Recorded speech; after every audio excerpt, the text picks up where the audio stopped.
Good morning, everyone. I think we're going to get started here, going through the budget hearing process. As you know, this is pretty involved and lengthy. Just a few ground rules I'd like to go over in terms of how we do this so we can get through it, allow our department heads to get back to work, right? No. So they're going to go over some of their issues, and of course, if there are questions about what an expense is, that's certainly valid. But I'm going to ask that if there's budget adjustments that you think are necessary or appropriate, that you just pencil those down, and we will have a broader discussion at the end after all the department heads have gone through their work. This is usually how we do that. If there are issues we need to address as a council, I'm going to ask that we do that as a whole at the end of the process of hearing from all the department heads.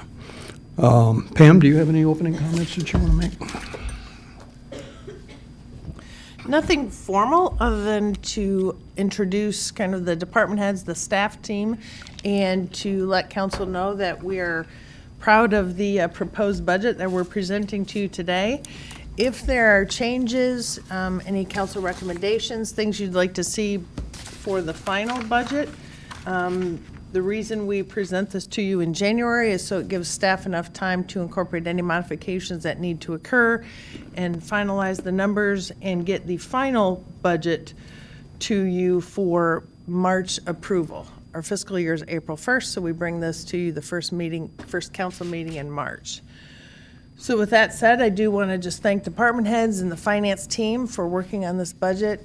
The timeline, and I've shared this with council before, the timeline for the town's capital and operating budget is that departments start working on their proposed budget late summer every year. And we start entering data in August and September, and then the budget committee, which is comprised of staff from administration and finance, work on the numbers, meet with departments individually throughout the months of September and October, and then finance works diligently through October and November to put this document together. And so we are pleased to spend time today explaining to you what's in the proposed budget, answer any questions you might have, and then spend between now and end of February putting together the final budget and again presenting it to you in March. So with that, I'm going to just turn it over to Finance Director Andrew Hune, who is going to spend some time going through some highlights of the budget. We have copies of his PowerPoint presentation here at your seat if you'd like to take notes as we go. In the meantime, we'll just hit the ground running if council's ready. Okay, Andrew, thank you. Great, thank you. Is the mic on? It sounds like Yes. this, okay. Always the first test. This presentation from me is meant to be what I guess you could consider kind of a mid to high level review of what you're going to see in the budget in terms of detail. We like to keep this presentation consistent year to year so we see the same things and can do better comparables. And what it essentially is, we break things down to the 5-year budget look right now and then also what we thought a year from now or a year ago this time. So you'll see a lot of that kind of trend in this presentation.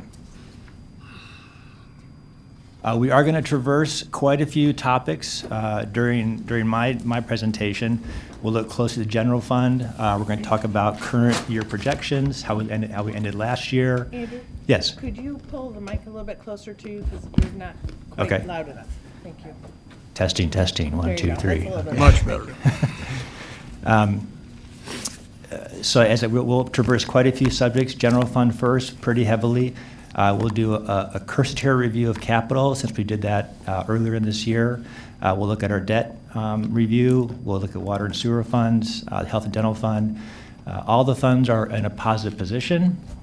We'll review our key fiscal strategies. These are the things that we look at in terms of benchmarks and targets. They kind of give us our financial roadmap, if you will. And then we'll move into department reviews in terms of specific work on those areas. First, I'm going to talk a little bit about how we ended last year and our projections for the current year in the budget and next year. As you know, 18-19 has closed, and we ended the year with a surplus a little over $1.2 million. That was the first surplus in a while that we've had. We typically land a little closer to flat every year. This was the first large surplus we had in recent years. And that comes into play in a moment here. So we're projecting in the budget in our current year now, 1920, the year we're in now, we're about 13,000 to the good as our estimate. What we have chosen to present this year in this proposed budget is we take that surplus from last year, that 1.287 million, and move it out of funds out of this year to the roadway fund, essentially dedicating that money to more road work. So when we make that adjustment in this year's budget, we come down to a deficit projected for this year. But that deficit is just a function of the fact that we're moving basically carryover money out to a roadway fund. And you'll see that 1.186 million in the proposed budget. So I don't want to alarm you saying, oh, we have a massive deficit. That deficit was basically just more fund balance at the end of the year we moved out. Let me go back a bit. And just comment for 2021, our actual proposed budget next year, we're right around flat year to year. We are balanced at 46,650 positive. Fairly tight. So our next slide here, this is a slide you see every year. It's new for the new council members. This slide is demonstrating a couple things. After we propose the new revenue, we project our major revenues, our minor revenues. We project our expenses, our payroll costs, our capital contributions, our contracts, operating services, and so forth. We come down to an ending fund balance for each year in that 5-year outlook. For 1920, the year we're in now, we're assuming to end the year at $10.2 million, that blue bar. So the blue bar represents the fund balance projection for the next 5 years. Current year, proposed budget out year, and then 4 out years. So we're right around that $10.2 to $10.3 million level. The budget's balanced in all years, which means revenue expenditures, we have a surplus at every single year. The green line represents the town's traditional primary target for fund balance, 15% of expense and transfers out of the general fund. So you can see we typically stay very close to that number. This year we're a bit below it. We at 14.7 for the 1920 year, and then around 13.7 in the very last year on the screen there. Not overly concerned about that. We like to stay close to that 15% budget. We're trimmed a little bit below it right now, particularly in the out years. But the out years are very hard to guess in terms of what's going on with expense and projections. So we're typically pretty conservative there. And as we get closer to those years as actual reality, we tend to do a little better. So the takeaway from this is we feel comfortable where we're at in terms of the budget. It is balanced. We are meeting our target, a little bit below it, but that's not a problem at 15%, and we continue to monitor going forward.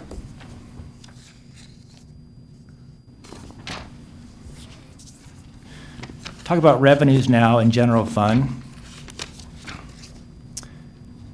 This is a good slide to give all of you and the folks that might be listening our overall revenue mix for the town. You can see a large piece of it's our sales tax. That's our 1% state shared sales tax and our 2.5 home rule sales tax, our local sales tax. That's the main funding source for the municipality, for the town, and it's very common for all cities to be funded mainly by that. Next biggest one is property tax at 14%, and you can see down the line charges for services, income tax, parks and rec fees, utility tax, and so forth.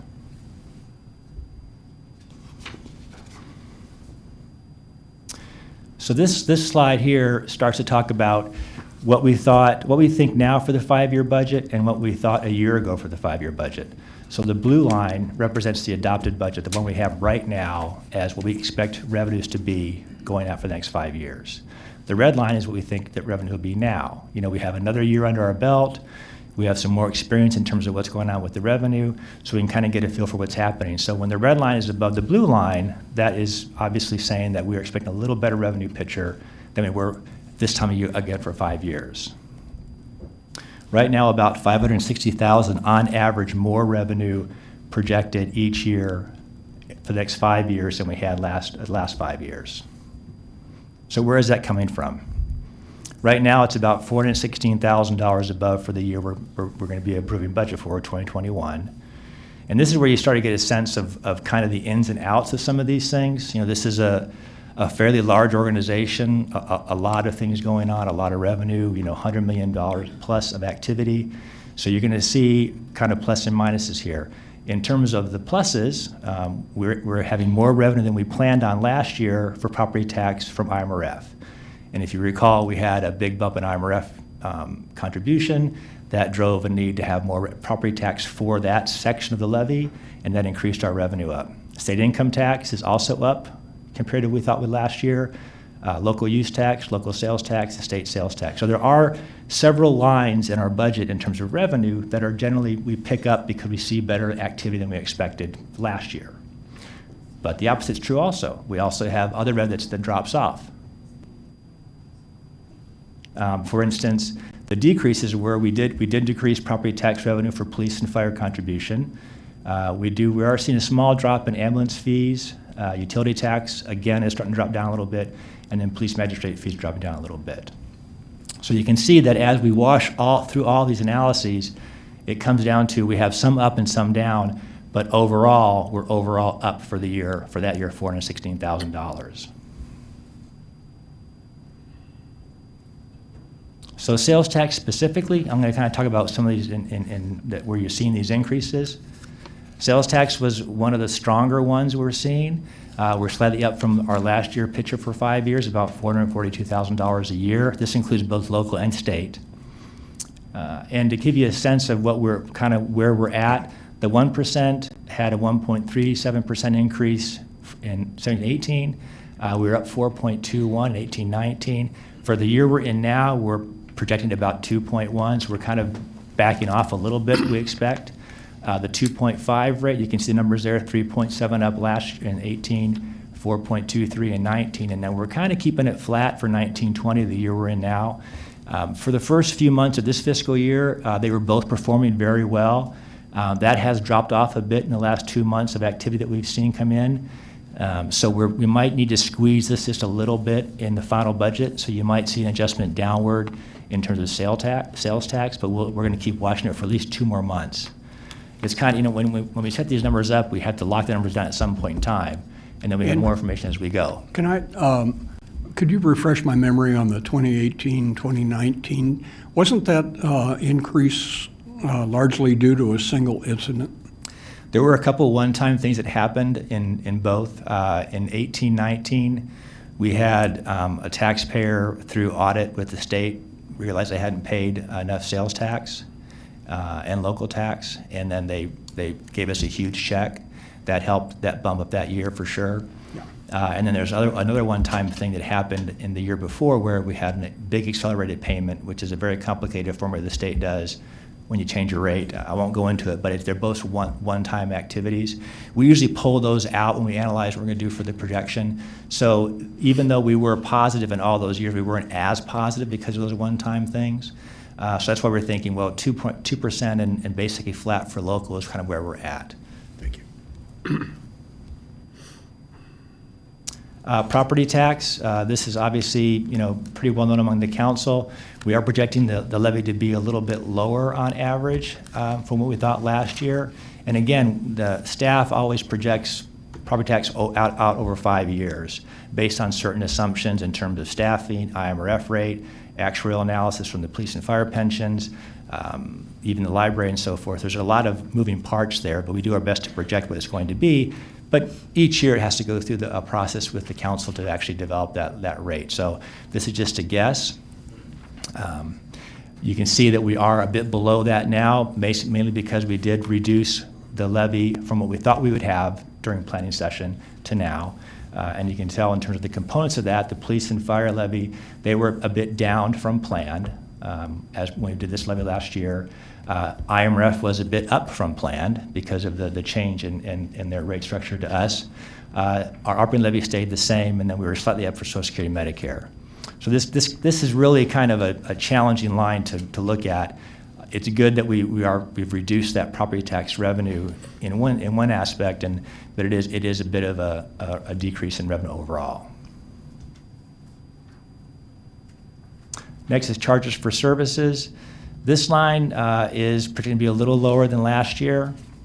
The significant revenue activity in this particular line classification, charges for services, A lot of it is our refuse collection fee that we monthly charge.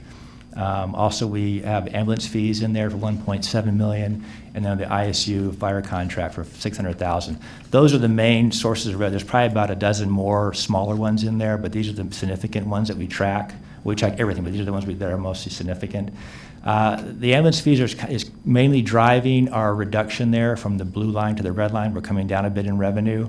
And then just a brief reminder on you can see that trend is kind of trending up all the way to 21, 22, then it kind of flattens out. That's just a result of the planned increases that have already been approved by council for the waste fee, $26 a month in 20, 30, and 21, and 32, and 20, and 22. And that just stays flat after that in terms of there's no other revenue increases that we have planned for a waste fee at that point in time. Income tax. This one I'm going to spend a little bit of time on. I don't mean to bore you on some of the information, but some of it's just kind of a personal preference to talk about. We are projecting more here. This is a revenue source that's really performed well last year and this year. We're seeing it way up actually. It is starting to moderate down. To be honest, we're at about 14% above last year's revenue number, which is sizable. However, each month that we have in that data, it is coming down a bit, so we're projecting it down to about 5.5% at the end of the year. I do want to spend a little time on this chart. Let me get to my stuff here. To kind of give you a little bit of history, I think it's meaningful. And this is the history of income tax from 13, 14, all the way through our projected period. And if you're just looking at that bar chart, you get a sense of what we have to deal with sometimes in terms of variances in major revenue sources. And it also gives you a sense of why we need to maintain certain reserve levels, because we have significant changes in revenue that can just occur either because of economic issues or, in this case, the state legislature. This kind of going back in time again is we fully recovered from the 08-09 recession basically by 13-14. If you could see the bar charts prior to that, they were very low and kind of stepping up to that point in time. The next year we stayed fairly flat revenue-wise. This year we had a kind of an unexpected increase that took a while to figure out what was going on from the state. We certainly enjoyed the extra revenue, and it was a bit of a surprise to our budget, but it was very challenging to understand what happened. To go 8.8% up after a flat year and full recovery from the recession did not make any sense to us. What the state did in that year is they decreased the income tax rate, if you recall. And it's odd to think that all of a sudden it creates an increase for us, but what happens mechanically when they do that is the state always holds municipalities, the town, harmless of those changes. If they increase the state income tax rate, they decrease the formula they share with us, so we get the same amount of money. If they decrease the rate, they increase our formulaic share. So we always get the same amount of money no matter what they're doing with their rate. When they decreased the rate in 15-16, they increased our formula to give us an equal amount. But for a few months, they're passing through their system high income tax rates against a high allocation formula to us. We just kind of get a natural bump up. And the state's aware of this. Their system can't kind of pick off what year is for what income tax rate. So that was it, but it ended pretty quickly, as you can see.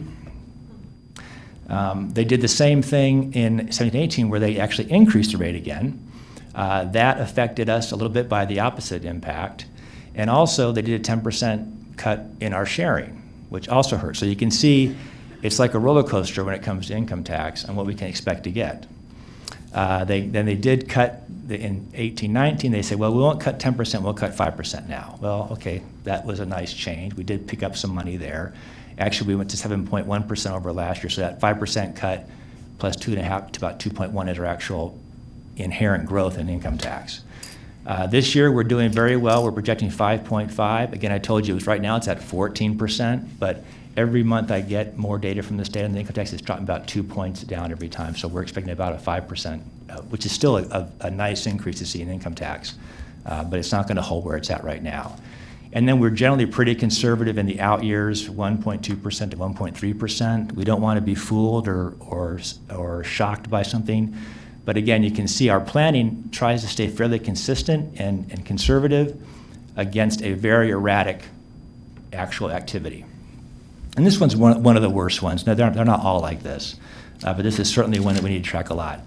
And my final comment on the state income tax, and I guess this is more, I talk about it more than I probably should, those 10% cuts and that 5% cut, that's money that was ours in the past, and the state is just saying, well, we're going to keep it. And there is a financial impact to the town and every municipality about that. In terms of ours, if this chart shows the blue bar is what we're actually going to get or expect to get, the green bar is what we would get if we didn't have a cut. So if you recall, a 10% cut is the blue bar in 17-18, and a 5% cut there. If that continues on, those two cuts have actually happened, and we've closed those years, and that's cost us about, where's my number? Come on. There you go. About almost $800,000 in revenue in those two periods. And that's a significant chunk of money that's not available to us anymore. If you extrapolate that all the way over our planned next fiscal, all our 5-year plan for the fiscal year plus that actual, it's about $2.5 million. So again, these, I know we tend, and even I tend to get, well, the state's just going to do it and then we can't do much about it. These are significant impacts to our budget that we need to actually guard against as much as we possibly can. I know the IML is actively pursuing the state. They did go back to 5%. I would like to see them just eliminate it altogether and just give us our share as always, but we'll see. Next big article I'm going to discuss is utility tax. I'm going to skip over Parks and Rec because there's so many there, and we'll cover those during the day in other departments. Utility tax, we had kind of it's been a drain for the last few years. We did drop it back a little bit in our projections, about $175,000 per year. As you can see, the last 3 actual years, we dropped off. And then 18-19, we actually had a surprise that hasn't happened in a long time. We had a 1.1% increase in utility tax. That was nice, and unfortunately, it is not going to happen this year because we're already seeing a very, very low utility tax year to date through the current year. So we're predicting about 4.6% below last year's. And then we just simply use out years at flat, which is probably too aggressive. We're hoping to hit the bottom eventually with this, and most of you know the circumstances that are driving that. It's gas and electric is pretty much on usage, and they have better operating efficient systems, better building codes, so people use it less, and we charge on a usage, not on an actual rate. Landlines are going to cell phones, data processes, data calls are going to texting. These things all have a downward pressure on our utility tax. Cable is going to internet services and moving away from cable taxes. So this is going to be a fundamental problem, and it has been for years and will continue to be for many years going forward. It's a $4 million revenue to the town, which is significant, but it's not one we can rely on for any kind of growth. And in fact, we typically rely on it to go down. That's kind of it for the overview of general fund revenues. I'm going to move into operating expenditures next to give you a flavor of what's happening there. And here's our pie chart for that, and it's just a good reminder, over half of our expenses that are in the general fund are labor. We know we're a service organization, and that's where most of our costs are going to be. Then we have some contract payments at 16%, and then contractual, and I'll kind of go through what some of those are. This is, again, all expenses in the general fund. Again, the blue line is what we thought at this time last year for 5 years. The red line is what we're expecting now, so we are up. We were up in revenue, but we're also up in expenses, about $615,000 annually per year. In the year we're budgeting, we're about $461,000 more than we thought we'd be at this time this last year. And kind of what's going on there, again, the same kind of process. There's going to be things that increase in terms of our lines and things that decrease. The significant increase is our benefits, which is our IMRF contribution, health and dental cost. If you do recall from the property tax levy review, IMRF is going to go up, and we had to tax more for it, unfortunately. And then we had a pretty big increase in health and dental fees premium, which also hits general fund. We did, on a good side, we were able to add some contingency back to the budget. This is something we haven't had for many years. We like to keep essentially a pot of money, per se, in the general fund that's available for unexpected opportunities or things that happen that we need to deal with. We have not had any money in that account for many years. We were able to restore, I think, 3 years of the budget at $400,000. So we have, I think in the current year or the out year, year 1, 2, and 3, $400,000 set aside in the budget for contingency, which means it's not allocated anything specific yet, but things do come up. That was nice to be able to put back in the budget because we had some fiscal ability to do that. Contractual services are a bit up. I'll talk about those too. And then now the decreases, the things on the other side of the shop that decrease our revenues or our expenses. Police and fire pension contribution was down. That was a result of the levy, as you're aware. Regular salaries are actually down, and I'll explain what's going on there.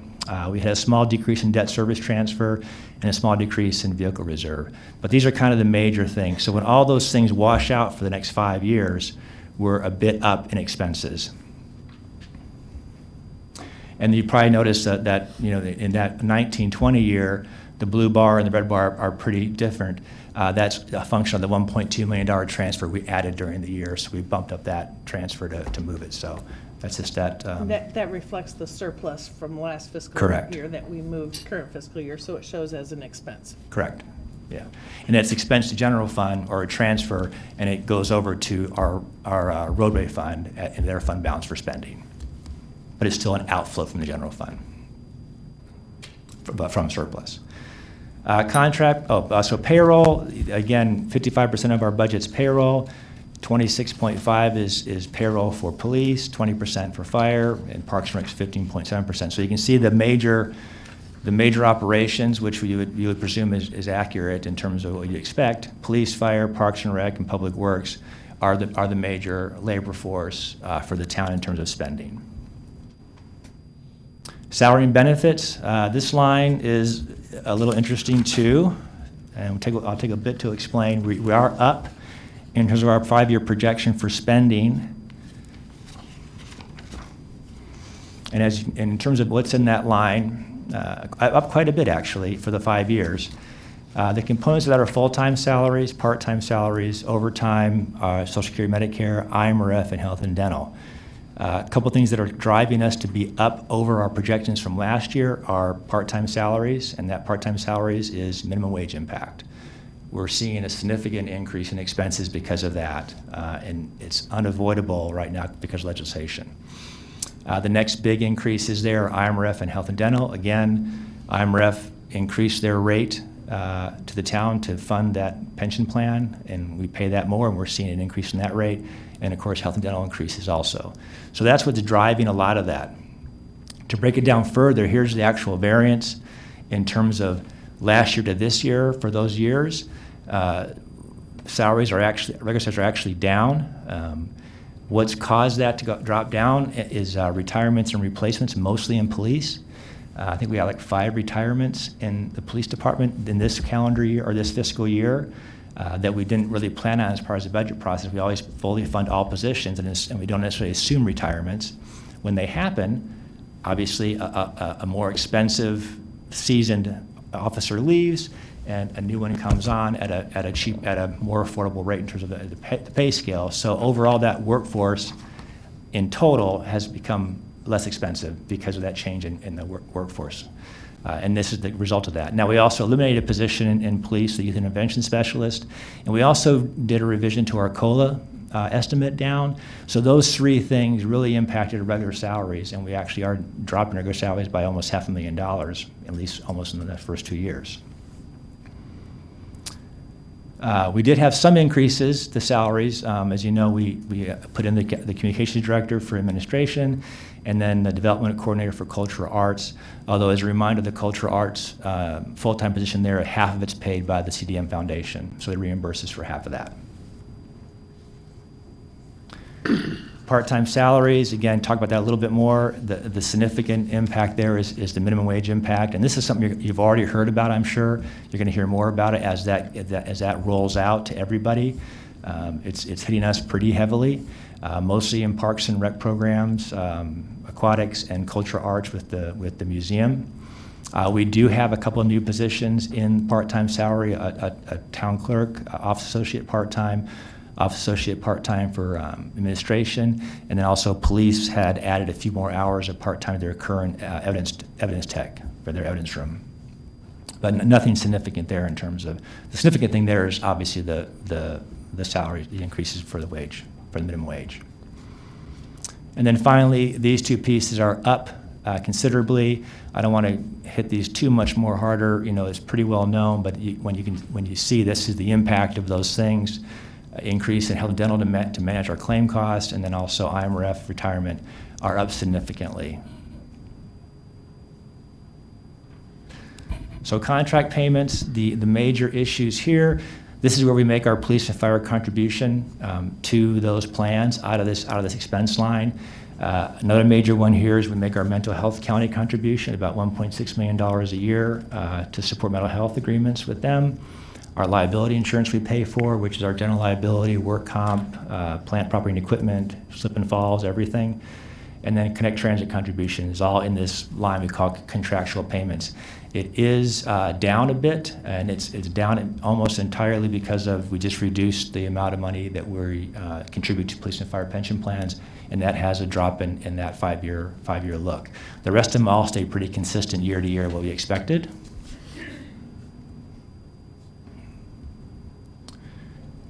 For contractual services, some significant expenses that are in that line. It's up a bit, about $222,000 overall. The red line, of course, is about the blue line. Metcom services, $1.1 million. Utility costs across all town departments, about $800,000. Innovation technology, $775,000, and that was one of the places that actually went up a little bit. Landfill fees and parking deck. Parking deck, we saw an increase again there because of minimum wage impacts hitting that staff.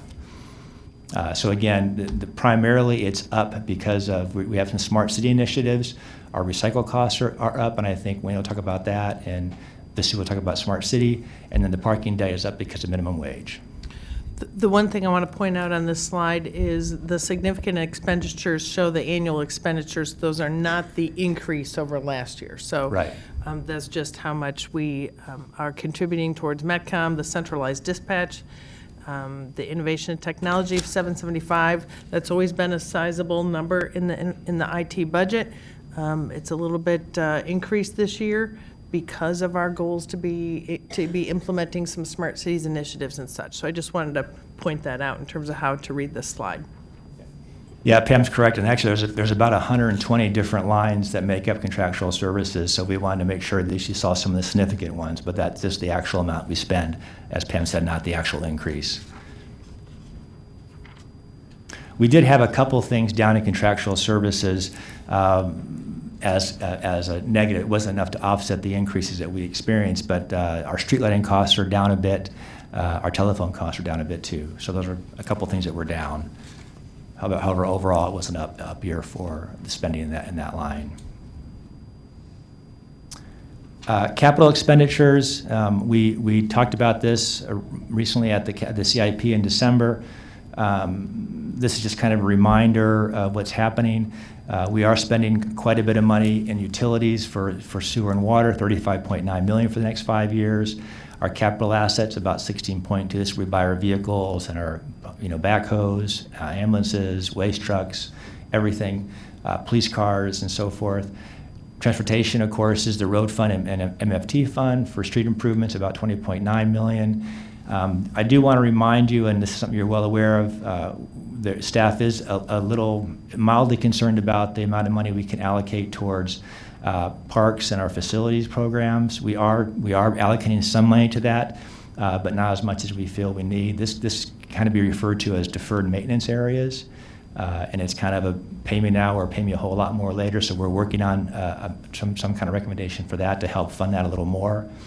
There were 2 changes to the CIP that I wanted to let you know about after you saw it, and you kind of already know about them right now. But one is we added $1.2 million to it for road fund from that surplus. That was not in the one you saw. So there's more money being spent in the roadway fund for street resurfacing. And then we also, we spend a lot of time talking to departments about all their cuts, and we cut a lot of things during budget hearings. Through that cutting, we had about $175,000 available in 1 year. We moved that into facilities for deferred maintenance there. So one major change, $1.2 million is a major change, and then $175,000 also were dedicated to the capital plan. That's the only adjustments that we made from what you saw during the CIP in December. And all that's been programmed into this budget. So just a kind of quick summary, general fund projections are generally consistent with our expectations, with a couple of notable exceptions that we've already talked about. We kind of characterize this budget as fairly status quo, not a lot of new things in terms of programs or new spending. We have some minor changes in personnel. A lot of them are budget neutral, and you'll hear about maybe that more later on. FM, they released several part-time positions to get a full-time position to help more efficiency there. So we did have an increase in regular full-time, but it was offset by reducing part-time staff. FM being facilities management. Oh, sorry. Yeah, thanks. We did restore some contingency, which was nice. That makes money available during the year for, again, an emergency or an opportunity. We do have a limited pay-as-you-go for our capital spending, mostly for parks and facilities. And when I say limited capital, I mean pay-as-you-go. I didn't understand that, but we do debt financing for major capital, and we do pay-as-you-go for things we can afford. So just that section of it is a little limited, and we wouldn't mind bringing that up a bit. That's really it for the general fund. Moving on to vehicle and equipment reserve. Some interesting things going on here. Again, this is the same kind of chart you saw with general fund. Our target is to have 75%, enough money to cover 75% of the 5-year average spending.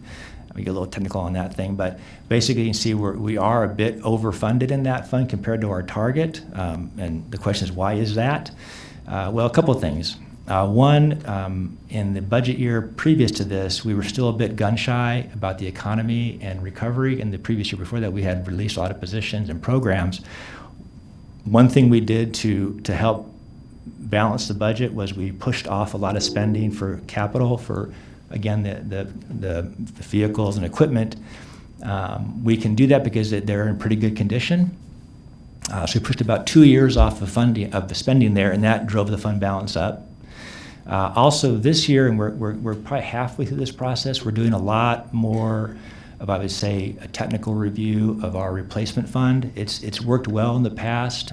We try to examine useful life and need, but to be quite candid, we could do a better job, and we're looking at it now we've got more standardization for useful life, number of hours, right sizing a vehicle to the right job. So over the next couple of years, we are likely going to see our costs decreasing for our vehicle and equipment because we're on a little more of a tight management schedule with them. We're reviewing every purchase. We're reviewing any kind of replacement. And this was occurring in the past. I'm not saying it was haphazard in the past, but we have learned that it's a pretty sizable amount of our budget. And we need to maintain these vehicles. So we're just doing a deeper dive into that. So at the end of year 5, we're going to catch up on some of that pushed off spending in those out years. So we'll spend a lot of that money down. But I'm hopeful that when we get to year 5, we might still have some money left to be able to work with. Right now, it's very well funded. We're going to use that money very quickly in the next 4 or 5 years to get down to our target. But I'm hopeful to see, still some funding in there as we get through this process of kind of re-engineering how we review capital replacement and vehicles. And if I could just add on to that, Andrew, just as a reminder for council, this particular fund is funded when we acquire new fleet and equipment. So when a fire truck's a perfect example. When we acquire a new fire truck, we start setting money aside every year based upon what we estimate its useful life to be so that we have funds available for its replacement. So that's done for all of our fleet, capital, and equipment. And so what we've done, as Andrew indicated, for a couple of years, we really delayed some of that fleet and equipment replacement. And now we're taking a deeper dive, as Andrew indicated.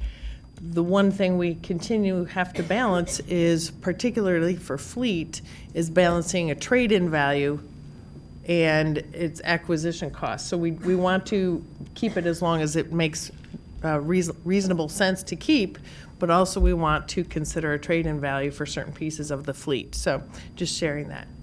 Mayor Karen has a question. Karen? So in essence, are you basically setting aside cash reserve equivalent to a depreciation amount? Yes. Exactly. Yeah, exactly. Okay. And that's why you'll see it's a pretty common transfer every year to this fund to represent, 1/12 of a fire truck or 1/4 of a police car's cost. And then the actual spending can also be very dramatic because we'll buy 5 or 6 waste trucks at $300,000 a piece, but we've funded those over their useful life to have that money there.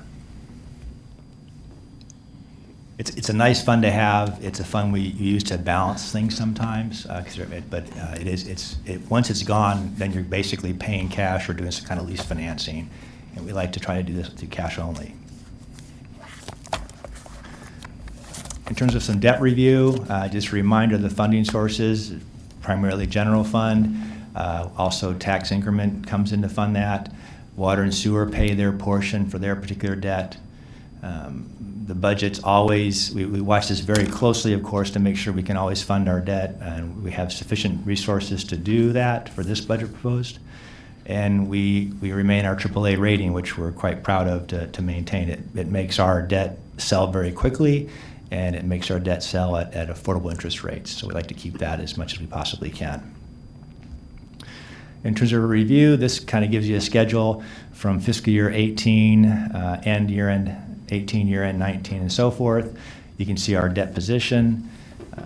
We're at $91.5 million as of the end of 18, and we're going to be near the end of our proposed budget around 72.3. So you can see we are starting to pay, we always pay debt off. Now this represents if we don't do any new money issues, which is not necessarily realistic, but this is the projection now in terms of our debt payoff. And you can see part of it's general fund, part of it's water and sewer. Another interesting thing that kind of came up this year is we're actually getting below the 20-year mark on our debt payoff, which is nice. I know sometimes debt feels like it's going to go on forever and ever and ever, and in this case, under our current position, it doesn't go on for 19 more years. Again, assuming no new debt issues. And we are still enjoying very favorable rates, one, because of our AAA rating, 2, because we've taken advantage of refundings over the last few years. We've had probably 5 or 6 refundings since I've been here. We might have another one come up this year pretty soon. We just had one last year, and that helps us take the overall interest rate down for our total debt portfolio. In terms of more information for debt, we do manage it through very precise compliance requirements with the IRS, very precise budget and accounting issues that are given to us by GASB, our reporting standards, and we watch our payment deadlines very closely. We have 2 benchmarks that we use to kind of give us a sense of where we're at in our debt ratios. We like to keep our debt payment below 10% of our revenue. That's what you can see we are in that area.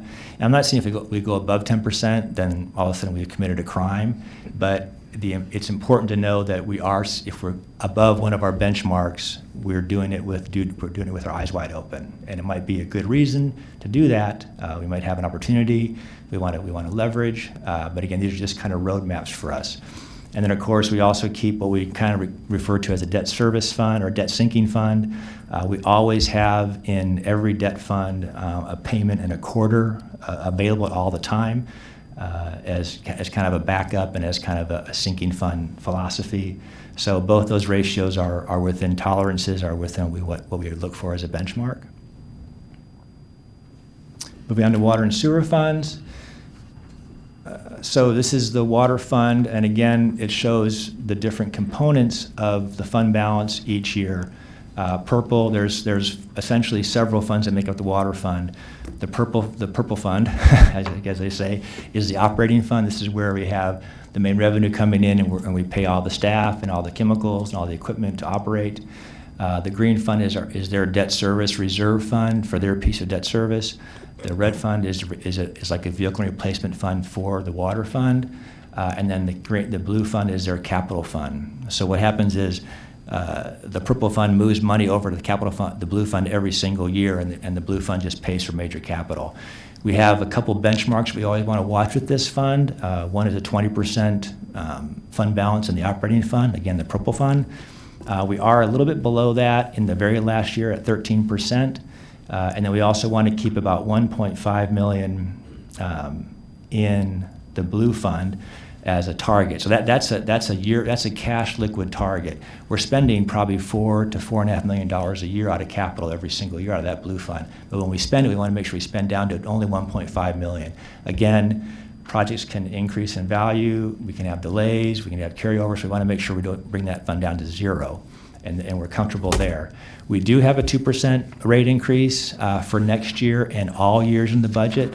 That acts as a place mark to increase the rates. That can be a debatable item for the council. I can share with you now, we do have a fair amount of fund balance in the fund right now. And I would default to City Manager Reese on her final opinion on that. But if there was something we could do, we could theoretically skip a year of that 2%. It'd be debatable. It would put year 5 into a little more of a challenge. But again, every year we get closer to that, we get better information on what's happening. So I offer that to the council as a possibility. But by keeping this at 2% each annual year to kind of control inflation, we're still just slightly below our target in year 5. But it is a year 5 calculation, so there is some conservativeness out there.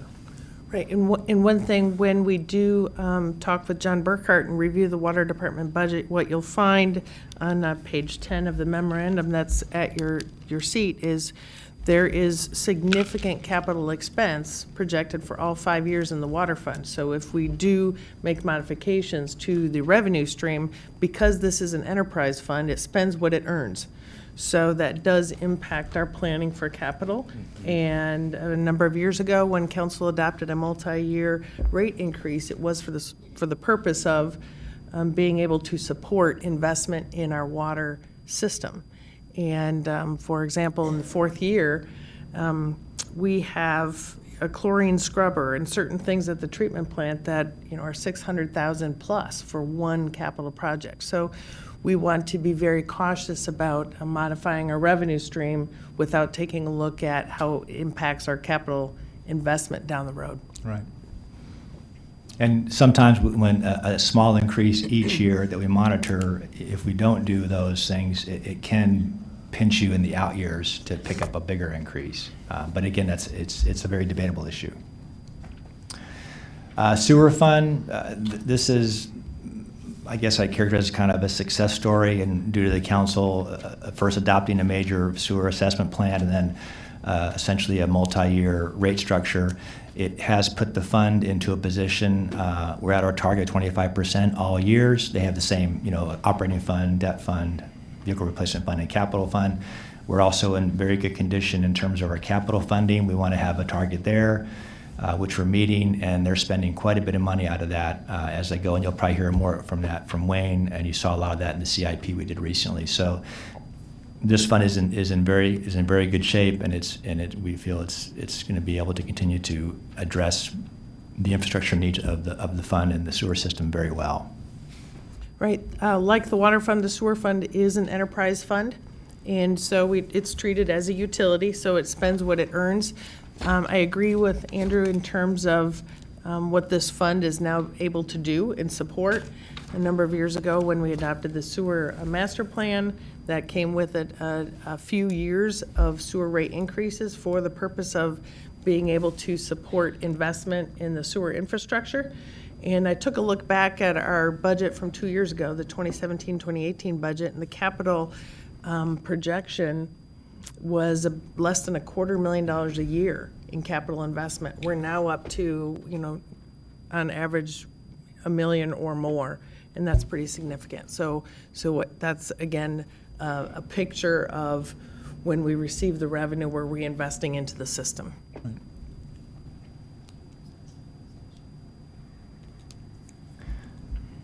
Health and dental fund is kind of the final fund we'll look at before we move over to the strategies.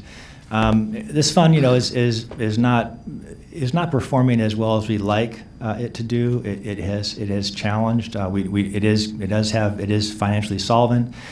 It is below our target. We are working closely with Horton, which is our consultants for health and dental, to better predict claim activity. better balance premiums against need. And it's a challenging fund, no doubt about it. It's not bankrupt by any stretch of the imagination, but we're not where we want to be. We're hopeful that we'll see some increases in the out years, as this chart alludes to or illustrates. And it's going to be a continued challenge for us to look at. I do have a question. Question? Yeah, does this fund include the liability for retirees as well? This is This is the fund balance, but does health insurance?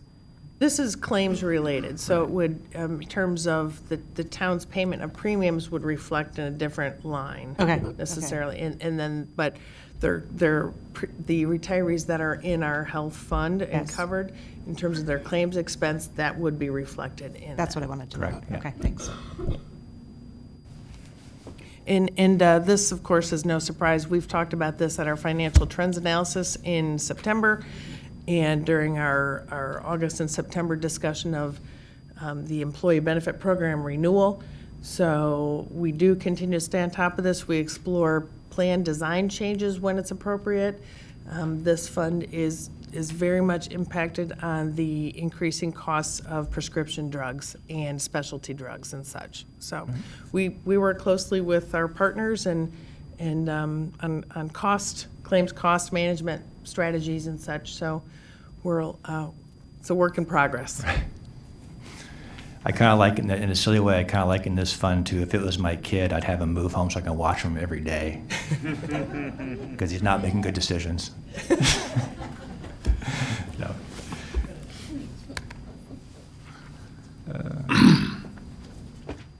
So in terms of our key financial strategies, and I'll kind of briefly touch on each of these, and we kind of do a little romper room kind of fun thing on this. Our general fund target, 15%. Our general fund contingency, that's actually part of our strategy to have some contingency money in there, and we have replaced some of that this year, which is good.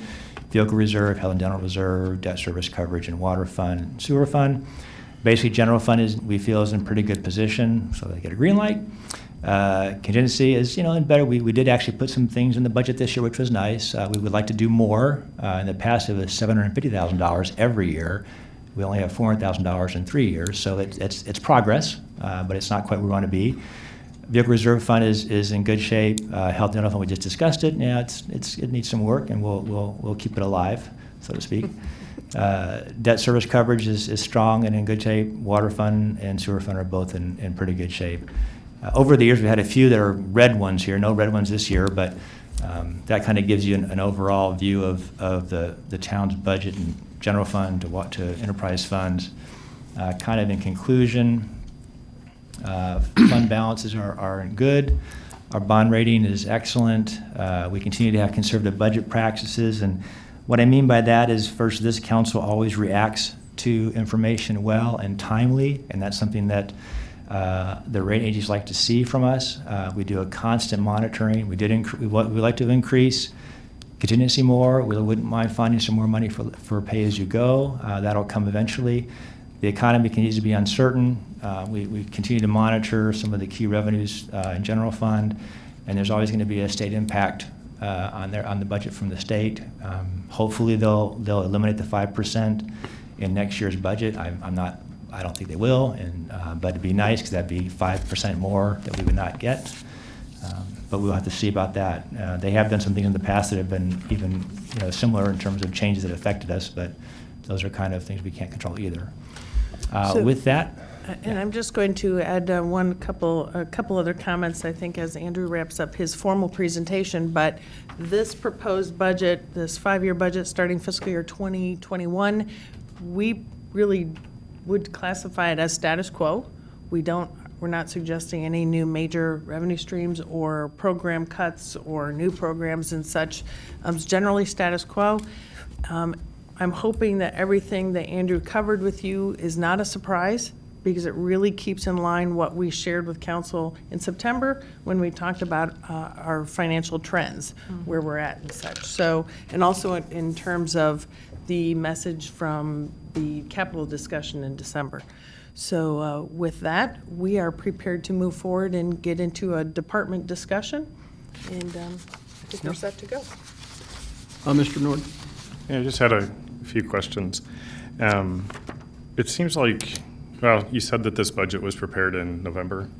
We had the Citizen Summit, and then we had a council meeting where we set different priorities. How is that, like, how are these new council priorities reconciled then in the budget, so we're not rehashing some changes that we had talked about in our priority setting meeting? Well, any council priorities that were discussed in December, if they impact the budget, we can certainly discuss that as this day goes along and incorporate what council feels is appropriate in the final budget document. Most of the things that council discussed and the strategies and priorities that council laid out for fiscal year 2021 are not necessarily significant budget changers. For example, things that we are obligated to do based on agreements and such, staff would reflect that in the budget.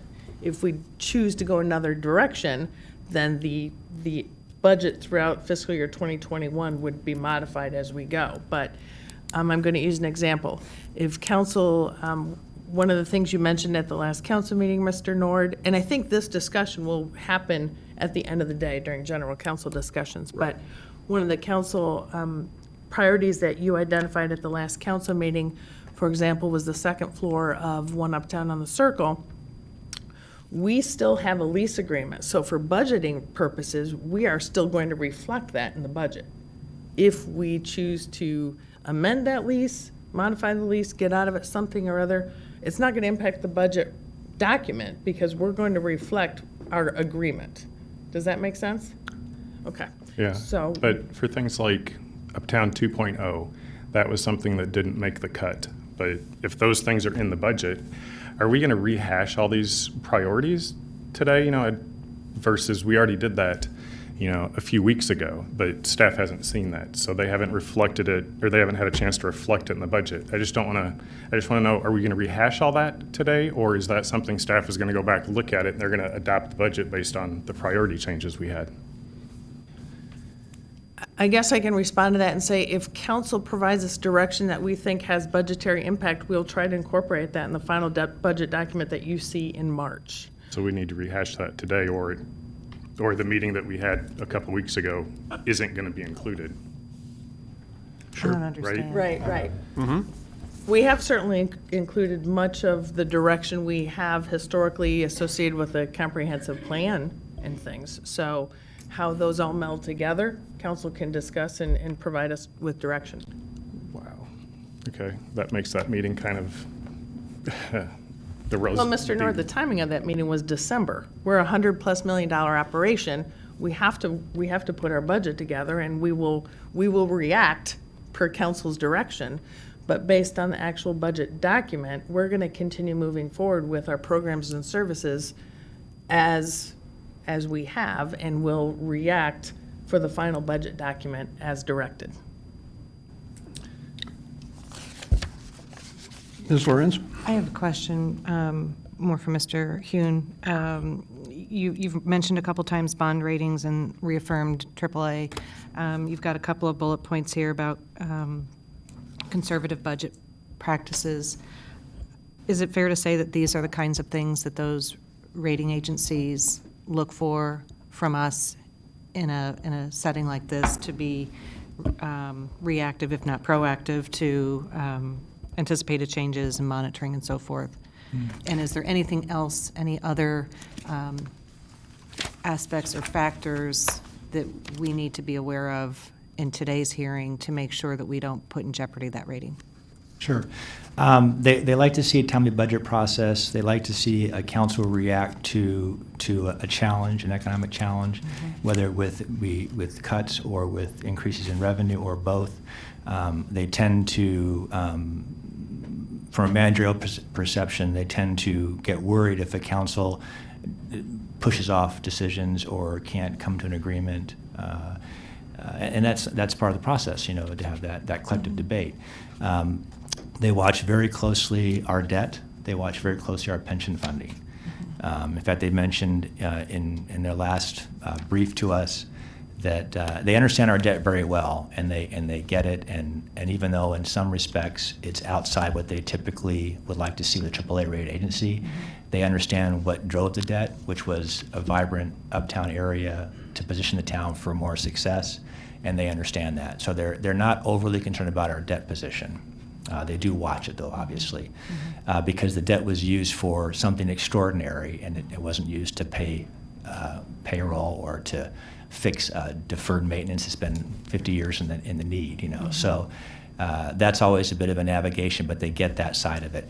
They like our pension funding model, at least to date, and they have warned that if your pension funding becomes more problematic, that could be a downward pressure on our AAA. But they mostly want to see consistency in terms of projections, which we typically always provide them. Look at last year and this year, look at the CAFR, our reserve levels. They want to see reserve pockets of money. They want to see reaction to economic change. And then the best thing we could show them in the previous years was when we had 2 years ago the cuts. They saw that process and thought it was very meaningful and reactive. The recession, we did the same kind of thing. They enjoyed to see that. Because, as you know, some councils just kind of not sure how to handle some of those things. And, I'm not saying we're perfect, but we do manage that very well. So they want to see kind of top to bottom good management at the executive level, at Pam's level, and finance level, and the council level, and the mayor level. They're not looking for them to all agree, but they want to see a good, healthy debate that comes to a conclusion that makes sense and is reasonable. And they watch those things. They want to see things like Rivian come on board. They want to see new developments. They want to see partnerships that work. So I can't speak for everything. I talk to those guys quite a bit. They're analysts, and they all have different opinions and different personal, things. But they all look for a thriving economy, a core downtown, replacing your assets, building new development, economic development, partnerships. They want to see all those things. Yeah. And I know it's a long answer to your question. It is, and they're basically, and Andrew does have the finance team does have regular conversations. They do surprisingly read media reports and stories on council's decisions and actions that are happening in the community. But one thing is they want to make sure we're on top of things, that we're proactive and we're not surprised by things that might affect our financial situation. Right. Now, thank you for that long answer, because I think it's deserving. So. I'll just one more comment. When Mitsubishi finally closed, we actually forwarded preemptively to the race, hey, this is going on. Here's the articles. Here's what we're going to do. We're hoping to move into a new development there. And we explained kind of what the impact would be economically to us. I'm like, okay, thank you for that. We saw it, and we appreciate you guys are on it. And what are you hoping for? And at that time, there wasn't a lot of plans. They're just trying to find somebody to take it over. And luckily, Rivian came in. But Karen? If this is the appropriate time, I was making some notes as you were explaining various sessions, but I'm deferring questions about departments when they give their presentation. So if you'll bear with me.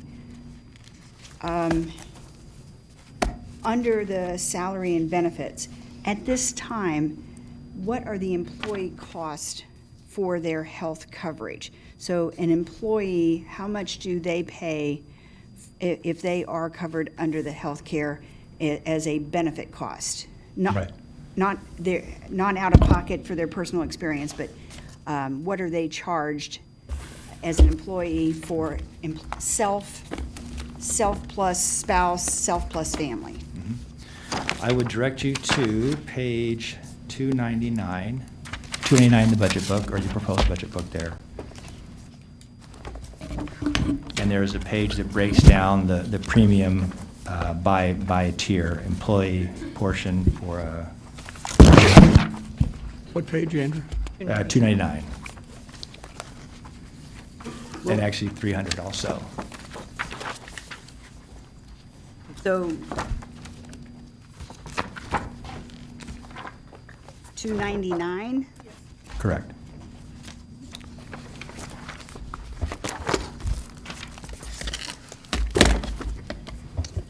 Yeah, page 299 reflects the two health fund options that employees can choose from. One's a PPO plan, one's a high deductible health plan, and it reflects the left column. The wellness column would be the one that reflects the actual premium. All of our employees participate, with the exception of maybe one or two, participate in the wellness program. Okay, so there isn't a premium charged to an employee for their coverage, For single coverage, single there is coverage. not. full coverage, okay. There you can see employee and then employee plus spouse, employee plus children and family, and then you can see the highlighted employee portion, town portion of that. Oh. But, So by no, way the- of- by on way of- 299, the employee is not paying any portion That's correct. at this time? Correct. Has there been any analysis of how that compares to benefit practices of other employees, of their employers in town? Yes, we are familiar, we have the information of what our comp cities have as a benefit. Okay. Okay. Then in terms of the water fund, you're stating that it's a 2% annual rate increase, primarily to address inflation issues. How much of the budget is tied to inflation cost? Because obviously you have health inflation and you have fuel inflation, and you have food inflation, but how much of the water expenses really are tied to an inflationary component? Sure. I can answer that to some degree. I know they purchase a lot of chemicals, a lot of operational supplies, and those costs always go up there, inflationary. The need to fund capital doesn't get any less expensive to do these major rehabilitations or well work. That goes up. So those inflationary pressures are taken on by the enterprise, by the operation funds. So I can't give you a precise number, like percentage-wise, but I would say their entire budget is inflationary in terms of, because they're responding to the market of buying these goods and services to supply us the water.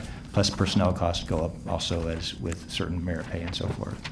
Well, I know there's a debate about what our inflation rate is, depending upon what you include in that. Right. And I was just wondering if there's been any sensitivity analysis to look at a different annual rate increase, not eliminating it, but perhaps lowering it. Sure. We could. We use 2% as kind of a general rule of thumb, to be honest with you. That's what we're typically seeing in most inflationary indexes, that they vary, and each year they can be a little different. But over a long period of time, typically 2% is pretty traditional in terms of inflationary increases. And then finally, looking at your recap on 52, of all of the funds, did you compare this to the comments provided by the auditor in their last review of our actual performance? Because I know they had some comments. One of them, as I recall, was regarding the pension funding.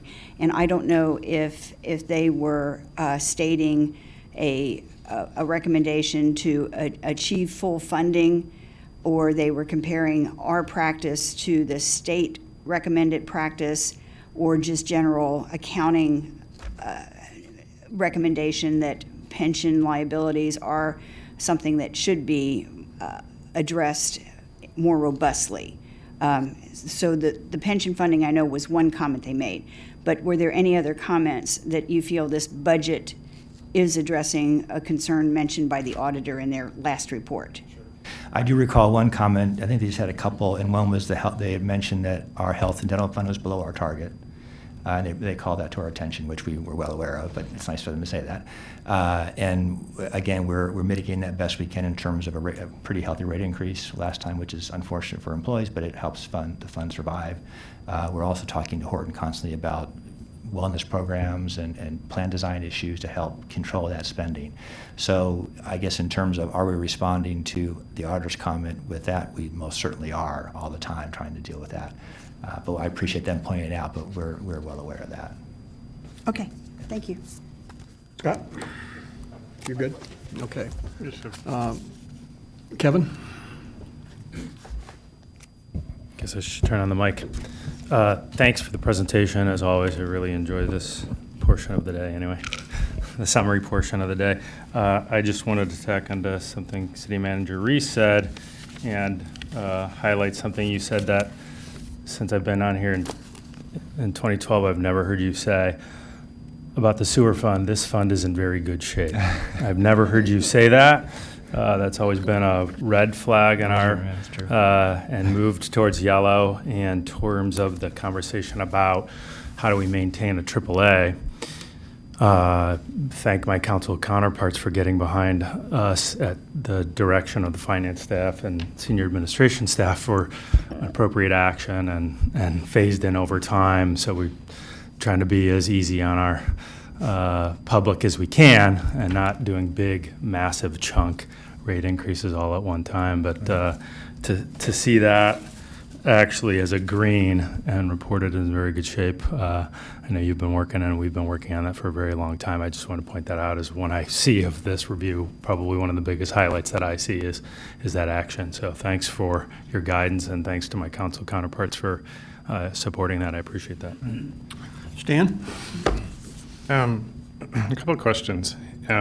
Whenever you're talking about the town debt, interest wasn't included in there. Since that's a real expense, like your mortgage for your house, you pay, say, $1,000. Part of that's interest, part of that's principal. Why don't we reflect what the actual cash is coming out of our pockets? Why don't we include interest in our debt obligations that we Well, report? that particular chart, we do. I can go back to it real quick and just for a second here.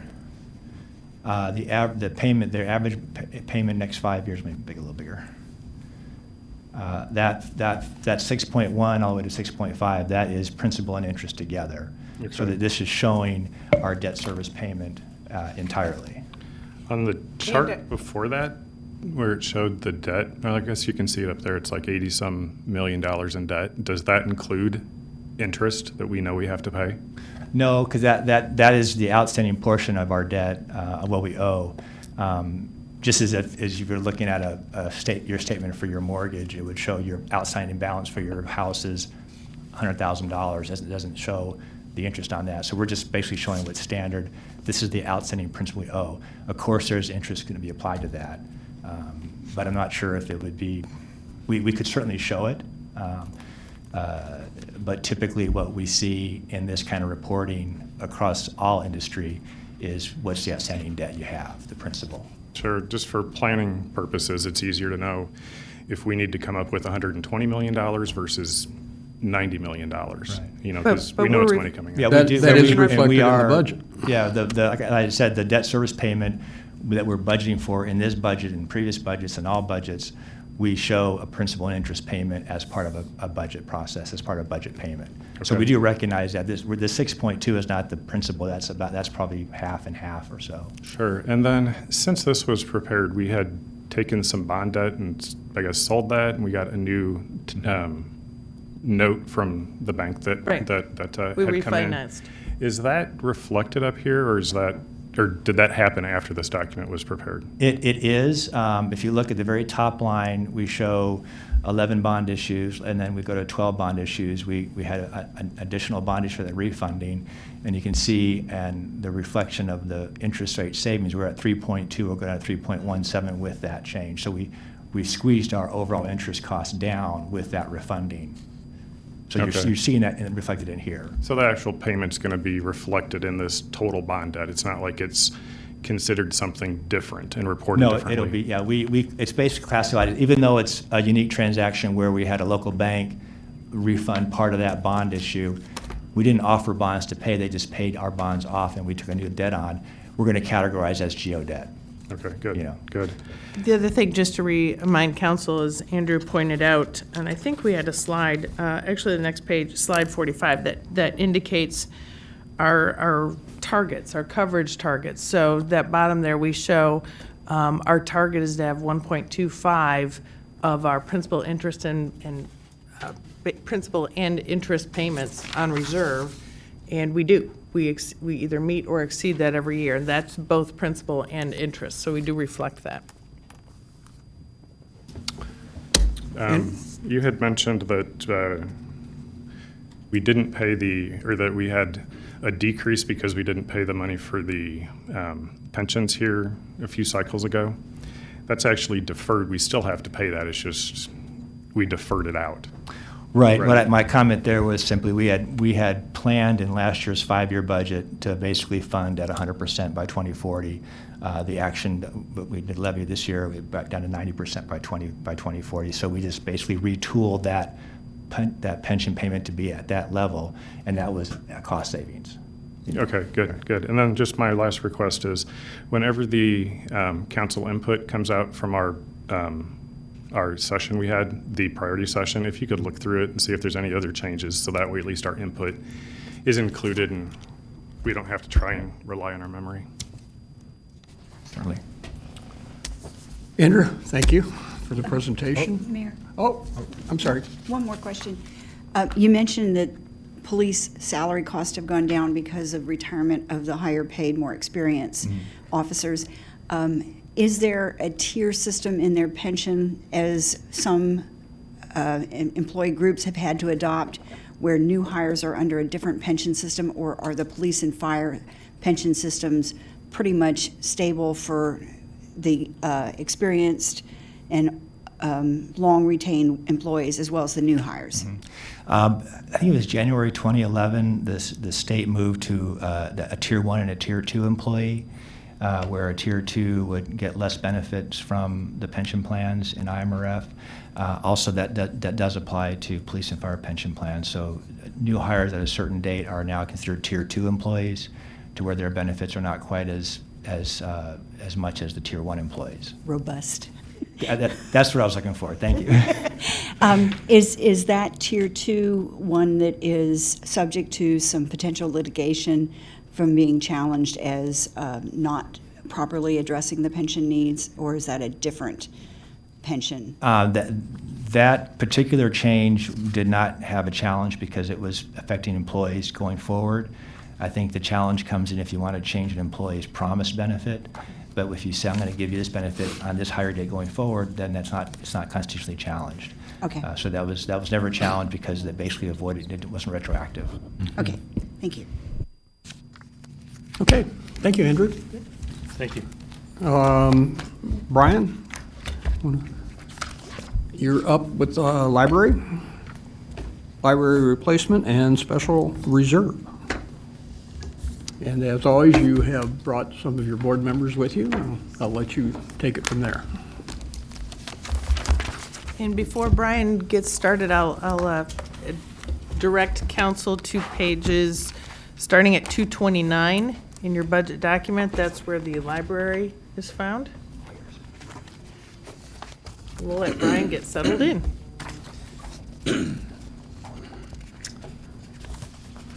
All right, I would like to introduce elected Normal Public Library Board trustees, J.D. Davis, Caitlin Trunnell, Jess Ray, Terry Lindberg, and Jim Rogal. The last I knew, yes, we don't have our other two, Pam Lewis and Aaron Ripley-Gutaric. So I will try to be as brief as possible and answer any questions. The term status quo was used earlier. I think our budget is probably a status quo budget as well. Just a reminder on the process, I work with the elected board to develop a budget in late summer, and then once they approve it, I work with the budget committee. We start pretty early so we can get that board approval before we enter it, so just to make sure we're all aligned there. Brief summary, both our operating revenues and expenses for the upcoming fiscal year have decreased from projections made at this time last year. As was stated, we have three key funds, or three funds in total. The operating fund, 221, funds everyday operation of the library, staffing, materials, utilities, etc. A replacement funds planned replacement of equipment, including facility-related items such as roof, HVAC systems, technology. We have a lot of computers, obviously, in the library. Again, that's that pre-funding of any replacement. And then our newest fund, created by the board action in 2018, is our special reserve fund, the 223.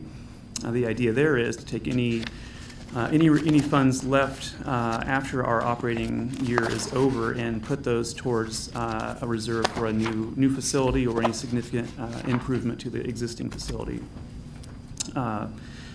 That fund will be used, and I'll explain that here a little bit later. So it's already working out well, and it's a best practice to have that fund, and it feels good. I talked to Andrew a lot in Pam as we prepared that fund, and it's working as we intended.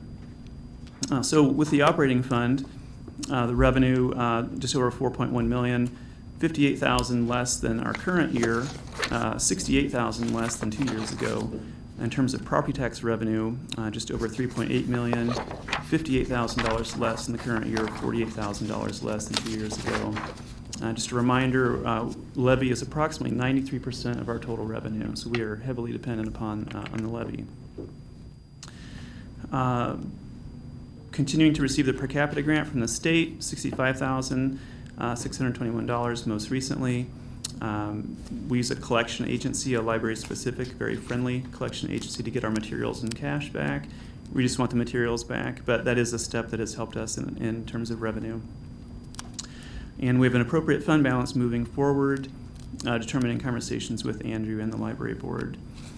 In terms of expenditures for the operating fund, just over 4.1 million, $123,000 decrease, or about 2.9% decrease from what was projected this time last year. Our expenses are estimated to be safe for the ongoing operation of the library. Excuse me, some challenges there. We're growing our outreach efforts. That requires staffing, so we're growing those efforts in a low capital way, no big bookmobile, no branch, et cetera, but getting staff out and about doing what we call pop-up stops, being at a lot of events throughout town, senior living facilities, et cetera.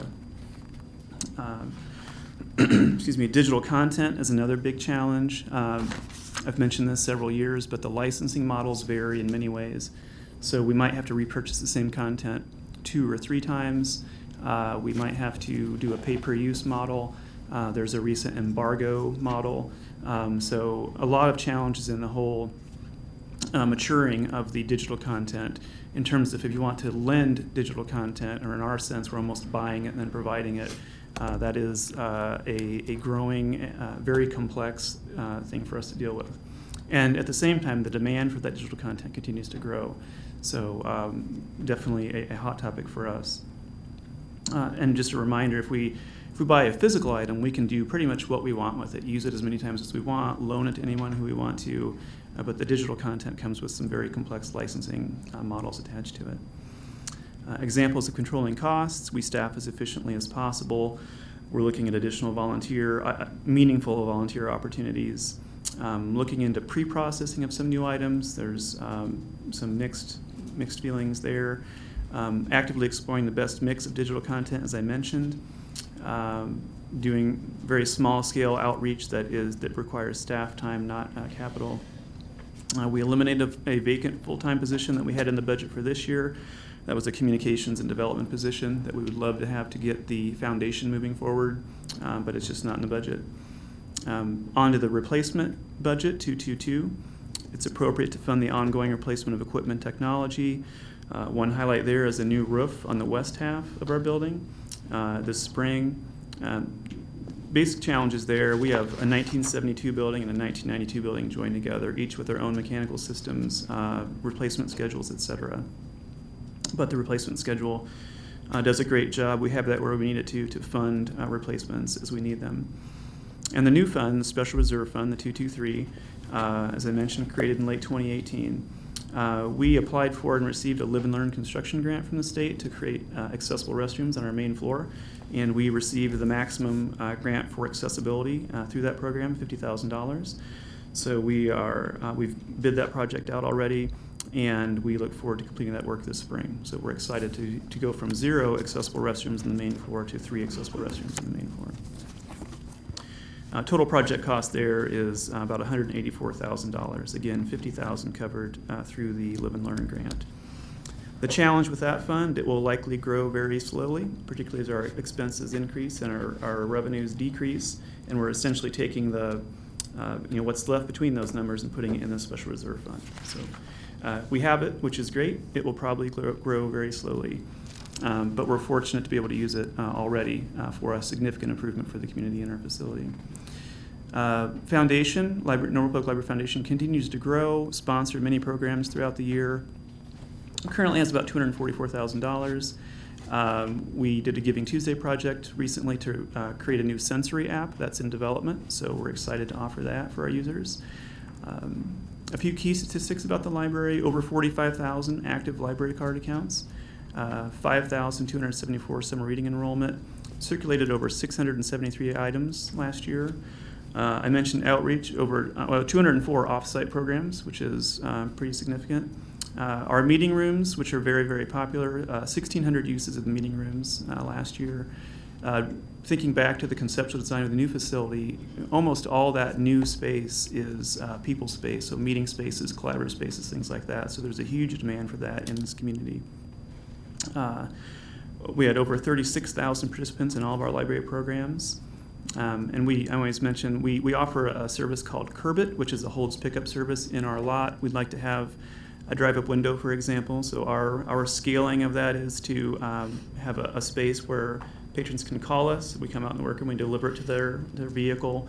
Often see someone who can't physically get in the library using that service, or there's a car full of children, or one sleeping child, whatever it might be. So that's a nice convenience that we can offer within our current facility. Our staff do a wonderful job of making the best of our facility and all of our resources. A few highlights. We have a lot of highlights. I call this the highlights of the highlights. We began 1,000 books before kindergarten, which is a program I've had my eye on for a while. Obviously, that's a very easy to understand early literacy initiative. We started that in June. We have 443 participants right now, and 10 have completed it already. It's so powerful in getting kids and parents an easy to understand goal and easy to understand time frame. So we're really proud of that. I mentioned the grant that we were awarded. We improved our parking lot. I can't come here and talk to you without talking about parking. So good news on parking. We improved our parking lot thanks to Ryan Otto, a lot of help there. New asphalt. We went to all angled parking. We were able to add an additional accessible space, which was great. Created some very safe pedestrian pathways. So really it's asphalt and paint and just reimagining it. We came away with a great success, I think. So appreciate Ryan's help there. One more parking note: continued our lease of the Young America lot, loved by our patrons. That gives us so much opportunity in terms of programming, additional parking, et cetera. So I can't overstate how much that is appreciated by us and our patrons. One new program we started recently is a Sign and Sing interactive story time with Communication Junction. Twice a month, so that features stories, rhymes, songs, movement, of course, bubbles for kids. But American Sign Language is used to highlight key vocabulary in that. So children respond well to sign language very early on, as you know, so that's a nice new offering that we can have there at the library. We circulate a lot of technology. We have what we call a library of things. We have musical instruments, guitars, ukuleles, etc. But we're getting into more circulating technology. Breakout EDU boxes are popular, a variety of robots, Ozobot Bit, Sphero, Spark Plus, Dot and Dash. I don't know what all those are, frankly, but I know that parents come and tell us, thank you for having these expensive pieces of technology that we can take home for free, and our kids can be exposed to those and we can learn together. So providing that access to emerging technology is really important for us, so we're proud to get those out there. Increasing variety and frequency of adult programming. We've been trending up on this for a while. We're engaged in the community in different ways. Outreach, again, has a huge impact on this, so we just anticipate more growth there. One of our signature programs, Partners in Reading, had 435 volunteers last year, served 465 students. Partners in Technology, we initially started that through funding of a Google grant. That's where local students and IT professionals work with local elementary age kids to just develop a love of technology, STEM, STEAM, take those interests and grow them on a one-to-one basis. And we received phase 2 of the NASA My Library grant. We've been getting some neat things through that this year. Looking forward to this calendar year, next fiscal year, I mentioned the challenge in digital content. That's not going to go away. It will more likely get increasingly complex, but we want to deliver the best mix we can at a fixed or predictable cost to our users. We will complete our second strategic plan, our 2021 to 2024 strategic plan, with a community stakeholder meeting, it's a survey, et cetera, really engage our community. So we look forward to that. One nice thing there is we have a community engagement manager, which came out of our first strategic plan, so that will make this planning process, I think, much more meaningful and just really engage the community in a different way. Continue to deliver exceptional services, collections programs for all ages, both on-site and via outreach. One fun thing, I'm pretty sure no one else will mention, we're going to have a Yule Ball at via the Normal Public Library Foundation. So if you're a Harry Potter fan, you know what this is. If you know Harry Potter fans, then just tell them Yule Ball through the library. They'll be excited. There is a musical group called Tonk and the Aurors, a wizard rock band. So this takes place on March 7th. It's a fundraiser for the foundation, so certainly a fun offering that we have. Hampstead Stage is going to do Aladdin at the library during National Library Week, April 25th. Obviously, we're going to have a large role in helping the community with the census, just being a public library, all of our technology, et cetera, we have. The new accessible restrooms on the main floor should be available late spring. I mentioned the new sensory app. So continuing to do a lot of what we do and adding services, collections, et cetera, as we can. We appreciate the support of the mayor and council, town administration, department heads, all town staff. We have a wonderful board, a wonderful staff, and I'm happy to answer any questions. Thanks, Brian. Other questions? Karen? All right. There we go. So you mentioned that you had 45,000 active patrons. Yes. On average, how many patrons come through the library on a daily basis? It varies. So in June, for example, it might be 1,300 a day.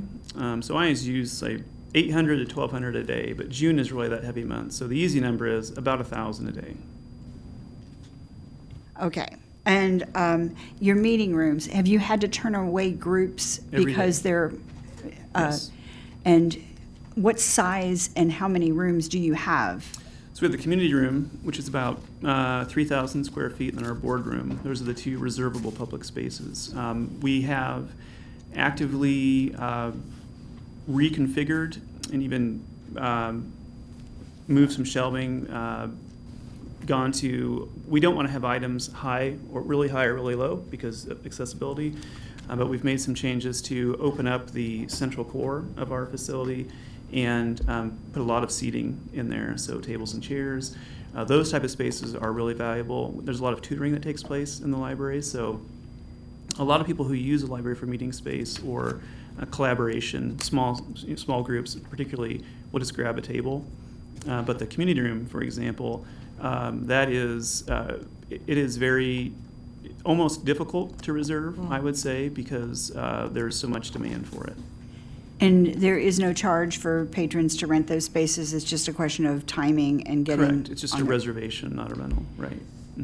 I noticed you still have some revenues for library fines. Yes. Some communities are eliminating fines in an effort to encourage patrons to more fully use the library. Have you looked at whether or not that would materially impact your budget? Yes, we have, and each year I talk to the board about potential changes in revenues. We don't have that many, but I would say we spent the most time likely talking about fines this last year.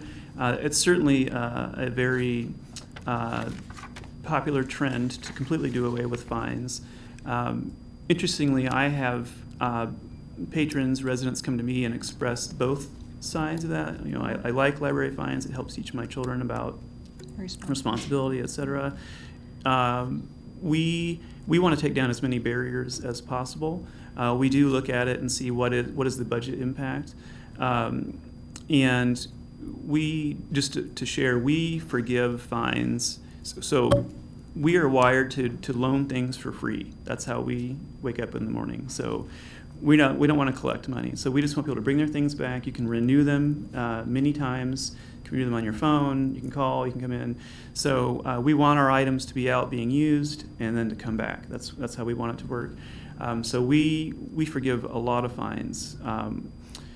We've talked about the fine-free movement and decided at this time, given the various parameters of the budget this year, it doesn't make sense for us, or it doesn't put us in a position, I guess, that we want to be in with the already having a reduction in our budget. So certainly keeping our eye on it. I know Chicago just went fine-free. Columbus in Ohio is fine-free. So it's certainly it's a big movement, and there are a number of perspectives on it, I realize. So. Do you have any sense of how many families are using your library because they are homeschooling their children and it is their best resource for materials that they cannot otherwise access? It's a growing number. I don't know the number. I've heard it thrown out that there's about 1,000 or so homeschooled children in this community. I think that's growing. So something that we see in the library is how education is changing in terms of more and more homeschooling, and the library serving as their kind of core resource, I guess. Also a meeting place, and also homeschool families will come and just be at the library and learn, read, et cetera, interact with the library. But also higher education, as more and more adults take classes online, for example. They'll come to the library, and we almost serve as their de facto institution while they're getting their higher education, whether it's a bachelor's or a master's. So we see education changing in a number of ways. And I know there have been some citizens comment on the feasibility of, or the possibility that you are duplicating services that can be accessed through the Milner Library at ISU or through school libraries. Can you, just in a simple statement, address what it is that is unique to a public library and why your services are important to the community in the way it delivers them now? Absolutely, that's a great point. Our missions are very different. So we look to serve the entire community, and particularly normal residents, obviously. To use your example of Milner, they serve to, they exist to serve the needs of the students, the faculty, the staff of Illinois State University. They're tied into a consortium of academic libraries throughout the state. We're tied into a regional consortium of public libraries, for example. School libraries, they're tricky. School libraries face a lot of challenges right now. And so we've looked at how do we best, how can we improve that situation? Our first goal was let's get library cards in the hands of every student at Unit 5. We've done that. So then we established a core set of resources that those students could have access to with that library card. We've done that. What's next? Within our organizational capacity, I can't say how much we could go out and do like pop-up stops at every school, for example. And we stay in tight conversation with Bloomington doing this as well. And keep in mind, Unit 5 is served by 5 different library service areas: Bloomington, Normal, Towanda, Hudson, and Carlock. So there's a lot of parameters there to manage. But the key thing that we saw was let's get library cards in the hands of every student. Let's encourage the students to come to the library if possible. And we've had a number of great stories of students coming in saying, I've never been here. They come in with maybe not a parent, maybe a grandparent or a friend, but they have the card in their hand. And the way that we did that was we got to an opt-out process. So a parent had to actively opt out at registration for that student not to get that card. So it's been a great success. But we're trying to bite off, pieces of that as we can improve that as we can. And how do you coordinate with the Bloomington Library? Many conversations. I used to work at Bloomington. Several of our staff used to work at Bloomington. We have part-time staff who work at both. We're working on getting our boards together to have a conversation just to know each other, get to know each other better. We have staff who regularly talk to each other, particularly like teen librarians, for example, our community engagement position with their similar position. I talk to the Bloomington director. So we are in regular conversation. We do a lot together, and we have reciprocal borrowing, not just at Bloomington Normal Public Libraries, but almost any public library throughout the state. And someone can have a Bloomington Library card who's a normal resident without any charge? Right, correct. Mm-hmm. Yeah. Kathleen? I won't take up a lot of time. I'd just like to commend you, Brian, and your staff and your board for how every year you continue to amaze me on what you continue to do on with limited and restricted resources. So it is not lost on me. I don't think it should be lost on any of us how amazing of a job you do. So thank you. Thank you. Scott? I would echo that last comment from Ms. Lorenz. Thank you to you and your team, as well as your board, who I know has full-time focuses elsewhere, for being here today, too. One question as it relates to library replacement. $140,000 for a roof for part of the building is I mean, no small amount. Can you give us a little more feel as to the consideration given with the kind of roof, or how you guys approach that, not necessarily knowing what the future of that specific property will be, Yeah. 10, 15, Sure. 5, I don't know, 20 years from now? So, in a nutshell, we need a good roof. So, EPDM is what we're looking at. We don't have this out to bid yet. That should be probably next month or so. I talked to Mark Clinch about the type of roof a couple years ago when we did the east roof, and that was much more complex. We had some drainage issues. We had 1972 skylights that we had to replace, long runs with those. At that time, we were, I would say, less certain of our future, I guess. So we really talked about, do we just put a coating over that roof, for example? It was a PVC material. My gut feeling, I guess, was, since we don't know exactly, let's go ahead and that coating is not inexpensive by any means. It's less expensive relative to a new EPDM roof, but we went for the EPDM roof, and I sleep better at night, I would say, and so we are going to match that same material. And one thing about not knowing if we're going to be there, our facility has. It's a good facility. It's not a great contemporary library for a community of our size with the expectations of our users, I would say. But the facility has a lot of potential uses, and we've been approached by lots of people who'd like to be in there. So I think we're just trying to maintain the value, be safe, first of all, use our resources well, protect the library and all the contents, but also make good decisions moving forward in terms of the value of the library. Okay, thanks. Mr. Nord? Stan?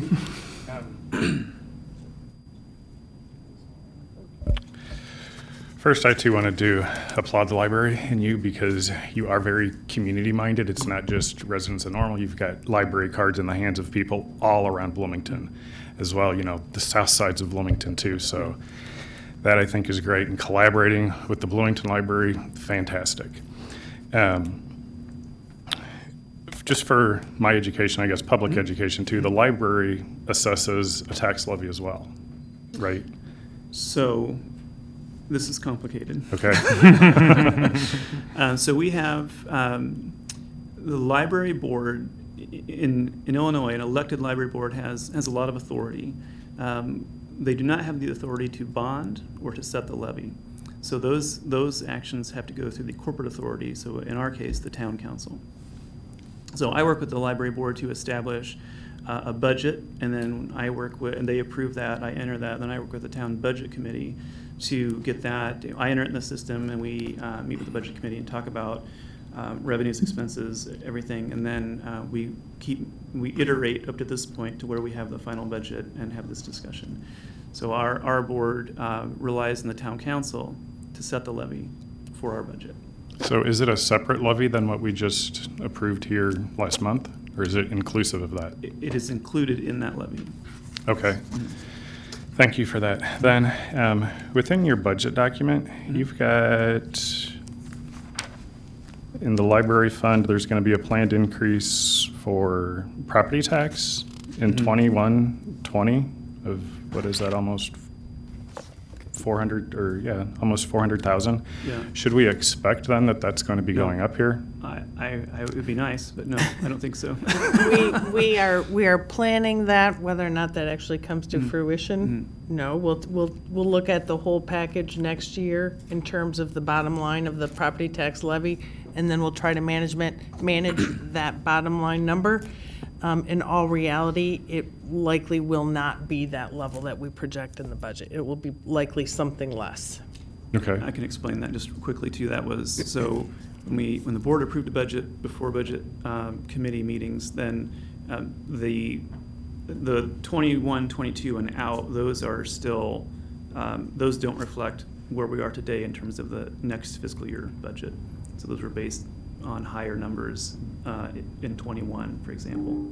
So Okay. no, I don't anticipate that number to be there. Okay, good, thank you. And then one last thing is more just a comment. Whenever you guys are considering a new library, I just ask that you all, whenever you guys sit down to talk about it, Think Yeah. about the location to serve the entire community, what's best for the library and the people that Yeah. it serves, not what's best for, say, one particular area in Sure. town to Yeah. receive that, like, uptown. Yeah, okay. Thanks. Thank you. Yeah, thank you. Kevin?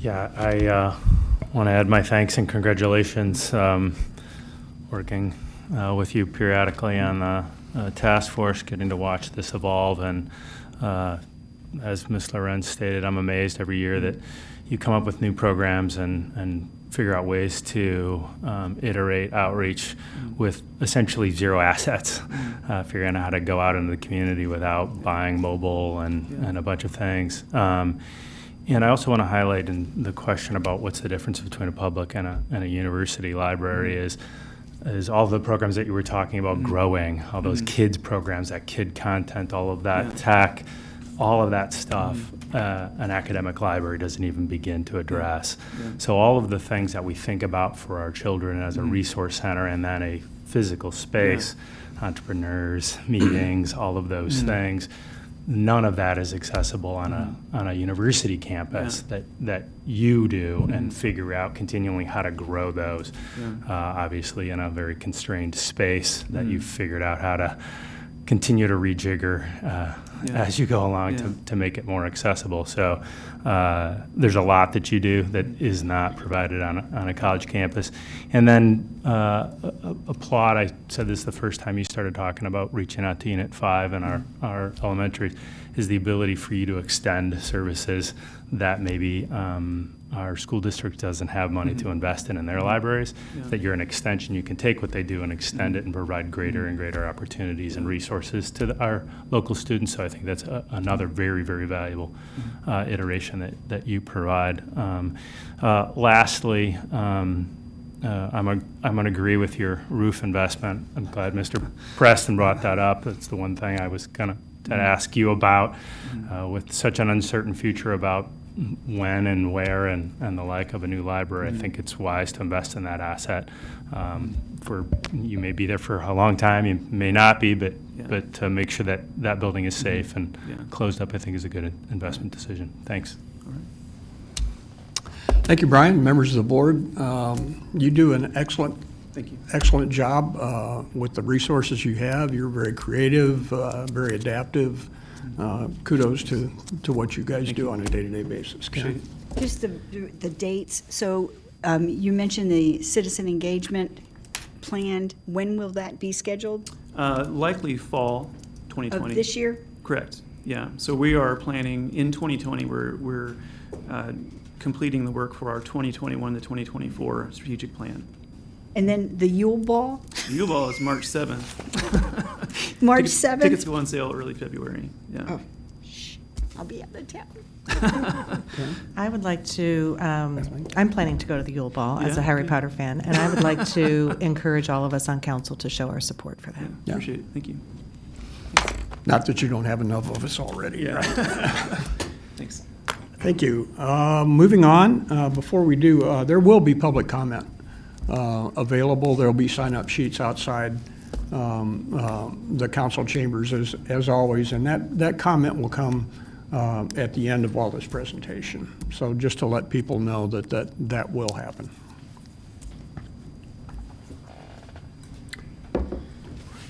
Eric, you're on. Last year, we decided to let Mr. Hanson have a waiver in terms of budget review because he had been here a week. So now he's got a year and a week under his belt, so he's all in. He's ready to answer any questions you might have. And he's going to start with the mayor and council budget, which can be found on page 98. Yeah, I noticed in my first time, the only thing more exciting about presenting administrative cost is doing it after the library and all their amazing programs. Andrew, we're going to discuss the schedule for next year. They do some great stuff there in the library. I always enjoy hearing about that department, all the departments. But as Ms. Reese said, my job here today is to just kind of walk through the administrative expenses of the budget. These reflect just a couple percentage of the total operating cost, and most of them are fixed by either ordinance or other actions. So I'll probably run through them fairly quickly, and then if you have questions, let me know. Of note, in the mayor council budget, expenses are a little down compared to our estimate for this year, and that is entirely due to there's additional cost with the Citizen Summit we just did. So Lyle was brought back and undertook that activity, and so as you see from next year, expenses are down in this budget about $20,000. As we look at this administratively, we identify those fixed costs. Obviously, regular salaries are set by ordinance. State and federally mandated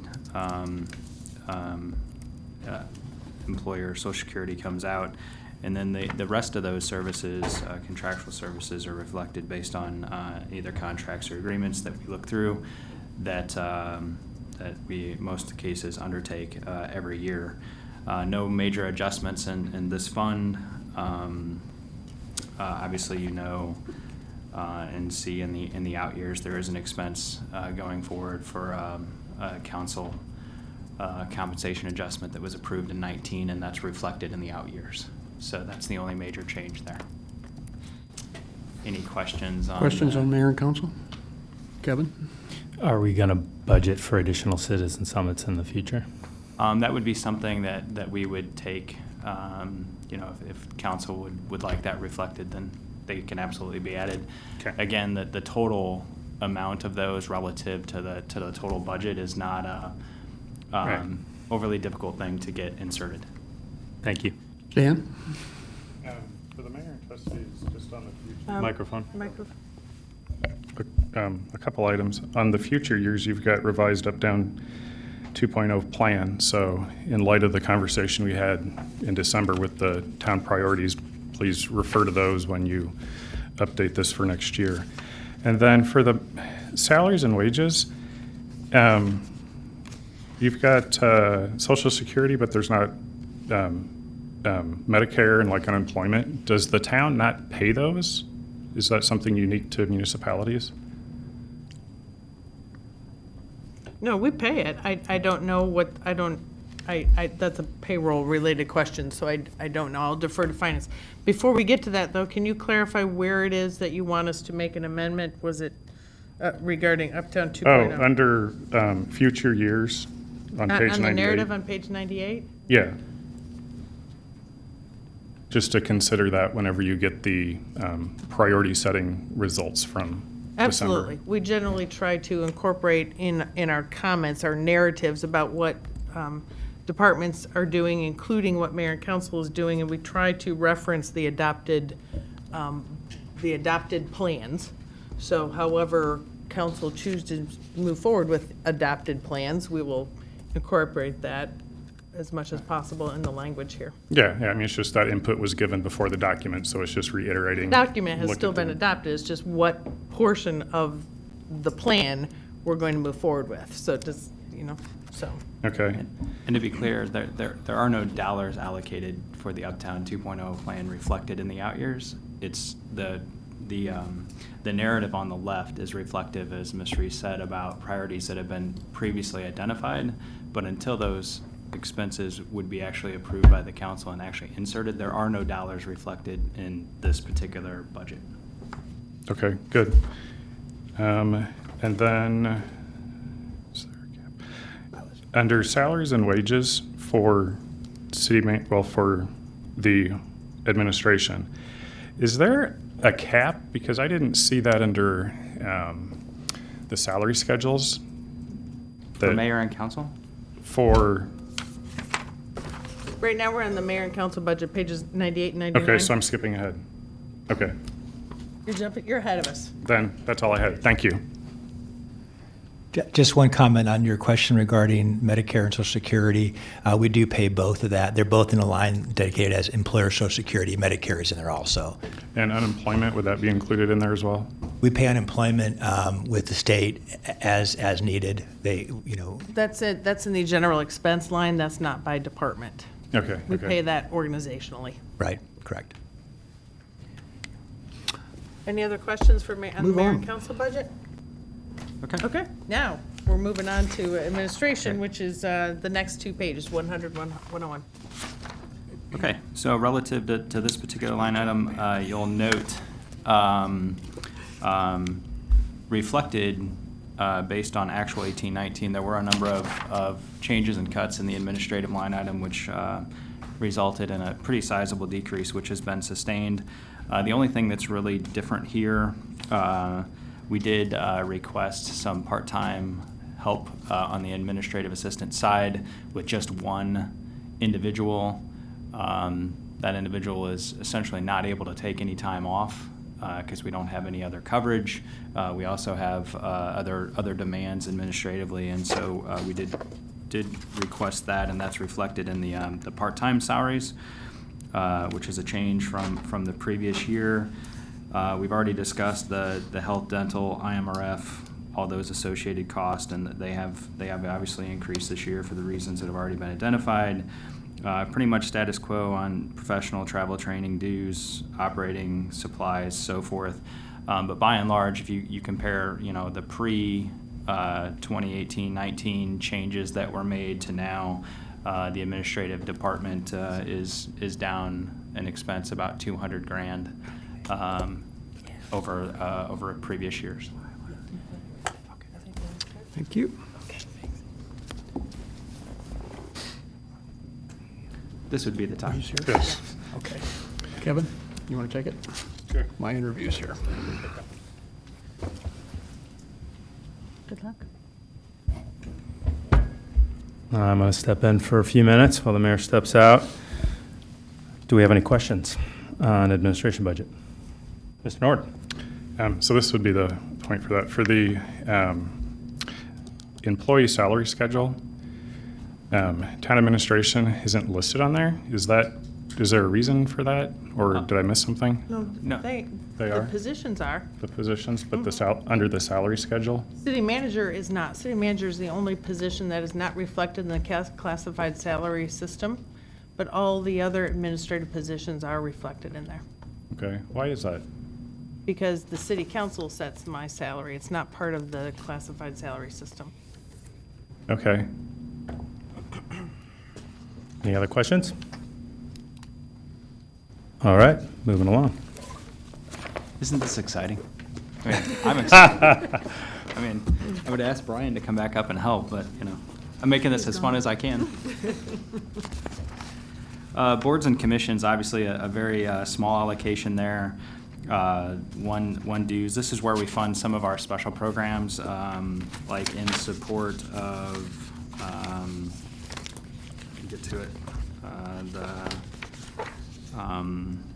Sister City, MLK events, sponsorships, the Racial Equity Summit. That's where that 33.5 comes from, if you want to know what's in this budget. But aside from that, this is status quo across the board. Any questions on boards and commissions? Mr. Nord? For general expenses, under professional services, on page 105. We're not there yet. We're not here. I We're keep not there skipping yet. ahead. We're on 103, 102, 103. No questions. Okay. And that's not even me, that's Andrew later in the day. Off the hook on that one.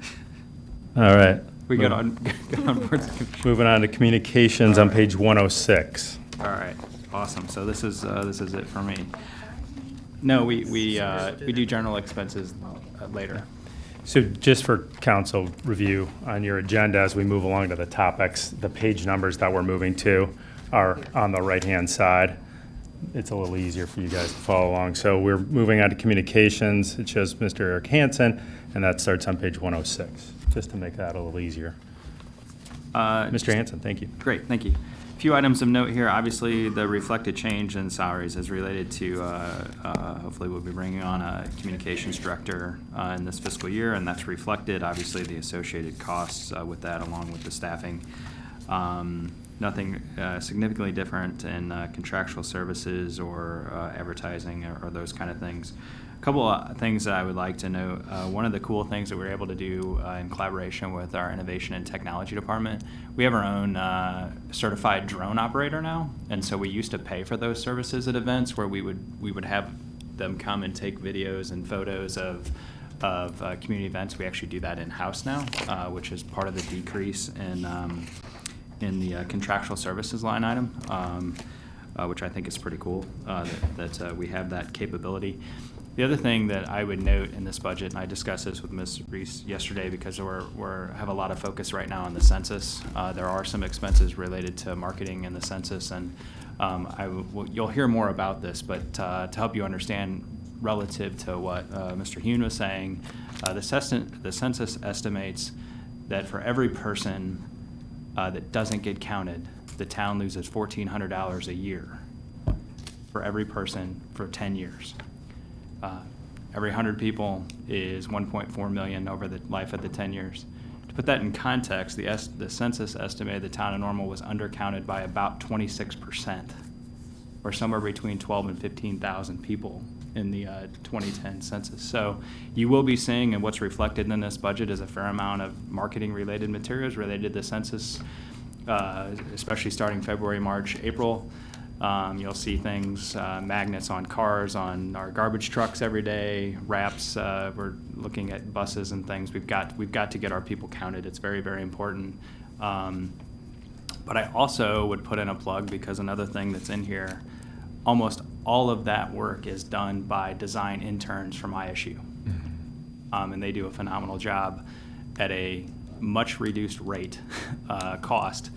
That if we had to outsource that and contractually have that design. The students do phenomenal work, and they are a tremendous cost savings to the town. And they do the designs for all of our festivals and so forth. And I know Cultural Arts has one as well, Park and Rec, but they do tremendous work and are a huge component of our communications team.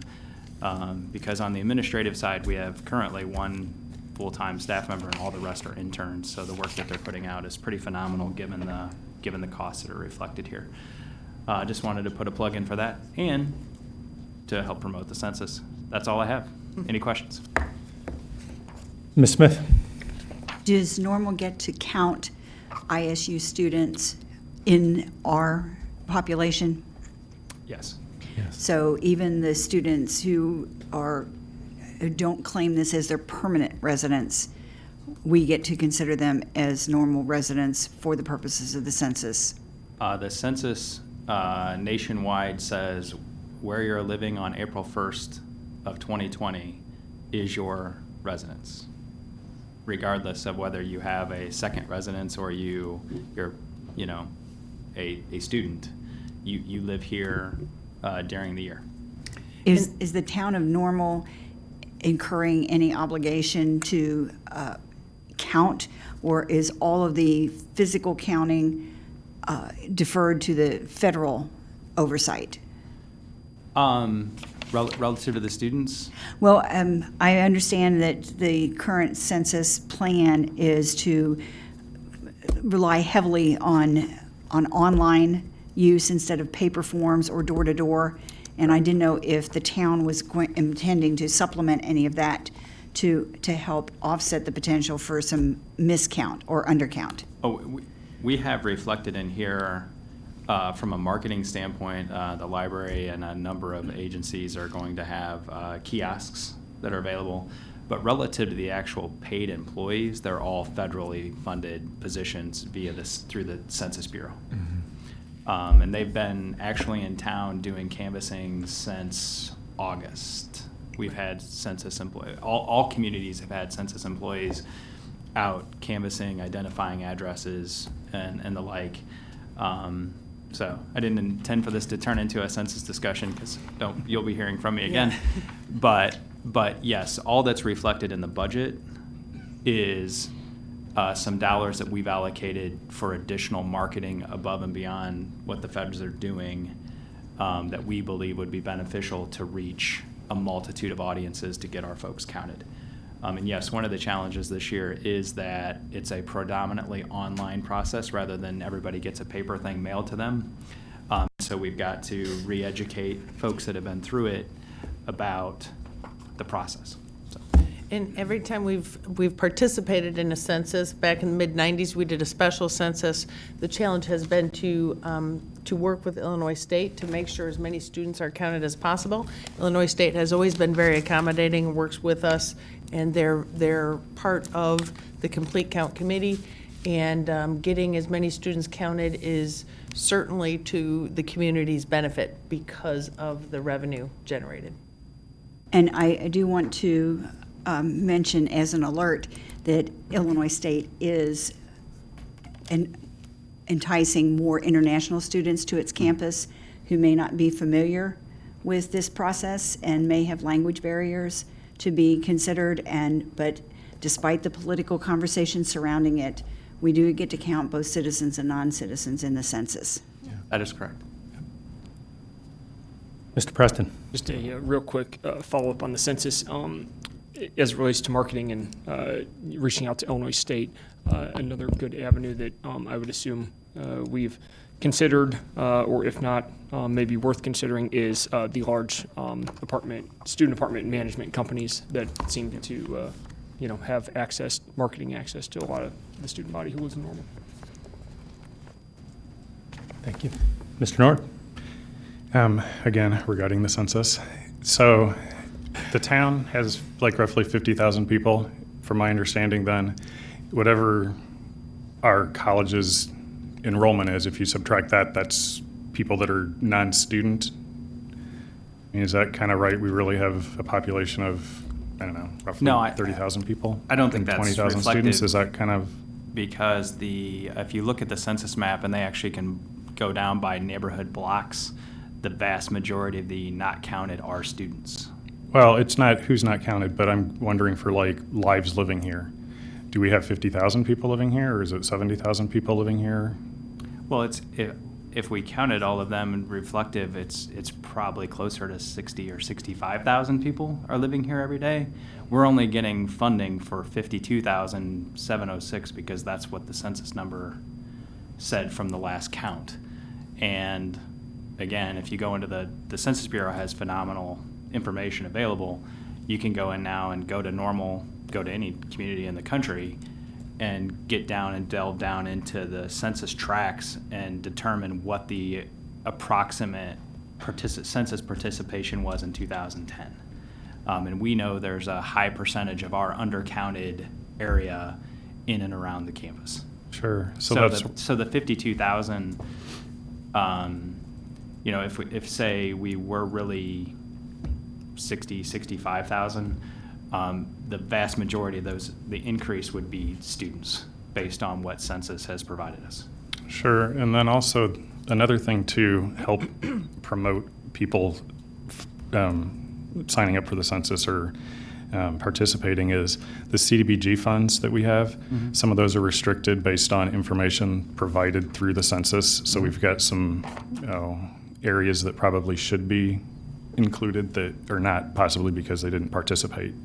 Sure, absolutely. I mean, CDBG, Department of Transportation funds, water, I mean, you run through the gamut of state and federal assistance pass-throughs that come through to support those in need and infrastructure within local governments.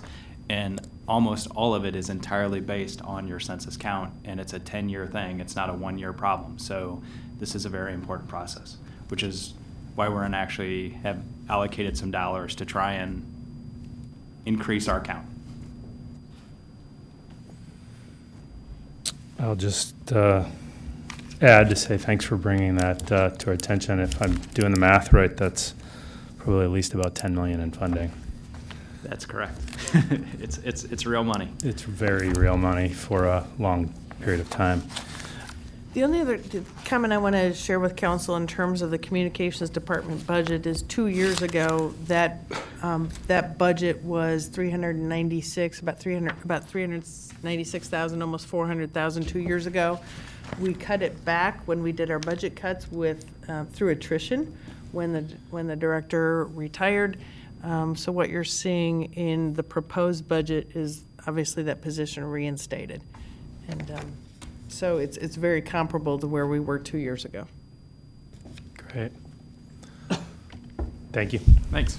Before moving on, let's take a quick 5-minute break. Anybody has to go to the bathroom or what have you. We'll get back at 20 after. to pick up with the town clerk.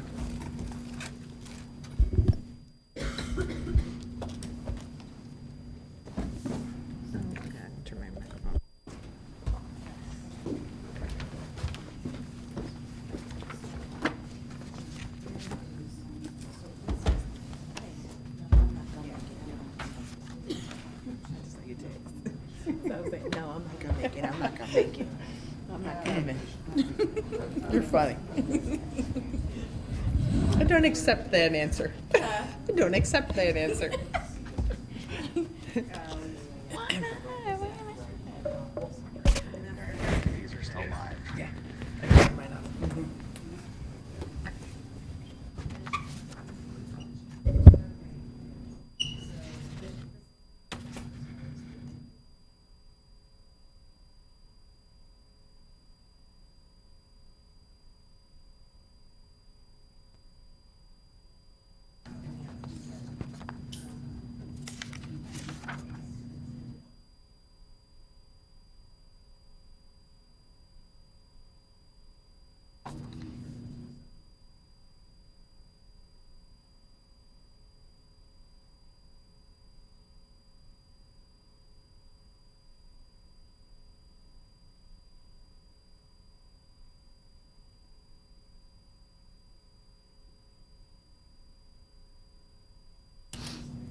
Can I ask you a couple questions? sure. I know that Eric presented it, Oh, I but, didn't bring my glasses. so professional services. We're Which going. line? This General is expense? general expenses for city manager. No. We didn't have okay. anything, or, yeah, city Other manager. expenses, uh-huh. We didn't have anything for 18 and 19. Didn't have anything for 19 and 20, but we're estimating 400,000 for the next couple of years. Yeah, What's that for? That's the contingency that Andrew referenced, that we instituted a $400,000 contingency each year for 3 years, that's it. So Okay. that's our contingency fund. And then contract payments for other expenses, looks like it's bumping up like $1.1 million. Right. Do you have do you have that, Andrew's PowerPoint handy? We actually haven't covered this yet, but we'll cover this one in a few minutes, this Okay. page. Sure, it was just part of No, page 100. we haven't got there yet. No, it said it was part of page 100, but then there wasn't like a leading intro.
for? We're not like approving that without No, even seeing no, it. this is just the budget, it's not the actual expense. We still will come back and get council approval on contracts and such. This is just our plan. And if it, again, like I heard Kevin say, if it's something under 25,000, you know, we might move forward as staff has planned, but certainly if it's a significant item, we come back to council and get your formal approval. Good. So just because it's in the budget doesn't mean we're spending money on it. Correct. Good. Then we're on the same page. Yeah. All right, we're going to get going here. Here's where we're gonna find the big bucks.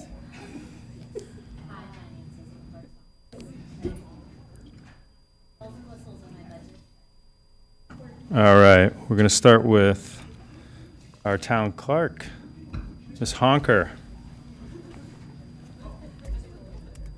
Okay, just a couple quick highlights this year for the clerk's office. We have recently replaced or in the process of training the new deputy clerk. Teresa Dunham joined our team in late December, so she is working alongside Allison right now to learn the ropes and get familiar.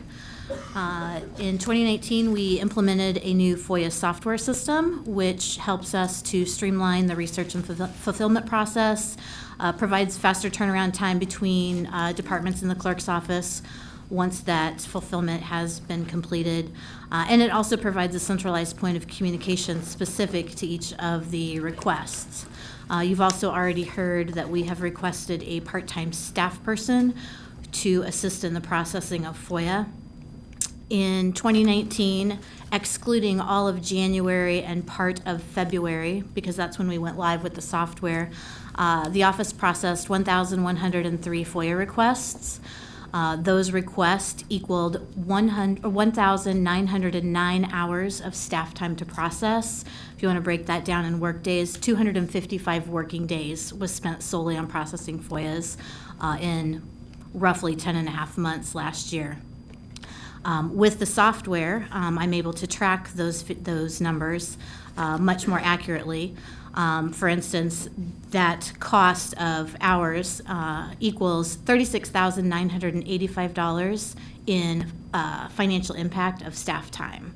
So each user in the system, their hourly wage is broken out, so anytime they spend time working on FOIA, it's logged in and entered, so that we have a very accurate picture of what it costs us to process FOIA.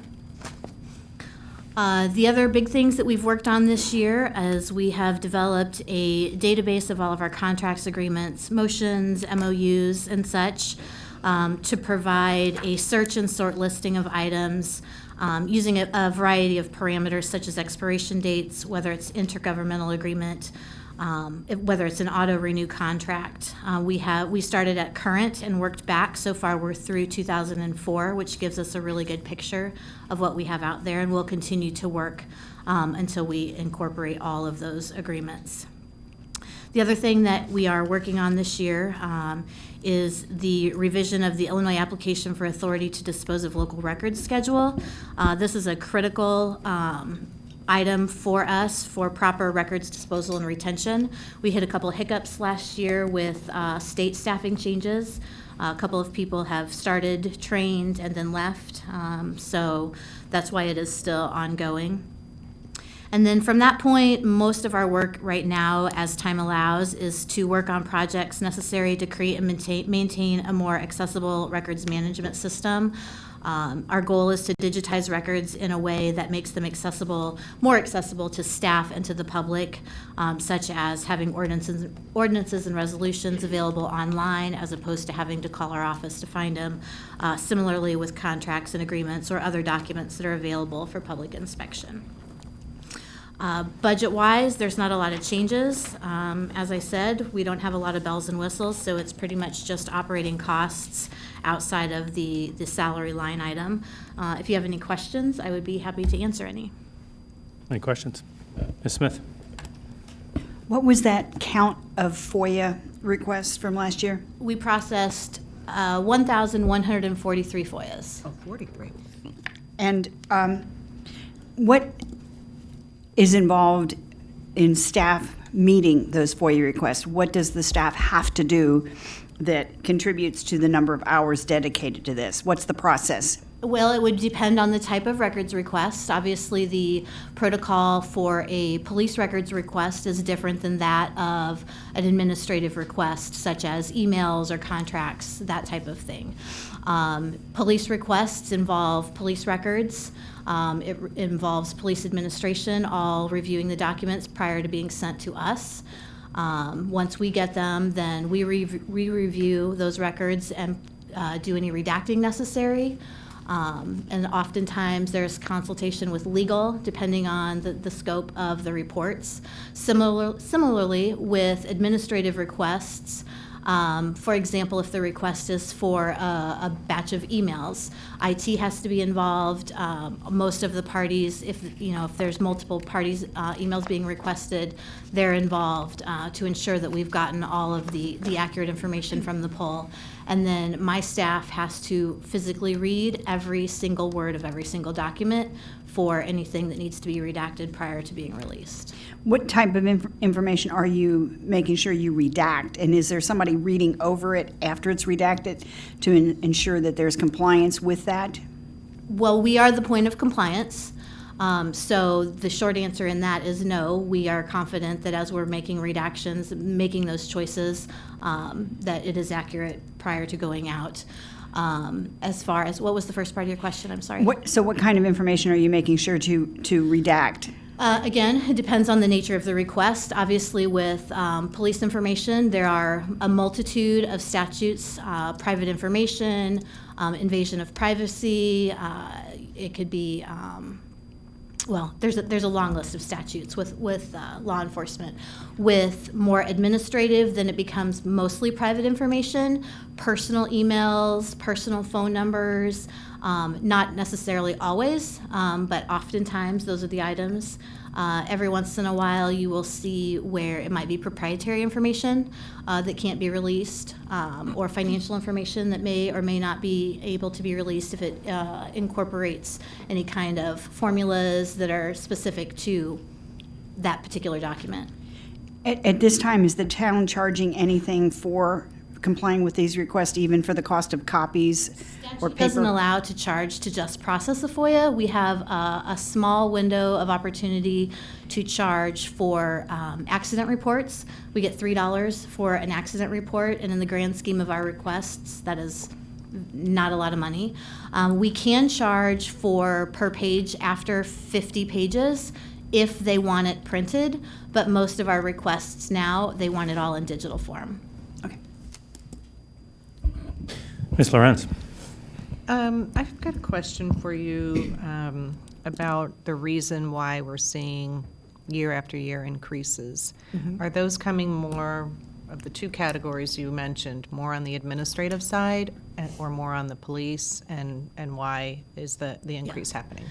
This year, I would definitely say we have seen the number of police requests always outweighs the administrative requests just by the nature of those requests. However, we have seen since the 2019 election, we have seen a substantial uptick in what I consider administrative requests, emails, contracts, correspondence, that type of thing. And those are the ones that typically take a significant amount of staff time to process. As a follow-on to that, could you give a ballpark? Because I know I've been FOIA'd, somebody wants to see all the emails with, a certain phrase in it or a certain person's name in it. Ballpark, what does, in hours, what does that usually require? Particularly with the FOIA request that you are referenced, I believe that particular request yielded approximately 6,000 documents that my staff and I have to review, that IT has to pull. And then we go through and pull out anything that's not within the scope of the request. A request like that, depending on how long it takes IT to process it, because it could take them a half an hour up to maybe 6 hours, depending on how long it takes the system to work through that. And usually at a minimum, it's 8 hours of my staff time, or my department staff time, and it could be as much as 16 to 18 hours. Wow. Mr. Preston? Thanks. Following along with that on the FOIAs, are there any, FOIA seems, from a staff perspective, have long gotten the vibe that it is not very efficient. Are there efficiencies out there to make it a little easier on staff, be it, technology or software related, or anything else that can maybe help ease a little bit of the burden of, balancing transparency and being an open government and being, statutorily required to, and just the amount of time it takes for staff? Sure. So I will say, since I started at the town with processing FOIAs to date, we have made great strides in getting that process to be much more efficient. When I started, I was still using big fat Sharpies and manila folders so that I didn't get it on my desk, where we had, anywhere between 3 and 5 copies of every FOIA to get it out so that you couldn't see through the marked redactions. We are now at a software platform that assists with that greatly. It auto-populates with the redaction reasons as we select those, so we're not manually then creating letters on top of that. The biggest area of time savings with the software has been the interdepartmental timing. For example, if police pulls a FOIA at 8:30 in the morning when their records associate comes in and she has it ready, it used to then go to their mailbox. And it sat there until the afternoon when somebody brought that over. Now she uploads it into the system and we have it immediately available. So we have cut down significantly on the wait time between departments. As far as the actual processing of the FOIA, there is not a lot that you can do because, like I said, every document has to have eyes laid on it, regardless of what it is. Obviously, if I know that it's a contract that's been approved and it's gone through council, it doesn't have to be scrutinized as much as like emails would. So there are time savings in that type of thing. But as far as that portion of it, there's not a lot of options we have at this time. And just to clarify, by inefficiency, I mean what your staff and you are mandated to do by the FOIA legislation, certainly not anything within your department. No, the inefficiency just more by the mandate. So you answered my question. Okay. Thanks. Ms. Smith? Just to put it into perspective, 2,080 hours is considered one full-time equivalent. So this 1,109 hours is at least half a position just for FOIA request. Was it? It's 1,909 hours, which is 255 work days, and I believe a work year is 261 days. So in essence, yes, it is a full-time position. And that's in 10 months? Did I hear And that that correct? is 10 and a half. We went live mid-February. Okay. So the numbers from January and that first week or so of February are not taken into account in those numbers this year. Okay. Mr. Nord? The question that I've got is, we've become more efficient with technology and process to process FOIAs. And I've heard that there's been an increase in requests, but on page 333, where it's got the performance measures, in 2016, there were 1,300. 2017, there were almost 1,200. And I mean, if you look at page 333, the numbers, I really wouldn't say it has been going down, but it's been kind of fluctuating up and down. But in 2019, we only had 1,143. In 2016, we had 1,300. With the efficiencies and process changes that have been implemented, what am I missing with this performance measure? Because I don't see the number of FOIA requests going up. It's the nature of requests. We do average approximately 1,200 a year. Yes, our numbers were down by about 98, I believe, this year. Again, not accounting for the month of January because we didn't have the software in place at that time. So piecing together as much as we could to get the accurate number for 2019. The difference is the nature. When you look at a per-page fulfillment of FOIAs, most police requests, again, who are the higher requests that we get, I would say are an average of 10 to 12 pages per request. This year, we have produced, I don't have the number with me, but I'm going to say we are not and we're not shy of at least 15,000 pages of documents, specifically emails, that are not what I would consider part of our norm. We've processed more of those this year than we have in the years past. Sure, then one request I would have is maybe look at the metrics that are being collected and tweak them so they're more like on a per page basis, because if that equates to like staff time, that's easier to justify than a per request type of thing. Does that make sense? Because it's from what I'm hearing, if a request used to only be 2 or 3 pages, and that counts as just one request, but the requests now are hundreds of pages. If you measure based on pages, then, But we also measure based on time spent. or on time spent instead Yeah. of what this shows, which isn't quite reflective of what you're saying. Right, in fact, we'll probably look at all of our metrics for each department moving forward, because there are a couple other departments that want to take a review and maybe report things a little bit differently. And so I appreciate that comment. We will, because even if a FOIA number is down, the quantity is down, again, the time and the resources to fulfill that FOIA request, we are trending up. The other thing I wanted to highlight before we move off the clerk's department is, as she mentioned, we do budget, this budget does include a part-time office associate that's going to be targeting the FOIA duties and supporting that. I just wanted to highlight that is a position that we actually incorporated in the budget document a few years ago, and in the cuts, we eliminated it. This is, again, one of those part-time positions that we are asking to reintroduce, so. Excellent.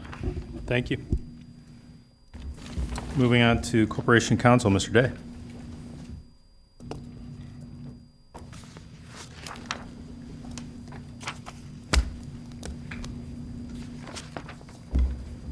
Just to kick us off, I would like to commend the clerk's office with their FOIA processing.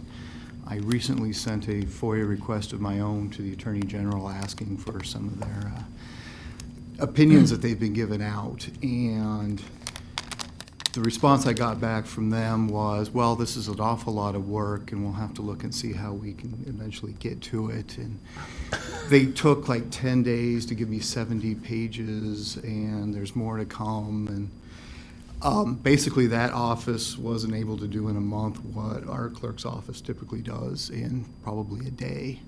So in terms of their ability in processing, they're really outstanding in what they do with that. Also like to thank her for making my budget look really boring. Traditionally, I come here and say this is a status quo budget where there aren't any changes. This is a status quo budget where there aren't any significant changes. I'd be happy to answer any questions anybody has. Any questions for Mr. Day? I just have one. Mr. Nord. This is, I guess, more for public education as well.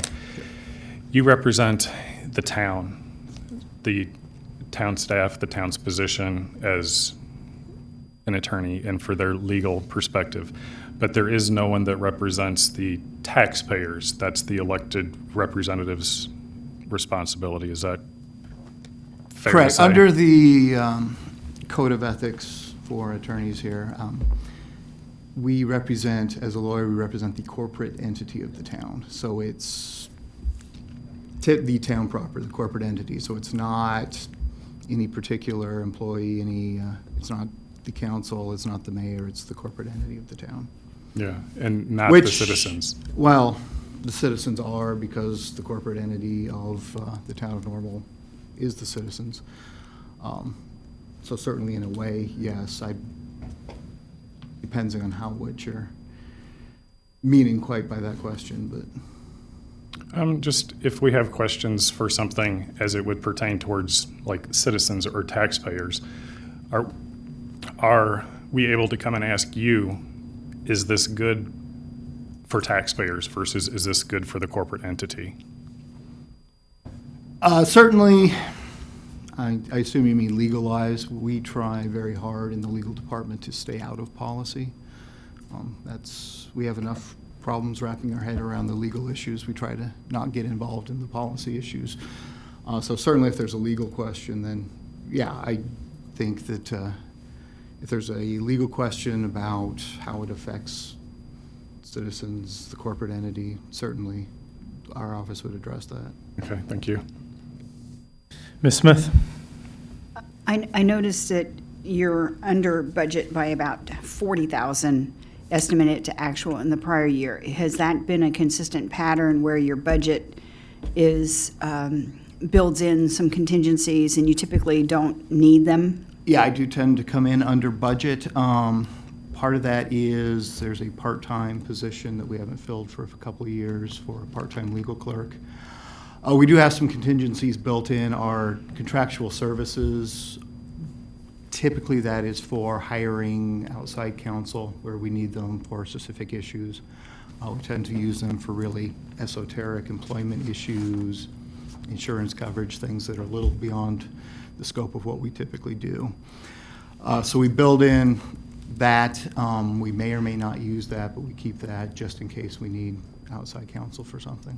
Then this question is for Ms. Rees. So when his budget isn't spent entirely, where do those funds default to? Just the general fund, they're just in reserves. Okay, so the fact that they're in the budget, if they're not used, they then become available for other purposes without any council action. Correct. We might find that we end the year in a surplus situation, or we might tell council this opportunity, some other opportunity arose, we had some savings here, can we apply that over here? Any other questions? Thanks. Let Mr. Mayor take right back over. Cultural arts is up next. Beth? Looks like cultural arts budget begins on page 114.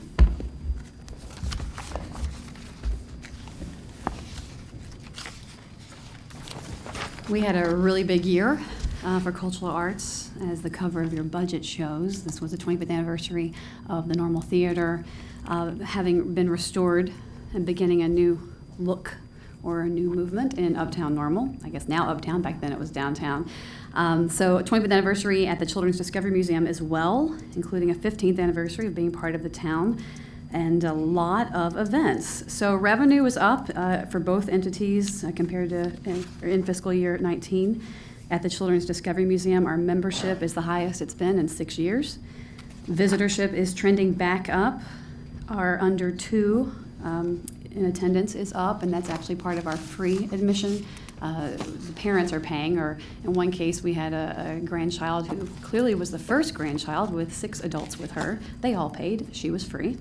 That is a future paying representative coming in, a visitor coming in, so that is how we treat that family.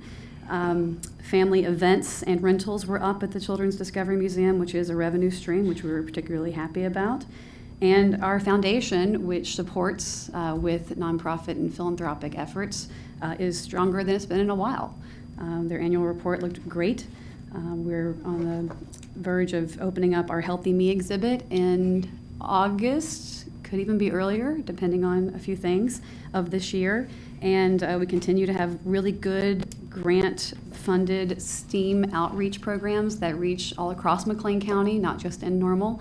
If you look at our attendance at the Children's Discovery Museum, we're seeing people coming for field trips and classes and family visits from over 100 communities across the state. Last year we had 27 counties represented, so definitely bringing in outside dollars into our local economy, which is a big part of why we're in the town of Normal. Revenue as well up in fiscal year 19 for the theater. Our rentals dipped a little bit, but still we were significantly up over the last 4 years.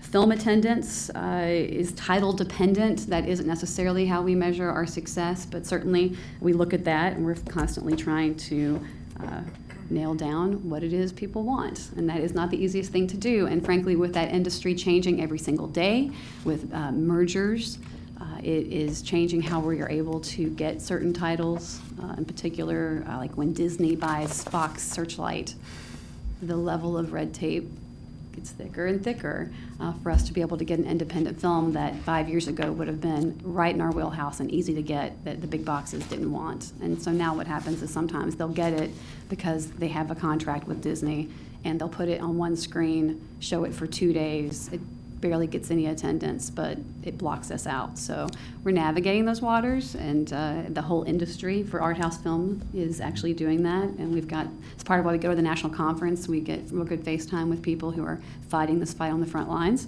But still not a big hit. And revenue was certainly up. Overall attendance for the theater was a little bit down, but that was more about us not doing as many events that were not revenue generating. So we cut, for instance, the vaudeville nights that just weren't performing well. We were self-assessing what was working, what wasn't, and if it was free and it wasn't working, for instance, we weren't selling a lot of concessions for that event.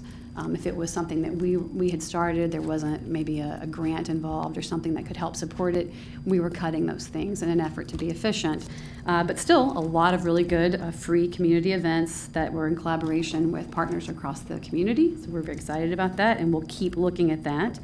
Really, in the budget, the biggest impact for both entities is minimum wage, the increase going up. So you're going to see part-time wages increased there. Both of the facilities, have people who are working part-time. We've got a great staff.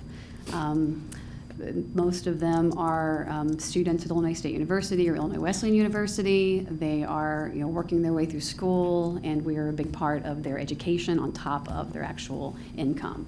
So we love them, and we got to pay them. So when that happens, you'll notice in the revenue for the Children's Discovery Museum, starting January 1st, we actually increased the admission price by $1. That still keeps us in a very competitive place across Central Illinois, but that's $1 more for each person who's coming. So if you have a family of 5, it does have an impact for families in McLean County. We are looking into the out years. We're looking at other increases as the minimum wage continues to increase to try to, deal with that. We're going to have a membership increase in the next year, and we're going to stagger them so that not every single thing is taking the same hit every single time. But it is certainly looking at the reality of costs going up and sharing that across our users. That being said, we have a lot of programs that we really work hard with our foundation and with our staff to get funding for, support for, that offers free and reduced programming. And Museums for All is one that we're particularly proud of. We just started it at the end of 2018, so 19 was the first full year that we were able to see our registration for that. And that is a program for families on nutritional assistance. That's how we define the need. So if they're on WIC or LINK, they can come in and they essentially sign up for a free program. They get their own membership card, and with that they get all the benefits of membership, so discounts and access to Member Mondays, but they're paying a $3 admission, and it's something that families have really used. We'd given away free memberships before, and they frankly weren't used. One year we gave away, I think they said over 160, and one of them was used. Since we launched this, we've had over 360 households sign up, and we've had over 1,600 visits in 1 year. And that is actually revenue from people who probably either weren't coming before or were doing it in much smaller numbers because of a price barrier. So we're really excited about that opportunity. We still offer our free pass that you can check out at both the Bloomington and Normal public libraries. Day of Play is free access to play. It's our big event in Uptown every year. And we have community events, and we tie in, obviously, into all of the Uptown events that are happening. That is pretty much the highlight. Oh, yes, and the development coordinator for the Children's Discovery Museum. So that was part of budget cuts before I arrived on staff. We have had a lot of activity since I've arrived. I'll hit my 2-year anniversary in February. By then, we will be well on our way to our second exhibit in 2 years, fully funded by private dollars, outside dollars from the town, not in this budget ever. And so the development coordinator is a position that I was hoping to see added back to the budget. And so my commitment to Ms. Reese and to you a year ago was that we were going to get the foundation strong again and get the membership built back up and have some active participation and fundraising. And in the last year, they have increased our net worth by over $260,000. So They have done what they said they were going to do. I have done what I said I was going to do, and our team, certainly in the Cultural Arts Department, is doing that. The main change for me, or for us, really is this development coordinator will be focusing on the museum, but there are lots of opportunities that cross over in philanthropy, fundraising, and grant writing that crosses over all of what we do in the Cultural Arts Department. And frankly, our staff anymore is very much intertwined in what we're doing for programming. So there will be some opportunities that I think have not really been available to the normal theater in the past, and maybe even for some of our festivals. So this is really going to be an important position, and it's partly funded in half by the foundation. So it's really a win-win for the town and the Cultural Arts Department. Thanks. Kevin? And I think there's a few others up. Thank you for the report, and wow, 2 years already, that went fast. Really, my comments are a thank you. Watching the CDM over the last couple of years evolve and grow, and it's always been an asset in the community, but to recap, greater participation, greater visibility, greater revenue and funding, streamlining programs, to make sure that their contemporary is a wow, given a position down and nothing but challenge to go out and get it done. 3 from positions down. Yeah, you talked about one. I knew when we cut, we hit the CDM fairly hard when we did the budget cuts a few years ago. So congratulations and thank you for what you've done. Thank you. Stan? The CDM overall, it's not like a profit center, is it? No. Okay. In your budget, I see that advertising is going up considerably for the CDM. It's a 20% increase? Well, And then actually, the what that others are? reflects is there were dollars that were adjusted from advertising and postage and printing. Some of that crossed over, so we adjusted. But also, we've had some rebranding. So when we did the new logo, and there's been some just real expenses to what we have to do to get that brand out there and replace all the old stuff. We still occasionally will run into stuff, but. So yes. whenever this is advertising, this isn't just like radio, TV, that type of advertising, this is actual printing? Well, there's 2 line items there, so yeah. So sometimes things will, so for instance, we always want to increase how we're reaching new audiences, and knowing that we have a statewide audience, sometimes the costs are different depending on where we're advertising and how we're reaching out. So we're working with our communications person to have a more comprehensive marketing plan. And in a perfect world, and what I hope to see is that it'd be really nice if it could be a profit center. It certainly is the quality of what a profit center could be, but it's the oldest fight, in entertainment and families, is how do you offer something that's valued and is not static and is dynamic and always improving, that justifies that higher cost. So can we keep it affordable? Can we keep it entertaining? And half of that is just finding the markets. So that is not a significant amount of money to spend in the world of promoting something of this quality, with the impact that it has. If you consider the rate of return for 130-something, 40,000 people coming into the Uptown for the Children's Discovery Museum, what is the impact on the food and beverage tax? The majority of people who are coming to see us are having a meal when they're coming through. What is the larger impact? It's well beyond 50,000. But we watch that very closely, so.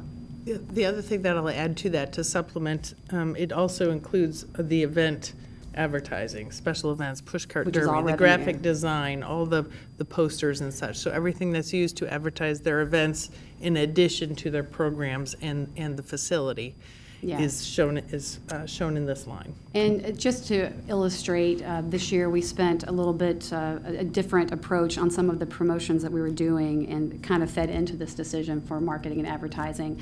We had lines out the door for both of our family events for Christmas and Halloween, which last year was not the case, as well as New Year's Eve. We had over 1,000 people in the building on New Year's Eve. So what we were doing towards the end of the year to change our marketing strategy has been working, or at least we feel like anecdotally it seemed to be working. So we're working toward that. And so advertising doesn't get cheaper. Audiences aren't easier to attract. And if you've looked around the community at our landscape, there is a lot of competition for that entertainment dollar. and we still, I would argue, are, if not at least among the most affordable family entertainment options in McLean County. But that doesn't mean people aren't spending $25 to jump on a trampoline for 2 hours. It's a lot of fun, and I love it too, but that's the kind of competition. Everything's changing. It's not what it was 5 years ago or 10 years ago, so we got to compete. Sure. And the CDM is similar to, well, I view it as similar to like Parks and Rec and the library. Those are quality of life things that you don't necessarily need to make money for because it's, you're adding to the quality of life. So it wasn't, Right. My expectation isn't that you are making money, just. We'd like to. Yeah, oh, absolutely. yeah. And, just this one expense, when you add it up over the other cultural arts departments, it's, I think, almost $23,000 in increase for just the advertising. Mm-hmm. But you guys do a good job. And just a side question, whenever the parking lot disappears, there where Trail East is, do you have any speculation as to how that's going to impact customers that go to the CDM? Well, hopefully there's an underpass that easily gets us free and safe access to the parking that's on the south side of the museum. That is a 3-hour lot, and currently we do have families that use it, but especially those who have strollers or special needs, that's a bit of a challenge. A lot of people use the decks. I come in every day and I use the elevator because so often when I'm in there, I'm finding families and I'm talking to them on the way down. So and we walk together to the museum, which is kind of fun. But no, they're definitely using the decks. They use street parking. Some of our families, especially the younger ones, their first meetings or their first visits when they're getting used to us aren't even an hour long. They're getting in, they're getting familiar, they play for 45 minutes, and then they go out to lunch. So they're on the street for an hour. They can use that kind of parking. It's almost like an underground communications thing. The library, has its own challenges for parking. The families help each other out and they figure out where they want to park. But the deck's free for an hour, and that's easy. It's 100 feet door to door between Uptown Station's front door and our front door. It's a 2-minute walk from the College Avenue deck. So as long as there's not a mobility issue, that's typically where we see families parking. So it will be a big deal. It'll be important for us to get access to the south side of the tracks when the opportunity arises. Very important. Karen? So the library mentioned that they are averaging about 1,000 patrons a day. Mm-hmm. Can you translate that number per day to the CDM? I'd have to do the math to make it actually be a per day because ours is really, it can be a roller coaster ride. You can imagine the holidays are extremely busy. When mid-September, when kids go back to school, it's not very busy at all. July is probably our busiest month. So on a busy day, a very busy day, we'll have about 1,000 people in. On a typical day, it's sometimes more like 200 to 300, and on a slow day, it can be as few as 50 to 75. And those are usually our member Mondays, so those are people who've already paid for access to the site, so they're still putting in money whether they come or not. I'm sorry, Ms. Smith, could you mention what a typical day looks like on a field trip day in April? So in about 3 months' time, we'll have over 10,000 kids come through for field trips. And some days we'll have as many as 3 to 5 schools on one day. And those are crazy days, but it's fun. So in any given time, we try to keep the number in the building to about 500 to 600 students, and that's manageable, but that is really kind of the height of it, because field trips are different than a family trip. When you count, let's say, 1,000 people who are coming for a party, that's a very different experience than kids who are coming for an educational experience that is guided and has a lab attached to it, and probably lunch that they're eating in the landings. So that's probably more of a 500 to 600 person day, and we'll have those pretty much through March, April, and May. And I noticed that the Normal Theater, when I was first paying attention to that, it had just shows on Thursday through Sunday, and it's now expanded to practically a 7-day-a-week program offering matinee offerings on the weekends. Do you have a count of the average attendance at the Normal Theater?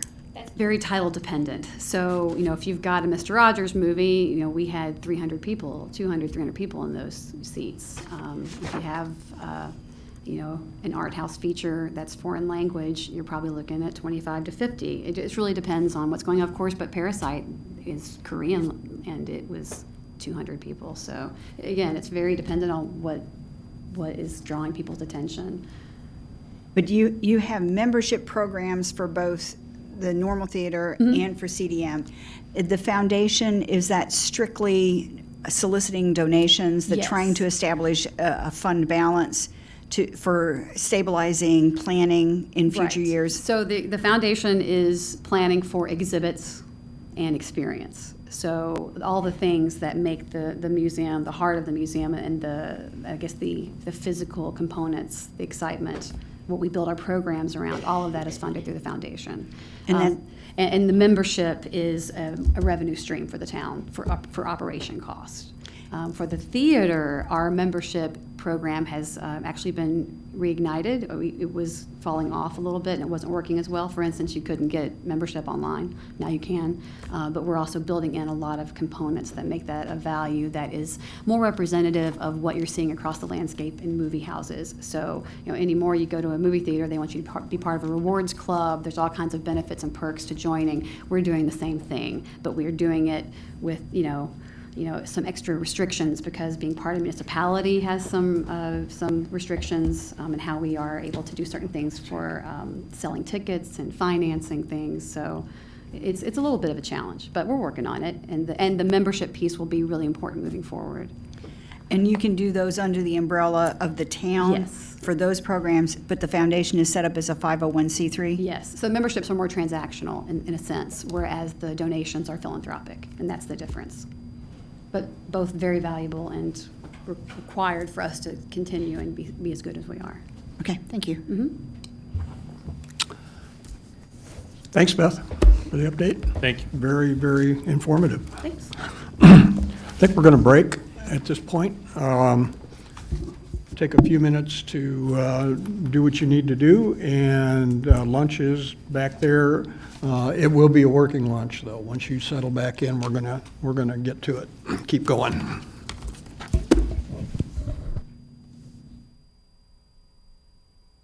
Lunch is served back here behind council. And when do you want us back?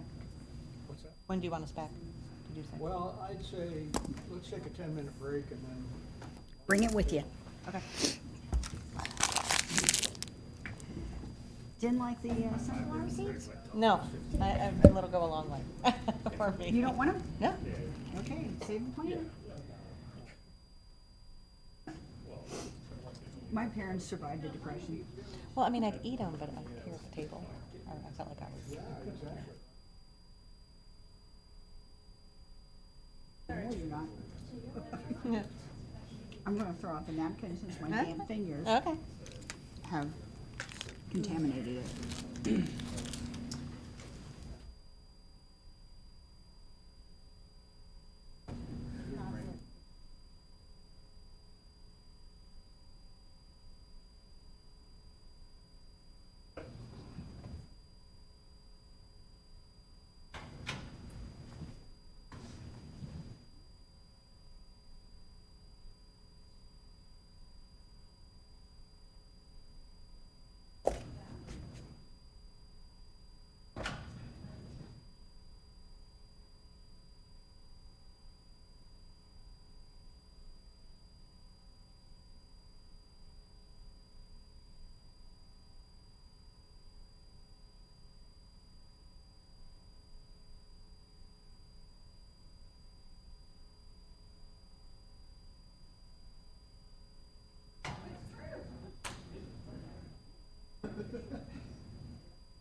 a good point. Well, I am using glass when I'm pouring it out of the water bottle. But that's what the pitcher is for. Oh, we do have a pitcher. See, they get put far away from me. I didn't even see one. Okay, you convinced me. Okay. I'm moving on. I'm even taken to bringing my water glass to restaurants and using them at the beverage dispenser. That's probably a smart thing. Self-serve, why not? I make sure I have my receipt handy so nobody accuses me of freeloading. Oh, we're just having small talk right now. Yeah.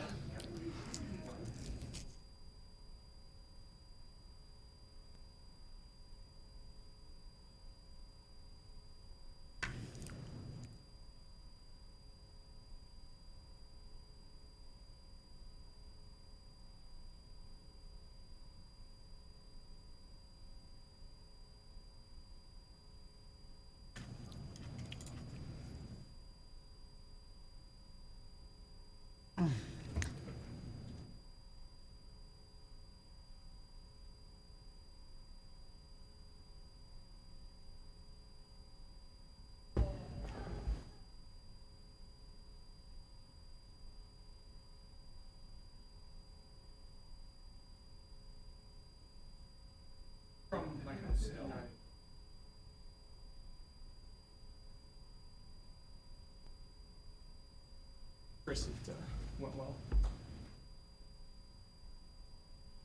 Yeah, it went really well. When do you expect it? Who's gonna let me know?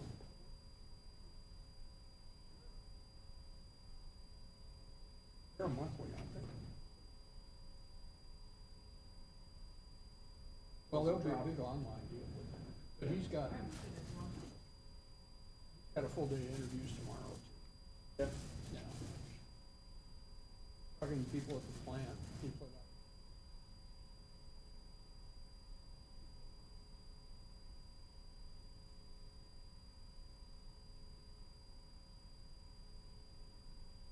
Their growth. just, yeah, growth and what it means to the community.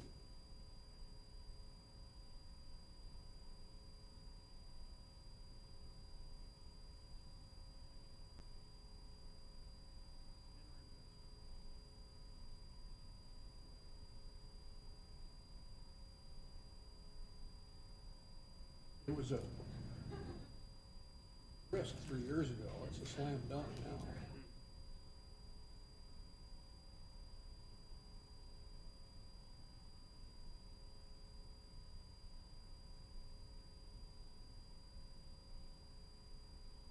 That was black.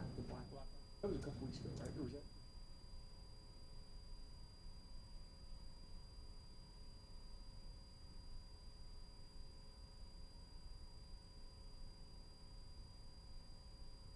Or something in 2019? I hit 2.9.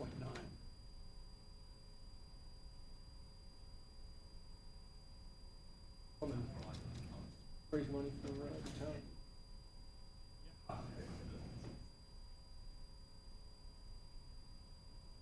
Yeah, right.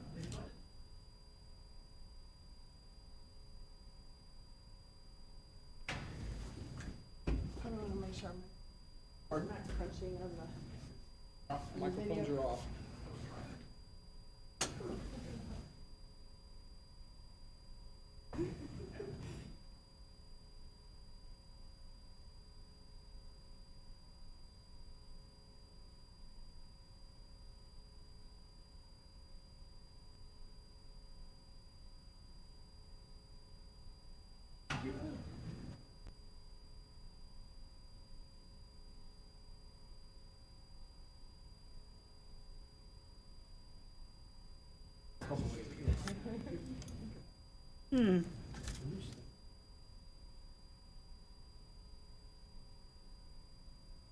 Karen?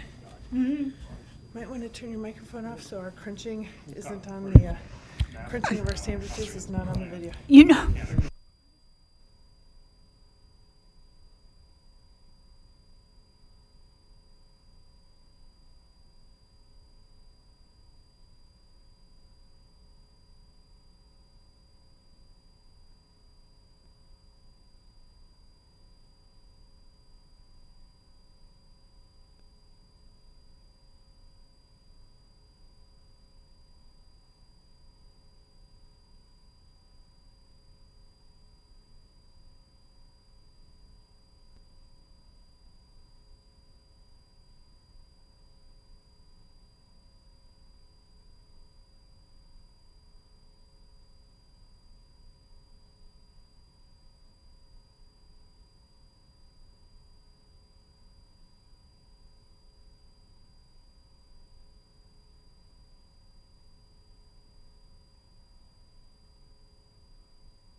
folks.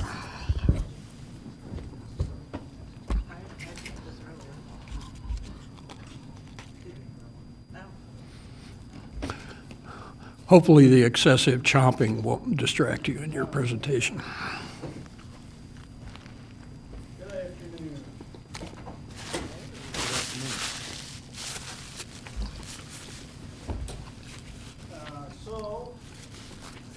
Facilities budget is page 122. I don't have my microphone on, sorry. So by and large, we're pretty much a status quo budget this year and looking out. Mark, it doesn't sound like your microphone's on. It shows that it's on, but it doesn't sound like it's on. So if you could just pull it forward closer.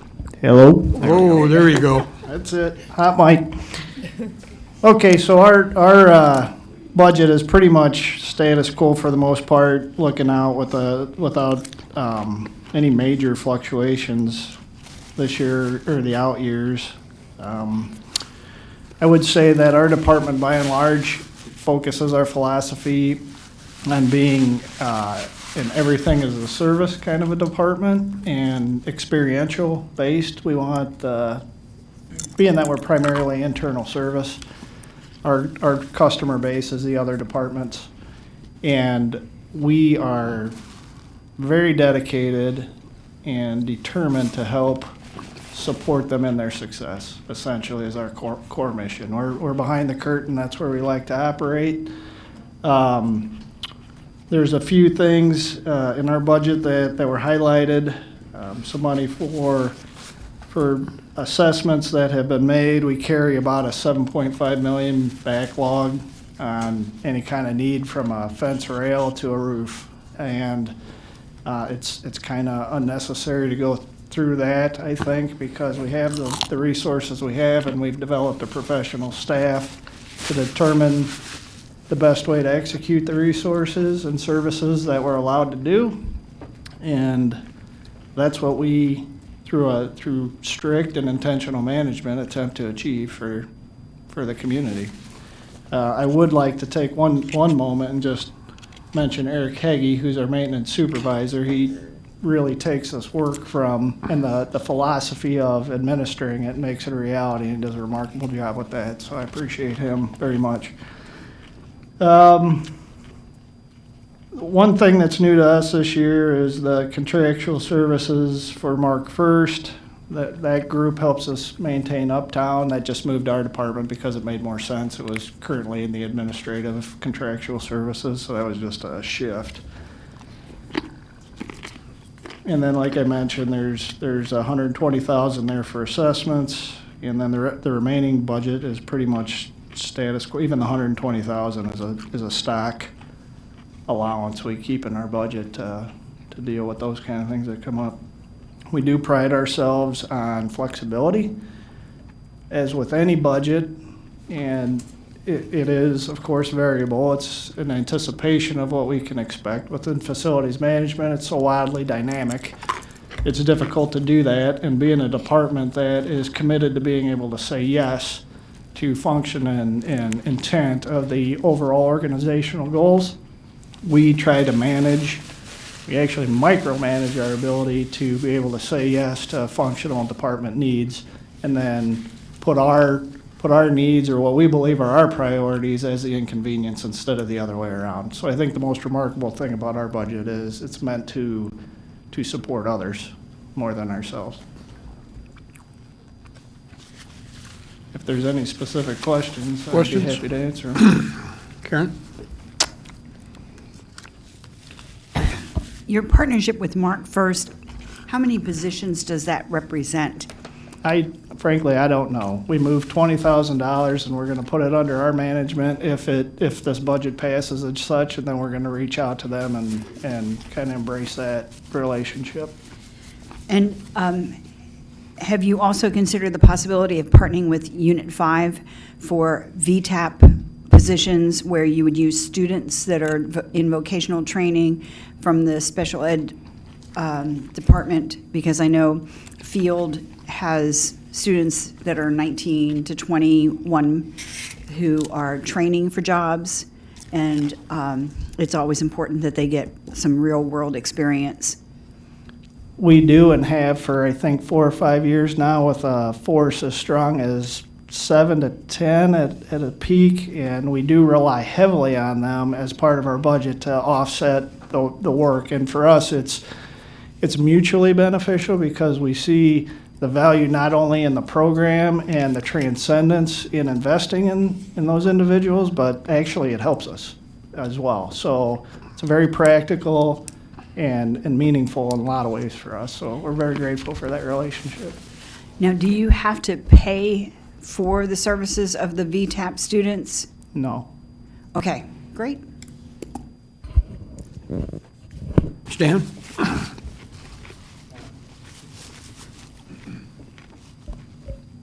I'm a Mark First fan, so good job.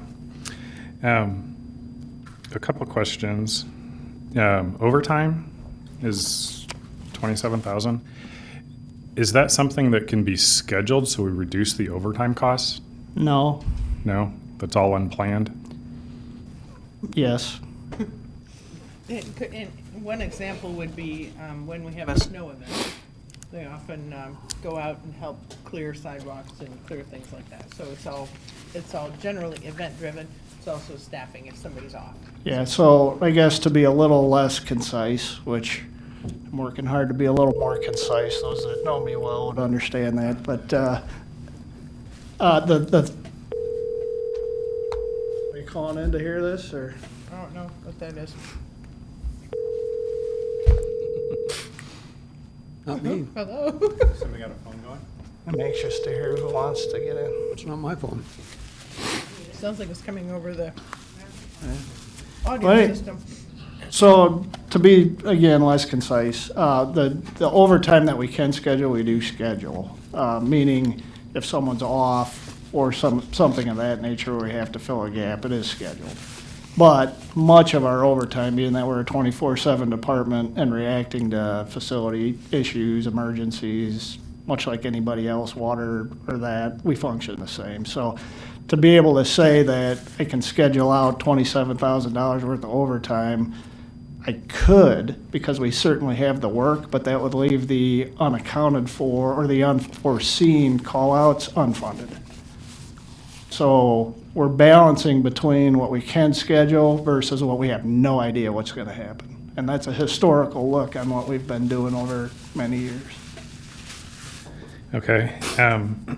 We had talked in the past about the challenge with, say, like replacing the lights in the parking garage that are the older style lights that take more energy to operate, replacing them with something newer.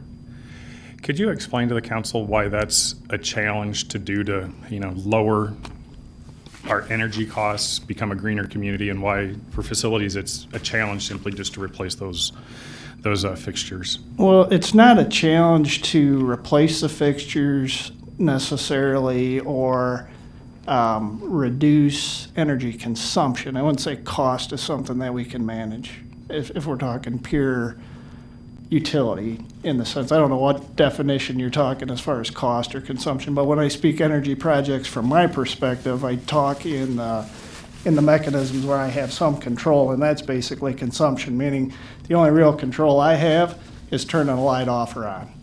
I don't control what the utility is going to charge me for the time it's on. So in speaking of consumption and the replacement of the park index that we've talked about, regardless of, and that's a great example, frankly, because of the magnitude of it, it still takes a capital investment to get it done. Regardless of incentives, regardless of paybacks, any of those kind of things, there still has to be a contract let, still has to be somebody out in the field pulling fixtures down and putting them up, and there's a cost to that. And it's usually on this deck maybe $150,000, $200,000, which pushes you into a bid. And in the direction I'm trying to get to with that particular kind of question is to present council with an opportunity to make a decision. So instead of, and energy is a really great example of that because it's very apparent. Like, you don't have to be an energy expert or carry a PhD or a engineering degree to know that there's more efficient lighting systems or more efficient motors or turn the light off and it's going to be cheaper. You know, some of this stuff is really fundamental. But getting to the magnitude of seeing savings and making long-term decisions and paybacks and those kind of things, the energy program as it is now exists in the town of Normal. And it is very sophisticated. It's just not glamorous. It's not capital. It's ingrained in everyday decision. If we have a motor burnout, we're not putting in an 80% efficient motor. We're putting in the highest efficiency we can get. If we want to take that same philosophy and say we want to look at all our motors or all our lighting and replace them all to get that energy potential savings, well, then we got to invest some money. So that's the challenge, is being able to say to you, here's an inventory of potential savings projects, whether it's lighting in the decks, whether it's motors, whether it's VFDs, pick it. There's a bunch of them. But what's your payback? What do you want it to be? Do you want it to be 5 years? Do you want it to be 7? That's industry standard. Do you want to push it out? Are you willing to invest? And do you want to contract out? Who do you want to pay? Do you want to use funding mechanisms? All we ultimately need is for you to say, this is what I want you to do, and that's what I'm going to do. But right now, I don't have the mechanism to actually execute on that, which is where my challenge is. But what I am doing to make it happen is do it in the daily grind. Yeah, and I would just welcome if there's these small projects that come up throughout the year. I don't see it in your budget report, but I would welcome those to come if it's, hey, we're going to try to focus on this one garage, this one thing, because the savings will come. You know, that's pretty apparent. So I just want you to know that I didn't see it, and I would welcome something like that to come. I appreciate that, but again, I would like to just to comment to that. Even one garage, and I completely agree with you, and I really appreciate your support, but one garage is still $150,000 to $200,000, even with an incentive. I drive down to Springfield every year to go to an energy symposium that gets us 15% off of an additional savings for any project we do, and that's capped at 15 grand. So even with the incentives that we have, the opportunity far outweighs what we can actually do. Now, if you want to get after that, I'm all for it. I just need more than what I have to be able to get the town to see a significant and realize that potential savings and return on investment. And the last thing I want to do is come to you and nickel dime for every $5,000. That's unnecessary. You should be able to trust in me and say, it's just happening, and we're doing it to the best that we can do, and I assure you we are. But to get to these things that you're talking about, that's a different magnitude. We just can't do it on 120,000 or 20,000 for that matter, which I keep in an energy line. So those things are happening. We're partnered with CDAC right now at a U of I, which is an Smart Energy Design Assistance Center. We're looking at the water plant. We're looking at this building, and they're going to come back with recommendations, and that's subsidized by Ameren. So they pay for that service. So those things are happening as best we can, but the end result of that report, even though that we don't have to pay for it, they will likely come with a bunch of recommendations that will total out by far more than what we have available. We will cherry pick it and do what we can, and then that will show up somewhere down the road for you all to decide and say, get after this or don't. Right. And that's what we'll be doing. And that's what you'll see in the capital investment program, and it's often in the unfunded, Yeah. unfunded projects, but we try to identify all the building envelope, all the facility needs that we have, I guess, that Mark's been keeping on top of, being aware of. So. Correct. And as I mentioned, not to beat it to death, but, we've got, for actual work, salaries aside, which, again, the investment in salaries at the Town of Normal Facilities Management staff is one of the best values out there, by my opinion. We have professional staff with, all the way at the custodial level. We're competing with contract service employees who you can't pay to bring value to the things that we do. If someone has something, we are an experiential, anything as a service provider to the Town of Normal, and that is not something you can write into a contract. There's tremendous value in that, and these people have the same credentials as a SIMS GB that we earned. We're one of 2 municipalities in the nation, and you can stretch that out to the world frankly. It's actually an international recognition. And the only other one out there was Toronto, and they let theirs lapse. So we are not pretending. We are doing the best that we absolutely can. We have remarkable staff doing it, and I'm really proud to be able to serve this council and this community. And the resources that you provide us, we take very seriously, and we're putting them to good use. I hope that you feel that way as well. Thanks, Mark. Thanks, Mark. Jenny, you're up. Human Resources and Health and Dental Fund, 136 and 299. Hello everyone. Hello Mayor and Council. Excuse me. So what I'd like to share with you again, thank you Mayor, that our HR budget does start on page 136. I'd like to take you through just a few highlights that we've had and encountered throughout this year. Some of the things that we've been involved in include a couple of pretty large-scale recruitment processes. That would include our process for police recruitment. It's been mentioned a little bit earlier today that we have had some retirements within that space specifically. So we've been, as those folks roll off to enjoy retirement, we're very busy on the other side of the house making sure that we're filling those positions with really quality candidates. So we're in a position right now where we're very confident in our recruitment list. That's a pretty in-depth recruitment every year. I would also add that we were able to coordinate and administer some really valuable training programs throughout the course of this year. So we do employee training and supervisory training on a number of different topics. We cover all safety training from the HR department. We provide diversity training, sexual harassment training.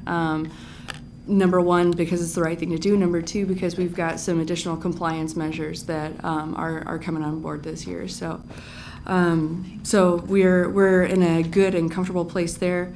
I do also want to call your attention to the fact that the town was recognized in a couple of different ways that we're really proud of in the wellness space.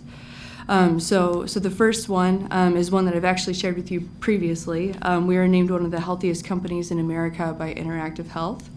It's a very, very selective group that gets nominated and then ultimately selected for that recognition. So we're pleased about that. This year is also the first time that we've been designated as a gold level employer by the American Heart Association. Essentially what we do is we work with the American Heart Association. They review our wellness program.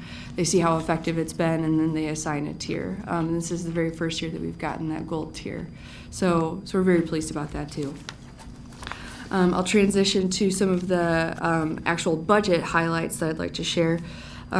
Generally in the HR budget, again, you've heard it before, but this is somewhat of a status quo budget for us. A lot of the movement that you'll see in human resources is dependent on the year and what kind of promotional processes we're running in that year. So, for example, a police lieutenant process will happen, only once every 2 years. Battalion chief once every 3 years. So those expenses are going to hit those years in the out years a little bit differently. So as you see some of that fluctuation, know that by and large that fluctuation is due to recruitments and timing. And by and large, most of those recruitments are some of the larger scale recruitments that we actually do bring in contractual, third-party vendors to help us manage those processes. So that really covers the firefighter and the police eligibility testing processes. Pre-employment screenings, that's another place where we spend some significant dollars out of contractual services. Those cover things like polygraph examinations, medical screenings, psychological evaluations for police officers.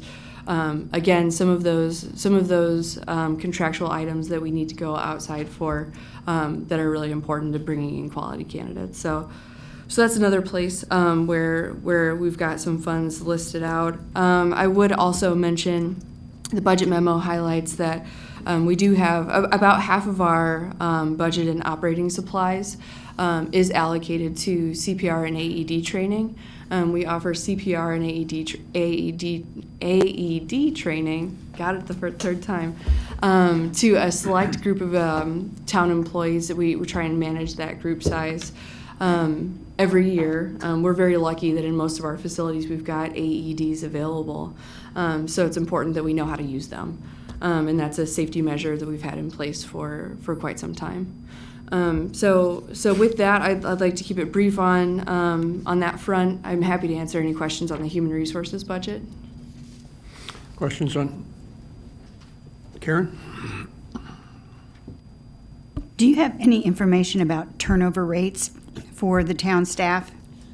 Turnover rates have generally been very, very low. So by very low, over the course of the past 5 years or so, it's fluctuated between 5 and 9%. Industry standard would tell you that we're in a pretty privileged position there. When we have gone out to recruit, I think that we enjoy the benefit of being an employer in the community that has a very good reputation. So our turnover is very low, and then when it's time for us to fill those positions on the front end, it's generally relatively easy for us to do that. We've been very lucky because there has been somewhat of a labor crunch in the community. So. And is there any department or positions that have mandatory retirement ages? No. Nope. So when you're looking ahead to projections, do you get much advance notice of employees retiring? Is it typical for them to, if someone is planning to retire, to give you how much advance notice? That I would say that varies wildly. So in terms of our strategy on succession planning, we'll at least a few times a year we will run some reports and some diagnostics saying at this point in time, this is the group of employees that could theoretically retire at any point. And then kind of moving back from there, what would it take for us to fill those positions? In terms of the notice that we actually end up receiving from employees retiring, some employees, it's almost down to a personality level thing. So some employees will literally give us like 6 months notice. Other employees will get sometimes closer to 2 weeks. So it varies quite a bit. So the planning can be a challenge. The planning can be something of a challenge, but we're also, our HR team is fairly good at being very reactive. So, when we encounter a retirement, say that we hadn't been anticipating, our time to hire or to rehire that position is generally very low. We're a pretty high functioning group. We jump on opportunities very quickly to get those positions filled. So. Do you have any statistics on the average age of the workforce, considering the fact that the new hires would more likely be younger and coming in under a different pension Sure. program? Yeah, so it's interesting that you mentioned that, Councilmember Smith. I would say that the statistic that I'll share with you kind of off the cuff that would be indicative, I think, of this overall trend. Our overall workforce that's covered within the insurance fund, which will transfer over, we'll make that transition in a moment. But we have been trending downward, actually, in terms of some of our comparables. A lot of governments in our space are suffering a little bit in terms of insurance renewals because their ages are trending up and up.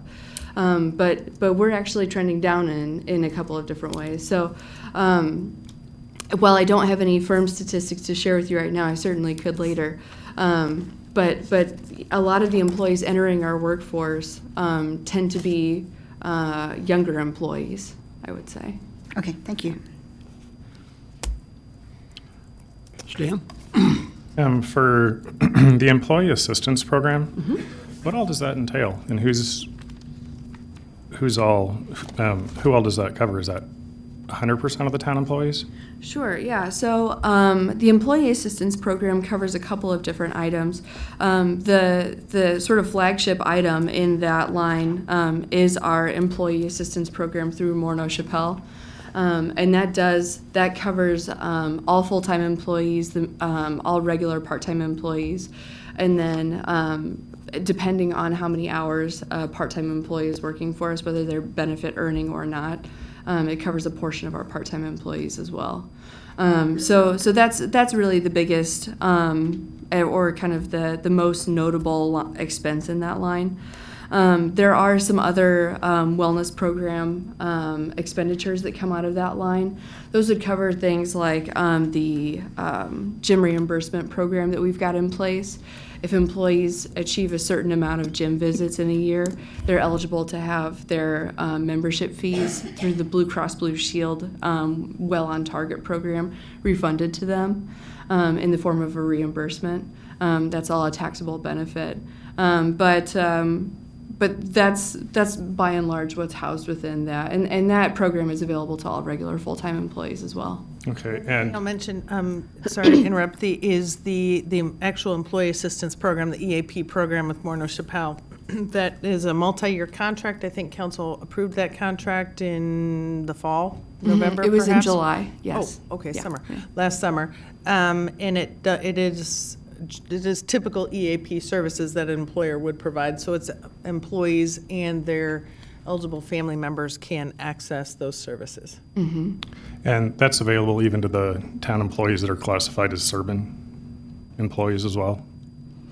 It's available to any full-time town employee that has the full-time employee benefit package.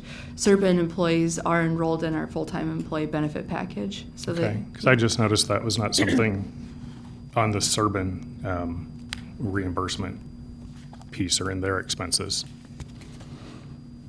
Yeah, our annual cost for EAP services is, like $10 a person or something like that annually, so, or 30. It's 31 Oh, per employee per year. So the way that shakes out per family is going to vary, but. The total expense listed here for EAP is $49,000. Right, but in that particular line, there's multiple expenses. Sure, I'm just saying that I didn't see it in Serban. I just wanted to clarify that that was a service Serban employees can use, and they're not reimbursing for it. Or it doesn't appear. That was my question. Are they Yeah. We. able to use it? Are That they is reimbursing? probably an accurate statement, like we've said many times in regard to Serban. I certainly don't want any report from Morneau Shapell to tell me if 3 people accessed counseling services. So I would never want to do that. But we could, in theory, charge Serban $90. $93 $93, yeah. for that. Yes.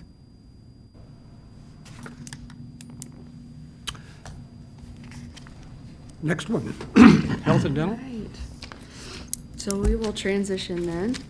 Well, and we can move to that page in the budget, but I'm not sure there's a whole lot more to report on health and dental. I just feel like went that's through it. that's a subject that we have beat pretty hard in our September September trends September annual. report and Andrew's comments, but Earlier certainly. today. Yeah, Jenny, do you have anything to add to that particular topic? Honestly, the topic that I wanted to highlight the most within the Health and Dental Fund is something that we covered also in the Human Resources line, and that was just that we have been recognized by 2 very large organizations within the past year for our wellness efforts. So I did want to mention that because that does make a significant impact on health and dental. Great. Thanks, Jenny. Thank you. Innovation and technology, page 138. Basu.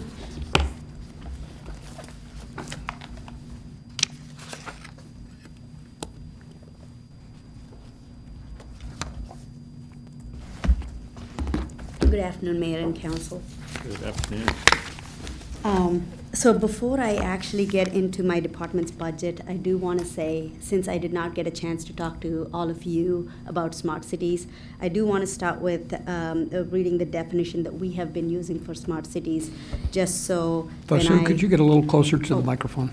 That'd be helpful. I am going to read the definition that we are using for smart cities. This is what was adopted as part of the Town of Normal Comprehensive Plan. I'll be using this term multiple times, so I want to make sure I clarify this. Smart cities are those that can effectively use the power of data and technology to cater to the changing needs of its citizenry, solve current and future challenges, and create new services. In the simplest terms, smart city embraces innovation to change the way government operates and delivers services. It is as much about the mindset as it is about the technology. So when you hear smart cities, you probably hear multiple definitions. This is the one that we have been using to refer to our efforts. With that said, you will notice that the name of the department changed from Information and Technology to Innovation and Technology. So that is the restructure that Ms. Rees referred to in her budget memo. And the restructuring definitely is done to add this section to the Department on Innovation and Smart Cities. Precisely this new restructure, we are definitely wanting to expand on usage of part-time talent as well as consulting help where it's appropriate. And another change in our full-time position is most of you know that Ms. Mindy Dance is retiring this March, so we are using that management position. We've used that eliminated the management position and created 2 technical positions. Both of which will be focusing on our efforts on smart cities and innovation and data-related projects. As it relates to part-time positions, my colleagues here have stated this already. We are partnering with ISU pretty heavily, and we just love that it is a win-win partnership. To kind of give you an idea, we have students who are working who also get, along with their stipend, they get 6 hours of internship credit. And we're also working with graduate school to allow graduate students to get tuition waiver as well. So it is a very good partnership both for us and for them. With that, I am going to highlight a few projects that we have completed this in the current fiscal year. Under accomplishments, you see performed social engineering and security audit, and then following that, implemented a cybersecurity education program. So when this social engineering audit was conducted, we learned that our periphery is pretty secure. Majority of the security issues, which is not unique to our agency by any means, is mostly users. So we've created a cybersecurity program. So thanks to everybody who is not clicking on those links. So we have gone down from 36% of phishing rate to close to under 5% phishing rate. So that's pretty phenomenal with that program. Another thing that I will highlight here is we have conducted a technology needs assessment across all the departments. That is our first step towards smart city planning. We wanted to really thoroughly understand the needs of each individual department.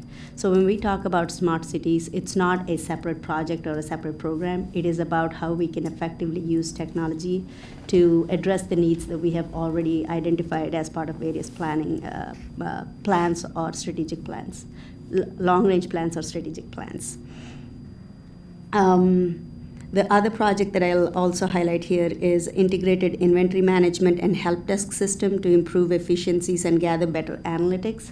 So that's a project, if you remember at the last computer rollout, one of the questions from the council was, why are we rolling it out every 4 years? That is just the best practice, industry best practice to roll out every so often.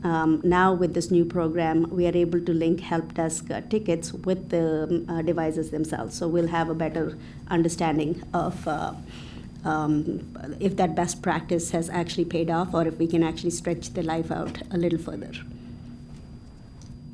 So in the upcoming budget year, definitely a strategic plan for innovation and technology department because there is quite a bit of change as well as a smart city plan development are both under that budget. With that, on the budget line items, the salary increases reflect addition of part-time staff and the changes in full-time staffing. As you go down the list, you'll see that the professional services has gone down somewhat, along with the equipment, both 75-45 as well as 2010 have gone down significantly. That's a reflection of network projects that have been underway for the past 3 years are now complete. So that's the budget reflects that. With that, I don't have any other highlights. I am happy to answer any questions. Karen? You indicated that a 4-year rollover of equipment is advisable and best practice. Should you be adding equipment to your proposed fiscal year 24-25 budget then? Yes, so when you see the equipment budget being added, actually the equipment replacement budget is, hold on, that 75-45, we put money in there every year to account for when we actually have to draw down, when we are replacing that. That you would see in the Vehicle and Equipment Reserve Fund. Yep. Okay. Dan? With the smart city, I'm a little confused a bit. I mean, some of it seems more like better use of data that we have. And there was another component that when we had our 2-on-1s last week, Pam had mentioned something about we were going to upgrade stoplights, and that Arlington, I think it was Arlington Heights, had talked about they were into the smart cities, but they weren't as far along as like what we are. Can you explain the difference? Because one's data usage, the other is maybe new devices and technology, and I can't understand the difference between just being more efficient and being kind of new technology. Yeah, definitely. So there are, this is nothing new. We see this in the news every day. So the connected and autonomous vehicle technology is moving pretty fast. Majority of the vehicles that are on the street today have connected vehicle technology. So the difference between these two is connected vehicles give the ability for vehicles to communicate with each other as well as with the infrastructure. So the communication with the infrastructure piece, the vehicles are being manufactured in a way to communicate with the infrastructure, but the infrastructure isn't ready to communicate, to enable that communication piece. So when we are looking at opportunities to upgrade our infrastructure in a way more proactively, not reactively, because there will be a time here in the near future, within the next 5 to 10 years, where we might actually be required to make that upgrade, instead of being in a position to finding ourselves in a position to do a whole bunch of infrastructure upgrades. We are looking at how do we prepare ourselves? How do we understand what technologies are the vehicles being equipped? And how can we equip our infrastructure to be ready for both connected vehicles and eventually autonomous vehicles? What does that mean? That includes communication infrastructure, whether it's radio communication, whether it's cellular communication. That includes making sure that we have enough physical space to put these newer devices along with our signal infrastructure. That includes making sure that our infrastructure itself, the signals itself, are designed in a way to accommodate these newer devices on them. And that specifically pertains to the intelligent transportation systems. Yes. As part of the smart city umbrella, but it's almost countless in terms of the number of ways that technology is advancing, and so and I appreciate your definition of smart cities and what that means for us. So when we're talking about our smart cities initiatives, it's under that overall umbrella in terms of planning for technology advancements and doing it at a regional and a cooperative approach. As mentioned last week in my conversations with council, we are having regular meetings with City of Bloomington, McLean County, Regional Planning, Illinois State, Illinois Wesleyan, and many other partners. So we can all do it jointly. Absolutely. And, just to also say, this infrastructure upgrades, I don't think we can do it at once. Opportunities do present themselves. Right now, we have a huge pressure from multiple carriers to install 5G small cells.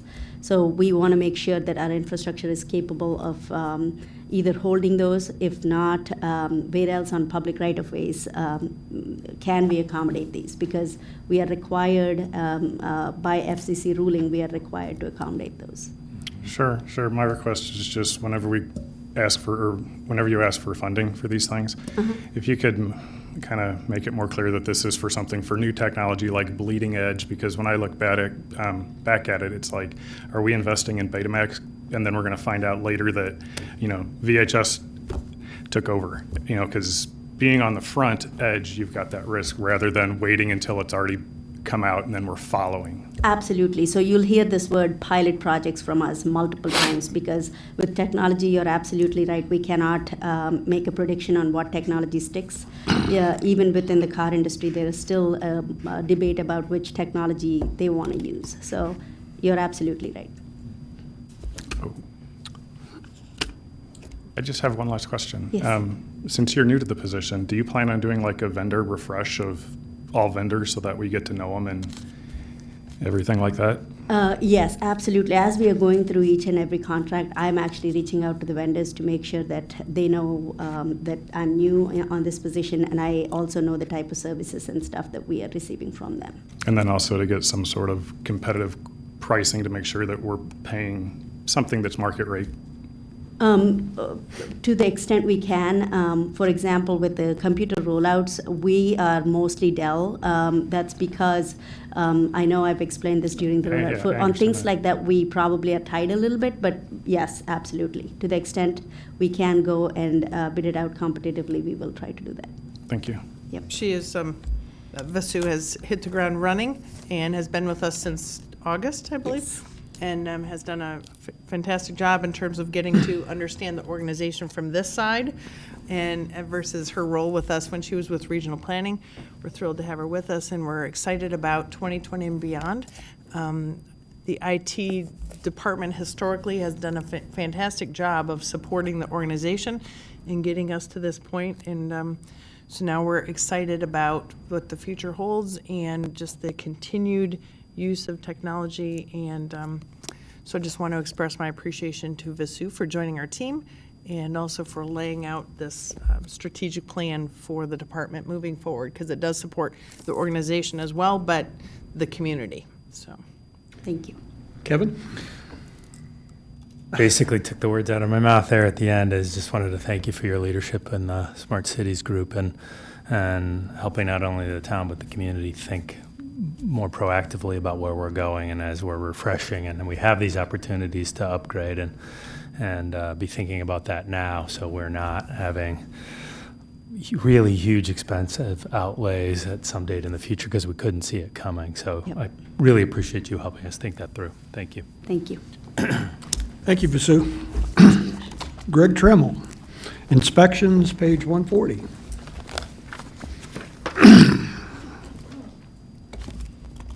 Followed by Mercy Davidson with Community Development, since you're coming to the the whole table. gang. So we come from our, I believe, our newest department head to one of our most tenured department heads. So thank you. Thank you. Most of you know the core function of the inspection department is plan review, permitting, and field inspection services, but Mercy and Taylor are joining us as well because our department administers the Bone Grant program, which we'll talk a little bit about, and then Taylor heads up the CDBG program too. So from a pure budgeting perspective, I have nothing exciting to offer.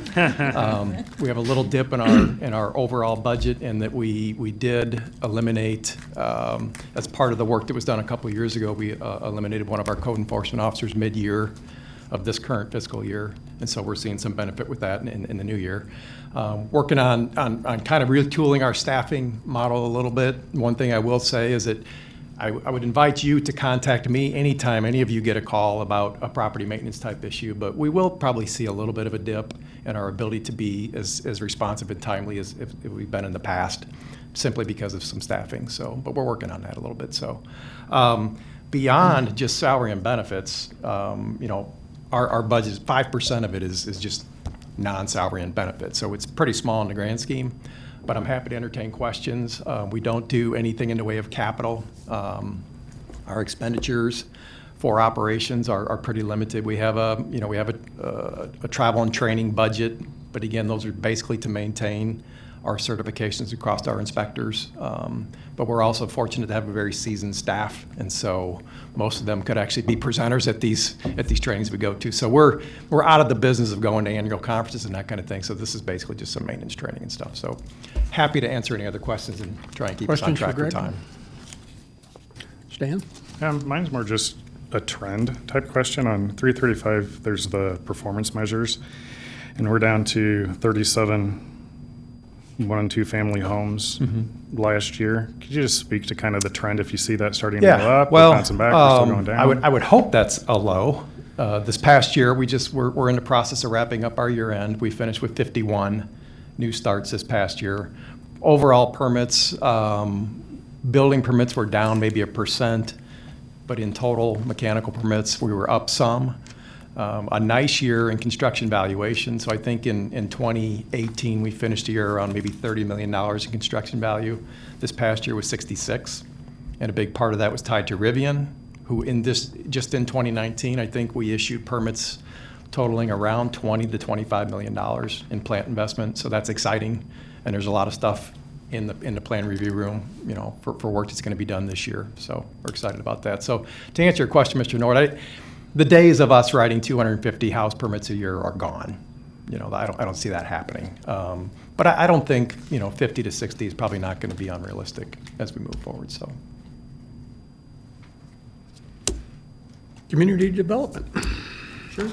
So if you jump ahead to page 241, that's where all the community development fund stuff starts talking about, and that's just purely CDBG funding, and this is a budget you're very well aware of, and we'll be talking about it come Tuesday when we bring the final draft plans to you for review and hopeful approval. But we're expecting generally the same amount of money coming in next year, $396,000 and $2,000 in program income, and we'll be talking about this at greater detail, and there'll be a report summarizing everything Tuesday. But just wanted to highlight what is different this coming year, this first year of our new consolidated plan, as opposed to years past, and so that's a new partnership with Prairie State Legal Services we're proposing for anti-housing discrimination. That's at $10,000. Additionally, then, in years past, it had been a priority to fund street resurfacing with CDBG. That kind of flipped this consolidated planning process. And so now $197,000 will be going towards sidewalks instead. And the only street resurfacing that'll be done will be done with prior year's grant money that we're tied to using it for that. Another thing that's different then is a property acquisition for sidewalk and ADA ramp improvements. So that's historically we've not used CDBG for right-of-way acquisition, but that's something we're going to consider this upcoming year. And then what's very new and exciting are a number of new housing rehab and accessibility improvement programs. So this is a direct partnership with Inspections, and so we're proposing taking the town's emergency repair and accessibility improvement program and funding that with CDBG instead of using general funds as had been done years past. And then also that'd be $42-some thousand there. And then a partnership with Habitat for Humanity for more exterior. It's a program they have, a Brush with Kindness, and it's a lot of exterior facade improvements and stuff like that. Some no life safety, mainly just cosmetics on the outside of homes, but important to keep them up. And then also a partnership with Ambux for accessibility ramps on income qualified housing. So anything we do with CDBG, of course, is income qualified. So that's the basics. We have a good amount of carryover, and that'll be summarized in full detail in the report come Tuesday, but happy to answer questions if you have them. Mercy, do you have anything?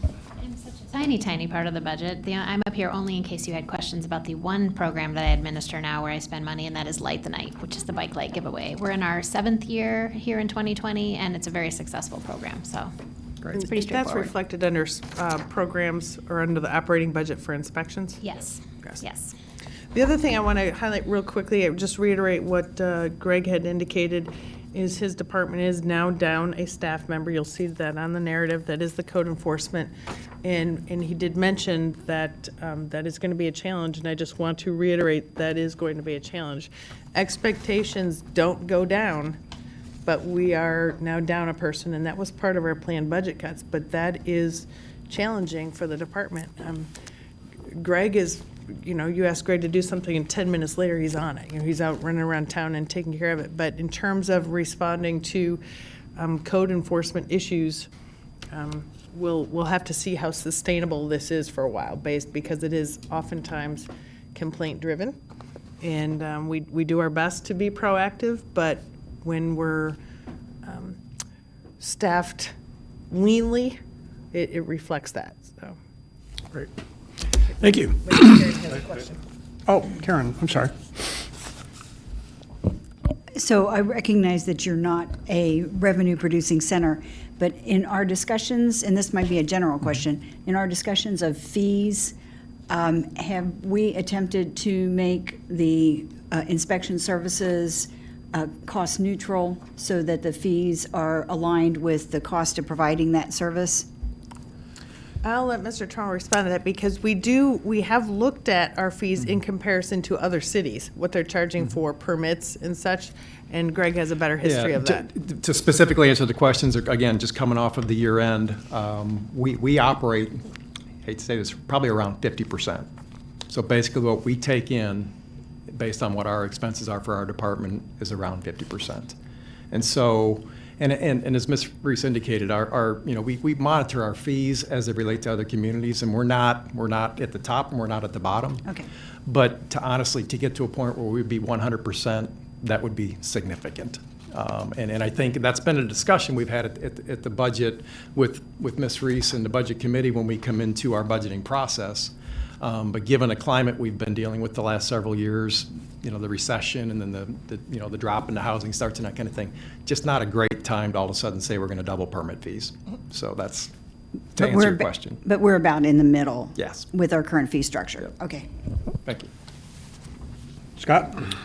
Yep. Thinking of that second code enforcement inspector position that previously existed, have you seen a change in the number of calls or complaints as time has gone on in recent years about code enforcement issues? Well, great question, and yes. And so probably with the exception of the mayor, I know most of you were new to when this position was created, which was in 1999. Back in the day, it was essentially the community was divided up amongst the inspectors, and I recall being the newbie, and I got the campus area, and all the veteran inspectors got, stuff outside of town where nothing happened. But when that position was created, it was intended to focus on campus. And so the perimeter around campus and the lifestyle differences and that kind of thing. And so that's where it was intended to target and help. And that's worked great. And then over time, because it became so popular, it started to migrate out to the neighborhoods. And then by word of mouth, literally, it just said, hey, just call this guy named Andy Wood, and he'll take care of the guy next door who needs his grass mowed or a vehicle, taken care of. So then it, based on numbers and based on conditions in the economy, we were able to employ a second inspector. So then it kind of morphed into, they just kind of split it, and one would take the east or west side of town and share in campus and then the exterior neighborhoods. So to answer your question, yes, I think over time the community's gotten used to the fact that you can call, and I guess what we pride ourselves on is we've been able to be very responsive. And so back in the day, back in the 80s, if you called in a weed complaint, it might be 2 weeks before an inspector actually went out and validated it, and instead of being a foot tall, it was 2 feet tall. We got the notice put out, and away we went.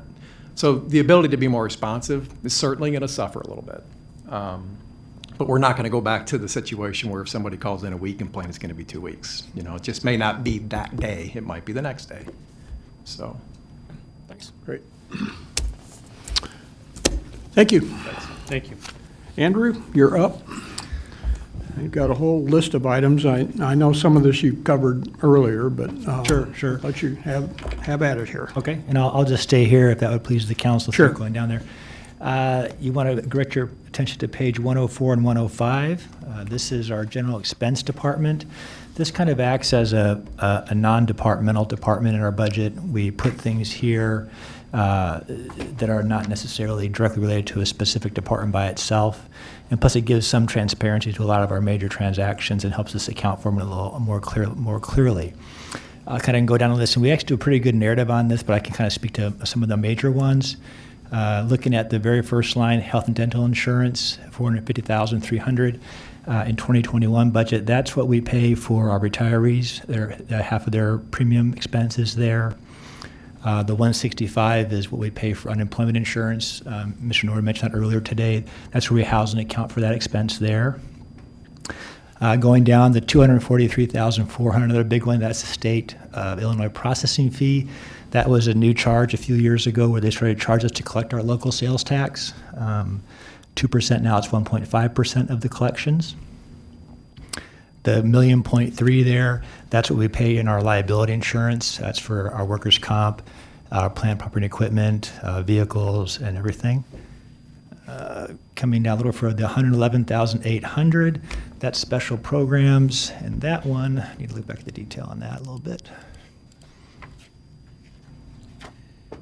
Special, Andrew, the significant ones are highlighted on the previous page, Sure. page 104 in the Sure. narrative in terms of the kind of the things we fund. We have Correct. historically funded Harmon Arts Grant, Mhm. $25,000, Ecology Action Center, McLean County Museum of History and such. So those are the Right. highlights in that line. Correct. Going a little further down, you see the $400,000 other expenses. That was the contingency that I referred to earlier. We've placed into the budget, so we have $400,000 in 2021, 2022, and 2023. That's available money for emergencies or opportunities this year. A little further down in mass transit, that's our contribution to Connect, $137,000. Contract payments is 3.7, is also on that same narrative page. You can kind of scan down. The biggest part of that is our contribution to the county for mental health programs. We do have $1 million payment to Rivian this year as agreed upon for that development agreement. Uptown Circle rent we have housed here in contract payments and then so forth. CVB and economic development. Moving down the page now to the transfers, again, it's all kind of narrative here, but it's good to talk about. That first one for $3.1 million, that's essentially the general fund's contribution to our debt service. That money moves over to our debt service project reserve fund, and then that fund essentially funds all of our different debt funds to make their payments. $545, that's of course our capital contribution for CIP. Roadway fund, $885,000, and then skipping down all the way to that 1.8, that's the transfer from general fund resources to the vehicle and equipment reserve fund to essentially fund all the vehicle and equipment purchases we do for the year. We do a kind of annual amount based on useful life, and then we buy it out of that fund later on. So again, it's kind of a catch-all in terms of a lot of non-departmental stuff, but it's a fairly significant department in terms of activity from debt to contracts to unemployment, liability insurance, and so forth. Karen?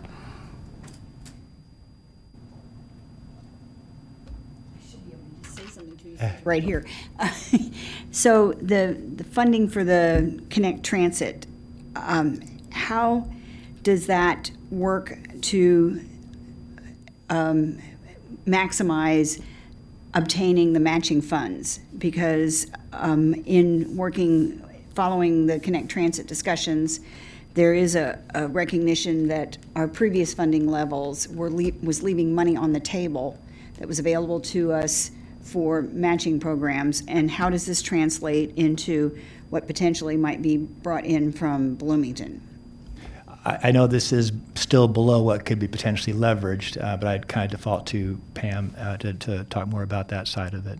Right, and what I can offer is very limited. This is our commitment to fund Connect Transit. It's through the sales tax proceeds from the town sales tax increase a number of years ago. And so some of these funds go towards Connect Transit's capital line and some goes towards its operating line.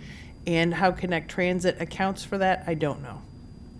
So this dollar amount is tied more to the sales tax commitment to mass transit as opposed to being a conscious allocation of support for mass transit separate from a revenue source. It's a combination of both. We had a prior commitment that we've made to Connect Transit, and we supplemented it with an additional like $500,000 a year, I think. Right.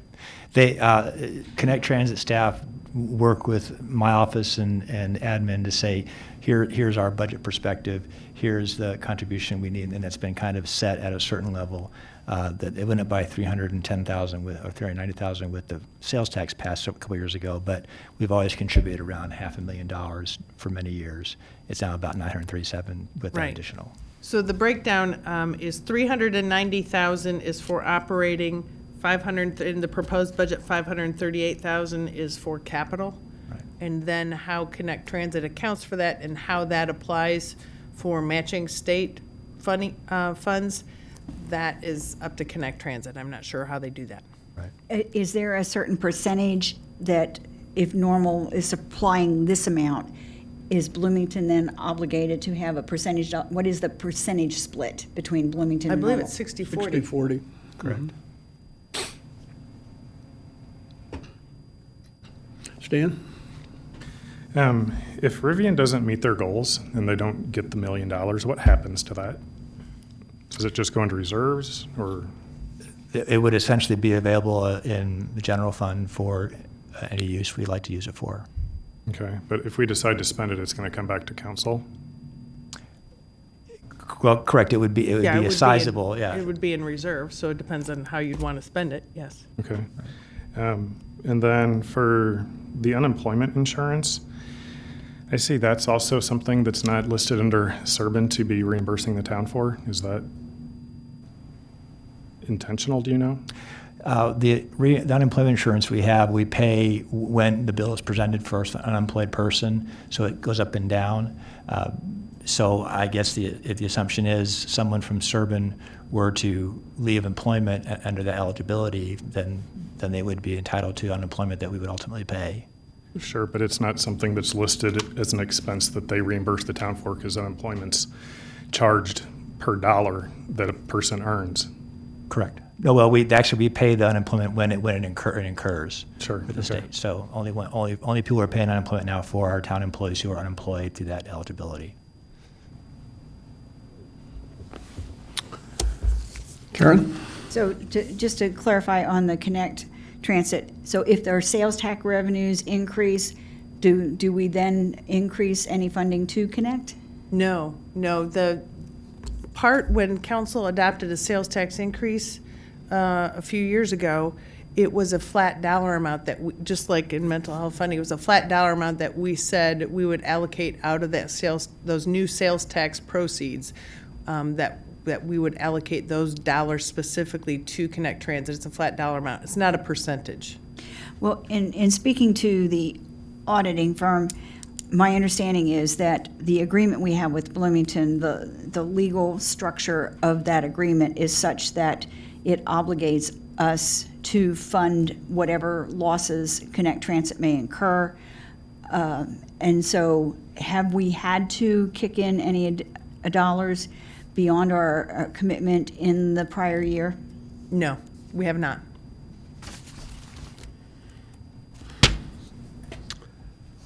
Keep going, Andrew.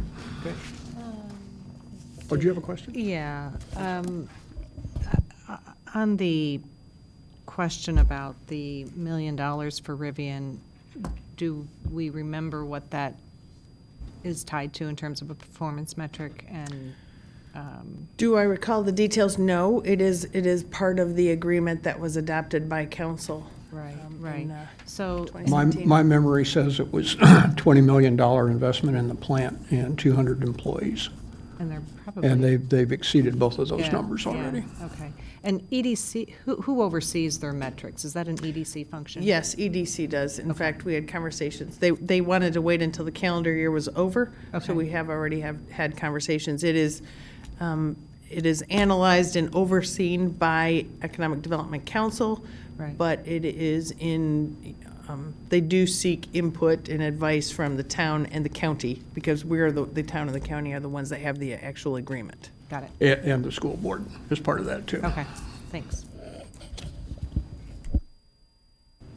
No other questions, we'll move on to Finance Department on page 124 to 125.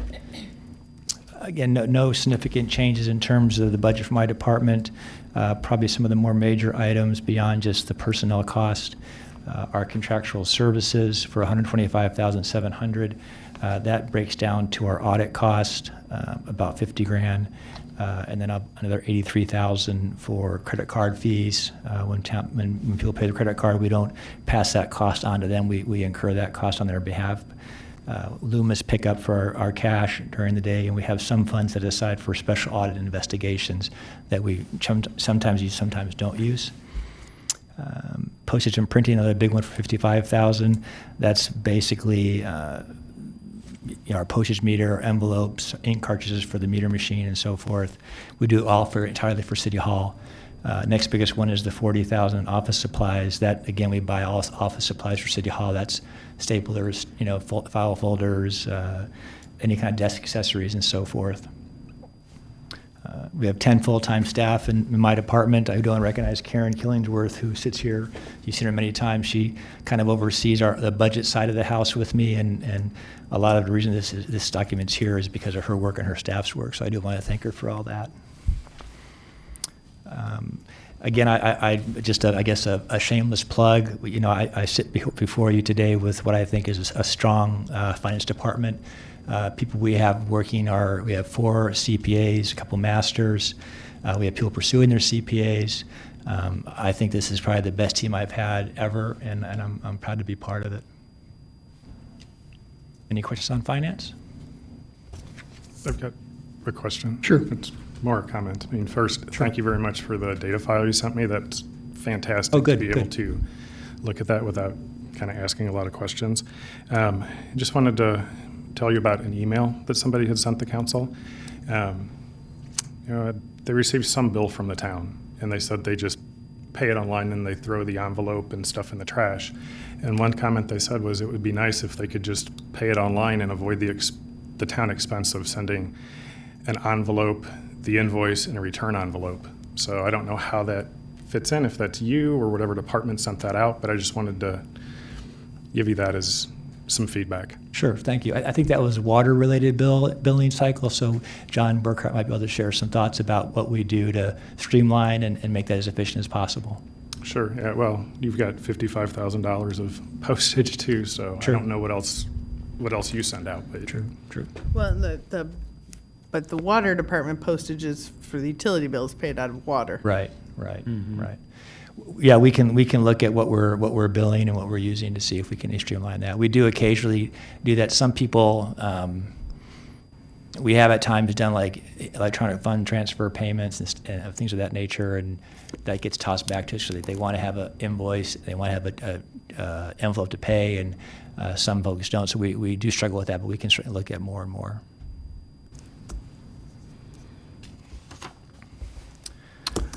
Parking? Next section is parking. I do want to spend a little bit of time on this because we are requesting a change in parking rates for the council to consider as part of this budget.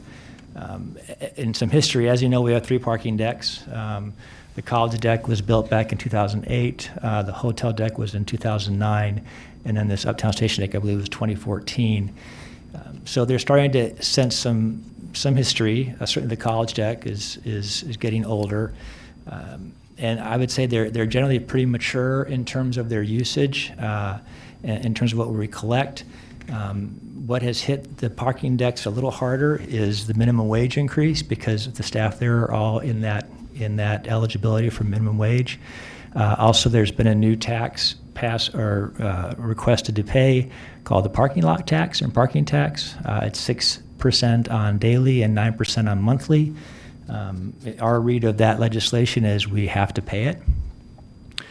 So we've added 2 new things to the budget this year that have increased what I would refer to as the deficit in the parking deck operations.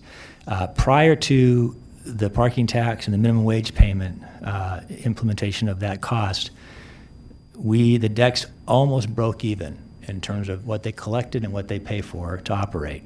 Probably about a $14,000 deficit on average with all 3 combined. Now, that doesn't mean that they pay for their debt. The debt service that developed that was never intended to do that. If we were a Chicago parking deck, we would be able to charge $60 a day, and we would be a cash cow. But in this market, we can't charge that much for parking, and so it's a tight operation. It also doesn't afford us much room to pay for long-term maintenance of the decks. However, we are putting about $150,000 a year into vehicle replacement, specifically for deck management and deck replacement and deck repair. That's probably not going to be enough in the future, but it is something. With the change in minimum wage and with the parking lot tax, we're going from basically an average of a $14,000 deficit to $155,000 a year in deficit because of the minimum wage and the parking tax. So we felt this was probably a good year to talk about a rate increase. We have not increased the rates since we started the decks back in 2008.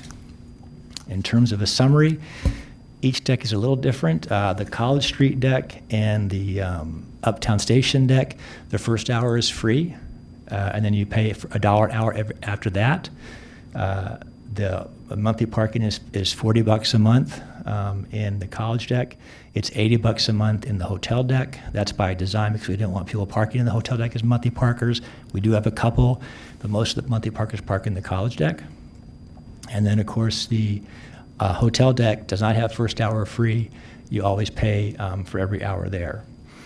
What we are suggesting that we do and what's in this budget right now is a $1 increase to those rates. We are still going to keep the first hour free for College and for Uptown Station. I would like to not do that. I would like to charge that first hour because that's where a lot of activity comes to both the College deck and the Uptown Station deck. And that would be a significant amount of income to us. However, the staff's thought was, first, it's a nice convenience to kind of get in and out of the College deck to do some just quick shopping or go to the bank or go to the library. And also, this deck is a public deck where people come and use city services, so we wanted to keep the first hour free for convenience. Now, the first hour is not free at the hotel deck, and we see a lot more income from that deck because of that usage is kind of where all the occupancy occurs. So to state it plainly, if we did increase to $1 an hour for all the decks, still keeping the first hour free for both the College and Uptown Station deck, that would reduce the deficit from $155,000 per year to $72,000 per year. So we're not eliminating the deficit, we're just reducing it to make it more manageable. So even after that increase, if it's approved, we're still operating at a pretty sizable deficit with the parking decks. We feel pretty strongly about doing something. We had another rate increase that was $2, more and no first hour free, and that would make the decks actually profitable to some degree. But again, that didn't really match what we felt was appropriate for the users here in the community. Just a reminder, this is a rate increase. It is fairly consistent with what we're seeing in other decks, and I'm not sure what they're going to go to when they get faced with the same problem of a minimum wage increase. The decks are going to need more and more long-term maintenance, so I'd hate to develop more of a deficit there to cover and still not being able to develop some money for maintenance. Again, it reduces the deficit, it doesn't eliminate the deficit. We might consider other charges in the future, but the parking tax is about $40,000 a year, more than we would pay in right now. And then, of course, the minimum wage, I think, is impacting us in the $100,000 a year range. So these are sizable changes. Again, the increase does not necessarily mitigate all of them, but it does at least keep the deficit at bay or to some reasonableness. So that is the request as part of the parking deck budget, is to build in that $1 increase. Karen? And Kevin and Steve. Even though these garages are owned by the municipality, we're still subject to the parking tax? That's correct. There's kind of a little statement there in the law that says municipalities are exempt unless they are operated by a private vendor. And we contract out the operation of our parking decks to Heartland Parking. And if we were to bring them in-house, we might save the parking tax, but we would be adding to our employees with not only the salaries, but the benefit cost and the pension funding. Correct. Now, there is, right now we pay Heartland Parking their employees. They have employees, they have office needs, they have, so we're paying their costs of that. Now, their employees are making minimum wage and so forth. We pay them a small management fee on top of that. So we would avoid a management fee, we would avoid a parking tax, but then we would be taking over the entire process ourselves. That is an option. Some places do, some places don't manage that, because parking is its own animal. When we first took on these decks years ago, we didn't have any knowledge of how to run a parking deck, and we hired Heartland Parking, and they were very informative. They're experts in how to operate a deck and how it works. It is an option, but I don't know if it would be any kind of significant savings beyond the parking tax, because we would still have to have people to clean it, to maintain it, the equipment, and oversee it. So we would essentially just transfer that cost to an employee base. Now, there wouldn't be a profit motive side of it, because Heartland Parking obviously wants to make money, but we would also have the pension obligation for those employees too, which, again, you need to kind of pencil it out in terms of does it make sense to take over or not. Does Amtrak pay us anything for the use of their passengers using the College Hill deck for long-distance travel or any travel? Yes, in fact, that's one reason this deck actually does pretty well, because of the travelers. So if you come here to take a train or a bus and you park in the deck, you're charged for it. But Amtrak does not pay the town for that Correct. access. It's just their patrons. Just their patrons, correct? Yes. Yeah. Well- And they pay a part of the utility bill for the area that they house their staff in.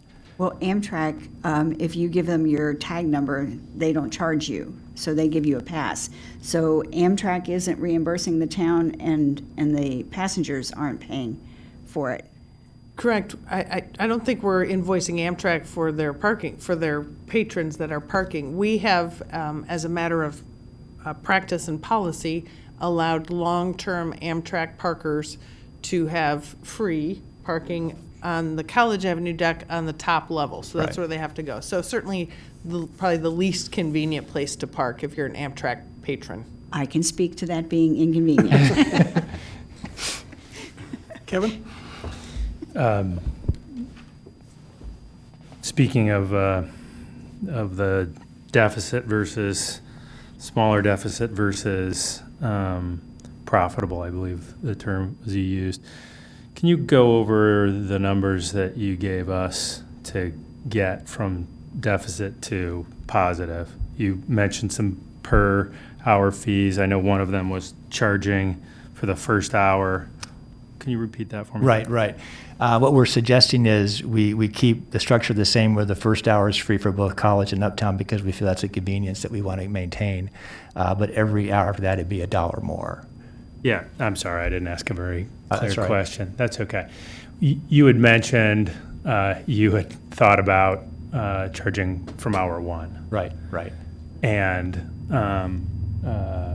was it this rate plus charging for hour one that makes it no longer a deficit but a slight profit? Or was there additional increases that would move us out of the red and into the black? Right. I think we had kind of two scenarios. The first scenario would be add $1 to each rate and keep the first rate free, or add $2 to the rate and charge for the first hour. In that scenario, we were very profitable. I don't know what it would look like if we just kept it $1 free, $1 increase, and then take away the first hour free. It'd fall somewhere in the middle there. I think we still would be fairly profitable, because that first hour is when you have most of your traffic going in and out of the decks. And I mean, the ticket count is usually 80% of the tickets that day were hour one, and then it goes to 20 and 10 and so forth as you stretch that time out. So I was imagining that was going to be your answer. So most of that is in that 1 hour charge time frame to get it. Okay, thank you. And I guess in terms of just kind of talking this out, if we were to get rid of the first hour free, I would recommend it at the College deck, but still leave this deck first hour free, because just this use of City Hall citizens for getting out of the building for services. we want to make that as free as eligible as possible.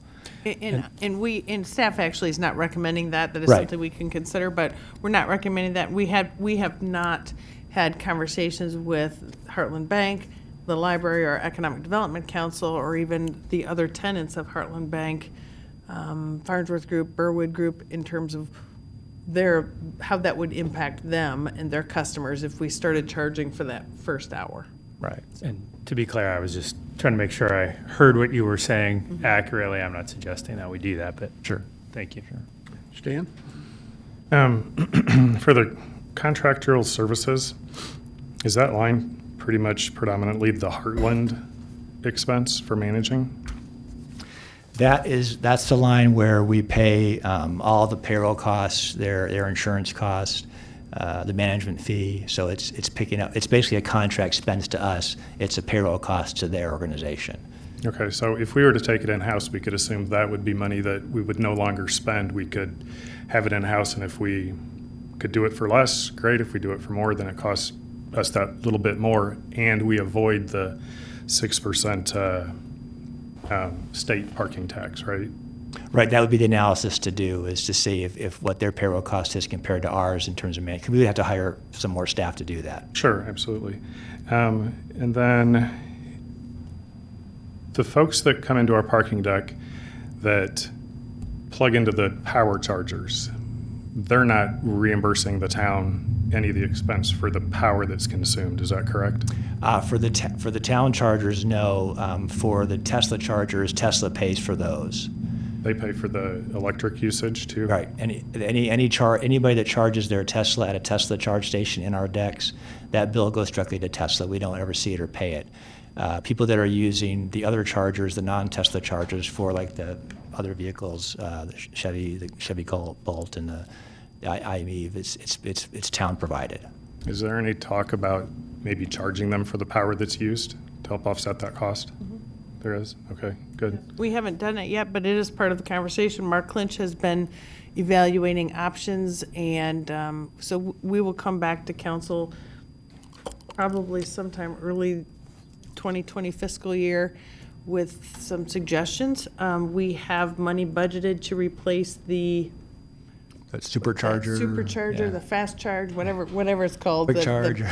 The big supercharger. Level 3 charger. Yeah, level 3, that's what it is, level 3 charger. And that's a very significant cost, so we're taking a look at what makes sense for the other chargers. And it's possible that we could come back and say, we just want to contract them all out and let some individual contractor maintain and charge what they wish for the chargers and such. So we're looking at the whole spectrum. Okay. I haven't looked at it recently, but if you're looking at the utility line there on just the college deck, the 45,700, that would be in there, but I would venture to say about 99% of that 45,000 is lights and heating for the decks. Lights are on 24/7. So the major electrical cost for the parking decks is the lighting and the heat systems in the elevator shafts or the stairways. Okay. That 6% tax, does any of that get sent back to the local municipality, or is that all kept by the state? That's all state collected, yeah. And they don't return any of it?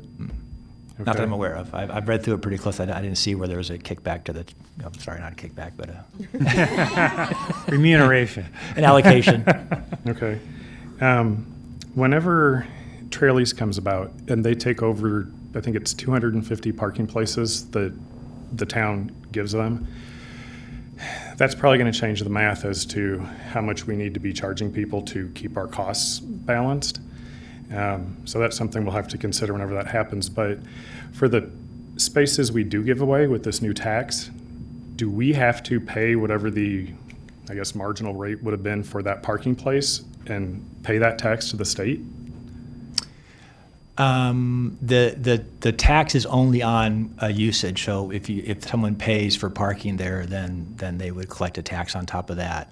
I'm not sure if there's any kind of, if it's not used and we have to pay a certain tax for it. I'm not sure if I follow the question. Well, I guess our commitment from memory is that when Trailies comes about, we need to give them 250 parking places. Right. I assume that's at no cost. This is We going- have to provide them access to parking spaces. I can look up the agreement on how much is free and how much is not free. Okay. But they have to be able to access a certain number of spaces. So the ones that would be free, will the town have to pay the state the sales tax that they would have collected had it have been a charged? I would say the answer to that is no. Okay. Then for the Uptown Station parking deck, the utilities there are only $6,000, but the other decks are like 40,000. Yeah. Are the utilities for that deck, are those tracked somewhere else? Yeah, that particular deck, I can't remember the details, but it was metered with this building. So the energy that's going through that deck is also part of the metering for this building. The college deck and the hotel deck had separate metering for its utilities. So it's just a function of where that meter is. So that metering, I need to talk with Mark Clinch, you might know more about it. But and then we noticed that too. It's just the full cost of that is kind of being spread among the whole building versus the individual decks, college and hotel. Okay. And then it just looks like the professional services for the Uptown deck is going up considerably versus the prior year. Is this the natural trend that they just upcharge that dollar amount or like a set percentage? That's most of their staffing is with this deck in terms of controlling traffic and drop-offs and so forth. So we expected to see a bigger jump in that for the minimum wage here on this deck. Okay, because yeah, that's 171 grand. The others are right around 100,000. Right. This deck occupies a lot more of their labor force. The college deck and the hotel deck. The hotel deck has some staff over there at the hotel kind of manage. They have kind of a roving manager that kind of walks them both. But this deck is where most of their staff remain, just to make sure that City Hall staff is being accommodated and the Amtrak people are being accommodated. It's just more active decks. They have more staff over here, and then more staff are allocated the expense. Thank you. Scott? If hypothetically we were just to say that we didn't want any management of the decks, we weren't going to do it in-house, even just remove the gates, everything's open, there's no charge, whatever, would that get rid of all expenses for each deck with the exception of our utilities and other maintenance line? Hard to say. I think the decks require staffing just to walk around to keep clean, to paint, to manage the equipment. We probably would avoid some cost, but I don't know if it would be significant in terms of that. It's a little over $500,000 operation. We could look at it and see what we could actually get by with at a minimal level, and then I guess not charge at all for the decks. But it'd be a significant expense that wouldn't be recovered. I'm not necessarily, Yeah. I mean, I'm not proposing that. I'm just, there's so much conversation about the tax and the management of the decks. Well, if you just reduced. I would say the unintended consequence of that, Scott, would be that it wouldn't take long for the students to figure out that's a good place to store their cars if there's no monitoring and it's come as you go. So it would probably clog up our decks with car storage for students as opposed to parking for patrons. Yeah, I don't disagree. I wasn't proposing. I just wanted to understand. Karen? I can echo that comment because at a gathering, someone who was involved in the town at the time prior to the parking garages made the statement that part of the reason there was a push to have the garages was to address student monopolizing street parking, and that the charge was then to control monopolizing the spaces in the garages themselves. One thing that the Normal Walmart found out doing some parking studies is that there were students that were putting their cars out in the Walmart parking lot because nobody was watching it, and would leave them there, for 4 or 5 days and then go get them on the weekends. So students are pretty resourceful when it comes to finding some free parking. That's the brightest, yeah. Yep.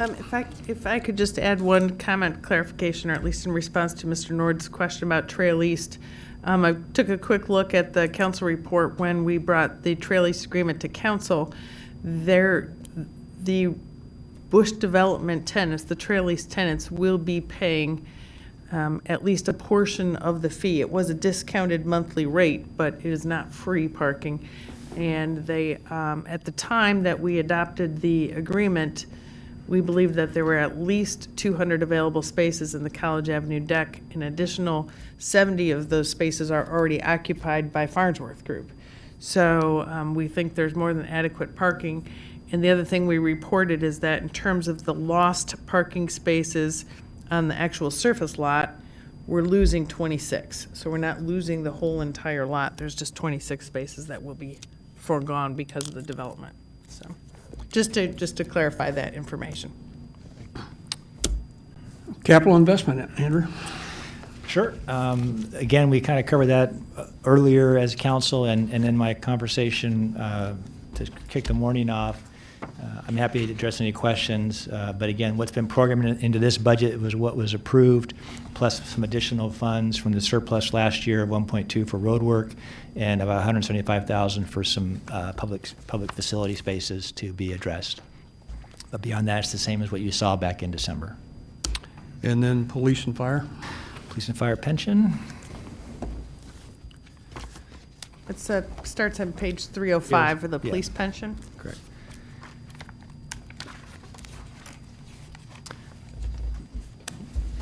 So as the town knows, we are responsible for operating and maintaining the police and fire pension funds.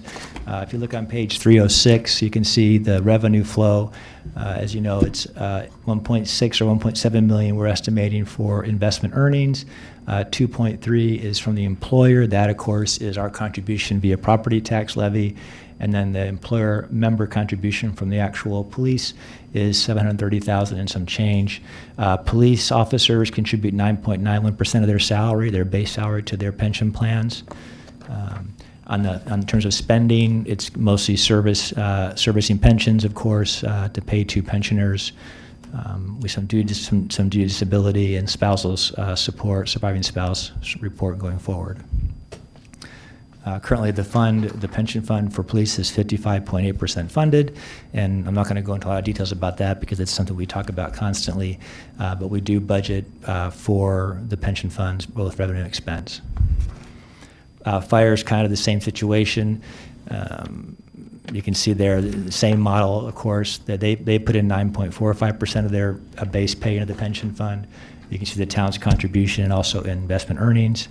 And then on the other page, 311, you can see the expenses. Obviously, the main one is service pensions to service the retirees and so forth. And that fund is 61.84% funded as of last actuarial analysis. If there's no questions on the pension, the next page is 313, this other post-employment benefit trust fund. This was a fund that was set up many years ago in response to GASB, General Accounting Standards Board, changing their rules and making sure that all governments, local governments, are putting this liability on their CAFR, on their balance sheets, which we are doing. There was a big thrust decades ago to start kind of funding this like a pension fund. We set this fund up, and we've got about $60,000 in it right now. We do a small transfer every year.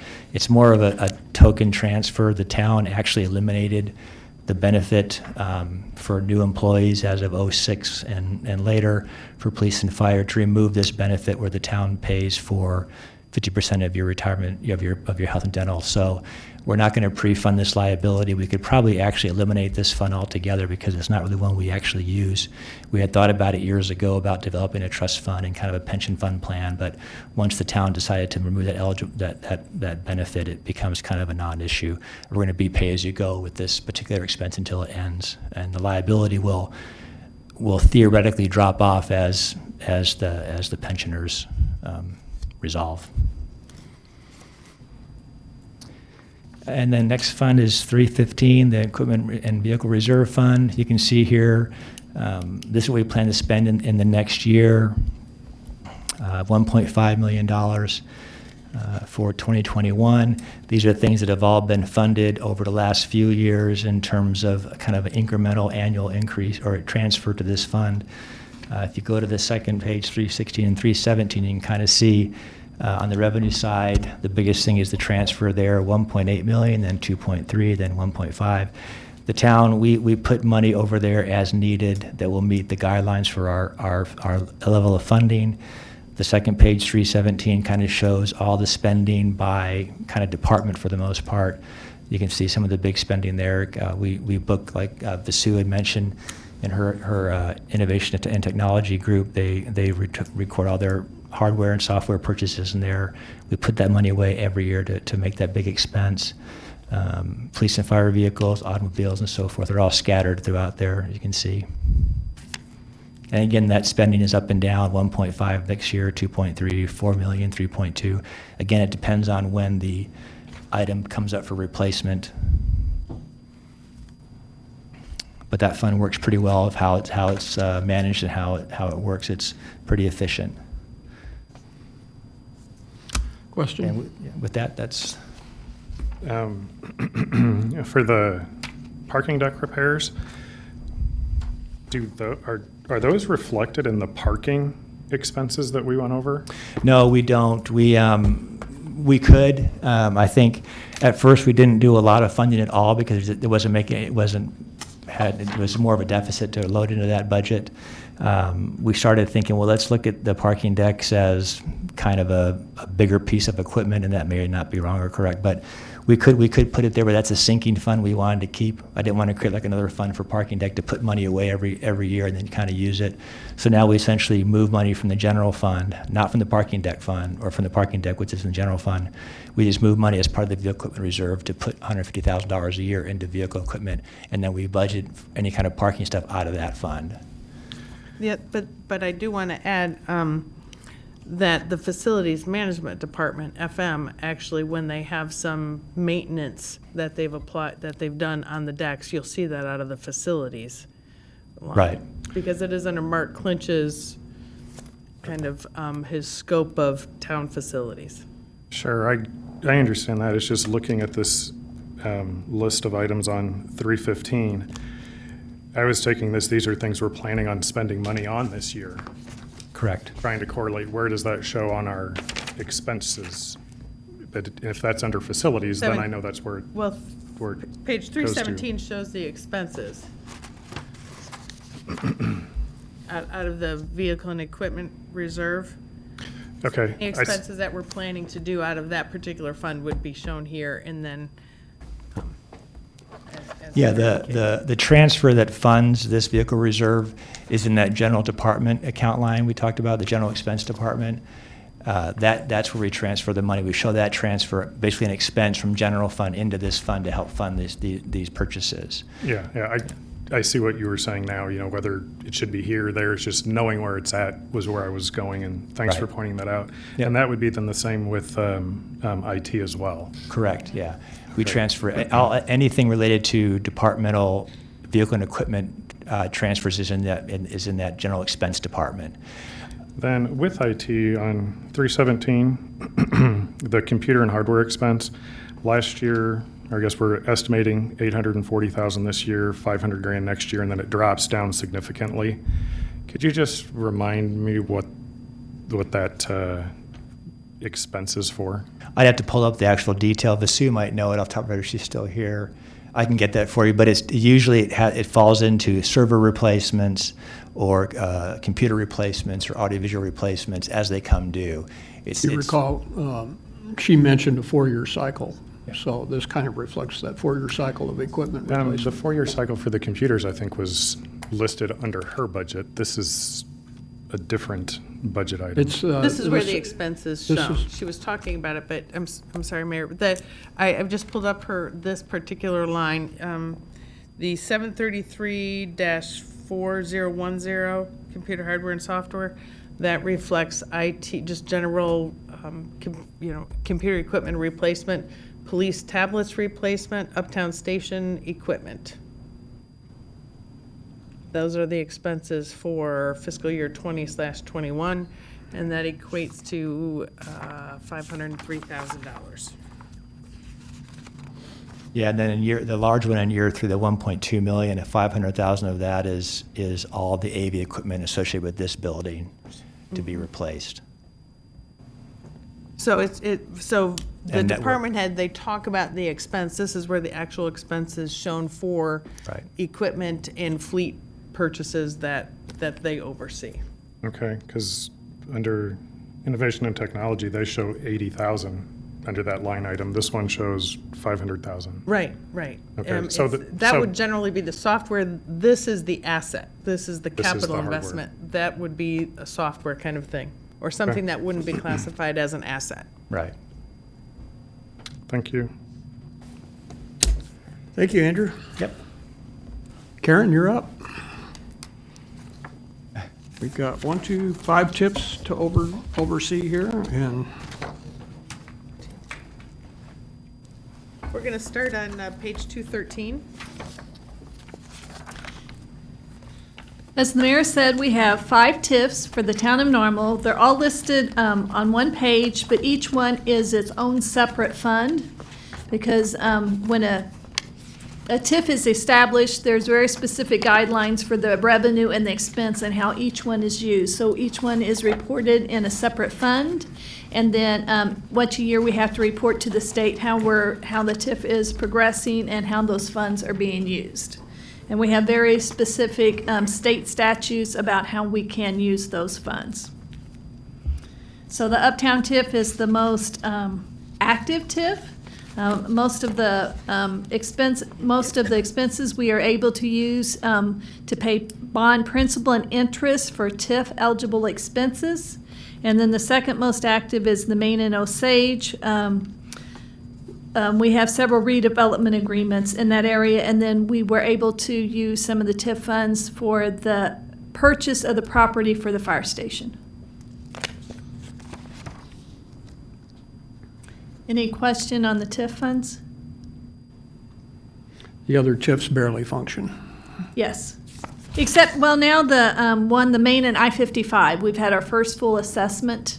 Okay. I think for the Radisson, and we have an agreement with them where they get 100% of the TIF.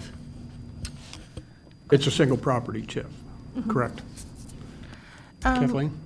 When are the other TIFs due to expire? I have the Uptown one in my head. 23 years. So the life of the TIF is 23 years. Right.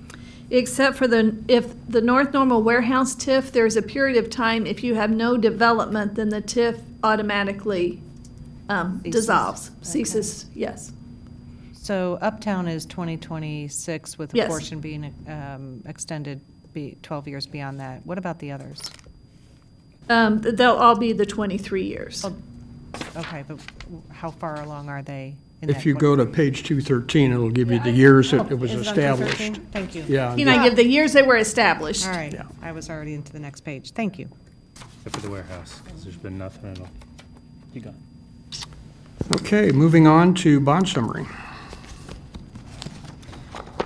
If you will turn to the debt service tab, page 217, that graph is a good graph that gives you both the principal and interest payments for all of our outstanding debt. So that gives you, it shows you that as planned with bond count, with our financial advisor, you know, as the Uptown was being established, we paid more interest, but now we're at the point that we're paying down our principal. So we kind of have where it levels out, and then over time, then it decreases. So that shows you what our outstanding debt, principal, and interest through the end of it for 41, 42. If you turn over to the next page, this is your most complete picture. If you're ever asked about the town debt, it gives a complete picture of how much was issued. As Andrew pointed out earlier, if you can see under the general bonded debt, each time we refund, when we issue a new debt, we put in there what it refunded, because we're constantly looking to make sure we're, you know, whenever they are callable and we're able to refund them and have interest savings, we always do this. So this ties out with our audit of what's outstanding, and then it shows the principal and the interest that will be payable in 2021. And if you turn the page, you have the detail of each bond fund is set up as a separate fund because we're meeting IRS guidelines to be a bona fide debt service fund.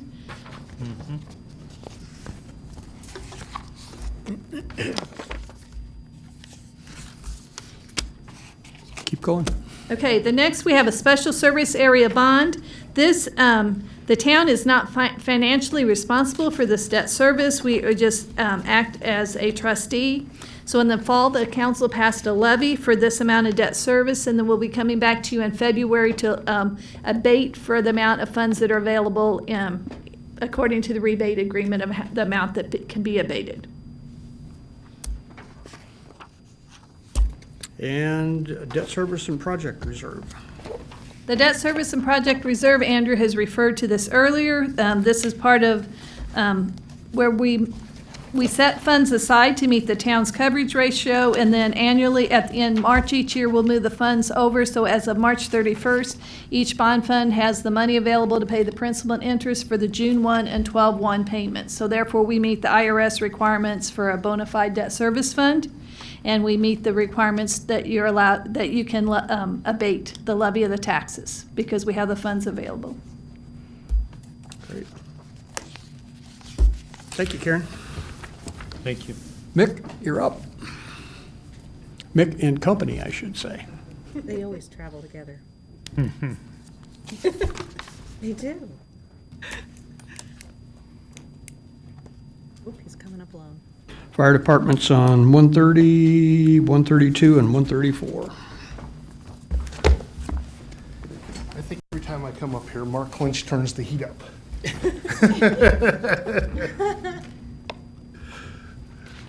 He's got it on his iPhone. He's not even here. Okay. I guess they're not coming. Mike's So, leaving hanging. obviously, just to kind of give you a little information up front, the fire department ran, in 2019, we ran 6,628 calls. 5,445 of those were EMS calls, and 1,183 of them were fire calls. So that's about just a little bit over 80% were EMS related on those calls. We also are pretty pleased to announce that our ISO rating, we were rated by ISO this summer, and we did receive an ISO rating of 2, which is 1 being the best, 10 being no fire protection at all. So a 2 is where we were prior to this rating. We did fall into a very strong high 2, so we're very proud of that as well. A lot of that has to do with training, the water department, and with the 911 dispatch. So it's a combination of all those different things. We're very, very close to a 1, so we'll continue to work toward that. The impact being that does affect commercial insurance rates, Yeah. typically is where you see that. Yeah. So Bridgestone and Rivian, Rivian, places like such. that would really feel the difference on those kind of things. So to start off with the fire department, with the fire department budget, obviously 67 employees. Some of the accomplishments for this fiscal year, last fiscal year, we did receive the 2 new fire engines, thanks to the council for voting for those. And we were able to upgrade those to the ALS paramedic level, which those are the first fire engines in the county to be at the paramedic level. So that's something for the town and the community to be proud of. Also, we purchased firefighter emergency bailout kits, which are kits that the firefighters wear in their bunker gear. And so if they're at a level like in a 5, 6, 7-story building, and so they're above like where a ladder could reach them or whatever, if they would have to, in an emergency, they could jump out the window. They could tie themselves off and use it as a harness and jump out the window until we could rescue them or whatever. So it's kind of a life-saving measure for our firefighters. We also did complete the training to do that. We built a prop so that the guys could practice doing that with very, very minor injuries involved in that. So that was a good thing as well. We did acquire the property at Shepherd Road for the Fire Station 2 replacement. We hope to put an RFP out in March, hopefully, of this year to move forward with that. We also did purchase a forcible entry prop, which is basically a steel door that we use to practice forcing doors in like commercial structures and things like that. And we actually put like a wooden 2x4 behind it, and that's what we pound on to break through, and then we just replace it when the next people are going to train, so it can be used over and over again. And then obviously, ongoing training for education of firefighters. We utilize the Illinois Fire Service Institute in Champaign and NIPSTA for all of our academy classes, and then all of the classes that we send people for hands-on training, they go to Champaign, and obviously there's travel with that, and a lot of the classes are 40-hour a week, so Monday through Friday, those types of things or whatever. So we were funding that as well. Let's see. So some of the things that we're going to look forward to in the future, we're going to continue to evaluate fire station locations. We still have one more as a part of that project to try to find a location for. We also still have a corrosion issue with the fire engines. I'm sure you're all familiar with. We had some frame rail corrosion and things like that, and so there's some money that's been allocated in this budget to move forward, to make those repairs, to move forward.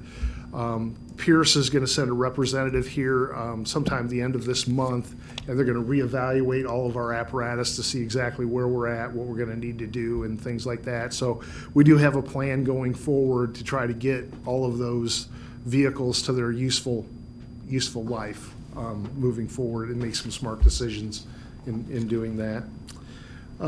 So we're going to replace hose and appliances, which are nozzles and fittings and things like that, obviously small tools and everything. And then also continue to focus on, more fire training, obviously EMS training. And then we also, as you're aware, we've been doing some training with rapid intervention training to where if there would happen to be a mass shooting or some kind of shooting, where our people are trained to go in and work with the police wearing ballistic helmets and body armor to go in and remove victims from a very bad situation, obviously. So if you go ahead and you look at the budget, you go through here, there's not a lot of changes as you go down the line. The one place where you're going to see it is in the equipment maintenance line item. There's an extra $100,000 in there, and that's for that frame rail corrosion issues. That should be a good start to fix or replace those frame rails on those apparatus. Part of the, we were involved with a lawsuit with Pierce, with a class action lawsuit, and as a part of that, we received some concessions on what some of the labor costs would be to replace the frame rails and things like that, and also gives us a reserve engine to use while our engine is gone, because it can be gone, up to 3 or 4 months to have this type of work completed. So that's a bonus to us as well. Even though the repairs are not free, the lawsuit provided for us to do it at a reduced rate. So those are really the only things on the actual fire department budget that have really increased as a part of the budget. So I don't know if you have any questions on this portion of it. Yes. Sure. So do you see any variation in the calls that you're making? Is there any increased demand coming from anywhere? You gave the 80-20 split, but is there anything happening that we need to be aware of and budget for, that you anticipate the possibility of increasing calls? Not really. For example, this year we increased by 155 calls. Probably 80% of those were EMS related. There are some things that in the budget that were removed or pushed a little farther down the road. I think you might have saw some stuff about the ambulance cots and things like that, where we were looking at power cots, trying to reduce some of the workman's comp injuries and things like that. And so we've moved those out into the out years to take a look at those. That was one thing that we were kind of looking at in the budget that didn't make it into this particular budget, and that was in the neighborhood of like $172,000 Right. to outfit 4 ambulances. Yeah, I was just going to mention that. Thank you, Mick. And it's actually found on page 6 of the memo I gave council. it does indicate that this particular note is just a highlight to council, kind of the cost of doing business. And the fire department had requested 4 power cots, one for each ambulance, basically. The power cot, the chief can certainly explain the value of a power cot and what that does, but the cost for 4 cots, just one per ambulance, was $176,000 just to acquire 4 cots. That does provide, obviously, some improved EMS services, and but it is something that we just couldn't quite get into the general fund budget this year. So it's something we would like to be able to acquire, but in the kind of in the prioritization of our expenses is something we just couldn't do. So I wanted to highlight this in my notes to make council aware that at some point, when we're in a position to be able to afford that kind of cot, we would like to do that. And I'll let the chief make a couple of comments on the value of that particular piece of equipment. Sure, and our goal was to try to reduce on-the-job injuries, time off, that kind of thing. The power cots are, they look like a normal ambulance cot, except for they're a little more robust and everything, but they actually run on a battery. And so you can bring it up and bring it down by just toggling a switch and things like that. And you can also bring them up to the back of the ambulance, because the cots that we have now, we can kind of roll them in, but there's still some lifting involved with that, lifting the patient's weight to get the wheels to come up, where this is a total power lift, where it lifts the wheels up. You don't have to bend over to pick up the patient's weight or do anything like that, and then it brings it into the back of the ambulance and secures it. So it's becoming a standard of the industry, all over and things like that, because people are always looking to try to reduce their workman's comp injuries and things like that. So that was something that we were trying to be a little forward thinking on. But with the town population in general aging, and I'm assuming that Normal is experiencing a proportionate level of an aging demographic. So have you seen the EMS calls increasing because of that? We have, there's a couple different things that I would point out on that. The first being is if you've recognized, and you probably have, that over the last 5 years or so, we've seen a lot more assisted living facilities being built in town and things like that. And, that's great, that's wonderful. But when you build assisted living places here in town, you bring people who are sick, basically, or are not able to maybe function or live totally on their own without assistance or whatever. They have more chronic diseases and problems and things like that from other places, and you bring them into Normal, which it just makes sense that the ambulances are going to become busier and busier. The other thing is that we also do see a lot of patients who fall at assisted living places and fall in their homes, and so we're seeing a lot more people who are trying to stay at home longer, just because of the pure economy of it, and nobody wants to leave their home and go to a nursing home or assisted living or whatever. And so we respond on those calls and pick people up. Sometimes we transport them because they end up actually being injured and didn't realize it, or sometimes we pick them up, put them back into bed, do things. They come home from the doctor, they have no way to get them from the car into the home or anything like that, and so we'll provide that service to a point or to a limit. We always try to work with PATH or someone like that can get them some more full-time assistance to be able to help them out, because we can't continue to do that on a daily basis. If somebody needs to go from the bed to the bathroom 3 times a day, the fire department can't come and provide that service. They need to find someone that can do that. But one of the things, and the fire departments in general are struggling with that. And, part of the issue is, with the assisted care living agencies, we are working with them. We're trying to have an alternative. We have a meeting set up, for next week with a lot of them, and trying to find a solution. But with people in their homes and everything like that, there's a lot of people who live here in town that have spent their entire life here, paid taxes here and everything, and have never once ever needed the fire department or the police department or anybody for anything. And so we want to be there for those people to have that interaction, to be able to, to help them out on a temporary basis, to get them either back on their feet, hopefully very quickly, or get them with the agencies that can assist them for a longer period of time or whatever, so. I'm familiar with the police department having a voluntary program where if you have an individual in your home that has unique circumstances that you might want to alert emergency personnel, that when they respond, to anticipate that there may be behavioral issues or some communication problems, to notify them. Does the fire and ambulance service have any volunteer program where someone can register their health issues so that you are cognizant of going into responding to a call that you might be facing a diabetic or someone with a heart condition, and just to be aware that what you're tackling, even if they're not able to communicate that in a 911 call? Right. So two-pronged issue. First of all, you're absolutely correct about the police and them getting the background information. There's a program and everything.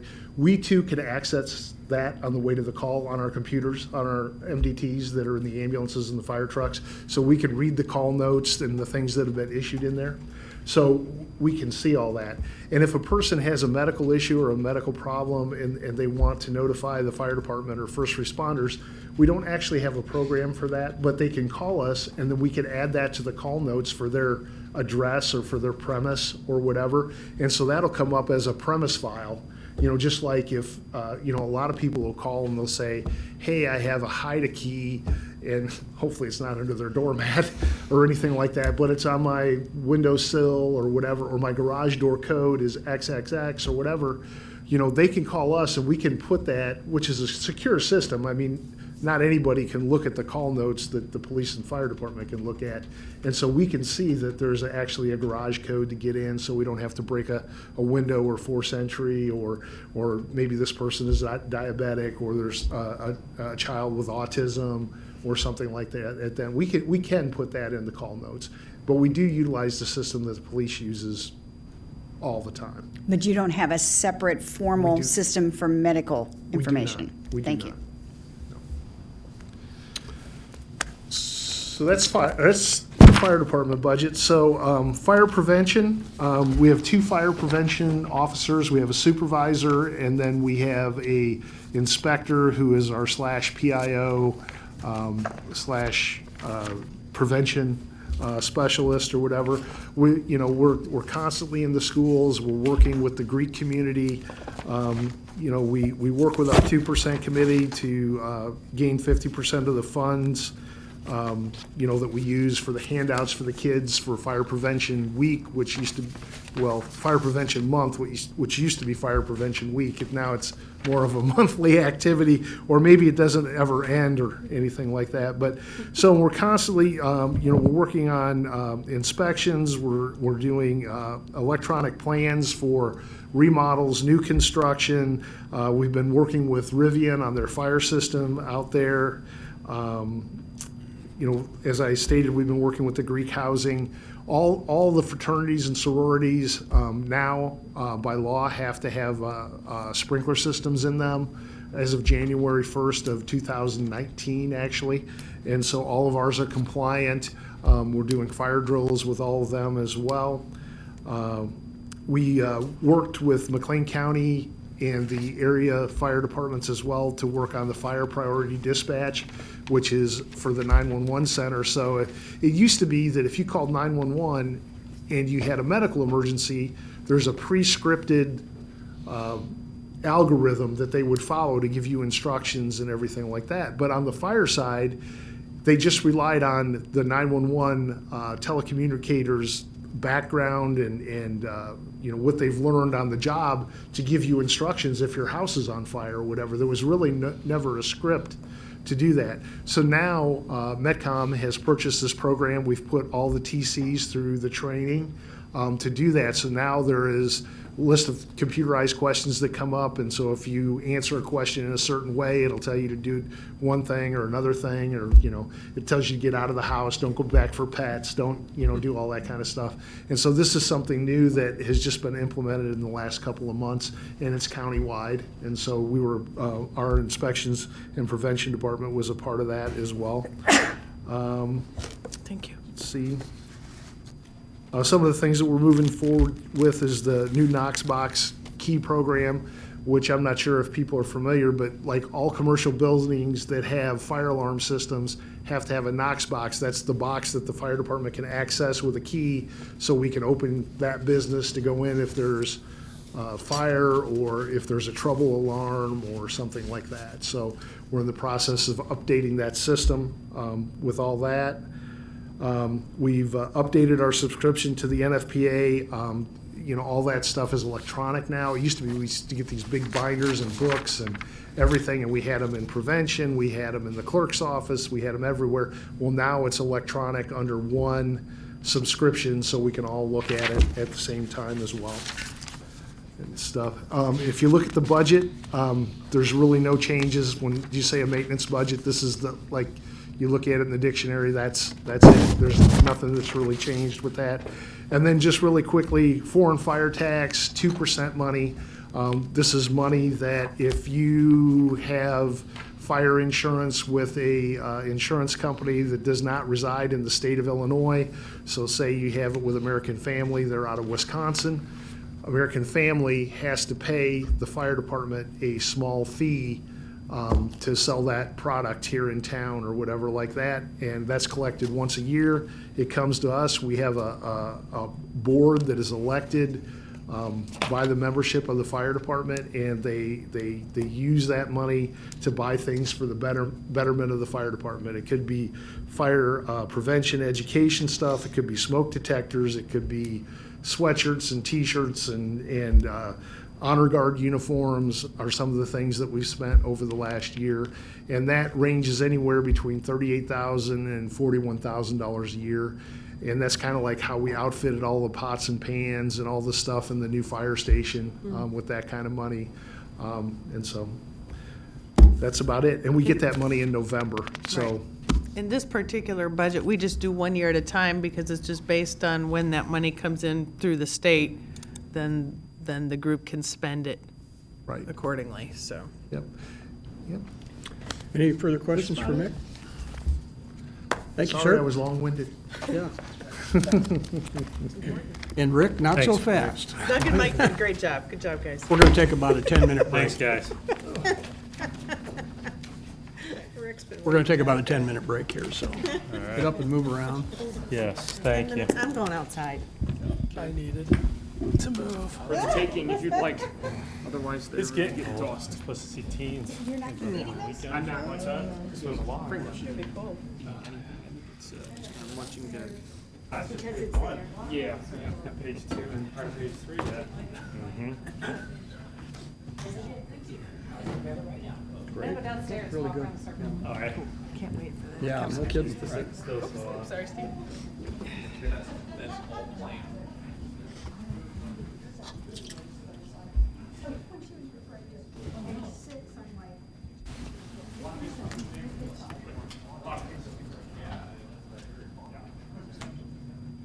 Hey. Oh, okay, so, I'll just call you back.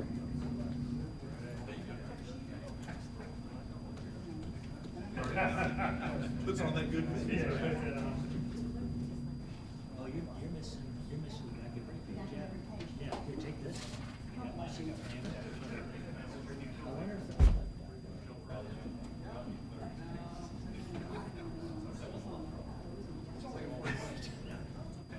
You come to check your data, oh, my cord not working anymore. And I've been recording.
And I was like, listen, so I get off the phone and I go,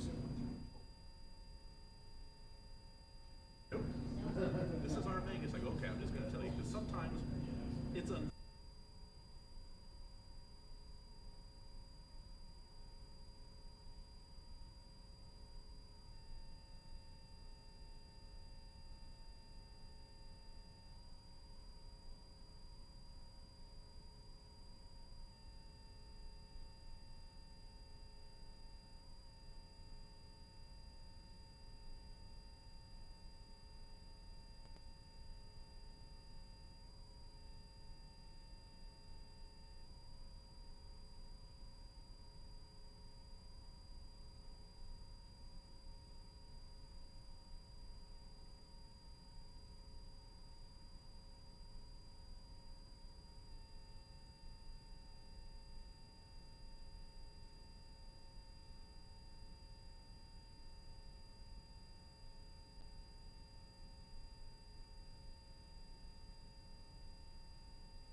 to our chairs here. So have at it.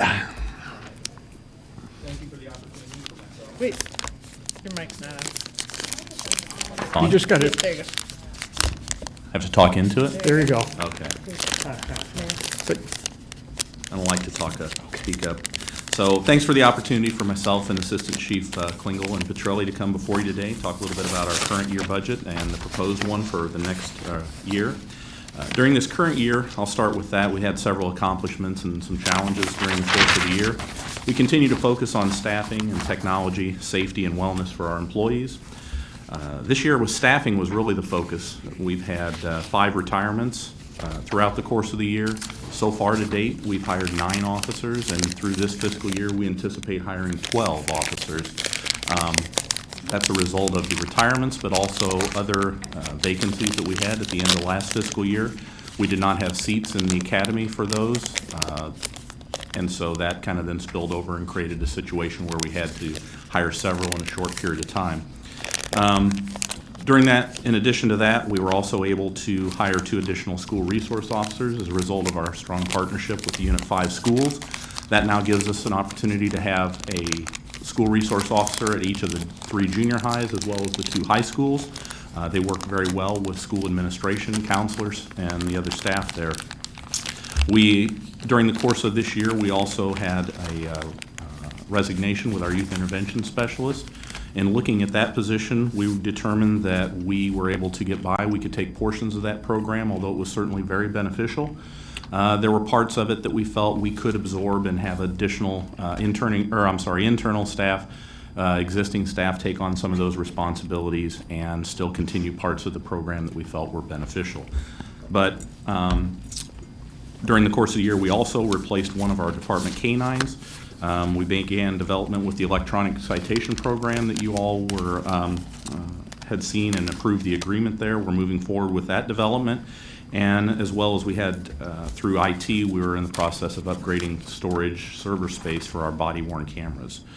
In the upcoming year, in the proposed budget, just provide some additional comments on some highlights as I see it. And for the operational budget, which is on page 172, starts there and then answer any questions you might have. So looking at cost savings measures, I mean, we're always looking for ways in which we could be more efficient. Starting with, we extended the life of some of our service vehicles, mainly our administrative vehicles. We also looked at ways in which we could then repurpose some of those vehicles rather than trade them in and purchase new. Could we keep them in the fleet and reuse those in different positions? And we were able to do that.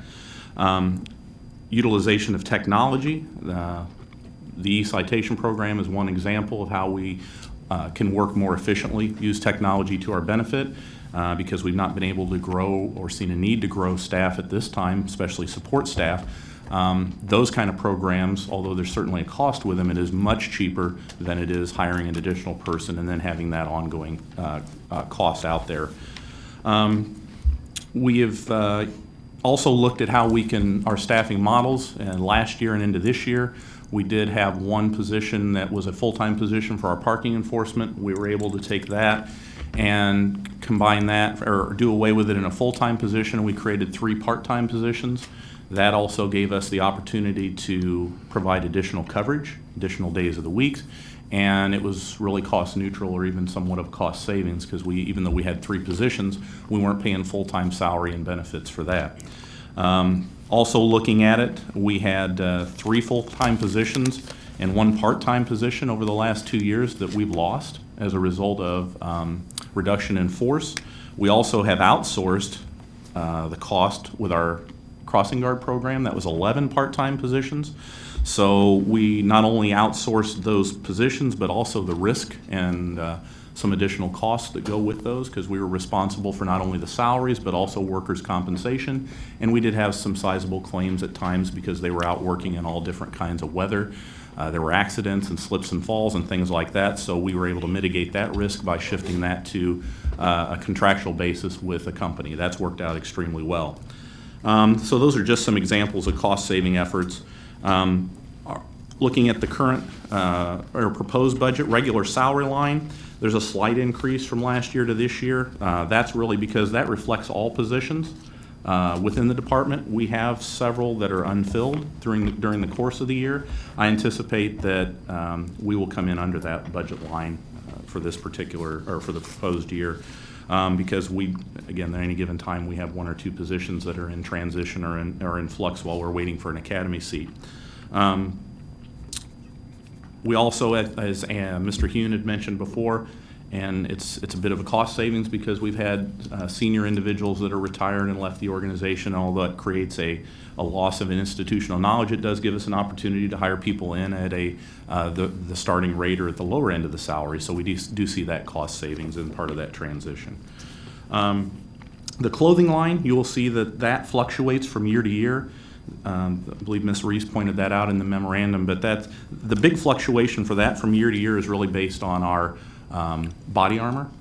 Those are a 5-year life. We plug that in when the officer gets hired, and then it follows them throughout their career. So if somebody resigns or retires, and they may have 2 or 3 years left on that body armor, it's not like we can reassign it to the next person because they're fit for those officers.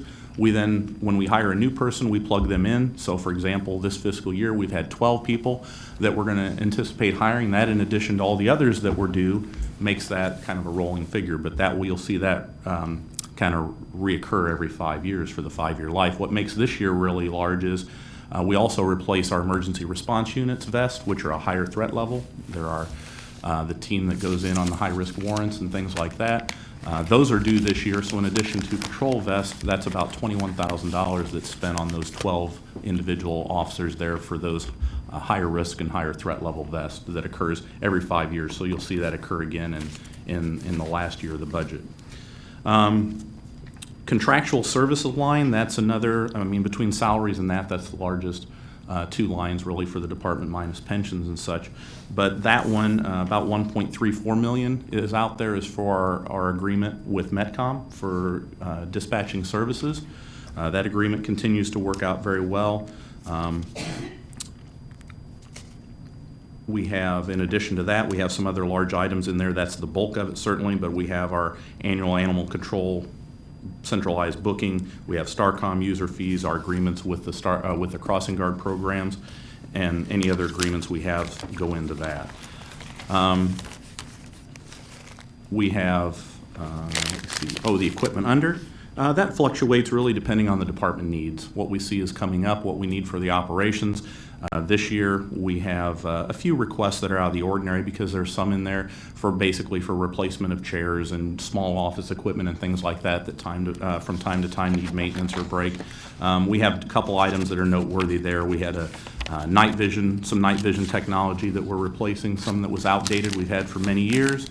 And then we also have some report writing chairs in our computer area where officers do reports. They are in use 24/7 and they're in need of replacement. So those are the 2 items from there that really stand out of the ordinary. But those are all the ones really that kind of the highlights from our budget. Questions? Stan? Microphone. Mine's not as much a question as it's just a comment and some recognition. I don't think the police get the recognition that they deserve a lot of times. One example was, a few weeks ago, maybe a month and a half ago, there was somebody that I asked you to speak with that contacted me that was not really a support of the police, but after you talked with her, she had gone years with the negative view of the police, but through your conversation, you changed her, so thank you. And you'll never get recognized for those things that you do that people don't know about. Well, I certainly appreciate that, but that is our expectation. That's from all of you and from the manager and all the staff sitting up here and down to our line officers that we want to engage and talk with people. And so certainly in those cases, if you know individuals who are upset or unhappy about something, please, that involves the police, direct them to us, and we'll certainly do what we can. We can't always do everything they want, but a lot of times just having that conversation goes a long way, so we're certainly willing to do that. So thank you. Further? Okay. Moving on, page 174, which is the vice unit and the narcotics fund. I think I heard somebody before talk about a maintenance budget. This truly is a maintenance budget here, really. It's our, we try and reflect our efforts to, for combating our work in illegal narcotics and trafficking, as well as other vice crimes. This is what reflects most of those operations. Obviously, salary and overtime and such are included in our primary budget and the operations budget, but this really reflects the needs of the vice unit. And again, it's pretty consistent year to year. And better equitable sharing. Yep, and equitable sharing, I think it's on 245, if I'm not mistaken. That one's even more simple. That is really for where we utilize that line. Finance had set it up several years ago, but it helps track. We have some different cases and different agreements that we work with the federal government. So whether it's through the FBI or work with the DEA, there may be cases that we have federal seizures, and we're required under certain reporting standards to track not only those monies that are seized, but also what we do and how we track the interest that's earned on those and how those monies are spent. And this is really for documenting how that happens. Great. Thank you. Anything else? All right. Thank you. John, you're up.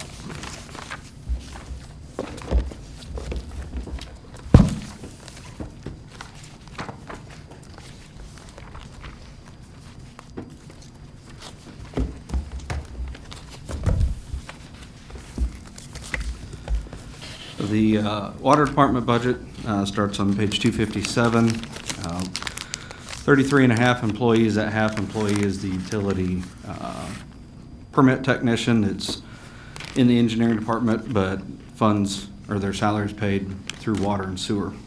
Some of our big accomplishments for this past year are 2 major water main replacement projects and then a water main installation along Tawanda and Shelbourne, some 16-inch water main. Maintained roof replacement at the water treatment plant, done some test drilling for future well sites. And kind of the biggest one that I'm proud of is we've completed the water main or water meter and reader upgrade project. Completed that on time. That was completed just at the 1st of January. And that was about $160,000 under budget that we saved. Some of those savings were through part-time employees, and the rest was just taking on additional work. We had proposed proposed the plan to council, and that was approved to outsource all of the scheduling through Ferguson Waterworks, but we ended up doing some of that in-house as a cost savings measure. So replaced roughly 17,600 meters total over about 4 years, but really did about 13,000 in about the last 14 or 15 months. So I got to give a little plug to our distribution crew and office staff that maintained and handled all that work. It truly was an unbelievable project that they completed in that short a time frame. We'll start with the administration budget on page 259.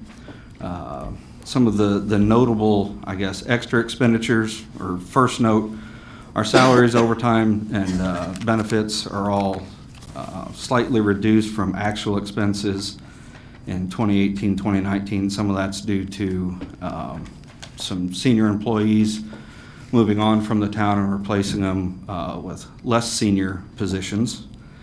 We have approximately $60,000 expenditure in our contractual service line item, 2010. That'll be for setting up a customer service portal.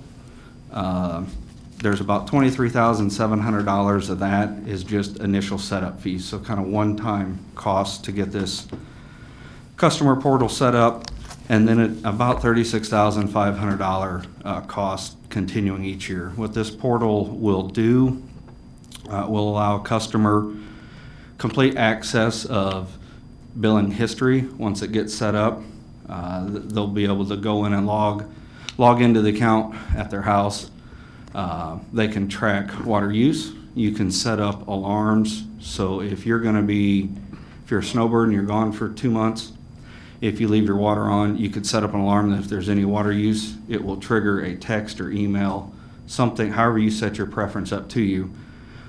Really kind of puts the end user in kind of complete control of their account. We feel that that's a good service to provide. Along with that, we've got an additional $5,300 in our travel and training expense. That is for training for this WaterSmart software. So they will come on site and train all of our staff so that as customers have questions, they will be able to walk them through setting up their account or any questions that they may have.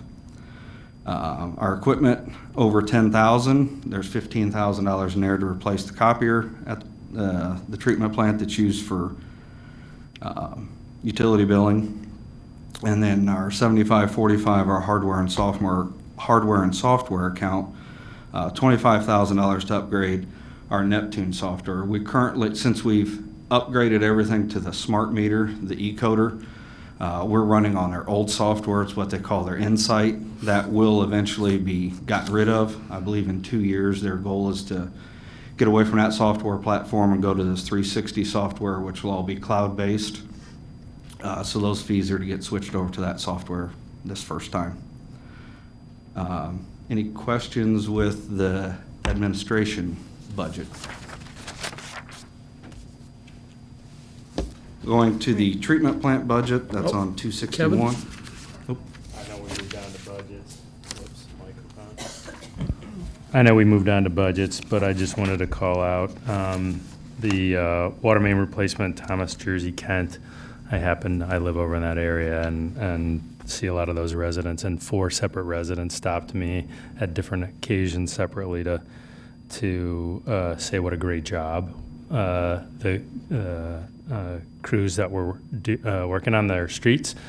Specifically, they were very specific in their feedback about how at night the access in and out of their neighborhood was always restored. Although, impeded access is never a happy time for residents to call out that they did a great job making sure every night that they had access to their neighborhoods and that any requests were received politely and managed well. For 4 separate residents to bring those 2 things out says a lot about the crews out there. So I just want to make sure I pass that along. Thank you. I'll pass that along to our staff and the contractor.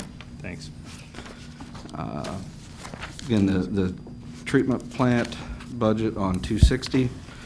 Again, pretty status quo. Our 2010 contractual services account, there's $30,000 in that for an emergency response and vulnerability plan as required by the EPA. They passed this, again, another one of their kind of unfunded mandates. We have to come up with a plan. We have to have the plan on file, but you don't really submit the plan to them. They don't want to see it until they come to your facility for an inspection, and that's when they want it. So whether that inspection is next year or 5-6 years down the road, they require it be done by December 31st of 2020. Our property maintenance, $36,500 kind of extra increase over previous years. We've got some fence replacement at one of our far west wells, replacing doors at a couple other of our other well sites, an expansion joint repair at the water treatment plant, and again, replacing some doors to our chlorine feed room at the plant. The equipment under $10,000, replacing cathodic protection equipment up at our Tank 3, what we call Tank 3 up on Warehouse Road, and install a scale and WAGO card at that same tank, replace some carbon dioxide, some CO2 disconnects at the treatment plant, as well as the CO2 flow meter. And then our equipment over $10,000, there's an autoclave in the lab that's used to sterilize equipment used for our bacteria testing. That needs to be replaced for about $15,000. Any questions with the treatment plant? For overtime, I mean, this would go for this one and then for the water fund as well. You've got quite a bit of overtime, is there a way to manage that to reduce that, or are these emergency calls? Some of them are emergency calls. A good majority of the overtime in the treatment plant is so there's an operator 24/7 at the plant. They work 3 12s and a 4-hour shift.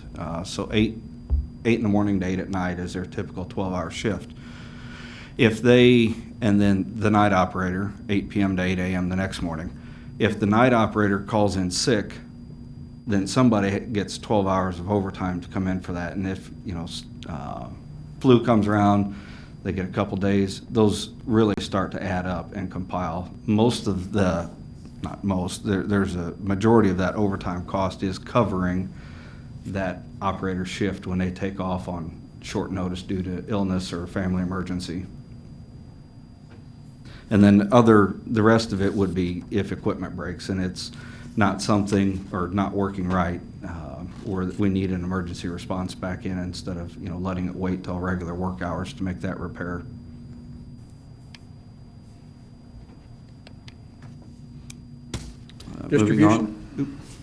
Moving on to the distribution budget. This one, again, pretty consistent year to year. Our contractual services account, we do a town-wide leak survey every other year for $60,000, so that will be in next year's budget. Our 3561, the water meters, that budget was cut to 60,000. Oh, I'm sorry, never mind. That's a mistake on my part. The 7510, the equipment over 10,000.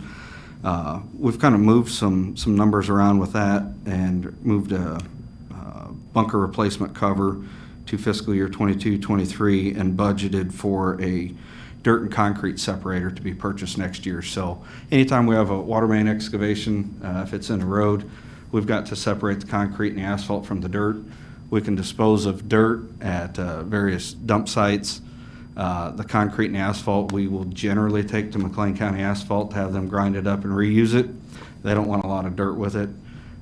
This piece of equipment that we will use with other departments as well, Public Works if they need to use it, will help assist with that disposal of concrete and asphalt.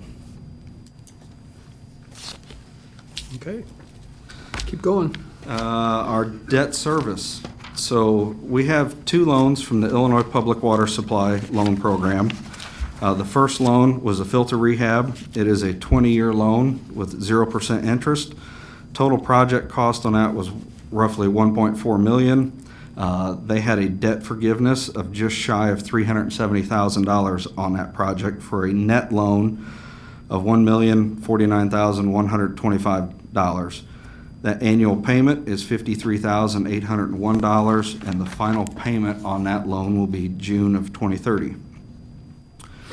Our Clearwell loan, that was a 20-year loan, again, 0% interest. Total project cost on that was a little more than $1.9 million, and there was debt forgiveness on that of just over $500,000.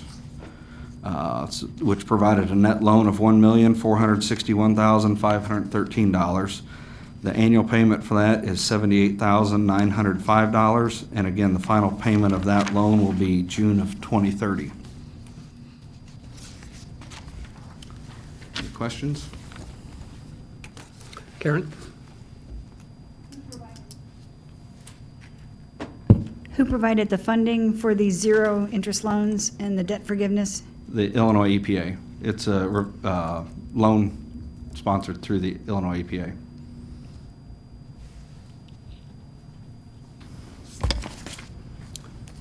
Go ahead. Now, kind of into where our main expenses are every year. So depending on what I call our general fund costs and those accounts previously talked about, we will spend anywhere between 35 and 45% of our budget on capital projects. I will give kudos to previous councils who have set us up to be in this position with rate increases. Talked to a lot of colleagues around the state, and they are very jealous of the amount of percentage of our budgets that we get to invest back into our infrastructure. Account, our professional service account, we're able to spend just shy of $108,000 on well rehabilitation. Those wells are on a 7-year cycle. Our property maintenance, we're going to clean and resurface the drive-it or the EIFS wall at the treatment plant and cap the walls off to protect that investment.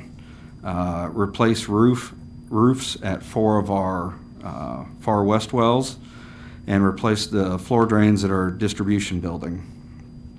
Well development, as council's aware, you guys approved a contract this past summer to explore 3 test well locations. Out of that data, we're going to replace what we call our wells 5 and 8, which are currently in Anderson Park, replace both of those with 1 new well. Those wells are 60, 65, 70 years old. They're just kind of beyond repair at this point in time, and they need to be replaced. Our utility improvements, 6390. This is kind of our big spending account. Projects that we've got planned for next year is to replace some 4-inch water main along Oak Street from Phoenix to Stewart, and then 1 block of Phoenix and Stewart as well from Linden to Oak Street. Install some new main along Main Street from Hovey to Church. Replace water main in the Wilmette, Bryan, Curtis Court, and Adelaide area. The city of Bloomington is planning to replace a bridge down on Jersey Avenue in the summer of 2021. So we're going to go in ahead of them and replace some water main along Jersey Avenue between Robinwood and Ethel next summer. Extend a water service to the Rivian plant and pick up a small extension along Hershey Road to connect kind of 2 dead ends that's out there right now that could potentially cause some water quality issues.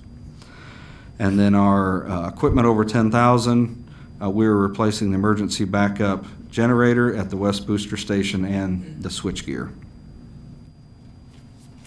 Any questions with the capital? Capital in over 10,000 in 23-24, you've got a pretty sizable number there.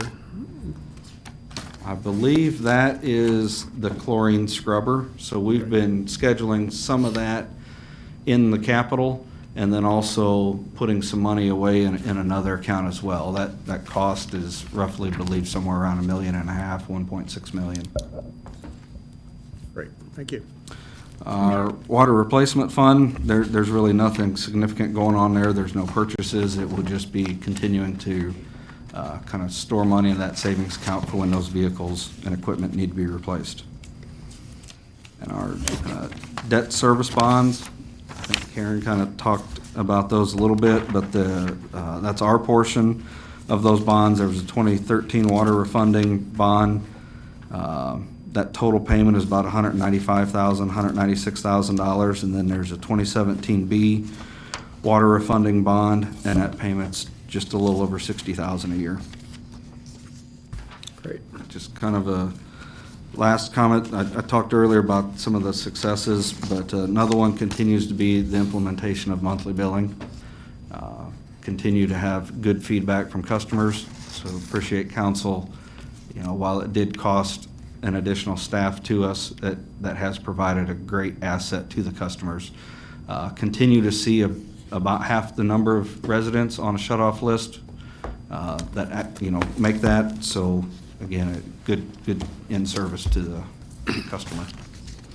Thanks, John. I will point out that I think this council and previous councils realized that investing in our capital improvements on our water distribution and water system is money well spent, prevents us from some surprises down the road, and big expenses that we may or may not be able to afford. So being proactive about it. I know I've talked to mayors in other communities, some who do not own their water system, and refer to their infrastructure as a ticking time bomb because it's not being maintained very well. And we fortunately don't have that problem. So, thank you. I do have a question. Yes. Actually, one question, one comment. Start with the comment. The software that you guys have rolling out where it's going to notify people, I think that's fantastic. I mentioned to Mr. Heun earlier today about an email that came in.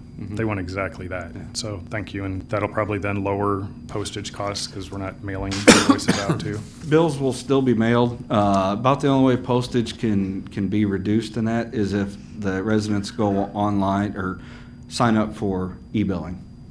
And then they can receive that in their email versus us mailing that stuff to them. Yeah, which that's great. Then for all the expenses that you see in the future, do you foresee a need to raise rates beyond what's already scheduled to be raised? Some of that's hard to say. So much of our cost, if somebody can predict the weather for the next 5 years, I can kind of tell you about what we're going to pump, and then we kind of know where our revenues are going to be. Last year was one of the best years that we've had in probably 12 or 13 years for both a pumpage standpoint and a revenue.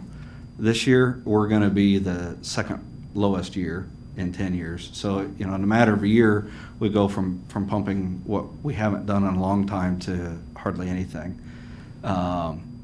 We still want to continue on with our major capital projects, and when pumpage is down, if it's down significantly, we may have to cut a project or two.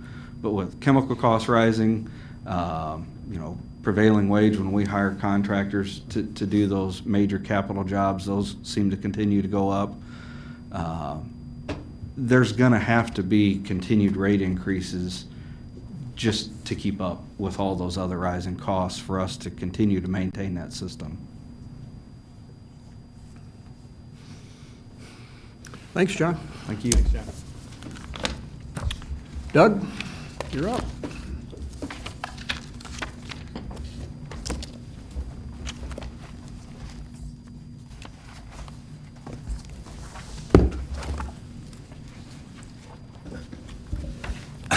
Good afternoon. I do have Gene Kotlinski in the back with me. James Wayne got called late to go pick up a sick kid, so he is not able to be here today. But just get into kind of a year in summary initially. During the past year, we were able to finish the Underwood Park parking lot and the Champion Fields parking lot. The Underwood Park parking lot, if you recall, is a grant project that we've had suspended for quite some time here now, and we finally were able to expend those funds, which added a trail access in that area, which is going to be a nice benefit.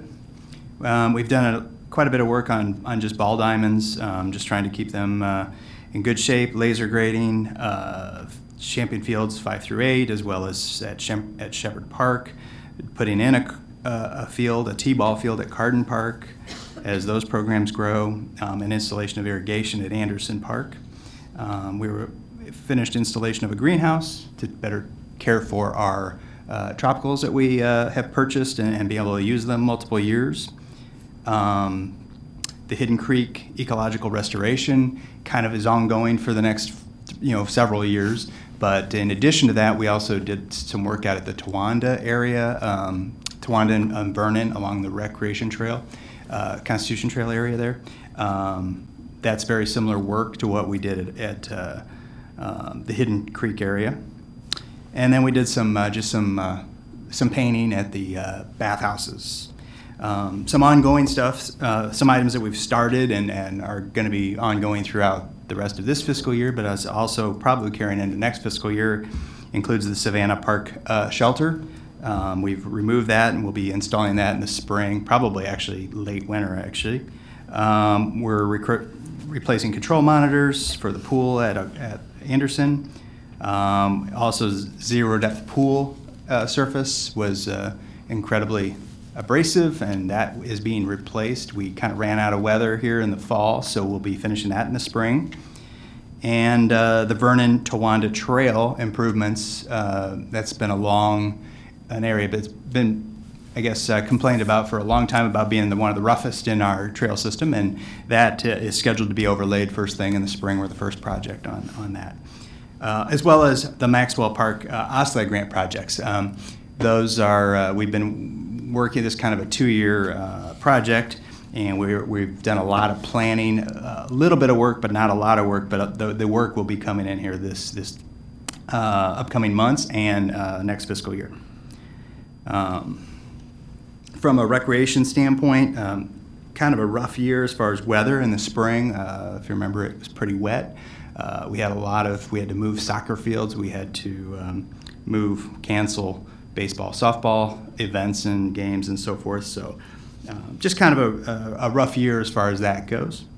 But we did have a successful 12U Class A national tournament this year with USA Softball. And we were successful to get a bid in for the Northern Nationals in 2021. So we tend to host these every other year. So in 2021, we'll be hosting the Northern National 16U Class A tournament. We added a number of swim lessons and programs, and we're always looking for partnerships, and we work a lot with ISU and Unit 5 and try to make the best use of our funding and our resources and so forth. Overall, our administration budget is about $1.5 million. Parks maintenance is about $3.5 million, and recreation is about $3.2 for a total of just under $3 million. What we try to do in the recreation division is we try to budget our programs in a way that we can try to reduce the amount and capture cost recovery. So our recreation revenues are around 2.84 or 2.85 million, and our expenses are 3.4 for a total cost recovery of 88%, which is what we try to do, what we've been doing since I've been here. This is going on just into my third year. We've tried to increase that number every year. We've been successful at doing that. Last year we budgeted 84%, and we are on pace at exceeding that currently, although we still have a little bit of time to go, so we'll see how that goes. Overall, what that means is about a 35% cost recovery of our entire budget, which again is slightly over what we did the previous year at 34%. So we'll continue to try to do that. Minimum wage is going to be a challenge for us in the next 3, 4, 5 years, as those increase at a fairly accelerated rate, experiencing 2 within this fiscal year budget. What we will try to do with that is try to adjust our program fees, evaluate programs, how successful they are, how they're doing from a standpoint, and whether or not we need to maybe end that, raise the program fees, see what kind of demand we have, and just try to keep a pulse on the market and the demand for those kinds of things. Getting into the budget, under administration, we have under cultural services, we have our partnership with SOAR, providing recreational services for anyone with some disabilities, all ages. I was going to say children, but it's all ages. And then our July 4th fireworks and event budget at $40,000. With the aquatics budget, here are some of the efforts in our attempt to sort of combat that minimum wage increase. We are increasing the regular pool pass rates to $50. They were previously $45. But what we will continue to do is we offer sort of an early bird rate at $40 and then an early bird rate at $45. So if you buy before May 1st, you're going to get a little bit of a discount from that regular rate of $50. So essentially it's a $5 increase for each of those rates in that same structure. Admission fees daily admission fees at Fairview, we've increased from $7 to $8, and in youth, $6 to $7. In addition to that, we have the senior rate, and the active military rate is going from $3 to $4. So kind of a $1 increase overall. The admission rates to Fairview, Anderson is going to remain the same. A little bit different environment, a little different experience at each of those, and we feel like we're comfortable with where Anderson's fees are. Personnel expenses do reflect this year the minimum wage increase. We do hire, obviously, in Parks and Recreation quite a few part-time employees, a lot of students, a lot of college kids, high school, and so forth. And so we will see a pretty significant impact from that increase. Equipment maintenance, as we continue to stay on top of that equipment, pump house heaters, investing $7,000 into that. Replacement pump at Anderson of $10,000, and then we're starting to do a cycling of getting rid of old beat-up Chase lounges and replacing them with some new. So we're putting in about a $5,000 amount to replace that on an ongoing basis, so we can eventually cycle those out. We will be sending Hannah to safety school. She gained a lot of knowledge the first year she went. She skipped this year, and she'll be going back this year. So that's a great experience for her to stay on top of those aquatic trends. Not a lot of significant changes in aquatic concessions, although we'll be continuing to look at new offerings and try to price those in a way where we're recouping that expense and maybe helping to offset some of that minimum wage in that area. Community Activities Center, pretty status quo there. We'll be looking to utilize it as much as we can, hopefully mostly with our programming, but trying to find other ways to utilize the facility. At the golf course, there is going to be some adjustment in certain fees. One of the things is in the vehicle replacement is new golf carts. We get those about every 4 years. The current fleet is on 7 years. If you remember, 2 or 3 years ago, we replaced the batteries to extend that life. So we did not have to replace those, and we extended that life by about 3 years. So we're definitely at the end of the term for these, so we'll be replacing those. As a result, we feel like, as well as part of the minimum wage impact, we're going to raise the cart rental for 18 holes from $14 to $15, and then we have a number of other passes that are going up and down. We have the junior golf pass is going down, actually. And then we are offering a new Ultimate Family Pass at $2,100. And then, which kind of is obviously a family rate for our regular Ironwood Ultimate Pass.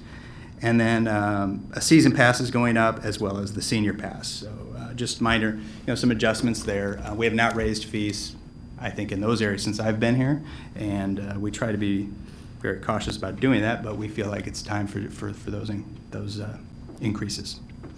Golf course maintenance, removal of the underground fuel tank. We're actually going to a situation where we can utilize a contract or a rental of those spaces where they maintain that, and it becomes less of a liability for us. That's become a little bit of a concern for us, so it'll be nice to remove that from our inventory. Also, replacement of benches. We took out all of the benches. They were in really bad shape, and we're just slowly putting back where we need to, not putting them at every hole. Again, no significant increases or no significant items in the golf course concessions area. Park maintenance, we are going to do a budget neutral type personnel change where we're basically we're not hiring about 4 or 5 part-time or seasonal employees to hire 1 part-time. We find it a little bit easier to get part-time employees that work 8, 9, 10 months out of the year, as opposed to the seasonal 3-4 month individuals. Plus, we have more time to train them. They're more experienced. They're more skilled. So we're doing a budget neutral change in that area to add somebody to our forestry crew. It'll help make them more efficient and effective in getting more work done with 2 basically full crews. Contractual services, we received a $15,000 grant for tree inventory and the right-of-way and all the canopy. And we obviously it's a matching grant, so we're matching it with $20,000 to get that inventory done by the end of July, I believe, is when we have to get that done. So We'll be working on that as soon as the weather breaks, actually. Equipment under 10,000, a dump trailer. We're replacing a landscape trailer and replacing an ice machine at the shop. And then miscellaneous park projects, we're going to replace the picnic shelter at Carden Park. It's seen better days, and it's time to replace that one. As well as we tend to budget, and we try to get a lot of at Champion Fields, we have several different areas where it's crumbling, and so we'll be replacing concrete in that area. Sorry. Before and after school program, the proposed budget reflects an increase of those fees. We'll be going to 157 from 151 for each of the 9-week sessions. That's still, that's for before school. After school is 229 from 209 for the 9-week session. Those are still, we're still well below any comparable rates that we've identified out there. So we're still very comfortable with that. And again, that helps us, one of the big areas where we use minimum wage employees. So we'll be increasing there. Recreation, adult sports, it's pretty much status quo there. Recreation, special events, youth sports, and teens, all pretty status quo in all those areas. But again, we'll be monitoring those programs on a regular basis throughout the year. Recreation, we call it performing arts and day camp. The day camp program is very successful. We max out our registration within hours, and that makes actually I think maybe even minutes when we open up registration for that. And we are going to be increasing the fees there as well. And again, we still feel very comfortable. We're well below comparable market for that. Again, recreation concessions, no significant items, and then the tournament, the actual budget reflects the Northern National Tournament that we received that bid for in year 2, and then also a tournament in year 4, which again is the every other year. And then finally, the Parkland Dedication Fund, we budgeted $30,000 in there to help match some of the OSLAD funding if there's any overruns on that project. That's a capital fund. And that's a capital fund, yeah. Which is a little bit further. One thing I want to mention, Doug had highlighted the fees. Oops, sorry. One thing I wanted to mention, Doug had highlighted the fee structures fee changes that we're recommending for aquatics and the golf course. He highlighted a few of those. They are found in detail on page 332 of your budget. I just wanted to share some background on those fees in case council is curious and wants to take notes. The aquatics fee, we are going from 45 to 50 unless you purchase your pass early and get the discount. I just wanted to give a little history. It went to $45 in 2017-18. And prior to that, it was $40 in 2015-16. So we had bumped it up every couple of years.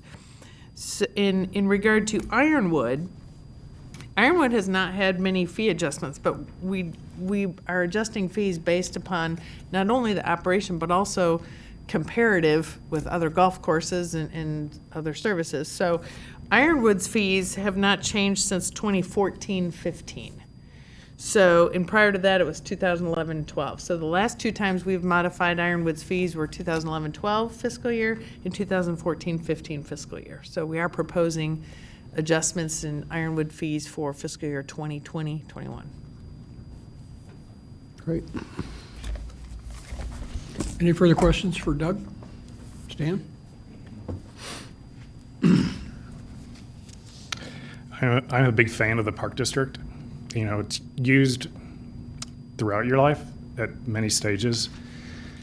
I was a youth here, so I used it as a kid. Now I've got kids, so I see them doing that. You've got the adult programs. So Yep. something that you may not appreciate at what stage at the stage of life you're in now, but later you probably will, and you cannot just plop down a 40-year-old tree because now you want big mature trees. Yeah. So I see the value in that. And I do like all the youth programs that you do, you know, for the young kids, the summer programs. I hear from parents all the time that they wish that there was more after-school availability for them to have their kids in. So, you know, that's great. And the services you provide are for, I mean, not just for our long-term residents, but those are the ones that will appreciate it long-term. And, Yeah. you know, those are the ones that I kind of connect with and really like. But a few questions, though.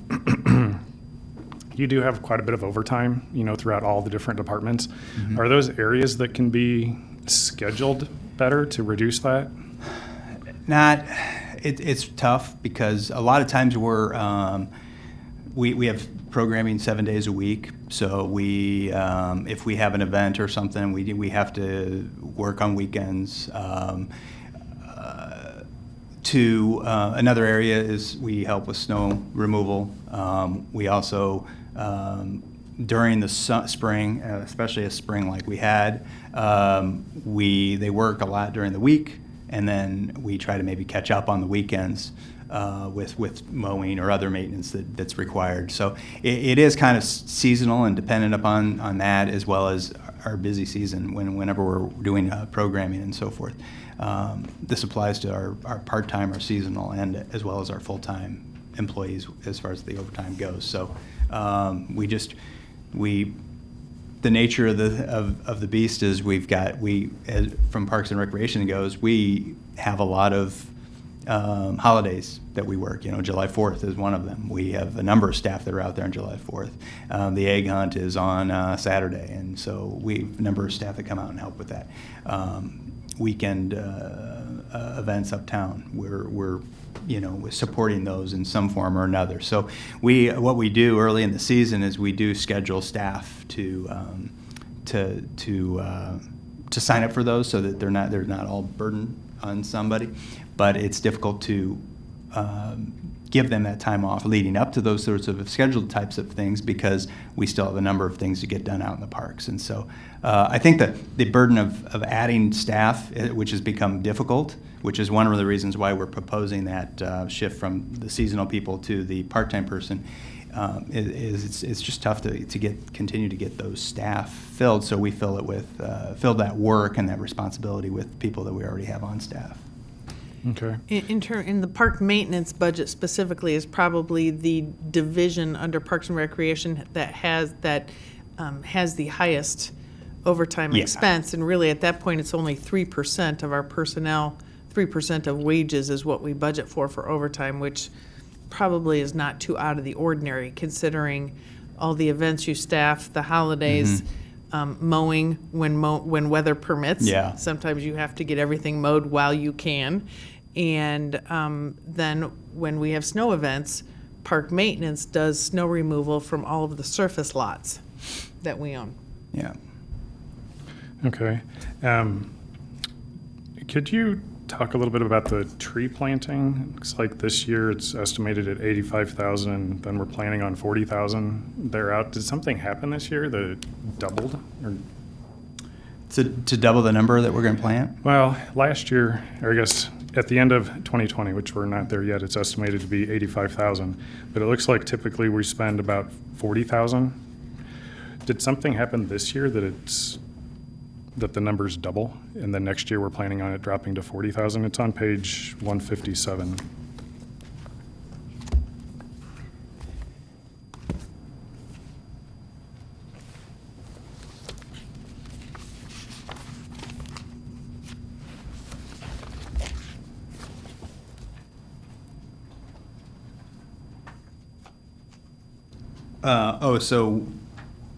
So the question is what we're estimated this year versus what we were budgeting for next year? Yeah, I mean, that's a dramatic difference. Is there a project that was related to? I'll jump in because I just pulled up that justification sheet. The current year includes $40,000 of investments in tree mitigation funds, which we would have received from a development. When a Right. developer removes trees, they have to, and they meet certain size trees, when they get removed, they pay into this fund. We use those dollars then to reinvest in planting trees elsewhere. So $40,000 of this year's expense were trees that were replaced in the community because a developer paid a fee. Okay, that makes sense. Does that sound right? Probably, yeah. We don't tend to vary too much on, the only thing limiting how much we plant is our resources to plant them. It's the manpower. If we could plant thousands of trees, we probably would, but we just don't have that ability right now. So that also probably reflects that where we're comfortable with that. We probably reduced that a little bit, I think, too. We've done that the last 2 years. We've slightly decreased that number. But then we get the mitigation funding, and we add that to it, so.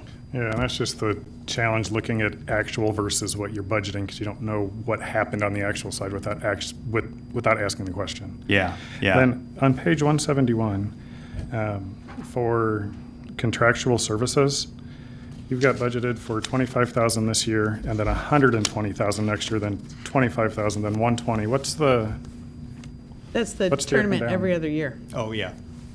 We host a softball tournament every other year, so that's showing the expense the year there's a tournament. Oh, okay, so it costs quite a bit then. Yeah, it does cost quite a bit to host those tournaments when we do those, because we have a number of contract services that we bring in during that week, a trailer that we rent as tournament headquarters and so forth. But at the same time, we do see obviously an increase in our revenues as well those years.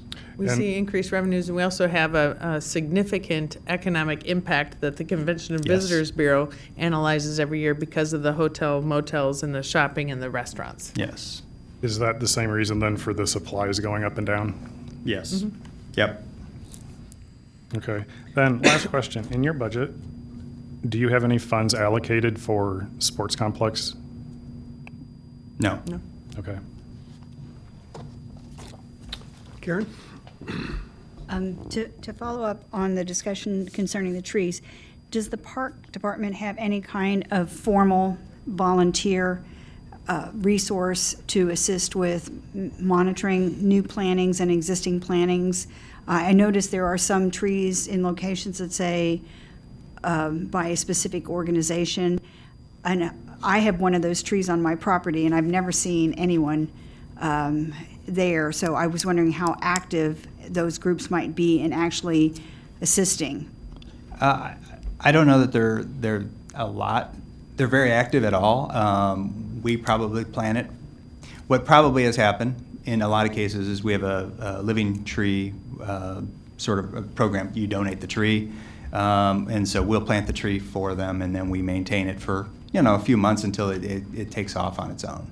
Generally, once they're on their way, there's not a lot of maintenance that we do need to do on them.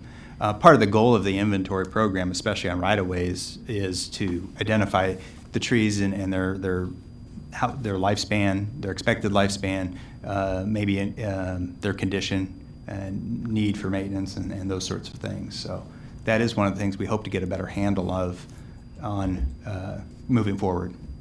But yeah, I don't know where that is that you're referring to, but. I can talk to you after the meeting. Okay, all right. Then my other questions concern some programs, recreational programs specific for disabled individuals. In SOAR, when we first came to the community, the SOAR programs had activities that would last 3 hours, which would provide a parent with an opportunity to actually get some respite. But one of the things that has occurred since then is that because of demand and cost measure, those 3-hour programs are now reduced to an hour and a half so that they can offer it twice and serve twice as many individuals. And so I can appreciate that, but that allows very little time for respite for caregivers and parents. Okay. And I've just noticed that in the most recent schedule for SOAR programs, the activities that used to begin ramping up again in January are now delayed into February, and there's a shorter time frame for when the activities are offered. And so I recognize that it's a joint venture with Bloomington and Normal, but I would appreciate if somebody could take a look at whether or not more can be done to provide more opportunities for an extended 3-hour program on a more frequent basis, and to look how long those things extend. And on a similar discussion of disability access, the programs that you offer, like the Easter egg hunt and with Santa, I've taken my daughter to the Easter egg hunt once. It's not friendly to anyone that's mobility challenged or has issues with sensory overload, and there's not any accommodation for a separate area for those individuals, because once that candy is available, it's off to the races. Yeah. It's crazy, yeah. And so, by contrast, the church on Vernon Avenue, they had a program, and they had a separate area for Easter egg hunt where they had sugar-free candy for anybody who was diabetic. They had gluten-free choices, and it was totally segregated so that anyone who had sensory issues of whatever age or size could participate. So someone who's developmentally disabled, they still enjoy the Easter Bunny and Santa Claus, but there's really not an opportunity for them to participate in these kinds of programs. So if there could be some consideration given to making that possible. And similarly, some of the public theaters have offered special showings for autism-challenged individuals where the films are presented with some low lighting and a recognition that the children's behavior might not be consistent with what other families experience, but there's no, there's a realization that that's part and parcel, and it's advertised as special showings for someone who has sensory issues or simply maybe like my 19-year-old, 190-pound kid that would enjoy some movies, but doesn't necessarily fit in well with the audience that typically views those. So if that could be looked at for some screenings at the Normal Theater, that would be welcome. Well, we do some, like, so you're talking about the dress-up movies then? Because we do the dress-up movies at the Normal Theater, but the rest of the showings are, obviously, that's under the cultural arts and the theater there. But yeah, we can talk about all of these different things and how we can be better, more accessible and more accommodating for all those different those at least especially for these events.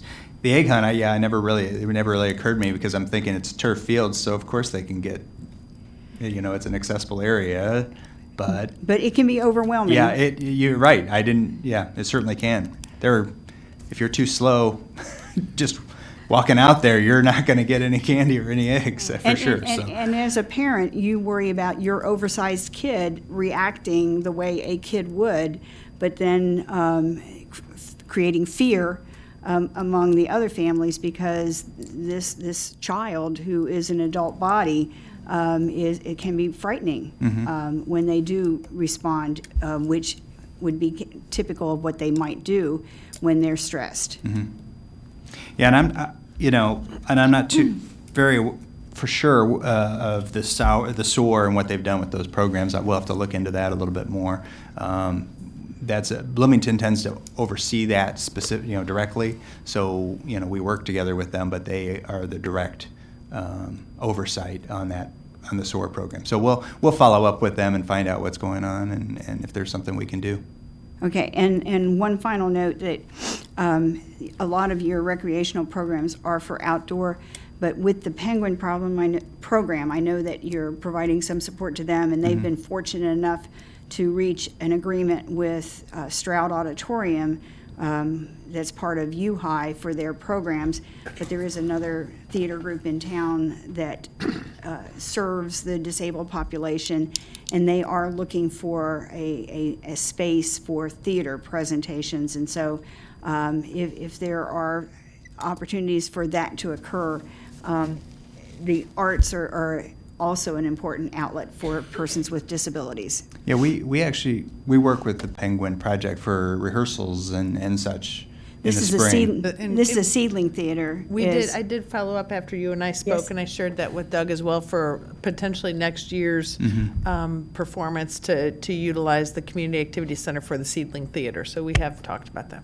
Yeah. Scott? Two quick questions and a comment. Questions are regarding aquatics. I see that Fairview has notably higher attendance than Anderson does, but there is probably like 5 times the concession revenue at Fairview that we see at Anderson. Is there any specific reason other than just higher attendance that you'd attribute? I mean, are there more offerings at Fairview concessions than there are at Anderson, or are they, I mean, is the concession not open up at Anderson the entire time the facility is, or is that just? Yeah, it's a little bit more of a limited offering there. A lot of prepackaged stuff, very minimal preparation. So we don't have the nachos and the sort of the items you have to cook. So, and part of that is, just the number of people. It's you don't want, we don't staff it with a lot of people because we don't get the quantity, and so we offer it more as almost as a service out there to provide food and beverage options. But at Fairview, we obviously we do a full complement of stuff. Now, one of the things we are trying to do this year is we're going to try to serve gondolas to give a little bit more of a meal option, I guess, out there, since we don't do a lot of preparation, and serving Avantis obviously fits into that category, so we can still serve that. So we're a little limited on our options out there. Right. Anderson also has a little bit different customer demographic, and it's opened less in the summer. So Fairview is open longer in the season and usually a little bit later at night. In Anderson, I don't even know what you do for swim meets, but so a little bit different popular, which explains the concession revenue difference. Yeah. And that was actually my second question. I didn't realize that Anderson was open like a month or so, give or take, less each year than Fairview. Yep. Okay. Is there any reason behind it? Yeah, really just making, we really, once the school gets out, that's when Anderson opens, and once they go back, we close Anderson. Where Fairview, we actually open up Memorial Day weekend and we close Labor Day weekend. So Fairview, obviously, having the more popular attractions, I guess, if you want to say that, they tend to, kids are more likely to go there and utilize that before season and after season. While it still is a time where we kind of struggle a little bit from a budget standpoint, but yeah, that's why we reduce our staffing. We reduce, we got those are the other issues. We have kids getting out of high school that aren't available until they get out. So our staffing is a little pinched as well before and after Anderson's open and close. Sure. And then just the comment on Tuesday night of this week, I and Councilmember Lorenz both were at the Ironwood Homeowners Association annual meeting, and the clubhouse there at the golf course was full. That's where it was held. A shout out, Doug, to you and to your staff. Gene, I know, was there as well, and of course City Manager Reese and a number of other departments. The neighborhood, after the Town of Normal staff did their presentation, things that I heard around that room, one, they were appreciative and enjoyed the fact that so much town staff and Parks and Rec being kind of the biggest one, and what's going on at the golf course too, spent the time and came out and proactively just let the neighborhood know kind of what's going on and field questions and concerns. But then two, beyond just that night, a lot of neighbors are really appreciative of the golf course. Looks great. Staff has always been outstanding, and hopefully that's a good relationship between the neighborhood and the course, obviously, which is town-owned. So thanks for doing that. Yep, thank you very much. Kevin? I'll be real quick. Two things. One is I'm sure you hear a lot about the Towanda and Vernon area of the trail. I do want to say that the community does appreciate all the work over the last few years going on with the stream bank stabilization and then the difficulty of getting down into that area to do the repaving. But they are watching, and there are plenty of people that appreciate and aren't just complaining about it. So there is a lot of a positive going on. There's been a lot of positive about the Underwood parking area and the development back in there. I did have one question from a few people. I believe I hedged and said I think the answer to this is no, but I'll ask. The questions come from a couple of different people about a hard facility for restrooms, like on the south side of Underwood and by the County Link area. I assumed the answer was no, but I'll let you tell me differently if it is. Yeah, it's kind of a tough thing because I can see the need for it, but at the same time, you do have one not far away on the south side as well as down the trail at County Link. So, but that is one of our bigger shelters that we're going to gain access to here this year for the first time, really, since we've built it. So, in a way that's going to be useful to the public, I mean, for rentals and so forth. But yeah, I don't know. That's going to be interesting because of that. But there's two others so close that it's hard to justify that expense. For me, at least right now, that expense. Yeah. Thank you. Yep. I think the answer is we can do it, but it'll cost you. Reading between the lines, sure, if you give me the money. Kathleen. Thank you. So I'm going to come back to the topic of trees. And this is in response to a particular resident who has reached out to me probably for a couple of years now and has a lot of concerns around the beach and Shelbourne area. And the practice has been to plant trees, I think presumably in the right of way, and then they don't take, and so then they die off, and then they're replanted. And so the optics looks wasteful. Yeah. And, you know, you've got a budget of $40,000, it looks like roughly every year for trees, I think I saw. I don't know how much is invested in this particular area. I think there was a fair amount of investigating that went into discovering that maybe that soil isn't the greatest. So, you know, for this resident and any others who might feel concerned about trees and their not only the planting, but I guess more importantly, the maintenance, what do you have to say about that? And how do you make sure that the dollars are being used wisely? Mm-hmm. Well, we have a number of arborists on staff. So, I mean, the expertise is there. That definitely was a difficult area. We don't completely know why exactly, but, you know, just as a tough area between the traffic, between the soil, the type of tree we planted, probably wasn't ideal, and we've decided that we're not going to be trying to, and I don't know if it was even, I actually should call Gene up for part of this, because he's the one that really works closely with that, but yeah, it was the type of tree, or the way we got it, where we got it. What was the deal? You can come forward, and also, I remember we had some emails about that. It also was, you know, the type of tree in terms of the bald and burlapped versus the bare root kind of thing, so we tried different ways. We tried one way one time and a different way the other. Well, on Shelbourne itself there's fiber optics there, so we didn't want to plant a bald burlap tree because we didn't want to hit the fiber optics. It was very costly for us and the way of fine for that to do.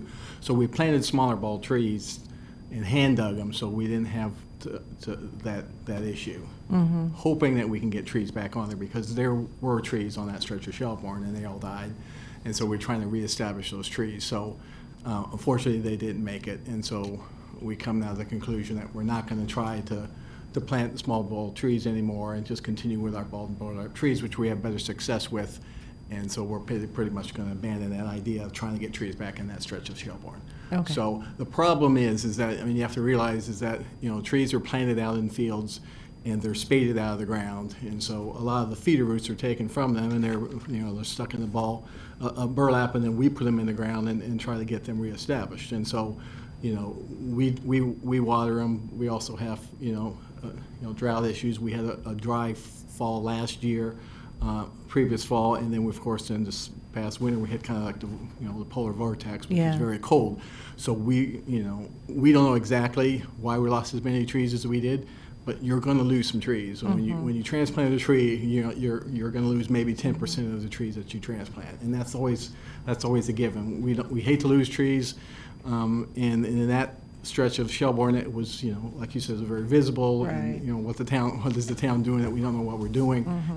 How come we're losing trees? And so we've changed a little philosophy a little bit about that. And so if we have any issues with underground utilities, we're just not going to try to plant. Okay, so this resident can expect not to see trees there because it's just not working? Yeah. Okay, fair enough. Good, thanks. Thanks, Doug. Oh, one more. Two more. Stan and then Karen. Okay, I'm not sure if this is for you or for City Manager Reese, but whenever the CVB does their report for economic impact, if they could somehow include the expenses that we have to incur whenever we do like the soccer or the softball tournament, just that way we know, because that was $200,000, and I'd just like to see really what the benefit is. And I mean, it's not a report you put together, I don't think, but just. Well, actually, we do. I mean, Oh, you if do? you want to know direct expenses of what it costs to put that tournament on, the event this year was almost budget neutral, like revenues same as expenses, which isn't always the case, but one of the few years that we've been able to pretty much have the same amount of revenues as we did expenses. That doesn't count for, obviously, the economic impact. So, yeah, if we can do that for every event that has an economic impact, I think we're having a success there. Sure, thank you. Karen? Your after-school program, has it been able to expand to allow for more children to participate, or are you capped at prior year limits? Yeah, we're pretty capped. We're kind of, in a way, we're busting at the seams with a lot of the different schools. I believe we're at capacity at 7 of the 8 sites, and the couple of the sites two sites we've increased in, I don't know, 3 or 4 years ago, and we just do not feel comfortable expanding anymore. Part of it is the site restrictions, the space that we're in. There's a couple of schools where we're even limited to, we're not even able to get into a gymnasium necessarily all the time. And so, as you can imagine, during this time of the year when it's cold out, they get a little cabin fever and get a little, and we got a lot of kids in a very small area, and it tends to get a little difficult to manage that. And the other part of the problem is our staffing is we get college kids. They go home for Christmas break. We have a sudden drop in our staffing levels that we have to manage and try to get to a safe level. And we try to exceed that normally. But during Christmas breaks, of course, our numbers go down a little bit, but not much. And so the space limitations are something imposed by Unit 5 in their contracts with you in terms of how much space in the particular building you can use for these after-school programs? I think they're more self-limiting. We limit them ourselves because we just don't feel comfortable taking more kids on at this point. If we knew we had larger spaces on a regular basis, like daily basis, I should say, then some sites might be able to take on more, but I think the staffing limitations also play into that a little bit. But there is some accuracy in terms of, if we are limited at a particular school to only the cafeteria area, and we know that we'll only be able to have access to the gym occasionally. Yes. We don't want to have registration. We want to have registration to the space we know we have on a regular basis. Correct. And the elementary schools are booked quite a bit with after-school activities. So that's where the space limitation is coming from, as opposed to the fact that while these schools may educate a larger number of students than are in aftercare, the space that is available to us for aftercare is a restricted percentage of that. Right, and I believe each school is different. At least it used to be each school is different based on each principal knowing what is happening in their school afterwards. You know, there's Cub Scouts and Girl Scouts and all sorts of, you know, and robotics clubs and things like that, so. Yeah, and then special events that come in that move us briefly, you know, for a day or two at times as well, you know, so most days we have a gymnasium and all of a sudden we're down into a music room, you know, we have to make sure we're not getting too crunched in those areas. So we're kind of maxed out at the space we know we have on a regular basis, so. I was asking those same questions when I got here because it's like, I'd love to see, that's one of the biggest goals that I think we can use to utilize besides raising fees is increasing our participation, and that's an ongoing goal as well for all programs. But we have a lot of programs that we're just at a capacity, and there's no way to increase our participation. Day camp is one of those. We really just don't feel comfortable. We have 3 sites, and we are able to entertain them within those sites. And we've talked about a 4th site, but it's just really logistically difficult to do a 4th site right now without major expense of transportation or multiple, you know, we're moving from one school to the pool aquatic facility because that's the biggest hook for all of those is having that pool attached to it. So Maxwell West, it becomes probably one of our most difficult because we're using Maxwell Park, but we have to walk all the way to West to utilize the pool there. And so that becomes the less popular of all the day camps, and of course, it fills up as well.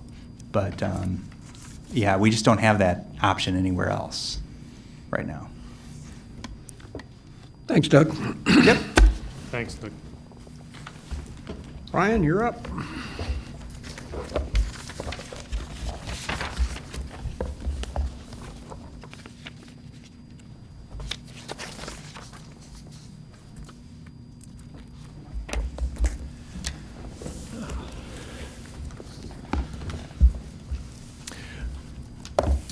The engineering operational budget is found on page 121.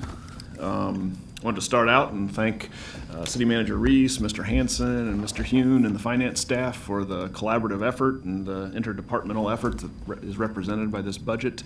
I've come to appreciate all the cooperation and communication that goes on with it. So, wanted to start out my comments by highlighting some of the projects that were delivered this summer.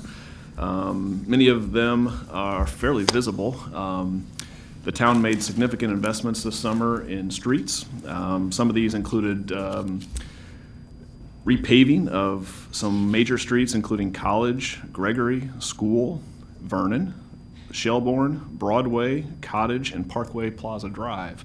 So they're a significant program this summer that the town invested in, and as well as the engineering designed and constructed the parking lot expansions at Underwood Park and Maxwell Park in conjunction with Parks. And we've also been working on a significant sidewalk and ADA ramp improvement project, along with beginning. We got started in the fall, but a sump pump discharge program. And before the snow started to fly, we were able to pick off a lot of the lingering sites, I guess, that were causing lots of problems with our streets and driving a lot of complaints around the town. The operational budget represents pretty much a status quo budget.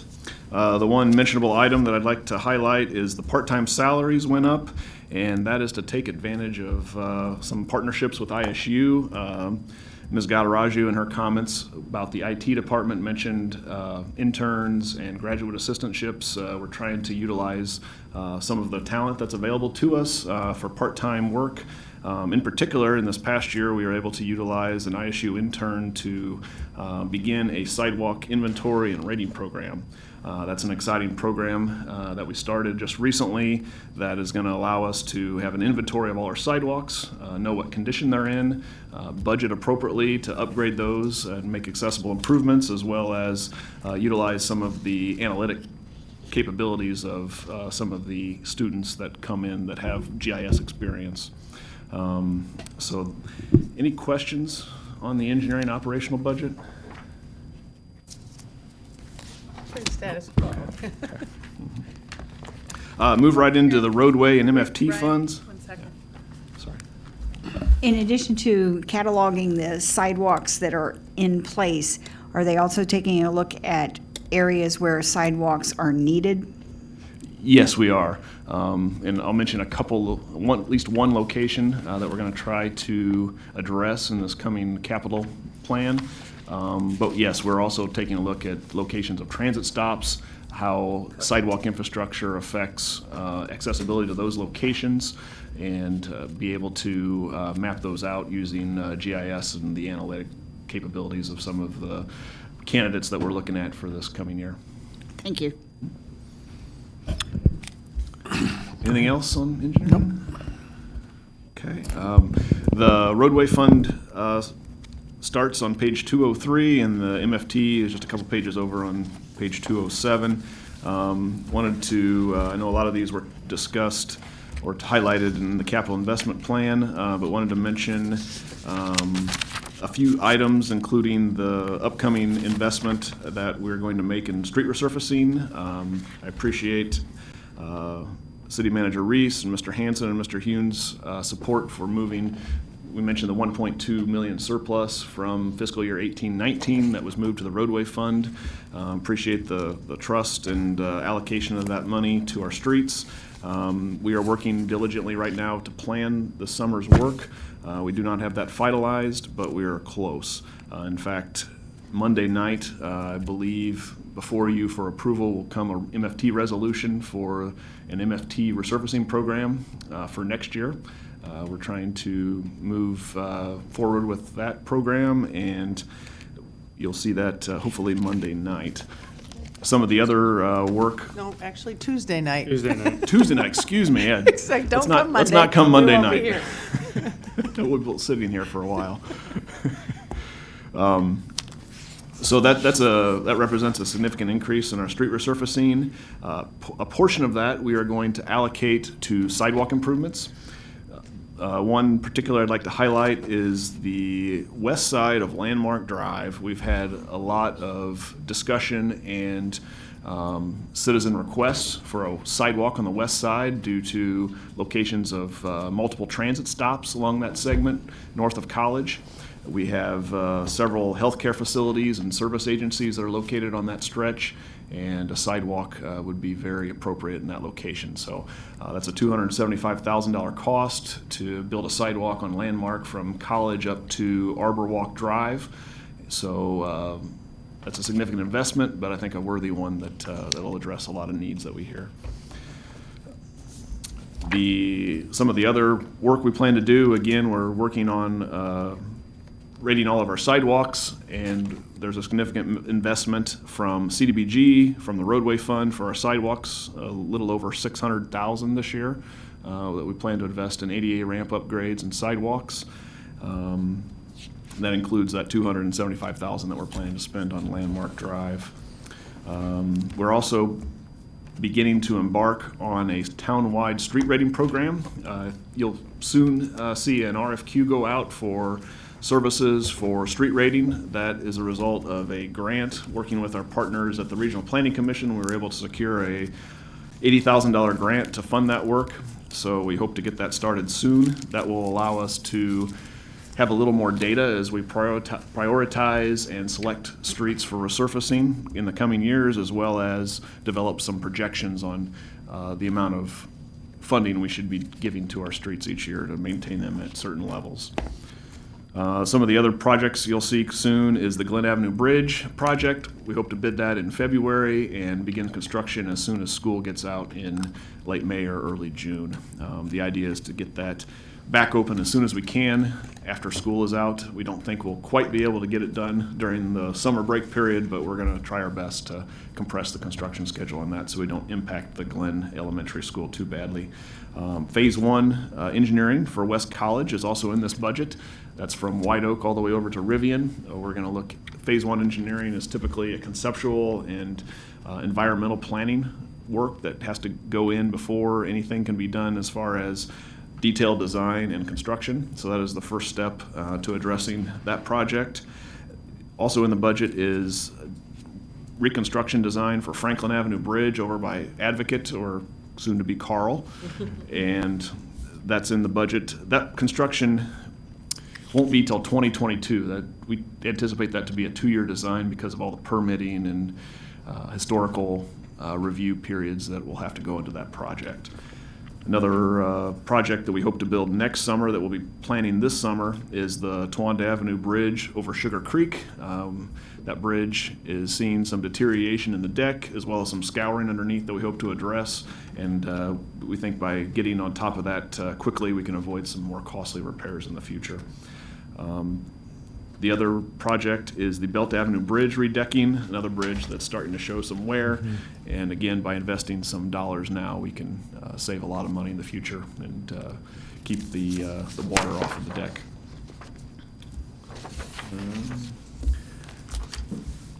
That's all I had. Are there any questions? Questions for Stan? With the nearly 1.2 million surplus. Microphone. There. The nearly $1.2 million surplus from this year that's getting pushed forward to next year, does that equal more spending than what we would have done, or does it keep the spending on roads flat? That equals about we are spending, I have that number here, about 2.7 million on street resurfacing this year. That is over and above last year. I think our total revenue was around 1.4. So that's a significant increase in street funding. So last year we spent 1.4. As of 2019, we'll have spent 2.7? Correct. Yeah, 1.4 was budgeted last year. For this coming fiscal year, around 2.7 is budgeted. Okay.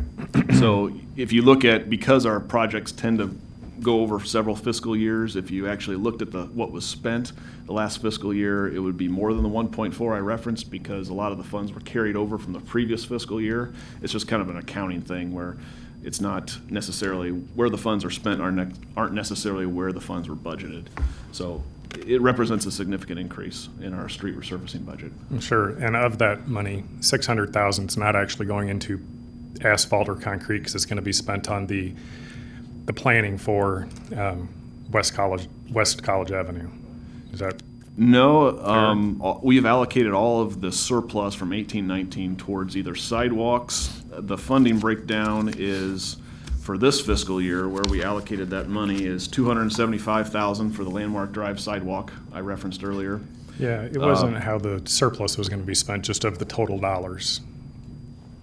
Of the 2.7, still 600 is not going into pavement, it's going into the engineering.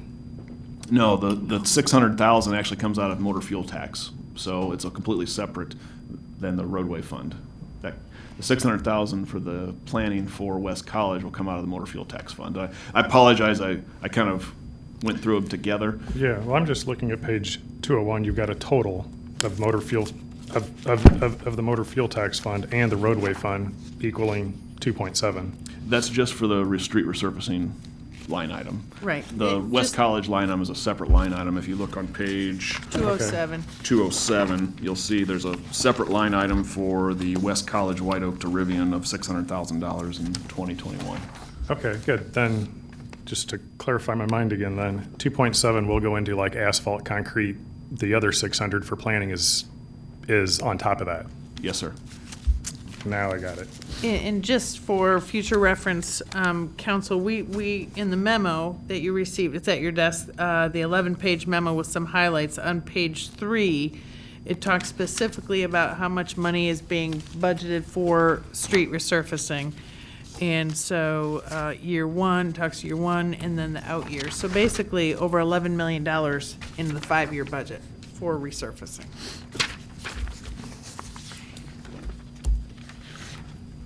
Thanks, Ryan. Yeah, I was missing page 4 and didn't see all that. Yep, exactly. The new one, the new version has that. Wayne, you're up. Last but not least, Public Works. The whole time. You should give him a hand. I know.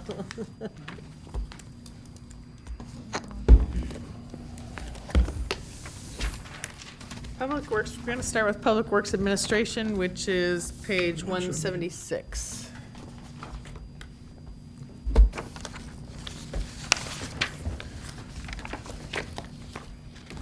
And I'll just cover some highlights in each of these funds, and then if you have questions, please ask me.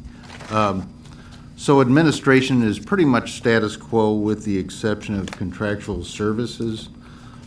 We have a few things budgeted in there to bring to your attention. $20,000 in year one for Public Works yard modifications, and this is a part of a really pretty broad number of projects for the Public Works yard.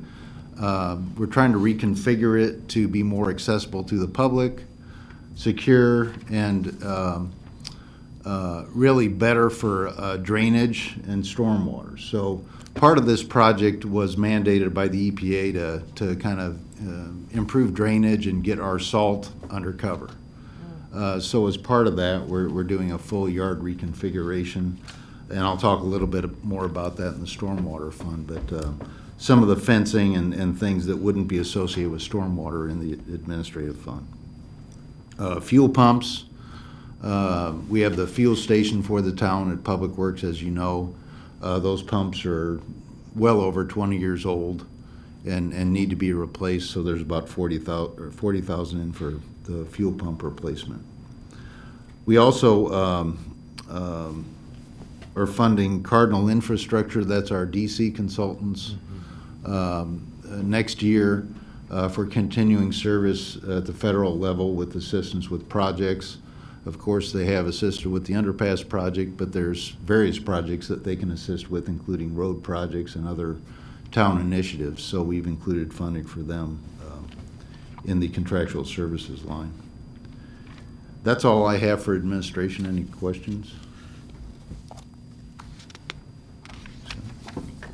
Go ahead. Yep, Scott. I've got one. Talking about Cardinal there in your last comment, are there specific other projects that are on the town's radar that Cardinal will be pushing for federal funding for, other than anything else associated with the underpass? You know, I can add, you know, there's a lot of new initiatives that we may wish to get involved with, like smart technology, smart cities, electric vehicle type things. There's new pushes and initiatives on that. We do have some road projects, and on occasion there's grants or other things in coordination with the federal highways out in DC that they can help with. There's also coordination with the state actually in DC. So there's a state component actually in DC. So I think those are some projects on the federal level. And then later on we'll talk about recycling. You know, that's a national issue. And there's agencies like the National League of Cities that stays on top of that have a federal arm out there that is very interested in that. So coordination on those types of projects as well. Okay. And Go ahead. okay. And also along those lines within Cardinal, are there continual for this coming fiscal year? Are there continual things they will be working on specific to the underpass? And if yes, so, I what- mean there's coordination of trips and things like that. Commonly, One Voice trip is they assist with that. We don't pay for that. That's an EDC type of thing. But coordination with the delegation out there, as well as the federal agencies like the Federal Railroad Administration that we're going to be working with. Okay, thanks. Stan?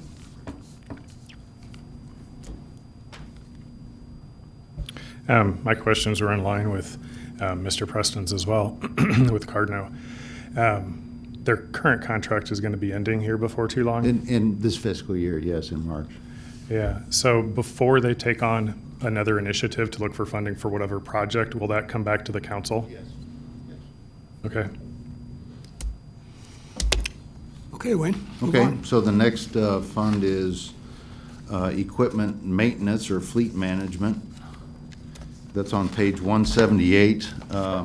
Really no major items here. These are our folks that maintain the fleet and all the equipment, town vehicles.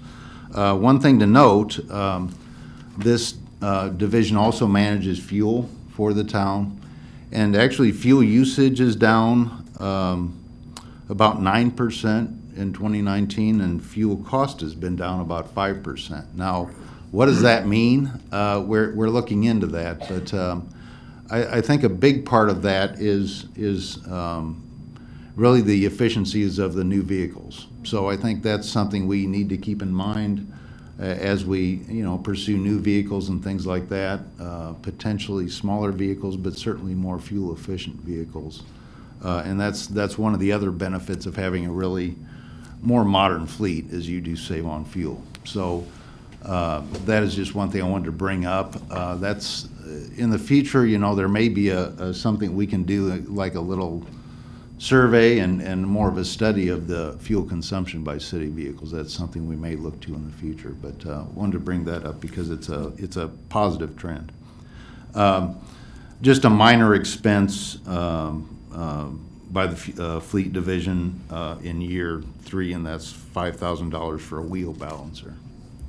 But everything else pretty much status quo. Any questions? Karen?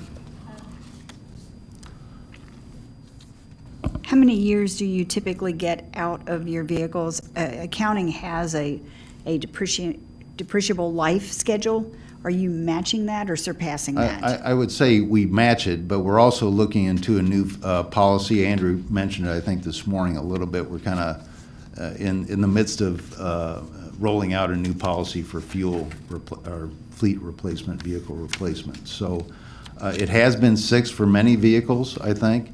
And it depends on which type of vehicle they are. A police squad car will have less than 6 years in many occasions because of the type of use they have. But, we may extend for a lot of vehicles a few years, 8 years, maybe 10 years on some. And some may extend further than that if there's useful life. So we're looking into that. And then the other thing is right-sizing the fleet. Looking at, is this really the appropriate vehicle for its intended use? And then other things we'll look at too is this some type of vehicle we can rent? Is that better than purchasing a new vehicle? So those are things that we're looking at in a new replacement policy. Okay. Move along. Moving on to streets. Streets division on page 180. A few general bits of information here. This division is doing more and more work every year.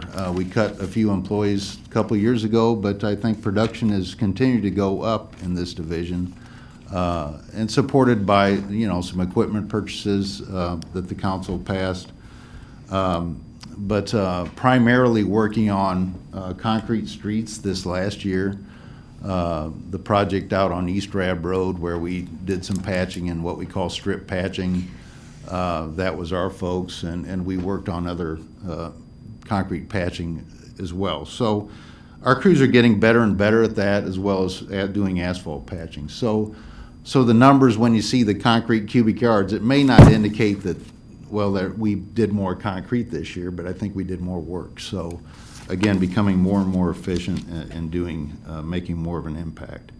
Again, engineering will be looking at capital projects for some streets where it just makes sense that they're resurfaced or a major rehabilitation project. We're looking at streets that we can fix and extend their lives. So we're going to be looking at the major arterial streets last several years, doing crack sealing and some patching on those streets to kind of extend their lives.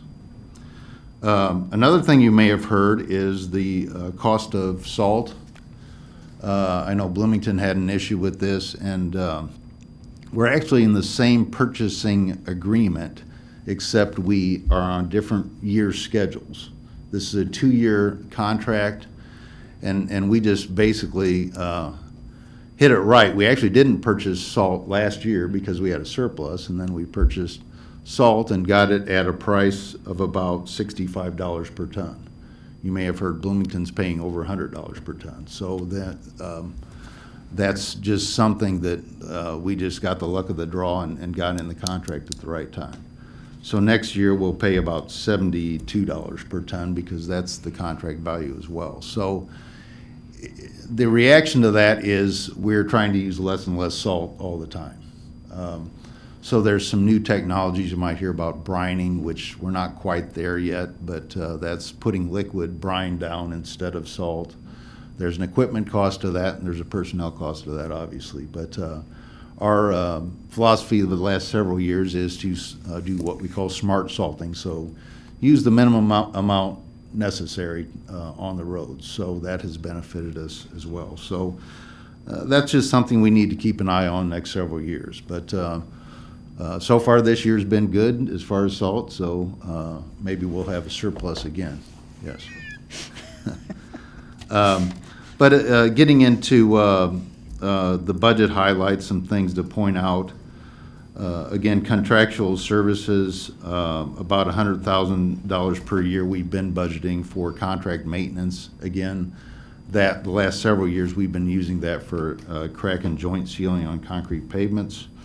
There's a couple of projects, new projects that will be actually administrated, I think, by engineering, but pedestrian safety improvements, College Avenue and Kingsley there, that crossing there, and if you right at College and Kingsley, because ISU installed a new parking lot, which is a great improvement, but we're seeing a lot more pedestrian traffic through there. So this is for some safety improvements there.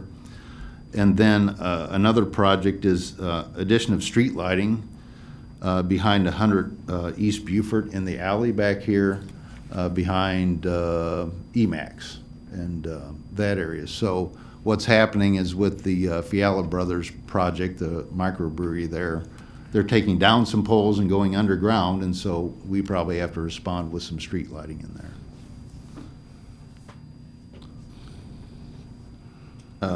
In travel and training, we're sending a few employees to Illinois Public Service Institute, and the thing I'd like to mention here is we're doing quite a bit of leadership development in Public Works, and I think town-wide, and I think that's a good thing. It's good succession planning. So we've been bringing up people and developing leaders, so when a few of us decide it's time to leave, we've got people to replace us. So I think we've got a really good batch of people coming up, so I'm very proud of that. But just to be clear, there's a rule that nobody gets to leave. That's my rule, so. Pam goes first. Under maintenance supplies, just wanted to mention we have some money budgeted for Camelback Bridge redecking. It's something we have to do every once in a while. If the deck boards start getting loose, and they're getting loose, we have to go back and replace the deck. And I think we've also scheduled some painting of the Camelback Bridge this year as well. Route 66 signs, 6,000. This is minor, but Bloomington's been putting up some really nice route identification signs on mast arms and to identify the route a little bit better for folks coming through, and I think we're going to match that. And you may know there's been an initiative in the community for Route 66. So the Centennial's coming up in 2026, I believe. So I think the community may want to get ready for that with several things. So there's been some activity to get some folks involved in that. So you may hear more about that as well. And really, that's all I'd like to mention in streets, but again, doing a great job, the streets department, maintaining streets, sidewalks, other things. Questions? Karen? A citizen had been writing in about a desire for better street maintenance and repairs and mentioned some other cities by name. One of them had a way for citizens to report road issues. Do we have anything like that here in Normal? The main way we do it, I think they may be talking about an app. I think Bloomington has an app, and we'll have to discuss that with them because, you know, there's quite a bit of work putting out an app and resources associated with that. It may be the thing we want to do, but right now, citizens, the best way is to report it on our website, report a pothole or some other sidewalk condition, street condition, and then they can also give us a call. So that is a way to report a specific condition, and those are the most common ways to do it. Otherwise, especially this time of year and really throughout the year, we have crews out when we can spare them doing like pothole patching, things like that. So we're actually looking for those types of situations. Many situations, if you ask me, I'd say, that may be beyond the scope of Public Works. We can limp the project along, but it's really going to be, in the future, a more major capital project. And in the repaving, I recognize that the artery roads will get a priority, but in residential areas, what pushes up a residential street to being prioritized as getting either patchwork or a major repavement? So from the Public Works standpoint, we'll look at things. There was some issues reported the other night in Ironwood that we'll look at that looks like, that's kind of on the edge. Should that be resurfaced or should we come in? We can certainly go in some of these areas with Public Works crew and extend the life on some of these. Ryan had mentioned, more complete pavement surveys. That'll certainly give us more data to consider that type of thing. But for example, when you see West College Avenue or West Hovey, these situations where the pavement joints have deteriorated to an extent and the concrete is deteriorated, there's very little Public Works crews can do in an efficient manner. We'd be spending all summer out there on a little section because we're not geared to the major project. That's where contractors come in. So that's just an example. Residential streets are a little bit different, but generally you'll see a localized issue, and then Ryan and his crew, as they go through looking at street resurfacing, they can address that. But if it's a localized issue, we'll deal with it. Stan?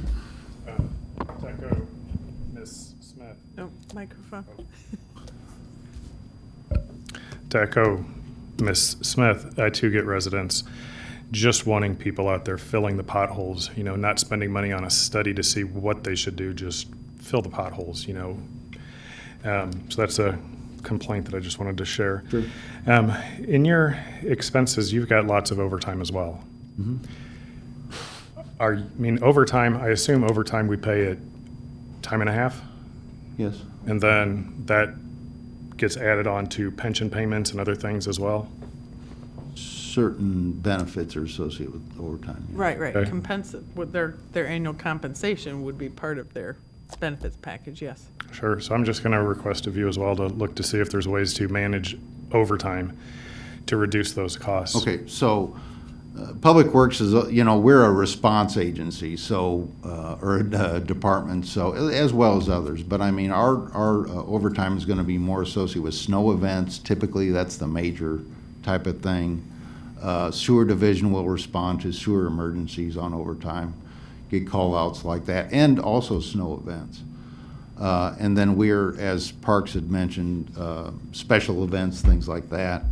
And then the only division that we kind of know more about is the waste division, because we have people driving routes on holidays, things like that. So as far as saying, I think we can really whittle that overtime down. That's the one division where I think we can get a better handle on it.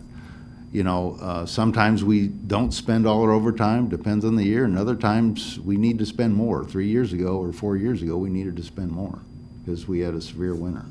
Generally, in terms of the entire Public Works department, the streets division has the most overtime expense, and generally for good reason. Even in the summertime, when you're doing your road repairs, it's Yes. basically weather driven. If you know some rain's going to be coming, they're going to get Right. as much done as they can. And so it's task driven and it's weather driven with Right. snow and ice events.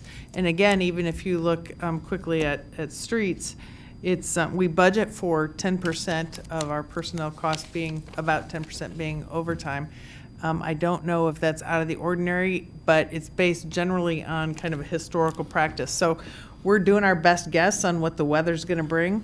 And if we have a lot of snow and ice events, we'll pay whatever we have to, because they're going to work regardless of what the budget is. They're going to be doing snow removal and they're going to address an ice situation regardless of whether or not our budget shows that dollar amount. Right. The other thing, and you mentioned it, is certain events. This summer was one. If we're busy on a road project and we're making hay while the sun shines, if we're starting at 7 o'clock in the morning and we're in a certain situation, I've authorized to go ahead and work the overtime, get the job done. So that's another situation where we might work overtime in the streets division. Plus, But we do take a close look at that, so I just wanted to point out that we do try to track that and stay as close as possible and be reasonable and realistic with our overtime expenses, but we also do it because there's an outcome, and there's a positive outcome with the overtime expense. So the alternative is hire more people. Right. And then, do we either have enough equipment for everybody to be in a truck to do snow removal, or, so I mean, it's a balance. Plus, I would just add on that same vein with the streets, they've got about 95,000 in overtime, which is most likely your snow removal crews incurring that cost. If you were to, that's going to be several staff hitting that overtime during that possibility of a snow event. If there's no snow event, we have no overtime. To hire a person full-time at $95,000, that may or may not be a good use of that full-time position. So in that case, it's kind of a strategic overtime to have in place and not hire a full-time person to make up, because they really couldn't, because more than one person is taking that overtime for their crews. Right. And it's a trick to balance our crews too. That we're engaged in, especially like the streets division, we're engaged in different types of operation, whether it's leaves or snow removal or pavement patching. And it's really a trick to keep those resources balanced throughout the year. So just have to be careful with all those types of resources. Actually, equipment is the thing we're least concerned with. It's more personnel resource.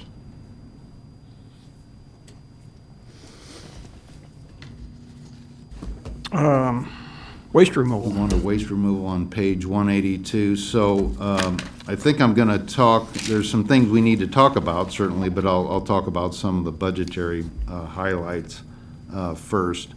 Contractual services line, this is where we pay our landfill fees, which are about $522,000 per year. We pay bulk fees. We take our bulk waste to Henson Disposal, and there's a fee there which generally matches the landfill fee per ton. We have a contract with Midwest Fiber for our recyclables, and we also have some money budgeted for electronics waste collection. Now, would report that everything's going pretty well with electronics waste right now. That was another area where we used to make a little money on it, and now we spend money. But since the new law was passed a couple of years ago, the state has intervened and says you really can't charge a regulated and authorized site such as us in the town of Normal. You can't charge them for collecting, waste. And so we are the collection site for McLean County, and we can't be charged certain expenses. But the only thing is transportation fees by the vendor, which they actually do pick for us, and they've been pretty good the last couple of years. So we may pay $100, $200 per load because we're underloaded. But generally that program's been going very well. Special waste disposal, that line handles $25,000 for the household hazardous waste event that's really put on by the Ecology Action Center, but sponsored by McLean County, City of Bloomington, and we all put in money for that event, which is every other year we'll have it. So this year we'll skip, but next year we'll have another event. Out of special waste, we also pay for ISU landscape waste. So this is a fee that we pay to ISU to do our composting. So all our compostable materials actually go up to Lexington, and they compost them up there. So that's that fee.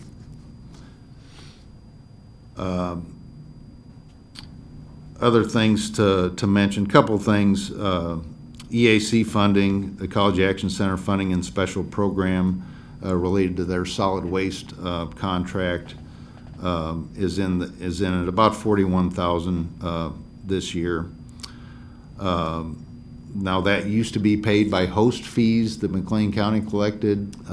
This beginning last year, we don't get host fees from the McLean County landfill. So we always budgeted it, but the last year and this year we'll end up paying them, and that'll just come out of our budget.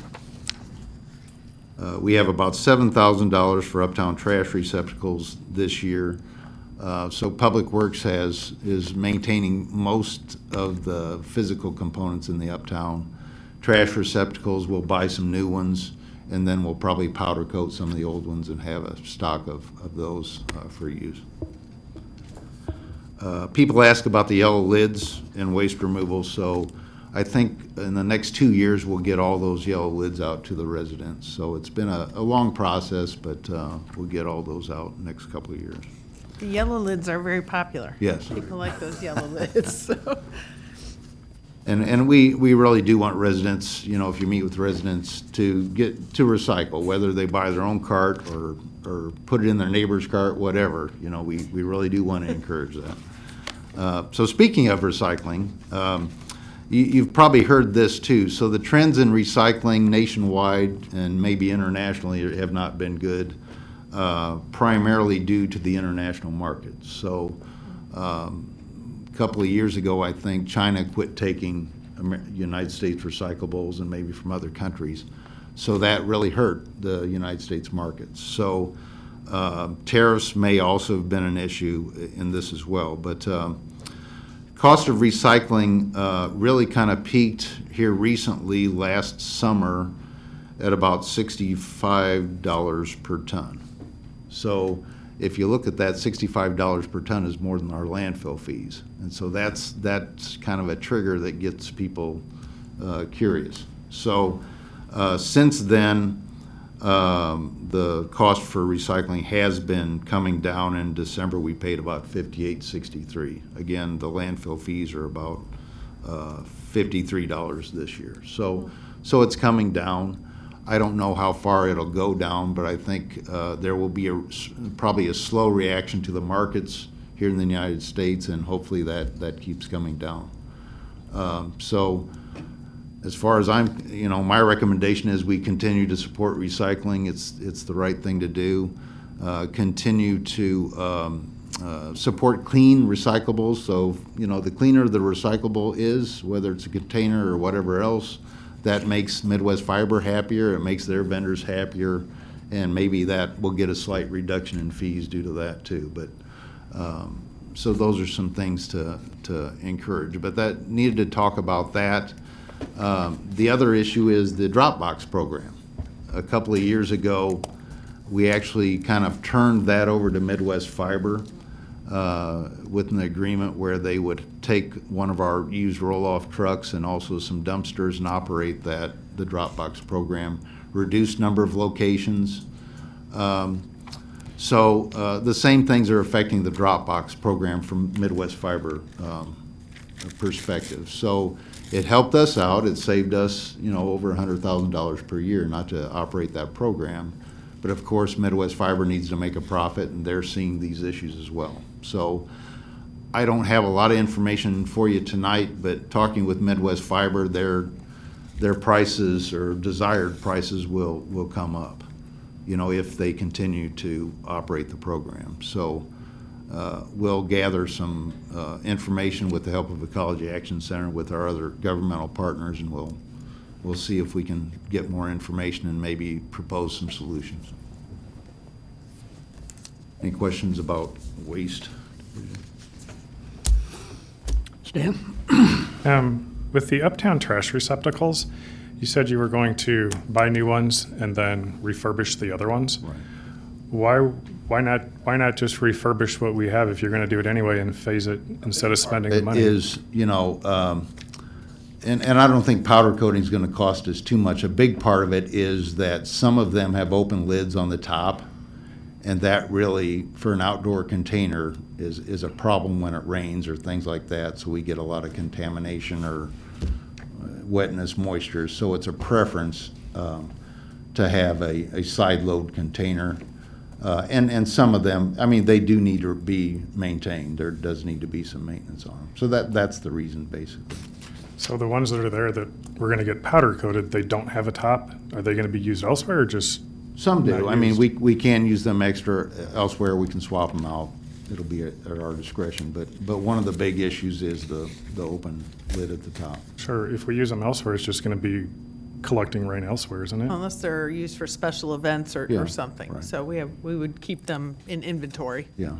Or underneath, like the platform, things like that. We can find other locations, so. Sewer? Sewer is an enterprise fund, so it's, So that sewer operation and maintenance or administration begins on page 277. So some general things to mention about the sewer division. Last couple of years, been very involved with the sewer master plan implementation, so our crews have been an integral part of that. You know, several years ago, they might televise in 3 miles of sewer and clean 3 miles of sewer in a typical year. With the sewer master plan, we've challenged them. They're up to 18 miles of sewer and sometimes up to 20 miles of sewer. So working in conjunction with private contractors on assessing and cleaning and sewers and televising sewers, I think we're going to be ahead of that. We anticipate 5 years. It'll probably take us 4 years with the different groups working together. So again, the sewer crew has stepped up and done a great job for us, working with contractors to perform that. As far as budget highlights, we've included additional funds this year for pump station failures, about $30,000, and this is something we always budget for and anticipate. We've had some more pump failures this year than typical. That can be for various reasons. We're seeing more of clogged pumps from things that people flush that aren't, say they're flushable, that aren't flushable. So we see that as a common occurrence, as well as just general maintenance and failures in these pumps. So we do have spare pumps for Airport Road and Ironwood. Those are our major pump stations, but something we need to keep on top of, and when they fail, we need to be able to get those pumps repaired quickly. So that was some additional expense this year. We're also upgrading some of our radio communications for the stations this year, so there's an additional expense for that. So when a pump goes down or something else happens at the station, we're informed. Actually, the water department helps us with that. Other things to mention, we did some additional systems for chemical odor control at North Bridge Station in Franklin Heights. These are both pump stations, and as you may know if you've been around longer, that pump stations are susceptible to hydrogen sulfide issues, and hydrogen sulfide is very corrosive, but it also the residents will notice the smell. But it's a toxic gas, and so to control that, we use a proprietary chemical called bioxide, and so we've installed those systems now at Franklin Heights and North Bridge. We already have existing systems at Airport Road and Ironwood. So a necessary thing to keep residents happy and also to decrease corrosion in our pipes. Those are any questions on sewer administration? Nope. Karen, can you say? Oh, Karen? You mentioned some issues, recurring issues like the clean recyclables that might be helpful and flushable things that aren't really flushable. Have you ever sent out notices in the billings to alert people to these matters? We have not. We've talked about things like that, and I think we probably should do something like that. There's different interesting ways that other communities have put out videos. I think we could do a podcast, certainly, easy. And we can talk about other information in the billings or some other way to get that word out. I think podcasts have been pretty successful recently, so I think that, and fairly easy to do, so we can certainly do that. But really, yeah, the point is that some of these things, they say they're flushable. They get in our sewer system and they can clog pipes, but when they hit that pump, it will form a ball of, that the pump can't handle anyway. So it's not meant to do that. So, and then recyclables, I think certainly working with the Ecology Action Center does a lot of that education for us, but we can certainly work on that as well. And a different issue, and I don't know if it pertains to your department, but I understand that the town has put a deposit on a Rivian truck. Is that in your department or somewhere else? I would hope so, but I'm not sure. No, that's not my We department. just made a deposit. We haven't put through a formal order or even assigned which department it would go to, but that is true. So That rumor is true. It's not in this operating budget for the next year? No. The truck itself? No, I don't think so. Okay. I think they go to the mayor and city manager. Continuing on to sewer. Wait, question. Oh, yes.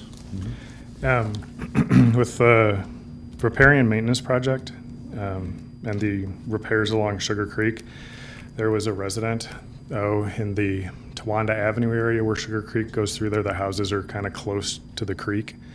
And they had mentioned that years ago the town used to mow that, but now we're not mowing it.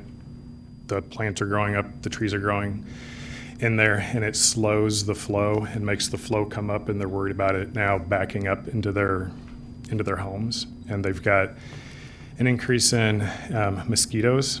So that's something that I would just like to put on the record that's out there, and then, ask you to kind of look into that, because it seems with, water flow, because that's really what we're managing. If we put more things in there, it's going to back it up. It's going to cause places for other stuff to grab a hold of and just, exasperate the problem. So we have, and that's kind of in the stormwater fund that we'll talk about a little bit later. We do have contractors that we've done surveys of those things, and really, the things that really stop things are tree growth, things like that. And not saying certain grasses wouldn't, we'd have to look at that, but part of that program, as we get along with creek bank restoration, would be planting appropriate grasses, riparian types of plantings that would be appropriate for that. Hydrologically speaking, though, frankly, the grass is going to be a lesser evil than trees and other types of brush. Yeah, and if you could look at it, there's lots of trees and volunteers that have grown, and that's kind of what it is. This is west of Towanda? Towanda Avenue, yes, it's west of Towanda Avenue. We did some work in there you had a a year ago. neighborhood We did a meeting. little, we did a little work in there a couple of years ago for erosion, so. And I know that we cleared out, east of there, we did that improvement a couple of years ago, cleared things out. Yeah. And really, it was a big improvement and increased the hydraulics, I'm sure, through there as well. So we can look at that as well. Thank you. Further? Let's get into sewer capital.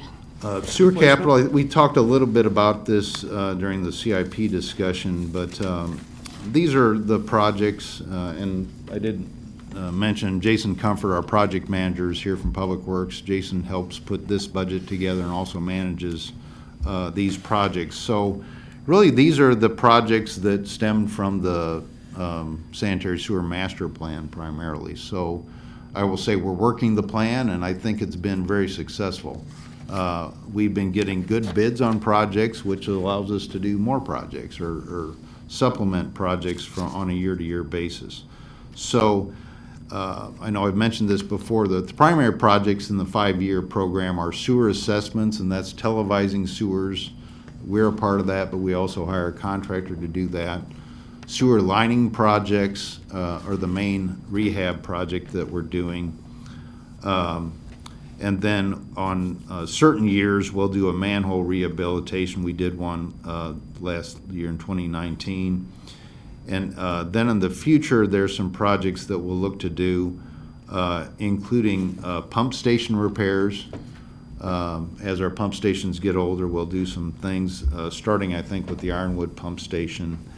And then the other thing to mention is in the year 4, we've got a substantial study of what we call I&I, and we've talked about this before, inflow and infiltration to sanitary sewers. So that's kind of a no-no, and Benward has to treat all that water. They don't want to treat that water, but it's also a tax on our pump stations and our systems too. So we're going to work with Benward actually on this beginning probably this next year to start to identify where we have these I&I issues with their flow meters. And we know that there's an issue up in Ironwood.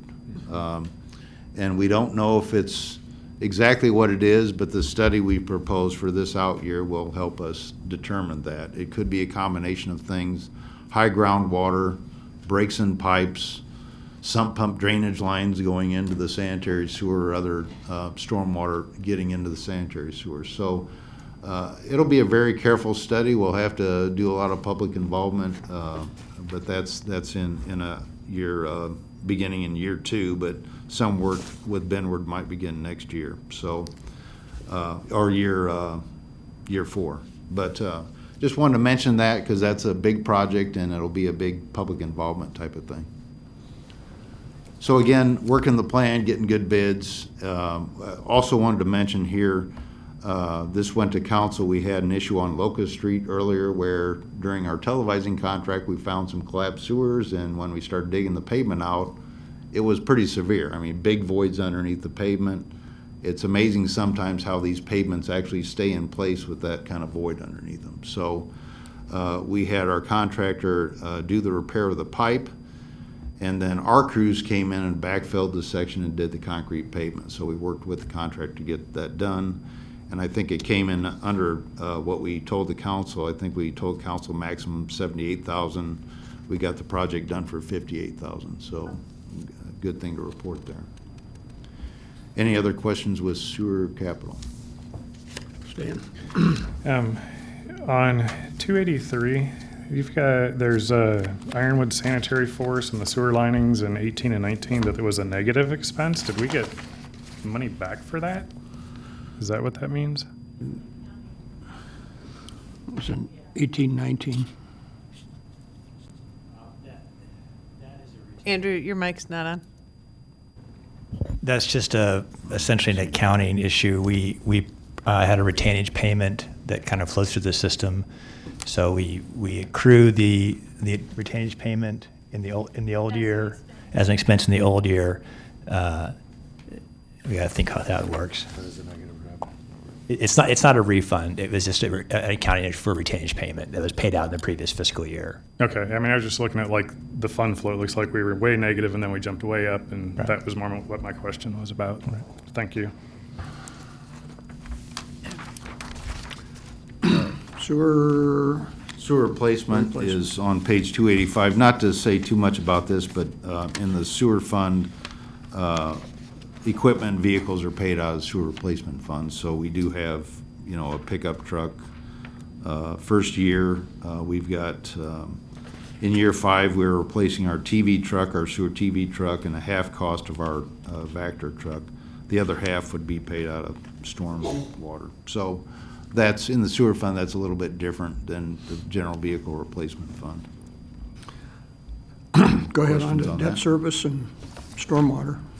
Debt service, I don't have too much to say about that. That's repayment, the principal and interest repayment for the Uptown sewer bond. And stormwater. Moving on to stormwater, and stormwater is on page 293. So, stormwater fund, a big part of this is actually a federally mandated program that we have, a stormwater fund program, and we fund that through fees with the water bill. So in recent years, we've kind of done more projects, and there's been some maintenance issues come up that we need to address, and so I think this budget reflects many of those. It funds also a few capital projects, like Ryan had mentioned, this sump pump discharge program is funded from this. So wanted to mention a few things in contractual services. We're looking to do, in year 2, I've got a stormwater plan inserted and about $75,000. I call this stormwater master plan light because it's not the scope we did for the sanitary sewer, but we really need to get probably a consultant in to look at our program and kind of advise on the way we do things. Right now, it's just, well, we got this need, let's deal with that, and we got this need, but maybe looking at it in a more organized fashion like we did with the sanitary sewer program. So that's what that's about.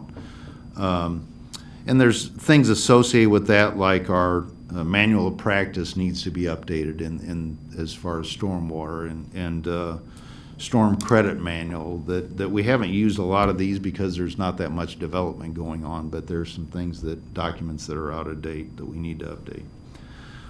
As far as the capital portion of this budget, I think I mentioned before the storm, the Public Works yard improvements, so we have budgeted monies for a new salt storage shed, and then we're also repairing the existing salt dome, which some parts of the roof are collapsing, so we need to do some extensive roof repair on that to help satisfy the EPA to keep all that salt under cover.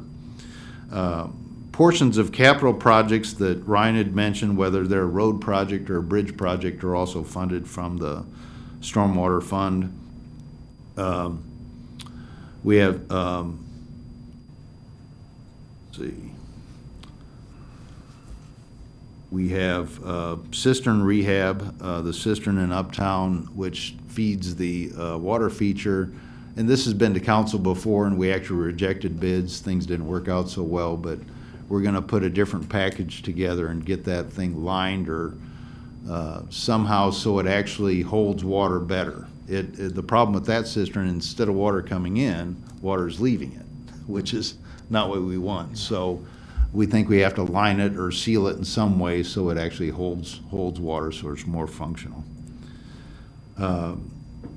There's some aerators in this fund, so I don't think Doug mentioned the fish kill up in Ironwood, primarily due to lack of oxygen in the water, and this year just some environmental effects happened as well as low oxygen level caused the fish kill. So Parks is actually working on installing aerators in all our detention basins, so that's funded out of this program. Regional detention projects. Last year we worked on Park West, if you're out there.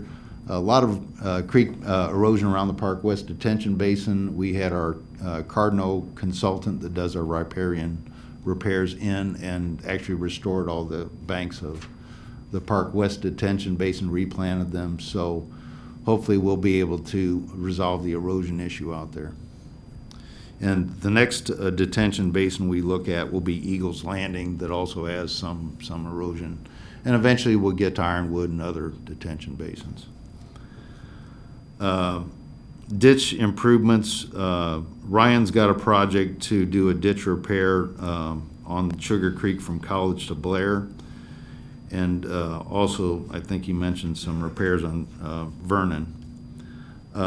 We have some kind of maintenance projects, several areas of wet ditches in the community that residents complain about and really don't flow as well as they should. So we're looking at those to do some improvements on those. And then we also have some money out of this fund. There's actually a triple box pipe culvert on the Ironwood Golf Course that's really shot that needs to be replaced, and that really would qualify under stormwater fund, so we're going to replace that. This fund does pay for the riparian contractor, Cardinal. It's not Cardinal, it's Cardinal in this case, that assists with the maintenance of our creek banks. This year they did substantial clearing on creek banks. Didn't do a lot of replanning, but the next section they're working on is this section just at Vernon here at Linden Street. So we did some killing of some of the vegetation there, and that'll be burnt off and replanted. So that's one of the next sections of ditches they're working on. I think that's all I would like to mention out of this fund. Is there any questions on stormwater? Questions on stormwater? No? Okay. I think we're done, Wayne. That's it. Thank you. Thank you, Wayne. Thanks, Wayne. We have general council discussion, but we're going to take a break first.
day.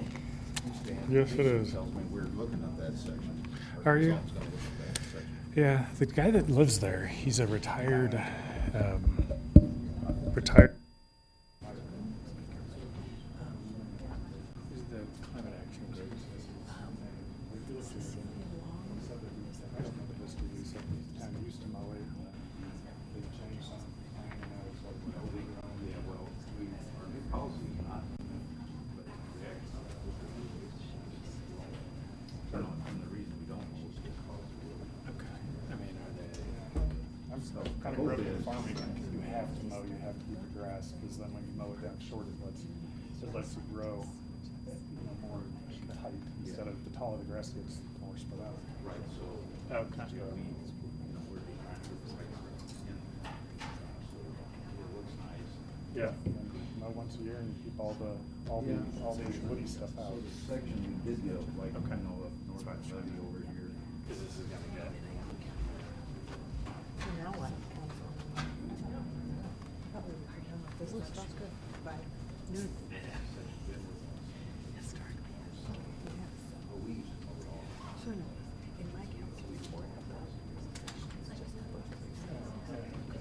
There's a lot of places that you can tell them maintained and stuff just goes through there. They actually ask you about the inward.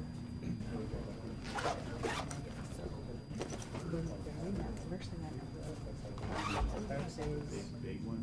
The big one. It's like 100 and something. We're gonna have public comment? Nope.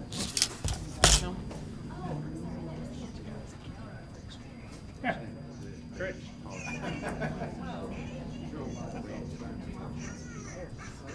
Good. Yeah, Cool. just people, they get. Yep. Yeah. They'll call it. Because I get people complaining to me because we're the ones that send that bill out with the inward fees. And it's like, I don't know really what to tell them because I don't know what's going on.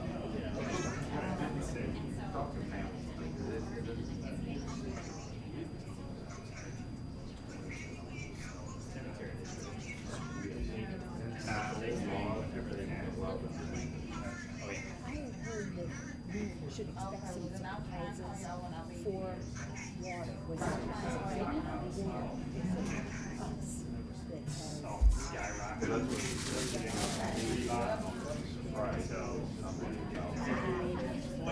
The public generally doesn't know that. It's like they need to retool a lot to get more of the phosphates out, and it's like over $100 million expense that Wilmington and normal residents are all going to be stuck with, and they're going to be pointing the finger at the council because that's who they assume is, responsible.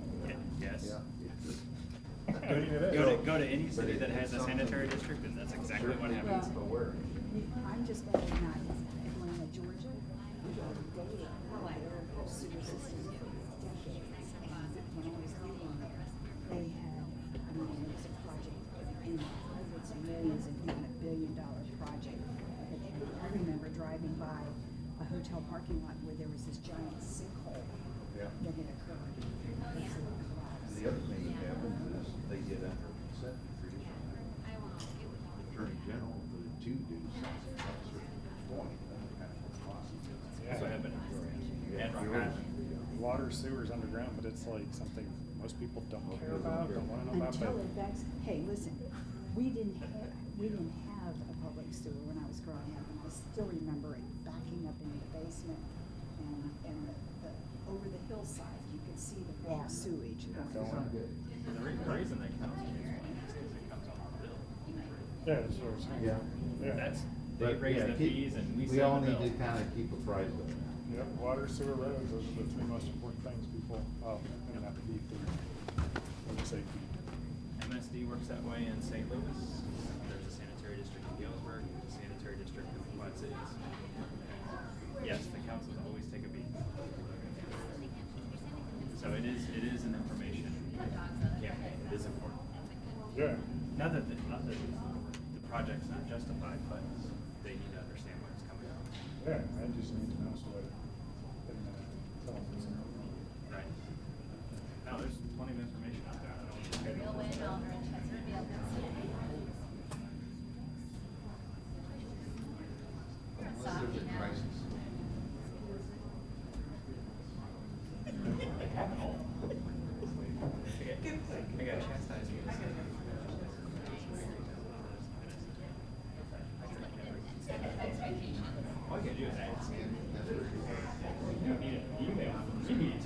I'm going out.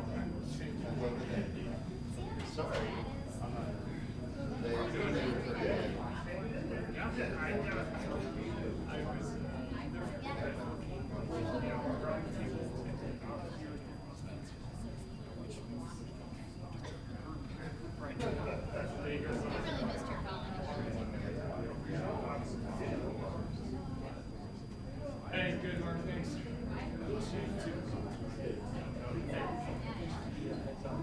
Appreciate it very much.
I want it for free.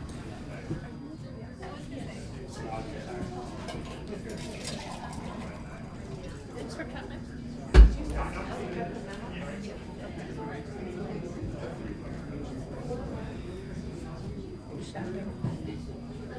Not yet.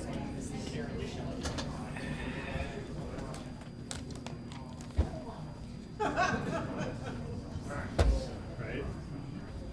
Huh? I'm gonna get a little water in my glass.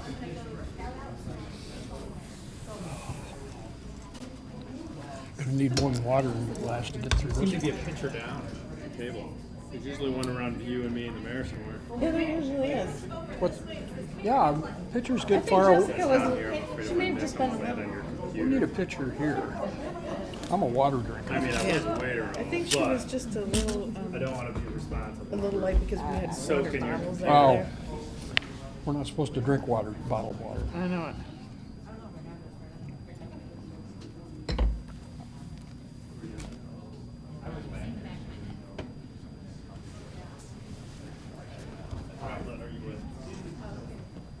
Hi. Our new pentagram person?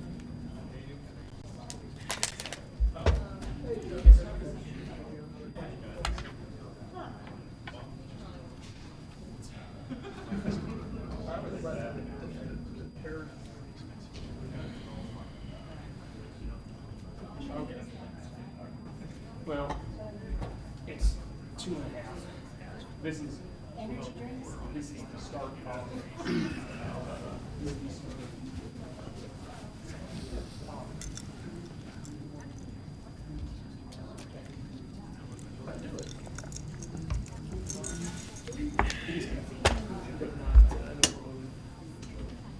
Going to dinner? That's what I was gonna say. I was gonna see if you were serious or you were kidding if I What is canceled my this? plane. Oh. I thought you were kidding, but before I left, I wanted to make sure. Didn't want to get that call. No, I think it's. Text. Ruh-roh. Could you box this up? Hang on, then we just swing by the council chamber. Of course, we'll talk about it as a leadership team on Tuesday. Oh, well, that's fine. Just don't let Andrew take his money. No more positions. You gave it this year. There's always this year. Who are you?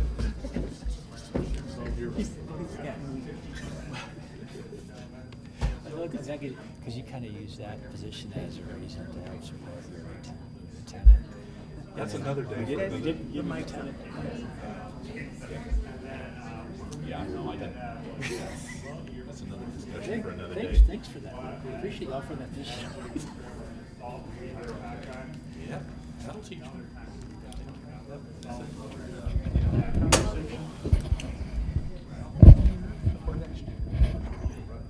These things have a more difficult switch on. Yikes. Mine is easy, but lots of council members are really hard to turn. So we need a little WD-40. Just a nice. Hey, Ben, one thing I didn't mention, I might just say before. Thanks, Ray. Is I didn't talk about the monthly fee for parking going from $4 to $10. That should have that just the dollar increase. I'll cover it. Okay. Just want to make sure they know. Do you think we could push for the first hour free? Just make it, if you're in and out in an hour, it's free to go past that hour, make up that dollar.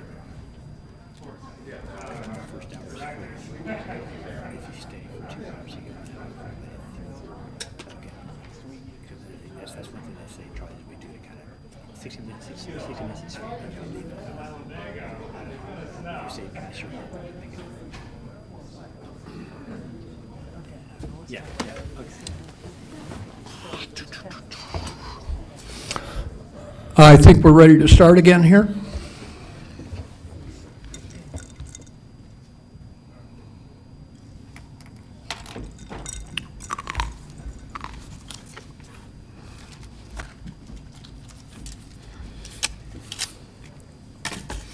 This is a point where we were going to take public comment, and no one has signed up for public comment, so we'll go into council discussion.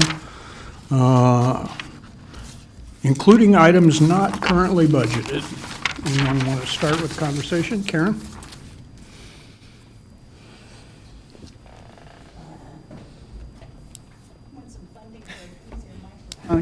There we go. I just wanted to ask where there might be provisions for taking an inventory of town-owned property, such as the land adjacent to the trail that not all homeowners purchased when that was created, and if that's included in this budget. Well, for that type of project, it would likely be done with a part-time, like maybe an intern or an engineering tech or someone that could help us through that type of a process to do that assessment. So that would just be built into the part-time cost of a staff person.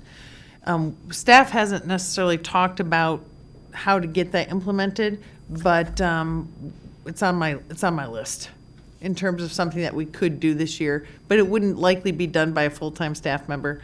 My point is it would likely be an assignment that we would give to an intern in one of our departments. Does it require any further council action beyond making the so we'd have to have a vote on it? Well, ultimately, if we wanted to move forward and try to dispose of property, we would have to declare it surplus and go through a process. And so I can share that information with council because it's going to be a little bit cumbersome if we do move forward with that, because we have to make it available to the public who has an opportunity to put together a proposal for each individual parcel. And then we just have to see if it makes sense. And we also we would incur costs associated with surveying and that sort of thing, so.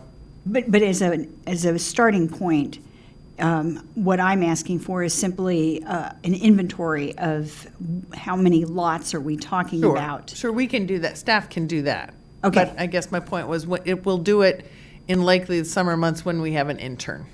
Thank you. Mr. Nord?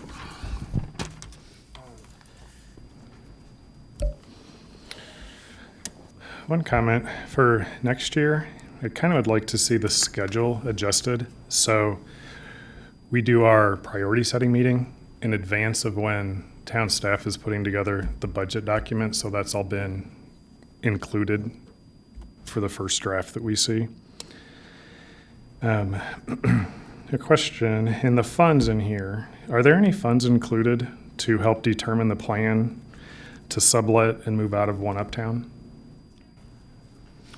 Could you In please terms of budget? say that again? Is there any money in there to allocate staff time or resources to figure out the plan to sublet One Uptown? No, because that would all be done by existing staff. So there wouldn't be any budgetary impact to do that assessment. Okay. Then Serban was in here. They didn't come and speak to us. Is there a reason they didn't? They never have before. We've never invited them. Their expenses in the budget, I don't know which page, but in the operating budget, they tell us what their numbers are and then they pay us for what we pay. They reimburse us. So there's not anything that they would say. They have 3 employees. The budget on, let me take a quick look. The budget on page 109 would be whatever we incur, we would get a check back. So if council wants them to come in the future, we can do that. So you tell me what you would like. Well, my question is, if they're town employees, the other town departments came in and spoke. If it's something that they're outsourced, then they're not town employees, and that just needs to be clear. Well, This has I've been, told you. This has been a repetitive issue for you, Mr. Nord, and I understand that. What is your desired outcome? That if they are truly town staff, and this is some budget I that think we further are- than that. I mean, your questions have been that you've questioned almost every expense that they've had. You've been told multiple times that they're budget neutral because they pay back what they charge. There seems to be an issue that I don't understand that you're trying to raise about Serban. That they're not reimbursing these costs back. Today, we heard that there are other benefits that they do not pay back. $93 for EAP, I think that's what we identified. Well, there's also unemployment. There's But we healthcare indicated that claims. that happens There's when- workers' comp. That- There are some other things as well. Unemployment happens when there's an unemployment issue. Okay, well, then they're not town staff employees. This is an outside company. Is that Again, correct? I'll ask the question, what is your desired outcome here? That they come before us. If I could just point out, these department heads run an operation, their municipal operations are what we just covered today. We don't control Serban's operation, and so I've shared the agreement with you. We've had countless emails and communications about this, but if council would like them to come speak, we'll do it. Would council like that? Do a little straw poll, just, I'm not interested in that.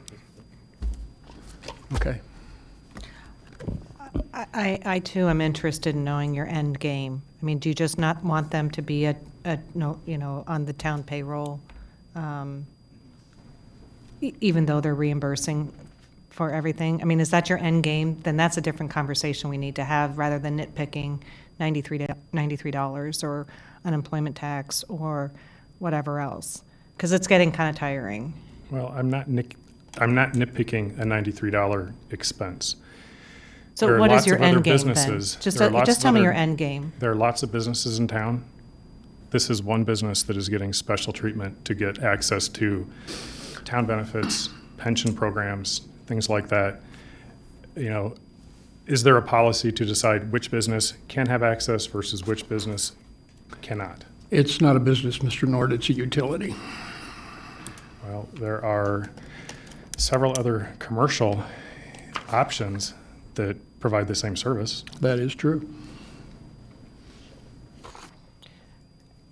So is your end game that you want to see them, you want to see this as no longer an agreement? If they're not town employees, this is not a town-owned business, then government should have no involvement with it, whether it's Serban or anyone. It's not a business, Mr. Nord. It's not a business. It's not a business, it's a utility. They're set up as a separate corporation. It is a utility. They were primarily funded by the federal government. They provide internet services to hospitals, to public entities, and to schools. It's a utility that was funded by the federal government. They also sell to private business, as does Do they? Metronet, We do have Netcom, some. CCG. Distill, we paid for the extension, the municipality did as an economic benefit to Distill. So I guess, just for clarification, so I absolutely know what council wants of me moving forward, because this has been a topic at every meeting we've had for 7 months. What do you want? I would like, if they are not a town-owned entity, that the town is not involved in subsidizing them. So you'd like them out? Is that clear? I would like to hear from them. Those are two different things. I think we have asked, I'm going to take a straw poll here. Do you want them to come to the budget hearings? Raise your hand if you would like them to come to the budget hearings. This is just a straw poll. So no one wants them to come? Okay. Secondly, do we want to divorce our relationship with Serban? I guess I'm not clear on what other option Serban has if they don't use our personnel services. Would it be possible for them to contract with an organization like ADP for payroll and benefit processing, and would that provide them the bulk of what they have been achieving in their association with us? A previous council has set up this arrangement, and it was passed by a previous council. So this council has the option of undoing that if you so choose to do that. But I'm not clear on what it is that we're doing. Is it something that is replaceable with another vendor like an ADP, so that if we were to continue to get the product that Serban provides, are they able to continue to operate without the participation of the town, having them enfolded into our benefit package? That's my question. Well, the question is, do we want to continue to do that? Because we chose to do that. It's not an option of saying, well, we're doing it because we have to, or we wanted to do it to make Serban to be a viable operation in the community. We made that choice as a council to do that. So the question here, Mr. Nord has brought up, can we stop doing that? You know, I don't think we can answer for Serban what their options are. I think we can talk about what our options are. So what are our options if we don't get the services Serban provides? Who else would we be able to get those services from? We can buy services from a number of vendors. There's no question of that. These specific services? Sure. Yeah, fiber network, that's what we're accessing through Serban. Sure. So are they charging us a fee for their services in addition to piggybacking on our benefit programs? And that is part of the budget of that fee for their services? We do pay a Serban, we do pay Serban for fiber access. Whether or not that's discounted, I don't know. I can't respond to that in terms of, because I don't know what their other pricing is, so I really don't know. I'm sorry about that. If we were to open it up to an RFP for other providers, we might have an answer to the question of So whether I'm or going to not- go back to the original question here. Is staff interested, or is the council interested in looking at an option to sever our relationship with Serban, to go to an RFP to get other services to provide fiber to the town? You know, without answering that, I guess it goes back to the premise of, do we or do we not believe that they are reimbursing for their payroll and benefit services? And while there was an item identified today of about $90 a year, absent of that, as I look at their line items here, isn't it a wash? Yes. Okay, so what's broken? Why, you know, are we looking to solve a problem that's not a problem? Or is there a problem? I don't believe there's a problem. Mr. Nord, I think you think there's a problem, because otherwise you wouldn't be bringing it up and feeling like articulating such concern and suspicion. So until we can, I think, answer your questions to your satisfaction that shows that there really isn't anything nefarious here, we're going to continue to have this circular conversation. So that's, to me, really the question is, do we think there's a problem? Do we think there's some waste, fraud, and abuse going on here? I don't believe so. Short of the $90, and if we need to make that correction, I think that's an easy correction to make. There's also pension payments, but we've got a situation here where this is an outside company that is a W-2 employee. So by tax, I assume by tax law, I'm not an attorney, that they are town employees, but they also sell services and negotiate services to the town as well. So is that self-dealing? You know, there's all these things that pop up that I don't know the answer. It just seems like there's a conflict here. Ms. And Cummings. they are not a town, and they're a separate business. We don't offer this to other businesses in the town.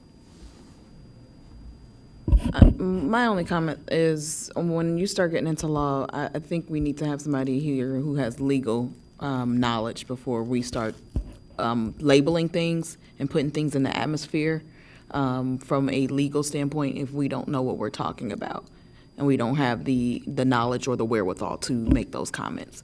I agree with Ms. Lorenz that I'm not understanding, and I'm very perplexed as I sit here to understand what the issue is. If they are reimbursing us back for everything that we pay out minus the 90-something dollars, other than assuring going forward that since it was uncovered, making sure that that is paid for, I just cannot understand the issue. The other thing is one thing that, I've learned being here in this community, that it's all about relationships. And to consistently, on a regular basis, drop bombs on our partners, on our community partners, people who we should come into contact with in a better way. This, I am getting to the point of frustration because that's not how we've ever put ourselves out there. We've never put ourselves out there as being the kind of community to have an I got you moment on our partners. And this is getting tiring. I think we need to do better that if we're going to have these conversations, talk to our partners first and then make the decisions so that we are doing this in a manner that we can still be respected, because no one will want to respect us on a go-forward basis. I would just like to reply that I did ask to talk with Serban before, and I was instructed by council members and staff, not to, and to let this be a staff issue. I Emails back and don't forth think we about have the this. authority to tell you who to talk to or not to talk to, Mr. Nord, so I'm surprised that you Okay. have that impression. Well, I've been. You're an elected council member, you can talk to whoever you want. Okay, good, then I will. Further on this discussion, I think direction is we're leaving things at the status quo. Okay, All right. thank you. Any other items that we want to discuss tonight? No? Mr. McCarthy? I was wondering when you were going to get to that. Yeah, well, I know it's been a status quo, and I'm not suggesting that we take action on anytime soon on the item that I'm about to bring up, but we're in a situation right now for the second time where Bloomington has raised motor fuel tax in advance of us, and we did not, and we sat to watch the consequences because some in our community believed that there would be a windfall to the town of Normal because gas in Normal would be cheaper. And following Gas Buddy, as I know some staff members and I have been, is what we're finding is gas is every bit of expensive and sometimes more expensive at a few consistent stations in Normal. And so I'd like us to start to consider a conversation about raising motor fuel tax to match, because as it stands today, Normal taxpayers are paying for the same amount of price per gallon as residents in Bloomington are, but the residents in Bloomington are getting the advantage of that tax revenue going to fund street projects, street repairs, and the residents of Normal are not. They're paying for it, but they're not getting any benefit of extra money going to pay for streets. So I'd like us to be able to at least address that conversation out loud in the public and have it, because certainly taxpayers are paying for it already. So that's it. Thanks. Comments on that?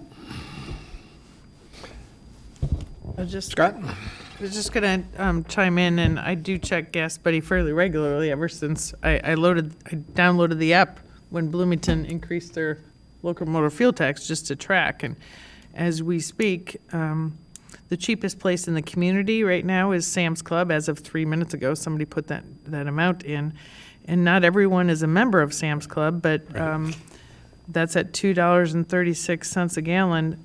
Then the next lowest place, the most fuel right now is baseline at 241 a gallon.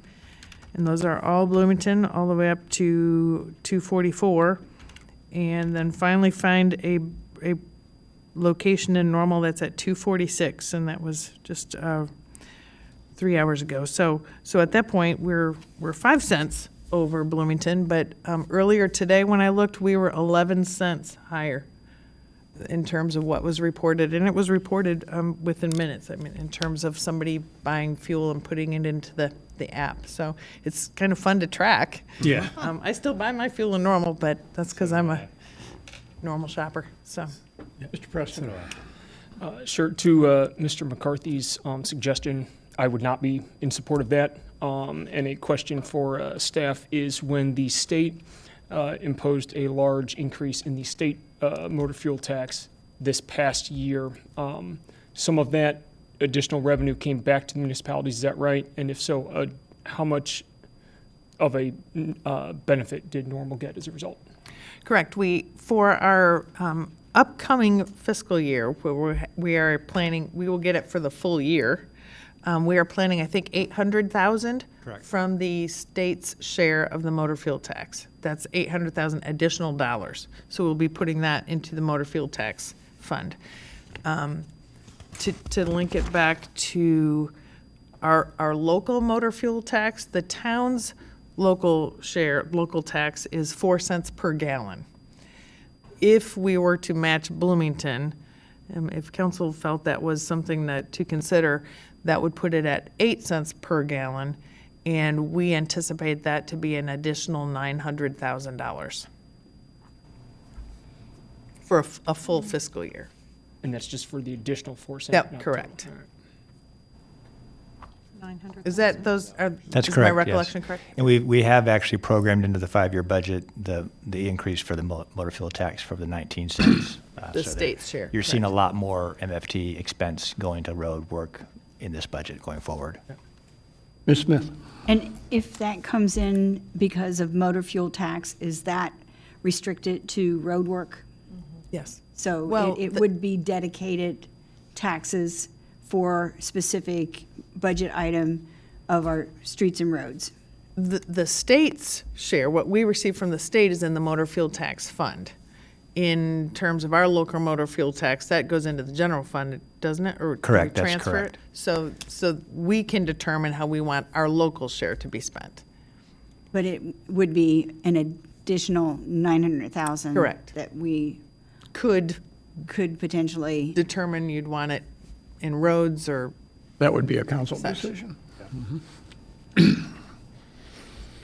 So, any further on that? Is there interest in moving this forward for council discussion and staff putting this on? I think it warrants getting on the agenda for discussion.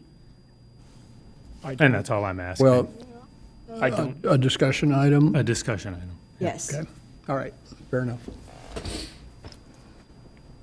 And I'm sorry, Lorenz? Mayor, did you have a majority for the discussion? I'm just checking that now. Ms. Lorenz? For discussion? Not at this time. So, no, yes, yes, yes. Am I the deciding vote? I'll be the deciding vote. Be the deciding vote, If you depending on vote, how you- where you depends are. on how you vote. Just for discussion. Just for discussion, no. My fear is, once it gets up for discussion, that's also a chance for it to then be approved. Mr. Nord, could you turn your microphone on? Thank you. Oh, my concern, why I was worried about the count, is once it comes up for discussion, that's an opportunity for it to be approved as well. Not necessarily, if it's a tough discussion item. Well, it could also be voted Without, down as well. without an action item attached to it. I'm going to vote no, because that's what I would vote Okay? for the tax increase. And I will say yes for discussion. So we'll bring that forward for discussion at a future date.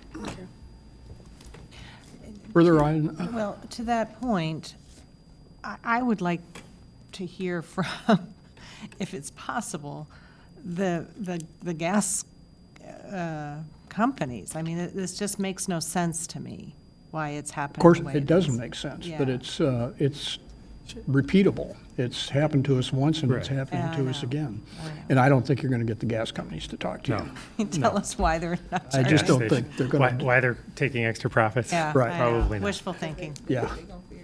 Yeah. Okay, so we'll bring that forward at a later date.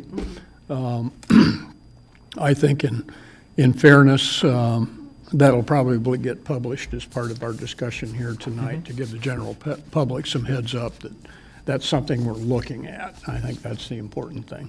Ms. Smith, you had a point? I'm just wanting to get clarity on what the next steps are in the budget process. So here we are in mid-January with all of this presentation. What's the next phase, and when do we actually formalize and accept the budget? Well, our discussion today was to get input from staff on what their recommended budget is. And you have time to respond today or up until first week in March, is that correct? Well, the budget will certainly be printed up and wrapped up, sealed up and handed off to council for approval the first council meeting in March. At that meeting, there will be a public hearing? Correct. Yes, a public hearing to adopt before council adopts that budget. And Andrew, do you want to talk about what happens after today, between Sure. today and the final budget being Sure. done? Well, to be quite candid, we would like to know now if there is something the council wants to have changed in the budget, and then what we would do is we would program those changes into this budget and bring it back to you for final approval in March. We could probably extend that period. Karen, would you say a couple weeks at most? Not really. I mean, I guess this is the time for council to say, we don't like this, we want this cut, or yes, that's fine, what you presented is okay, and then we lock this budget down. Now, we will do some tweaking because we'll have more information on performance of revenues, and we'll come back saying, here's what we changed. But in terms of what I've observed tonight, I haven't seen anything that would indicate council wishing to change any of the line items or any of the funding anywhere. If I'm wrong about that, please let me know, and we can address it. But really, this is the moment to tell us. This would be the time to do that. This is it. I got one. Okay. All right. And it's just a question, would like some discussion around it. And that's the line item under general expense, page 104, 105, for CVB funding. Which pages again? 104, 105, for CVB, Convention Visitor Bureau funding. A couple years ago, that was cut in half, and with the expectation that wasn't going to be a forever. And so I think it's been 2 budget cycles now that it has remained halved. What's our thoughts about that going forward? Are we still satisfied with the half? Some of it was tied to the fact that the CVB itself had some more than healthier than usual reserve funds. That is an issue, as a person that is representing Normal on that board, that is an issue of concern for the CEO of the Convention Visitor Bureau, and I think it's worth bringing up. Right, and I appreciate that. I have had a conversation with Crystal about that, Crystal Howard, and indicated that we certainly, it wasn't the town's intention to make that cut permanent. The purpose of reducing the funding was to have CVB draw down some of their reserves a bit. And so in my conversations with Crystal, I told her that I believe that by the second year of our budget, we intend to move her back up to, or move the CVB budget back up to near where it was before, if not around that time, but that we would need a budget from her. So she will be providing us a budget so we know what to plan for funding. So not this year, but possibly next year? Yes, fiscal year 21-22. Okay. Ms. Smith? On that same area, when we're looking at the mass transit funding, Connect Transit Working Group has wrapped up, and I believe the working group has made their report to the Connect Transit Board. Is there anything on the schedule where, That's not accurate, in the sense, you're very much on point on that, but they have one more meeting that they have They have to do. one more meeting, And okay. they have not written a final report yet. I would like to leave open the topic of the Connect Transit funding until we get that information from them, because the last meeting I had attended, there was discussion of a new fare increase.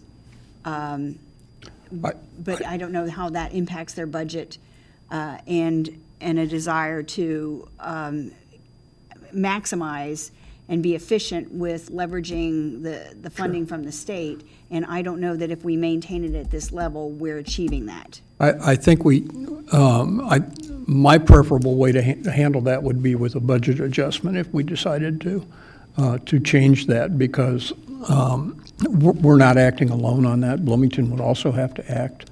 So we don't know what Bloomington's intentions are on that, and I'm not saying one way or another what their issue is, but if staff disagrees with, we would approach that as a budget adjustment. I'd like to hear that, but I think that's the appropriate way to do that.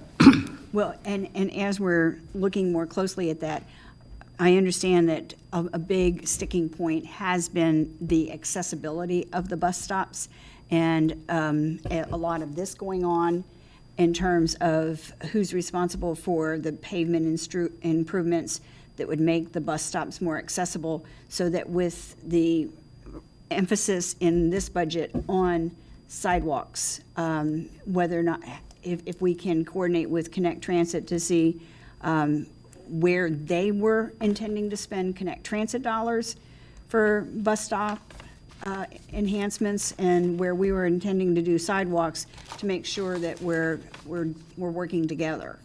Right, we've already started having regular staff discussions on their plans. So that has already started, those conversations. In regard to the outcome of the Connect to the Future Working Group, I would agree with the mayor in terms of us wrapping up our budget document. I would prefer not to put it on hold just for, That in the grand scheme of things, what could be a relatively, for our overall budget, small number change, perhaps.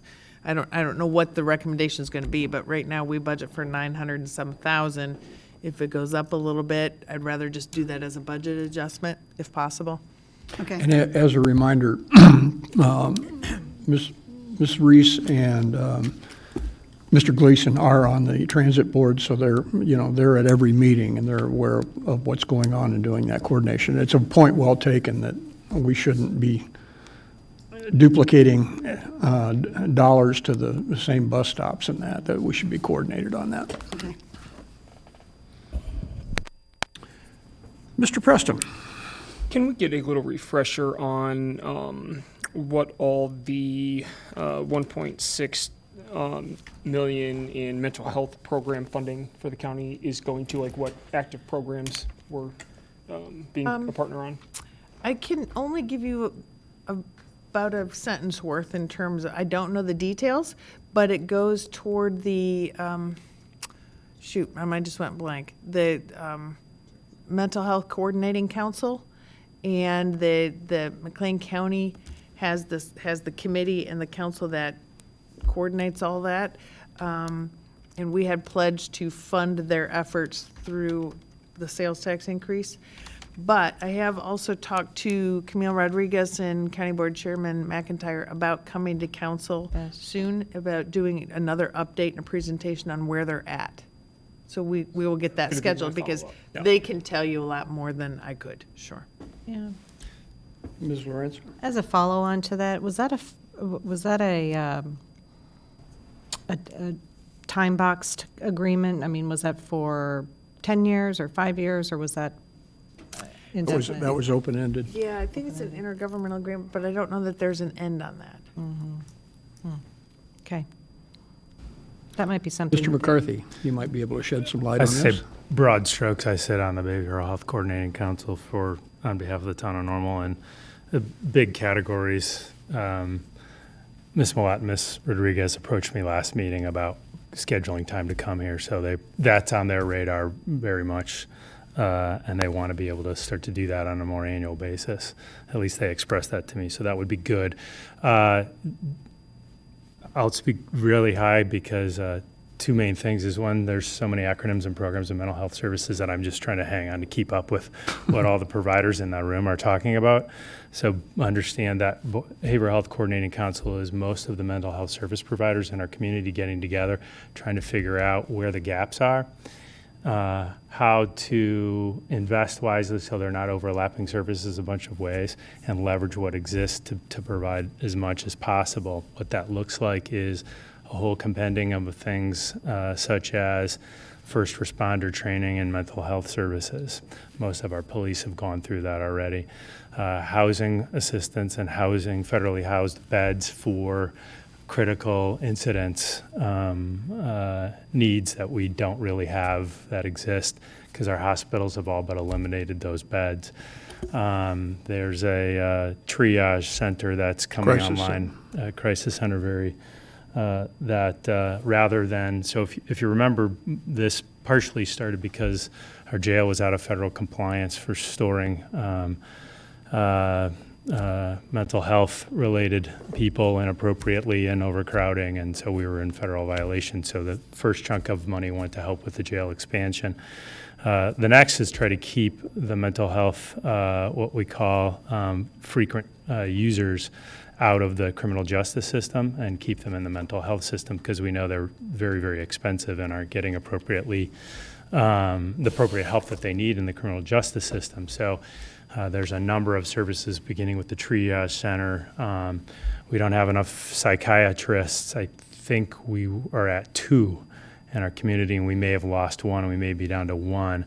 And so programs like telepsychiatry, they're trying to bring into our community. So it's housing, it's wraparound services, it's diversion from criminal justice system into mental health systems, understanding where the gaps are. And then they've been very, very effective in taking the dollars that Bloomington and Normal are funding the mental health service with to go out to do matching grant programs. So don't quote me on this, but 1.5 to 1 3/4 amount of what's given, they've been able to go out and get that level of funding and matching grant programs. Of course, they have to fulfill the grant, but at a high level, that's some of the programs, and they'll give you a much more detailed of what those programs are actually doing and the number of people involved. But it has involved a little bit of staff as well at the county level for who's administering the program. So. Right. Helpful? Ms. Lorenz. In the administration section, this is going back to page 99, actually page 103 under special programs. I think we had a nice start with launching that Daring Diversity program, but I think we bore the entire cost this year. Is that correct? We did, and that in fact is budgeted in boards and commissions. Mm-hmm. We put those funds a couple pages earlier in under Human Relations Commission this year. Okay. I'd like to see some collaboration with other organizations within this community who I think, really have as their mission this same sort of topic, and perhaps it could even grow if it's more of a collaborative effort. And then at the same time, I don't know, did we budget to be the only sponsor of this, or did we budget at something less, looking for other partners to cost share? Let me take a quick look at that. I think we budget a similar expense, but we're expecting year 2 for the event to be larger. Okay. So if that makes sense. We So budgeted hopefully there- 10,000 for the racial equity in that 33.5 line. Right. So that certainly does leave an opportunity for others to step in and help fund. I mean, I'm thinking just off the top of my head, like a Not in Our Town. I realize that they're maybe not awash in cash, but. I was going to say, assume they have any money. I know. But I don't know, I just would really like to see that a collaborative effort. Right. So this year, we actually spent a little over 15,000, I think, a little over higher than that. So next year, we budget 10,000. We assume there's going to be some sponsorships. Okay. Ms. Smith?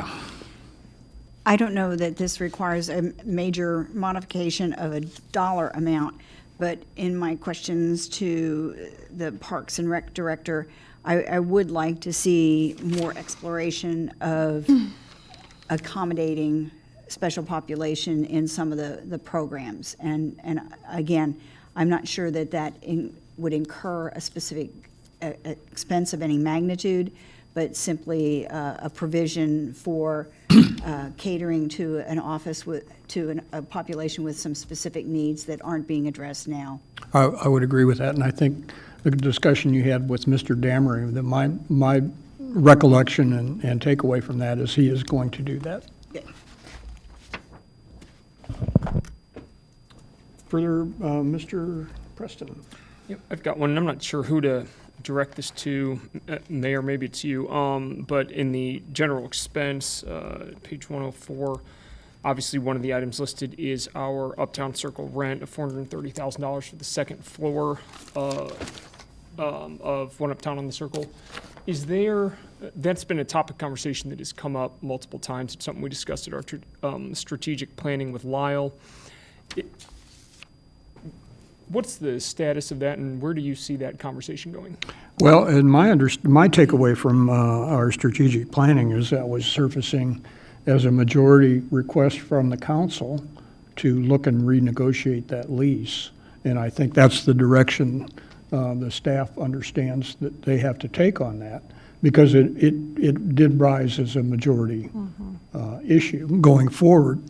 In terms of the budget process, we're under obligation to budget that at this point. Sure. But to answer your question, yes, that will go forward. Okay, thanks. Mr. Nord? I don't know if there was money in the budget to do another citizen summit next year. Was there? Well, no, not specifically. We haven't identified that as an expense, only because I'm not exactly sure what the cost was of this year's Citizen Summit. So in regard to planning an event, one or more Citizen Summits next year, we can make it happen in this budget. The costs were pretty minimal. I'm not sure yet what Mr. Summick's fee was, if any. I haven't received an invoice, but that was really the only expense. We had a little bit of water that we provided to attendees, but otherwise the expense was pretty minimal. Yeah, and my feeling is we may engage Mr. Summick to do that again, or we may engage somebody else, or we may do it in-house. But my understanding from our retreat is the council wanted to see more of those. So yes, we'll go forward with those. And I will just add one of the priorities that council did identify the next day at your strategic planning session was citizen engagement opportunities and to have a plan, and clearly a citizen summit or a citizen summit type event will be part of a citizen engagement plan, for sure. Mr. Preston? Just a real quick follow-up. It's something that I believe Mr. Nord mentioned at the beginning of this, but Citizen Summit reminded me. An interesting kind of thought I think has been brought to light today, and that is that doing both a Citizen Summit and then our strategic planning session with Lyle shortly thereafter, the timing of those as it relates to the budget process. If there are new priorities that come out of the, specifically the planning session, looking at scheduling that at a time in the year when, implementation of any new priorities would not be most likely delayed a full year just because of how the budget process typically stacks up. I would agree with that. I think there may be a difference in this council on how much you're going to let a citizen summit drive the budget process. That's an informing piece of information in my mind. You're getting a sense of what the citizens would like in a discussion in that. And I think that has to be part of our decision-making process. I don't think it drives a budget issue. Yeah, I mean, I'm talking about the strategic planning process. for No, I Wildwood for understand. us. Yeah, I would agree. It should have happened in reverse. Yeah. Yeah. Ms. Lorenz? But as a follow-on to that, I've been kind of perplexed about that here the entire day when it was brought up that, can we even move forward with having this discussion without having the results of the strategic plan? I don't necessarily see where, I can see we're in an ideal world to have that all buttoned up, the strategic plan, the document published and in our hand. So if we can move it up by a few months, great. But on the other hand, is it wrong to say that we can still set a budget and be working those strategies and those priorities into this budget? I mean, to a large extent, this budget is really day-to-day stuff. And the strategery is not necessarily line items. Is that a fair enough statement, or am I missing something? Well, I did bring along my notes from the day, December 6th, the day with Lyle Summick, to identify, kind of pull out all the priorities that council determined that day. I would suggest there are probably very few that have direct budgetary impact. Okay, that's my point. Most of Yeah. these are indicating how you want us to spend our staff time. In terms of Absolutely. how our attention should be, that, when I look at budgetary impact, there, a lot of these things say a plan with funding and direction. So it's to staff's, it's our responsibility then to come back, because that's a priority. For example, in the goal of quality neighborhoods, for one example might be to share as West College rebuild, direction, and funding. That was a priority. We are coming in with a budget that had Already starting on engineering. that, yeah. And we'll come back to you when we figure out the funding component of it. But there's a lot of things in here that are project-related, but more along the lines of plan and funding. And so that gives staff direction on what we need to do to come back to you to say yay or nay to these things. So while I think ideally we would like to have strategic planning done earlier in the fall, I guess I would suggest that this is more of a tool that helps us put together items to come back to you for further action. So. Well, I would add that the budget is our fiscal business planning tool for the next year. Yeah. The work, the core services we provide and how we are planning to provide them and what we're going to spend on them. If a strategic plan comes forward after this budget's approved and part of that plan has a actual translatable budget number to put in the budget, then this body can certainly do a mid-year adjustment and say, Right. we want to dedicate resources towards that. Right, right. You can dial up spending here or dial it down there depending on what the policy is. But like Pam mentioned, you can approve this now, and on March 4th, that does not prohibit you from doing something after the planning has been articulated from that session. And those are good points. My only follow-up question, and this doesn't have to be answered, but is there a reason why our strategic planning is typically toward the end of the year? Is that for any reason, or is that just how it's kind of worked out That's just schedule-wise? how it worked out. Yeah. It's I been don't have a earlier, good it's been answer. later, yeah. Thanks. We can be a little more thoughtful about how we schedule that.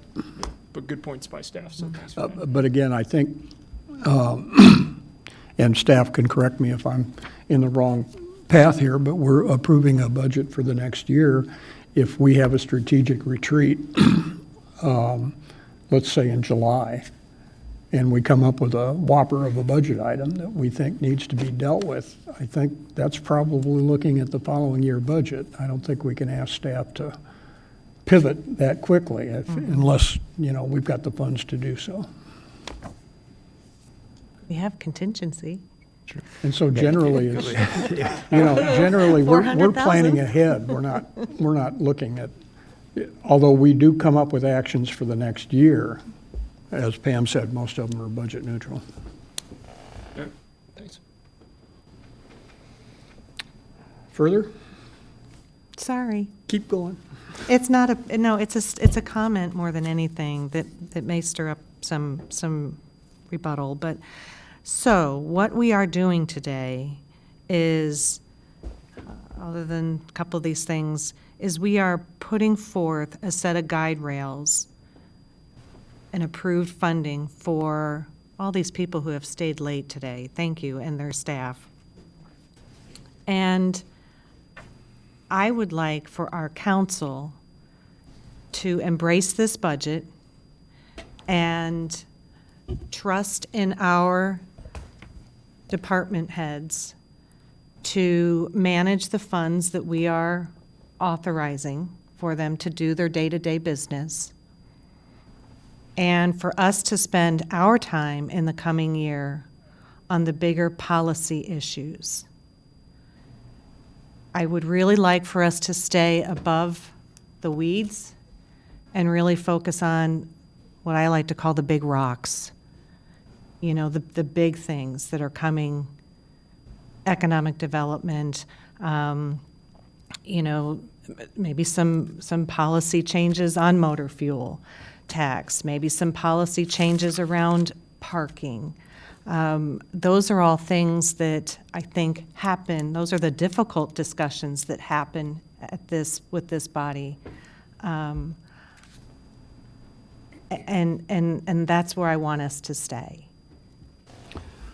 I would agree with that. Now, I would just, not saying that you're not saying that, Right. but we are sending this budget forward to staff. We are not taking there's no formal approval here. Everybody's clear on that. Okay, good point. We make that approval in first meeting in March. Okay, well, so then in That's March. when we vote for the budget. May I say this statement again in March then? Yep, Thank you. absolutely. Ms. Smith? So, having said that, is the budget that we're going to be looking at in March going to include those proposals for the parking fee increases? Yes. Said yes. Okay. And it will come back to you on March 2. That's the date of your first meeting in March. Okay. And that is the more significant revenue change that the budget is presenting. There's nothing else of a substantial revenue adjustment that we're. There's a 2% water rate increase.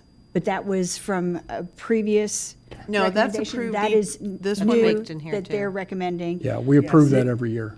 The sewer, if there's a fee increase in there, that was previously approved. Correct. So those are the revenue adjustments that are incorporated in this budget.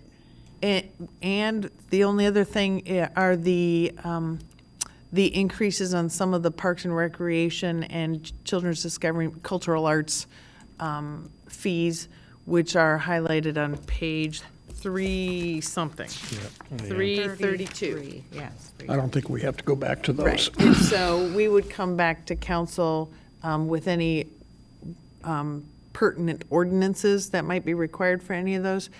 But otherwise, the increased revenue this year in the budget that you'll see on March 2 will be parking, Parks and Rec and Cultural Arts program fees, and water utility. So if we vote to approve the budget and there's no other changes made, we are automatically saying yes to those fee increases? To everything that we discussed today, yes. Okay, that's what I wanted to get clear on. Yep.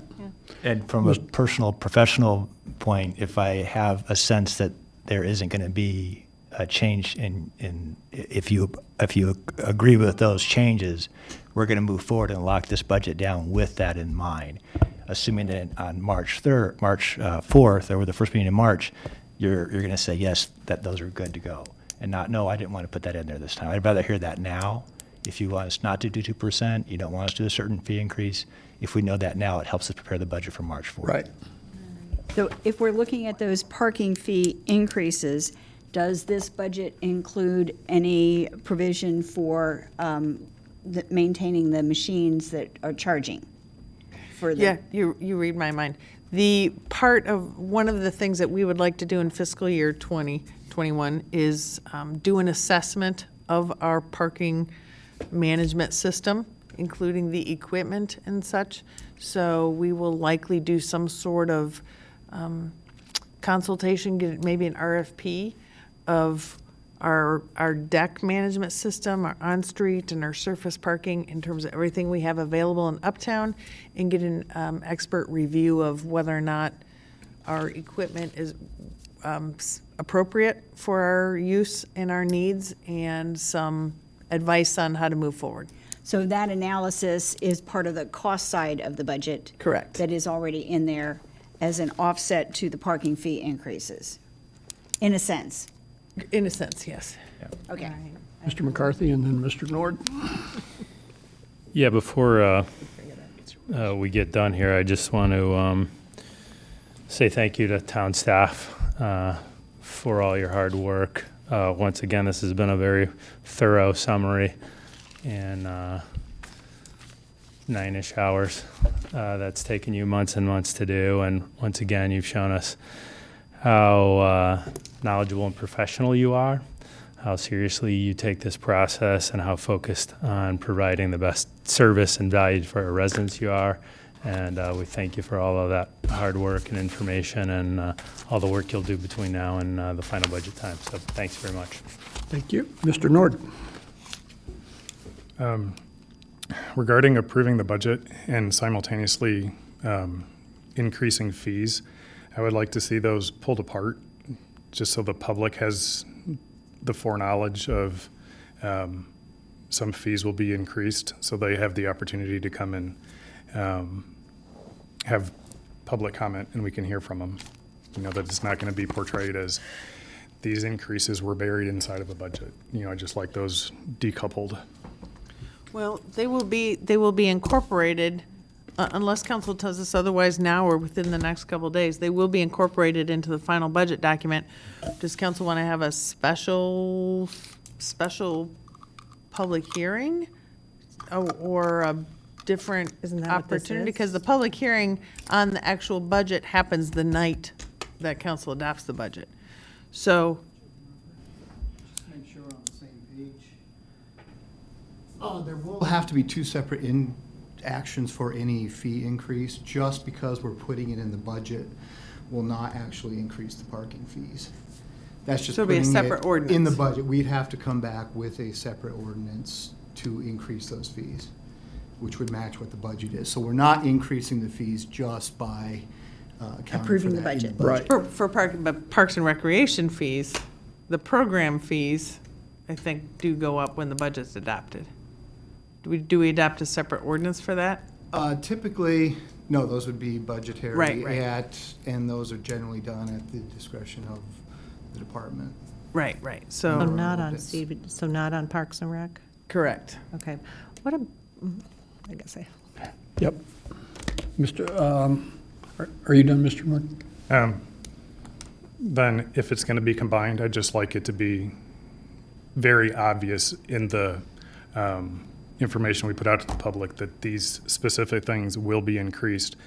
And so the council knows as well exactly which items are going up, in addition to just, you know, the budget we are approving. Okay. Ms. Yeah, Lorenz. I know, I'm sorry. I thought of one more thing. I'm surprised that you won't be surprised when I bring this up. Water fees. It's always been something I've been kind of cranky about, the 2%. Thank you for mentioning it. You know, it's a pay me now, pay me later, I get it. Are we good going forward with that in the budget? That's an item we'll vote on. I mean, again, that increase has not happened as a result of the budget. Right. It will take an ordinance. Right, we have to take a separate vote on that. Yep. So we can have that discussion at that time. Okay, so that one is handled differently than the fee increases? Unless the majority of the council Well, would like to address that in the tonight. In the past, yeah, that's correct, we would include the 2% rate increase, and then also there'd be an agenda item to approve the ordinance. But we typically, going into that night, generally knew we had council support For to, 2%. for that to occur. Yeah. Because there would be a bit of an awkwardness, again, it's not insurmountable, but if we say we put it in here as 2% increase, which is programmed now, and we approve the budget in March, but we don't approve the 2% rate hike in the ordinance, I it's know. it's See, manageable, and but I've then the been budget's cranky not in about line. that. Right. So I So I guess don't- that would be, my suggestion would be, what is the council's will for that 2% as of tonight? Right, and that's the if it's question I'm not to do it, then we can pull it out of the budget and not deal with it at all as an ordinance. And we reflect, in terms of the budget, we reflect that 2% every year. Right. So all 5 years. Mr. Nord? Just for clarification, the 2% of what? 2% on the customer consumption. So let me find that memo I sent, or I left at the table. This one? Where's my memo? Yeah, there it is. Thank you. Actually, no. The budget document probably shows. It's mine. It's on page 331 Oh, yeah. of the budget document. And actually, page 2 of your memo as well. So for a water user, what we're proposing is going from $6.50 per 1,000 gallons to $6.70 per 1,000 gallons. So 12 cents and 12 cents per month in the system maintenance fee. From $5.99 to $6.11 per month. And by approving this budget as presented, that authorizes that 2% increase too? Is that Those what it numbers is? would be included in the revenue projections for the budget. And when council adopts the budget, we also would then have that same night, or probably that same night. The ordinance to officially adopt those rates. Okay, but that would be a separate ordinance. Yes. Okay. One last question, well, maybe one last, but the marijuana tax, is that reflected, the revenues, are those reflected in this budget? They are not. Thank you for asking that. I didn't think to mention that earlier. We did not budget for any new revenue associated with the cannabis dispensary, only because at the time we put this budget together, council had not adopted any zoning regulations, so we didn't even know if it was going to happen. And B, we had not received any special use permit, so we didn't want to plan a budget for revenue that maybe was never going to come in. So we try to be conservative in our revenue projections, so we did not incorporate that.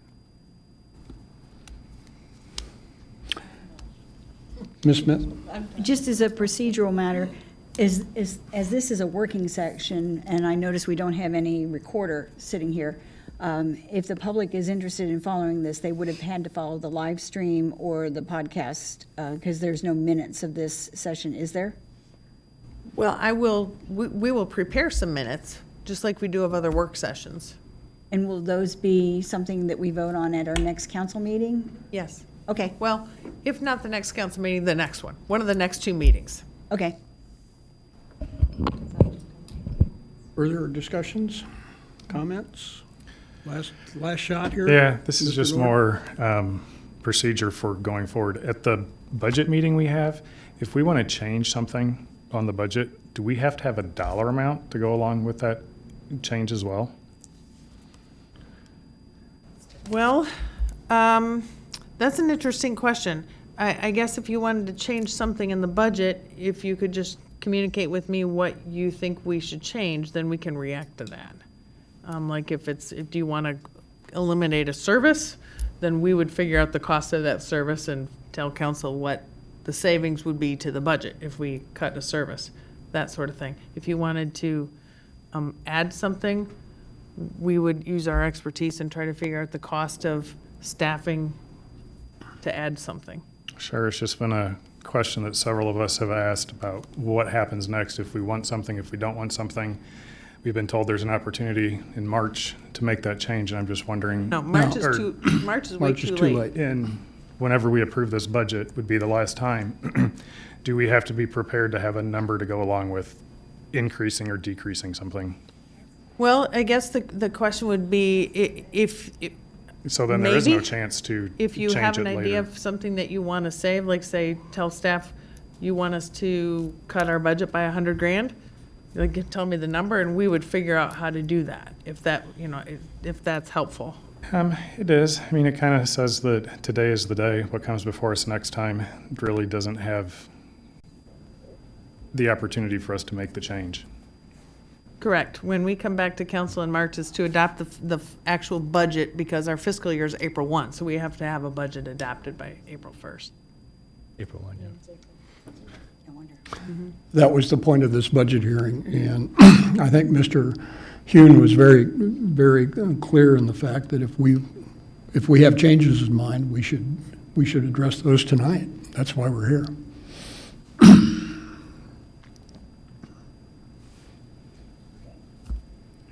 The only thing I'll mention is, it's already been mentioned by other council members, but a special thank you to Andrew Hune and Karen Killingsworth and the finance team for putting this together. What council doesn't see is this 300 and some odd page proposed budget that you get is actually over 1,700 pages in our system right now. So it goes from lots and lots of pages and gets whittled down and filtered and detailed and down to this 300 and some page document. So that only happens because we have a very strong group of experts, and you're looking at them. And they're fantastic at what they do. They understand their budget. They try to manage it very, very well. And be accountable for things that happen in their department, and they pretty much live it every day in terms of providing exceptional services to our residents. And we know we can always do things better, but every day we try to do, make tomorrow better than it was today. So I appreciate everything the group of department heads do, and I really appreciate the finance team we have that put this all together. So thank you. Hear, hear. Thank you. Thank you. I think, unless there's another comment, I think we're adjourned here. Okay? Thank you. You need a motion?